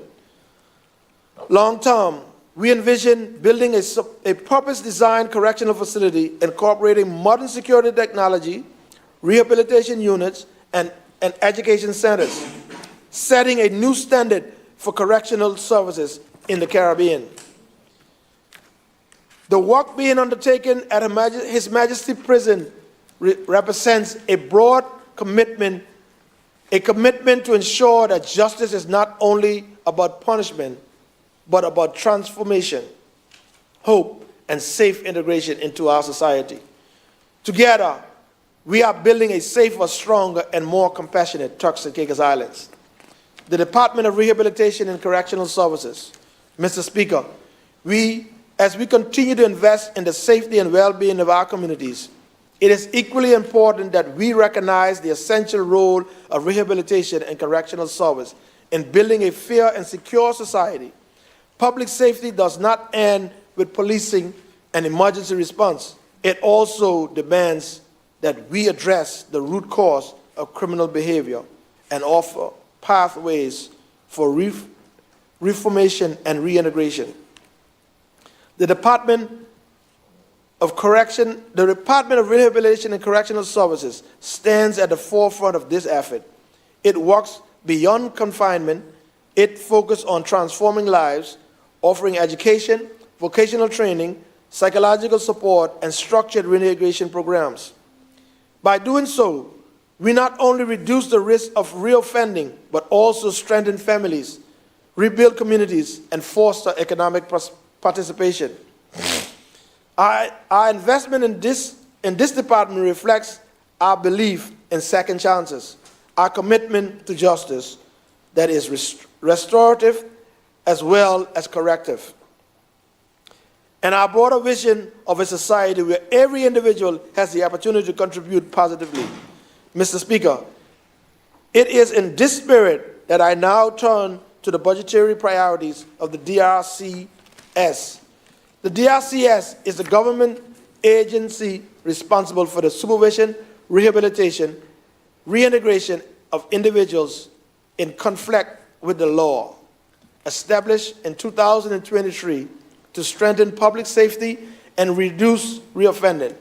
The DRCS delivers community-based services that promote accountability, personal development, and successful reintegration. The department oversees probation, parole, and aftercare services, and is actively involved in the development of alternative sentencing options and restorative justice programs. DRCS works in partnership with the courts, the prison, police, social services, and community organizations to provide structured supervision, case management, and rehabilitative support to offenders. Honorable Minister, you have to wrap up now. You have 1 minute to wrap up.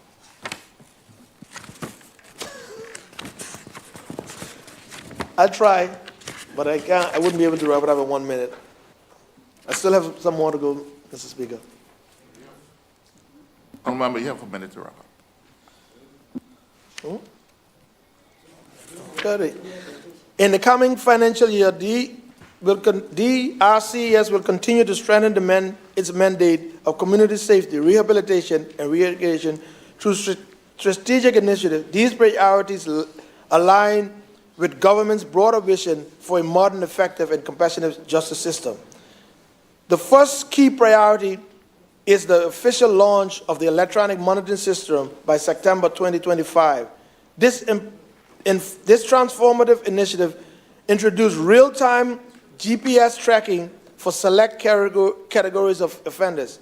It will significantly strengthen public safety, improve offender accountability, and provide the courts with a practical alternative to incarceration. The system will promote prison decongestion and serve as a viable option for bail supervision while enhancing the department's capability to manage high-risk clients in the community and ensure greater support for victims and families. The second priority is the establishment of the Juvenile Prevention Intervention Council, the JPIC. This multi-agency initiative is designed to prevent youth from entering in the criminal justice system by coordinating early interventions for at-risk youth. The JPIC will help divert vulnerable young people from the paths that may lead to incarceration. A recent survey revealed that 30% of high school students in the Turks and Caicos Islands are at risk of becoming involved in the criminal justice system due to factors such as exposure to violence, family instability, substance use, and truancy. The JPIC will use a collaborative case management approach to ensure that identified youth and their families receive the coordinated support they need. The third key priority is completion and opening of the country's first halfway house for offenders struggling with drug addiction. This residential facility will support individuals transitioning out of prison, offenders sentenced directly to the program, and persons in conflicts with the law who require structured therapeutic intervention. It will offer counseling, life skills training, empowerment readiness programs, and substance abuse treatment, enabling individuals to rebuild their lives in a stable, supportive setting. The fourth priority is modernization of the parole board. Reforms will be introduced, clearer policies, structured decision-making framework, enhanced training, and board members, and evidence-based risk assessment. This will ensure greater consistency, transparency, and public trust in parole decisions, balancing rehabilitation opportunities with the imperative of public safety. The fifth priority is strengthening partnership, case management practices, and public awareness efforts. DRCS will collaborate more closely with schools, NGOs, faith-based organizations, and other government agents to create a robust support network for offenders and at-risk individuals. Public education efforts will also be intensified.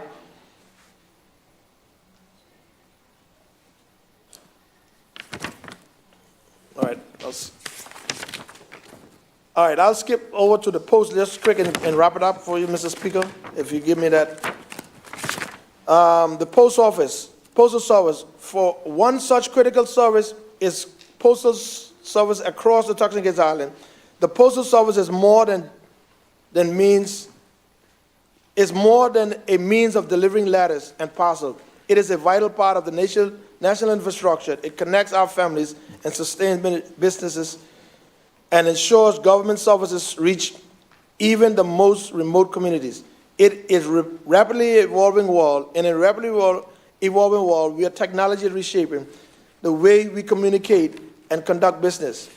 Today, the Postal Service does not only carry traditional mail. They are enablers of e-commerce, financial inclusion, and government service delivery. The Turks and Caicos Islands cannot afford to be left behind, and this In this transformation, it is therefore with a sense of urgency and opportunity that we turn our attention to the investments and reforms in postal services.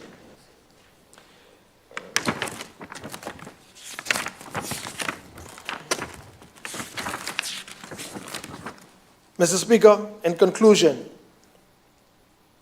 honorable members and my fellow citizens, today we stand at a crossroad, a moment in time where the decisions we make, the investments we commit to, and the work we undertake will shape not only the immediate future, but the destiny of generations yet to come.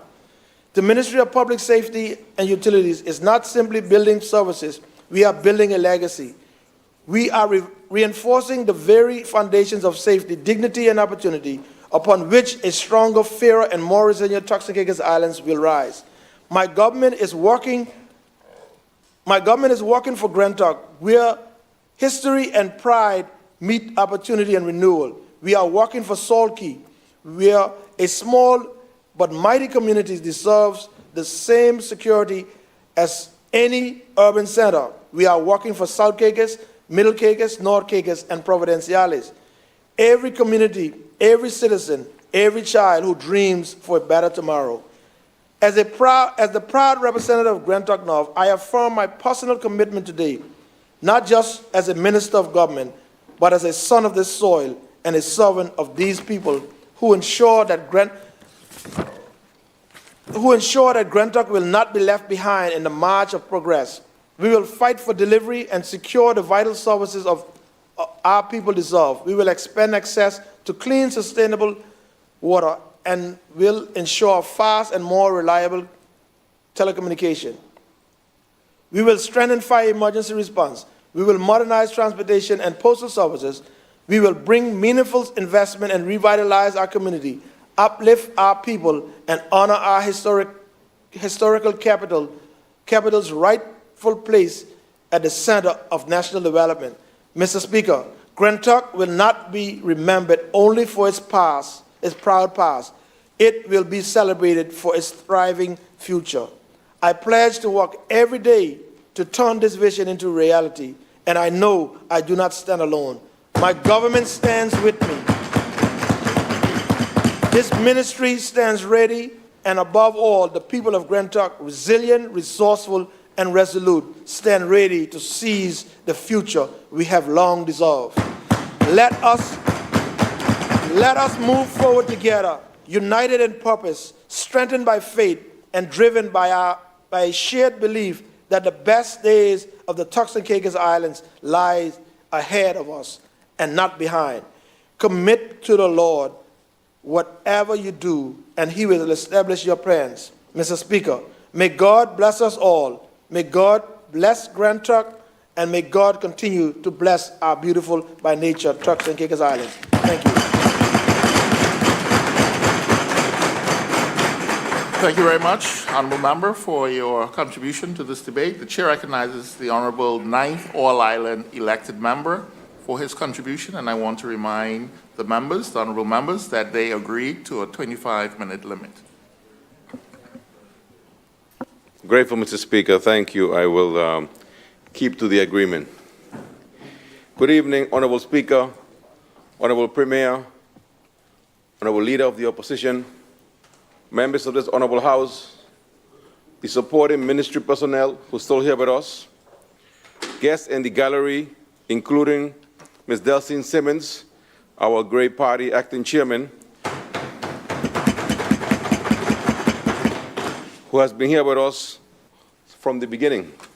We're grateful for your hard work.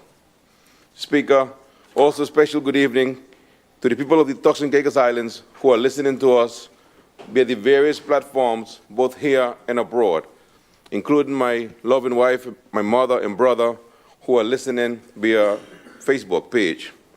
So, Speaker, I want to wish condolences to the family of the late Elia, especially her parents, Kathleen and Elroy Williams, for the untimely death of Elia. May her soul rest in peace. Speaker, also condolences to the families of our former members, the late Honorable Leon Wilson and Honorable Sarah Missick, and to all those who have lost loved ones since we last met in this honorable parliament. May God give those families the strength they need during this time of bereavement. So, Speaker, today I rise with profound gratitude and unwavering sense of duty, and I speak not just as an island elected member, but as a servant of the people, a people who overwhelmingly place their trust in this great government to lead with vision, integrity, and purpose. The Bible says in Proverbs 21:5, the plans of the diligent leads to profit, as surely as haste leads to poverty. And let me break that down, Mr. Speaker. Diligent planning. We see this in the responsible allocation and long-term investment of our country and our people. Profit and progress is reflected in our projected surplus and economic growth. A warning against hate. This affirms our commitment to thoughtful governance and fiscal discipline. This budget is more than figures and forecasts. It is a promise, a blueprint of the future we are building together. Honorable Leader of the Opposition, too late to judge what we have forecast in this budget. Wait until next year, and then you can give us your judgment on what we have achieved on this year's budget. The people have decided, as you said in your statement, that we could do better. And yes, the people decided to elect this government overwhelmingly because they know we are doing better for our people, and we will continue to do better for them in every aspect of this governance. Speaker, our mandate is clear. Progress with purpose is outlined by the Premier. We came to you seeking your vote. We promised a government that will put people first, not just slogans or spectacle, but substance. We are committed to economic stability, safer community, stronger infrastructure, affordable health care, better education, and a government that listens. Today, I am proud to say that this government, my government, is going to deliver on the promise we made. This year's budget reflects discipline, resilience, and compassion. We have grown our revenues base without overburdening our people. We have reined in wasteful spending.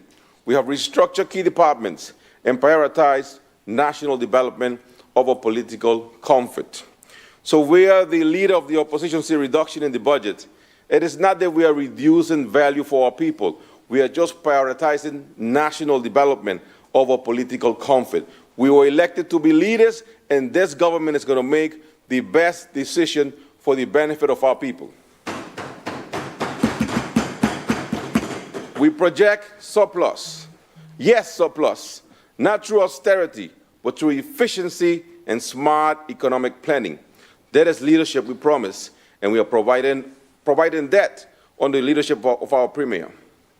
The Turks and Caicos Islands economy is now one of the fastest growing economy and best performing economy in the region, with tourism surging, investment increasing, and small businesses, particularly young-led enterprises, benefiting from supportive government. Through tax incentive, grants, and regulatory reforms, doing business is getting easier and more inclusive. For the 2025-2026 fiscal year, our government has proposed a $550 million budget, a 3% increase from the previous year, focused on security, infrastructure, economic resilience. Recurring expenditure totals $471 million, with $171 million dedicated to staffing, including new roles in policing, defense, healthcare, education, and public works.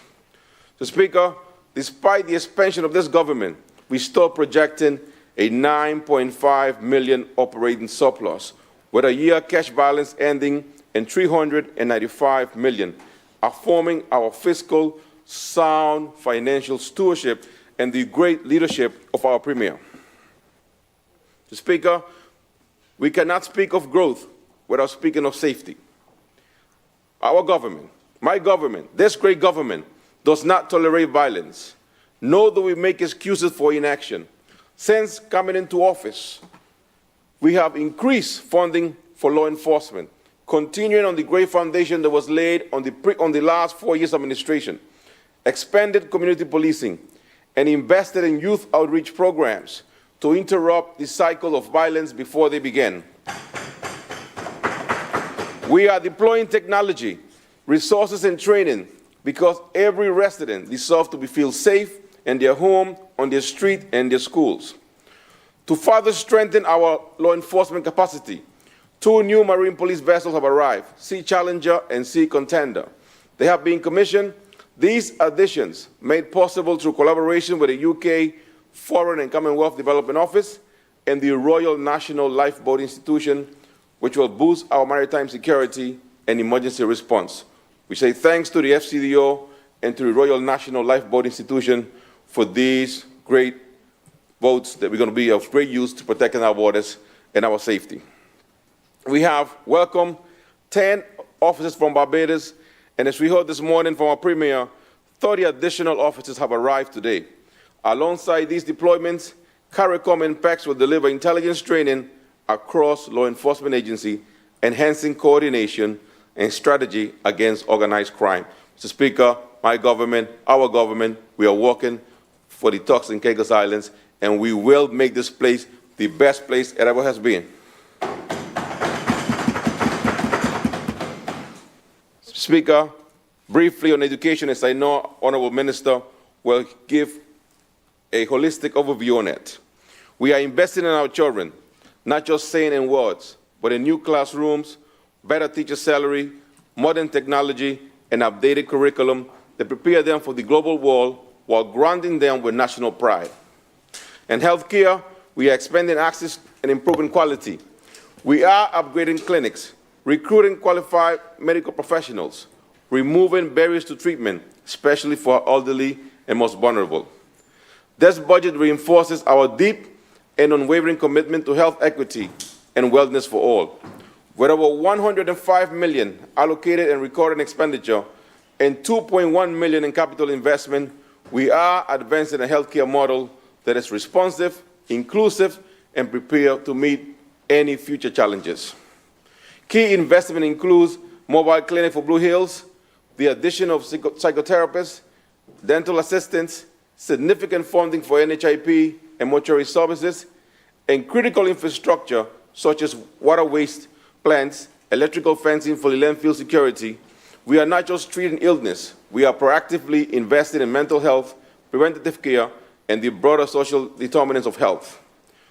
Mr. Speaker, for a national school feeding program, to the rollout of a learning management system for 6,000 students, this budget empowers teachers and uplifts students.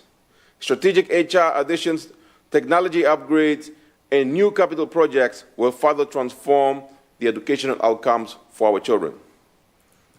Speaker, our infrastructure plan is not just about roads and buildings, it's about resilience.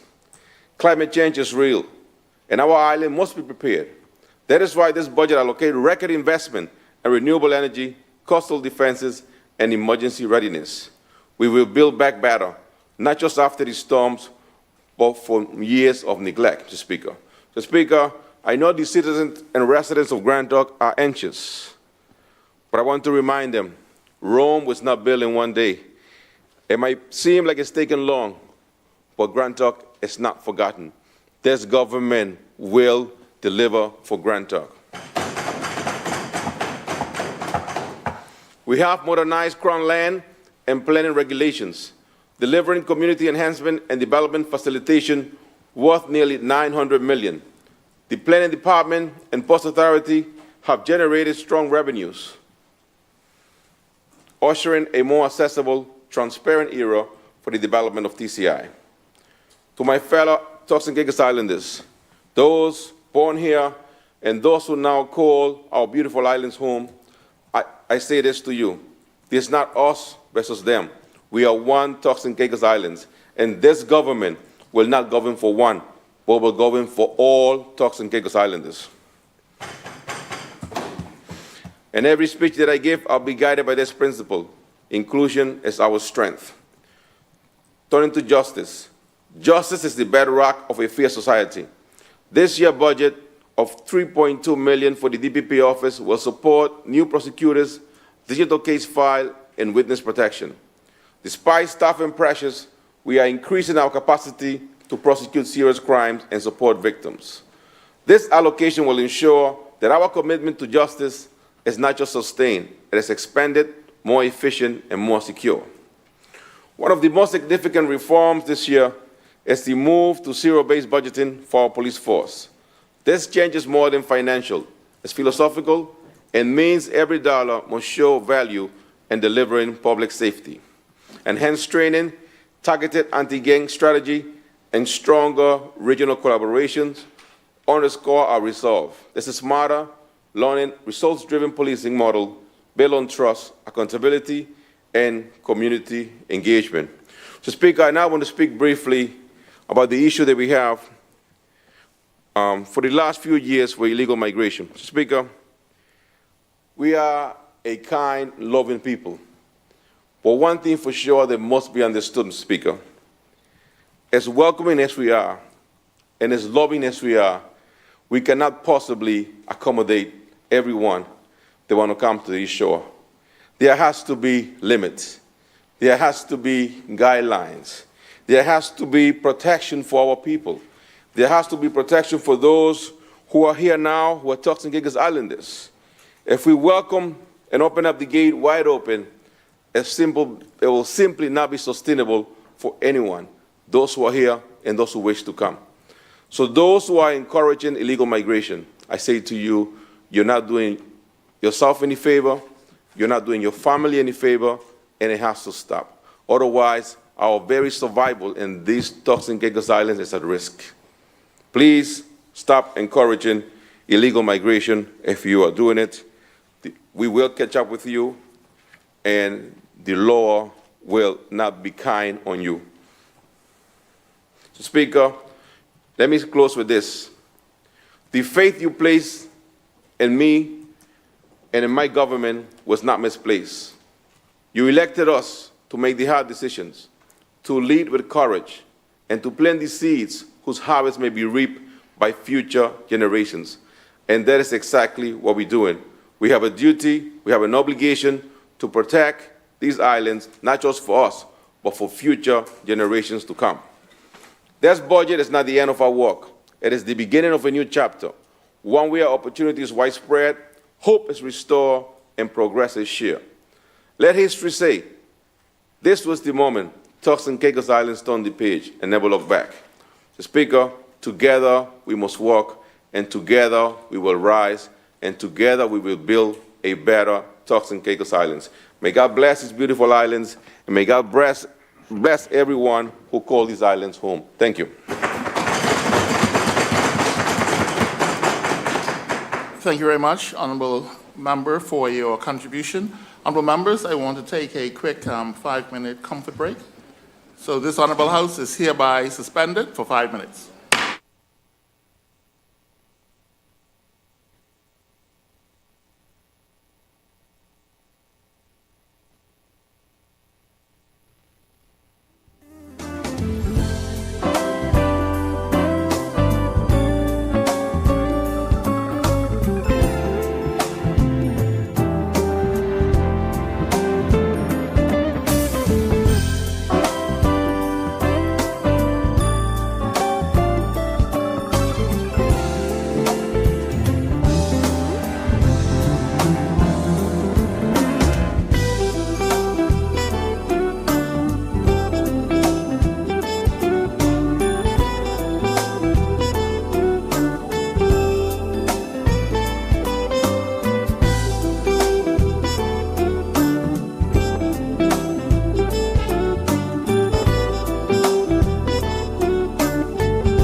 Honorable members, this Honorable House now resumes its sitting. Pray be seated.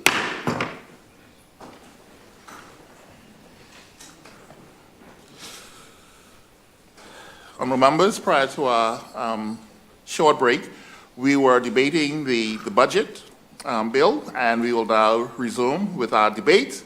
The chair recognizes the honorable elected member for Blue Hills. Grateful, Mr. Speaker, and good evening to you. Good evening to my colleagues here in this honorable House. Good evening to friends and strangers in the gallery. Good evening to the listening public of Turks and Caicos listening via RTC radio or watching via social media. And a good evening to the awesome people of District 8, Blue Hills. Mr. Speaker, I offer sincere condolences to families who have lost loved ones, especially the family of the late Honorable Leon Wilson and Honorable Sarah Mizik. Also, two Blue Hills families, Elroy and Kathleen Simmons, on the passing of their daughter, and the family of Mr. Sheffield Forbes, who passed away on Sunday. May God Almighty provide them with comfort and peace as only He can. Mr. Speaker, it is with deep pride and a spirit of duty that I stand this evening on behalf of the good people of District 8 Blue Hills to contribute to this year's debate of the Appropriations 2025-2026 Bill 2025 under the timely and visionary theme, keeping our promises, building prosperity, securing our future. This is not just a theme, Mr. Speaker. It is a declaration. A declaration that this government is committed to following through on what we've said, committed to improving the lives of our people in real, measurable ways, and committed to laying the foundation for future generations to thrive in these beautiful by nature Turks and Caicos Islands. Allow me, Mr. Speaker, to anchor my contribution in two powerful references. First, a quote from former U.S. Congressman and budget reformer Jim Newsell, who said, "A budget is not just a collection of numbers, but an expression of our values and aspirations." The second comes from the Holy Bible, Luke 14, verse 28, which poses the question, suppose one of you wants to build a tower. Won't you first sit down and estimate the cost to see if you have enough money to complete it? I would. The scripture reminds us, Mr. Speaker, that proper budgeting is not just sound policy, it is also sound principle. Careful planning and responsible stewardship must guide our every investment. Mr. Speaker, the 2025-2026 national budget estimates reveal a comprehensive fiscal plan that reflects prudence, growth, and strategic investment. With an overall expenditure estimate of $539,941,221.98 and a development fund estimate of $59,701,848.24. This administration has positioned itself to do more than just manage. It has positioned itself to build, to transform, and to secure a prosperous future.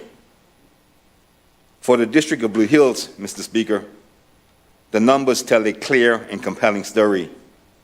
I'm pleased, I am proud to report that this budget delivers direct investments totaling $1.2 million into our district. $550,000 for the renovation of the Fuller and Clementino Walking Park. Mr. Speaker, this park is more than just green space or white sand. It is the soul of Blue Hills. It is where children play, families gather, seniors find peace, and culture is expressed. $550,000 allocation for its renovation is a promise fulfilled. It will enhance community life, boost aesthetics, and promote wellness and social engagement. $150,000 for directional signage across the district. Signage may seem simple to some, but in Blue Hills, where I come from, proper signage means structured order and safety. It means visitors can find our beaches and restaurants. Emergency services can find homes quickly, and residents can navigate their communities with clarity and pride. $500,000 for a temporary medical clinic. It is itemized as mobile clinic. But this isn't just a temporary structure. It's a bridge to a permanent solution. As our current clinic structure's lifetime is spent and needs to be demolished, this allocation ensures there is no interruption in healthcare services while a brand new purpose-built polyclinic is constructed for Blue Hills. Access to healthcare is a basic human right, and this government is ensuring that Blue Hills remains covered, remains cared for, and considered. $400,000 for community parks and recreational facilities development and refurbishment. I want to single out the importance of this allocation, as it will facilitate the construction of a much-needed basketball court on Millennium Highway, creating a safe, structured, and inspiring environment for our youth. Our young people deserve positive outlets, and this safe space is a direct investment in their mental, their physical, and social well-being. This is how we secure the future, by giving our youth the tools and spaces to grow. There is funds for the repair of coastal structures. For coastal districts like Blue Hills, these repairs are not optional, they are essential. Many of our residents rely on the sea for work and leisure, whether it's fishing, boating, or water sports. Coastal resilience is economic resilience. This will directly benefit local entrepreneurs and improve safety for residents and tourists alike. $8,791,000 for roads, all island, community roads, district roads. This allocation includes targeted improvements for Leeward and Long Bay, Q-Town, Wheeling. And in order to get to Wheeling, you got to pass through Blue Hills. These funds will allow for continued road grading and repairs across the district. Mr. Speaker, good roads are the arteries of commerce and convenience. Our people deserve smooth, safe, and reliable passage. And this budget brings us closer to that. And furthermore, the new sheriff at Physical Planning and Infrastructure Development, we agree that this is going to get done this year. Street cleaning, beach access development, and public space maintenance. Cleanliness is not just next to godliness, but, Mr. Speaker, it is good governance. Street cleaning and improved beach access will enhance public health, attract visitors, and promote environmental sustainability, especially in Blue Hills, where both residents and tourists frequent our scenic coastline. Redevelopment of the Millennium Highway into 4 lanes. Mr. Speaker, the Honorable Premier himself, in his opening contribution, clearly stated the intention to redevelop the Millennium Highway into 4-lane thoroughfare, 2 lanes each way. This project, Mr. Speaker, will redefine connectivity in Providenciales, easing congestion, improving travel time, and spurring economic activity along this critical route. Blue Hills stands to benefit immensely. Mr. Speaker, this is being constructed in Blue Hills, so therefore we're going to own it. But it's the construction of the block that will house 10 new classrooms at the Clement Howell High School. And while we await the construction of that promised police station, additional police mobile command posts are being sourced to bridge the gap. Mr. Speaker, each one of these initiatives aligns perfectly with this year's budget theme. We are keeping our promises. We are building prosperity. We are securing the future. Mr. Speaker, this is not a budget of empty words. It is a blueprint of delivery, unlike what the leader of the opposition would have you to believe. I am reminded again of the vision of the Holy Word, this time from Proverbs 24, verses 3 to 4. By wisdom, a house is built, and through understanding, it is established. Through knowledge, its rooms are filled with rare and beautiful treasures. This budget, Mr. Speaker, is filled with treasures of understanding and foresight. It reflects the collective wisdom of a government committed to progress and the understanding of what truly matters to our people. To the people of Blue Hills, listen up, hear me. This is your budget. It reflects your voice. It reflects your needs. It reflects your priorities. Whether it's your child playing on a brand new basketball court, your family relaxing in the newly upgraded full-length Clementine Walking Park, your loved one receiving health care at the temporary clinic. This budget touches your life. And I will continue to advocate, continue to serve, and continue to ensure that Blue Hills remains not just on the map, but on the move.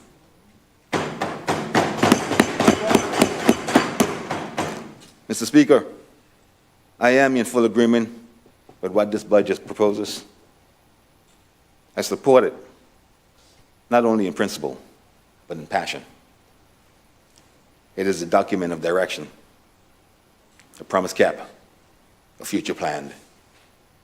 And so I close by praying continued blessings from Almighty God upon this government, these beautiful by nature islands, and the wonderful people we are honored to serve. May God bless the Turks and Caicos Islands. May God bless Blue Hills. Thank you, Mr. Speaker.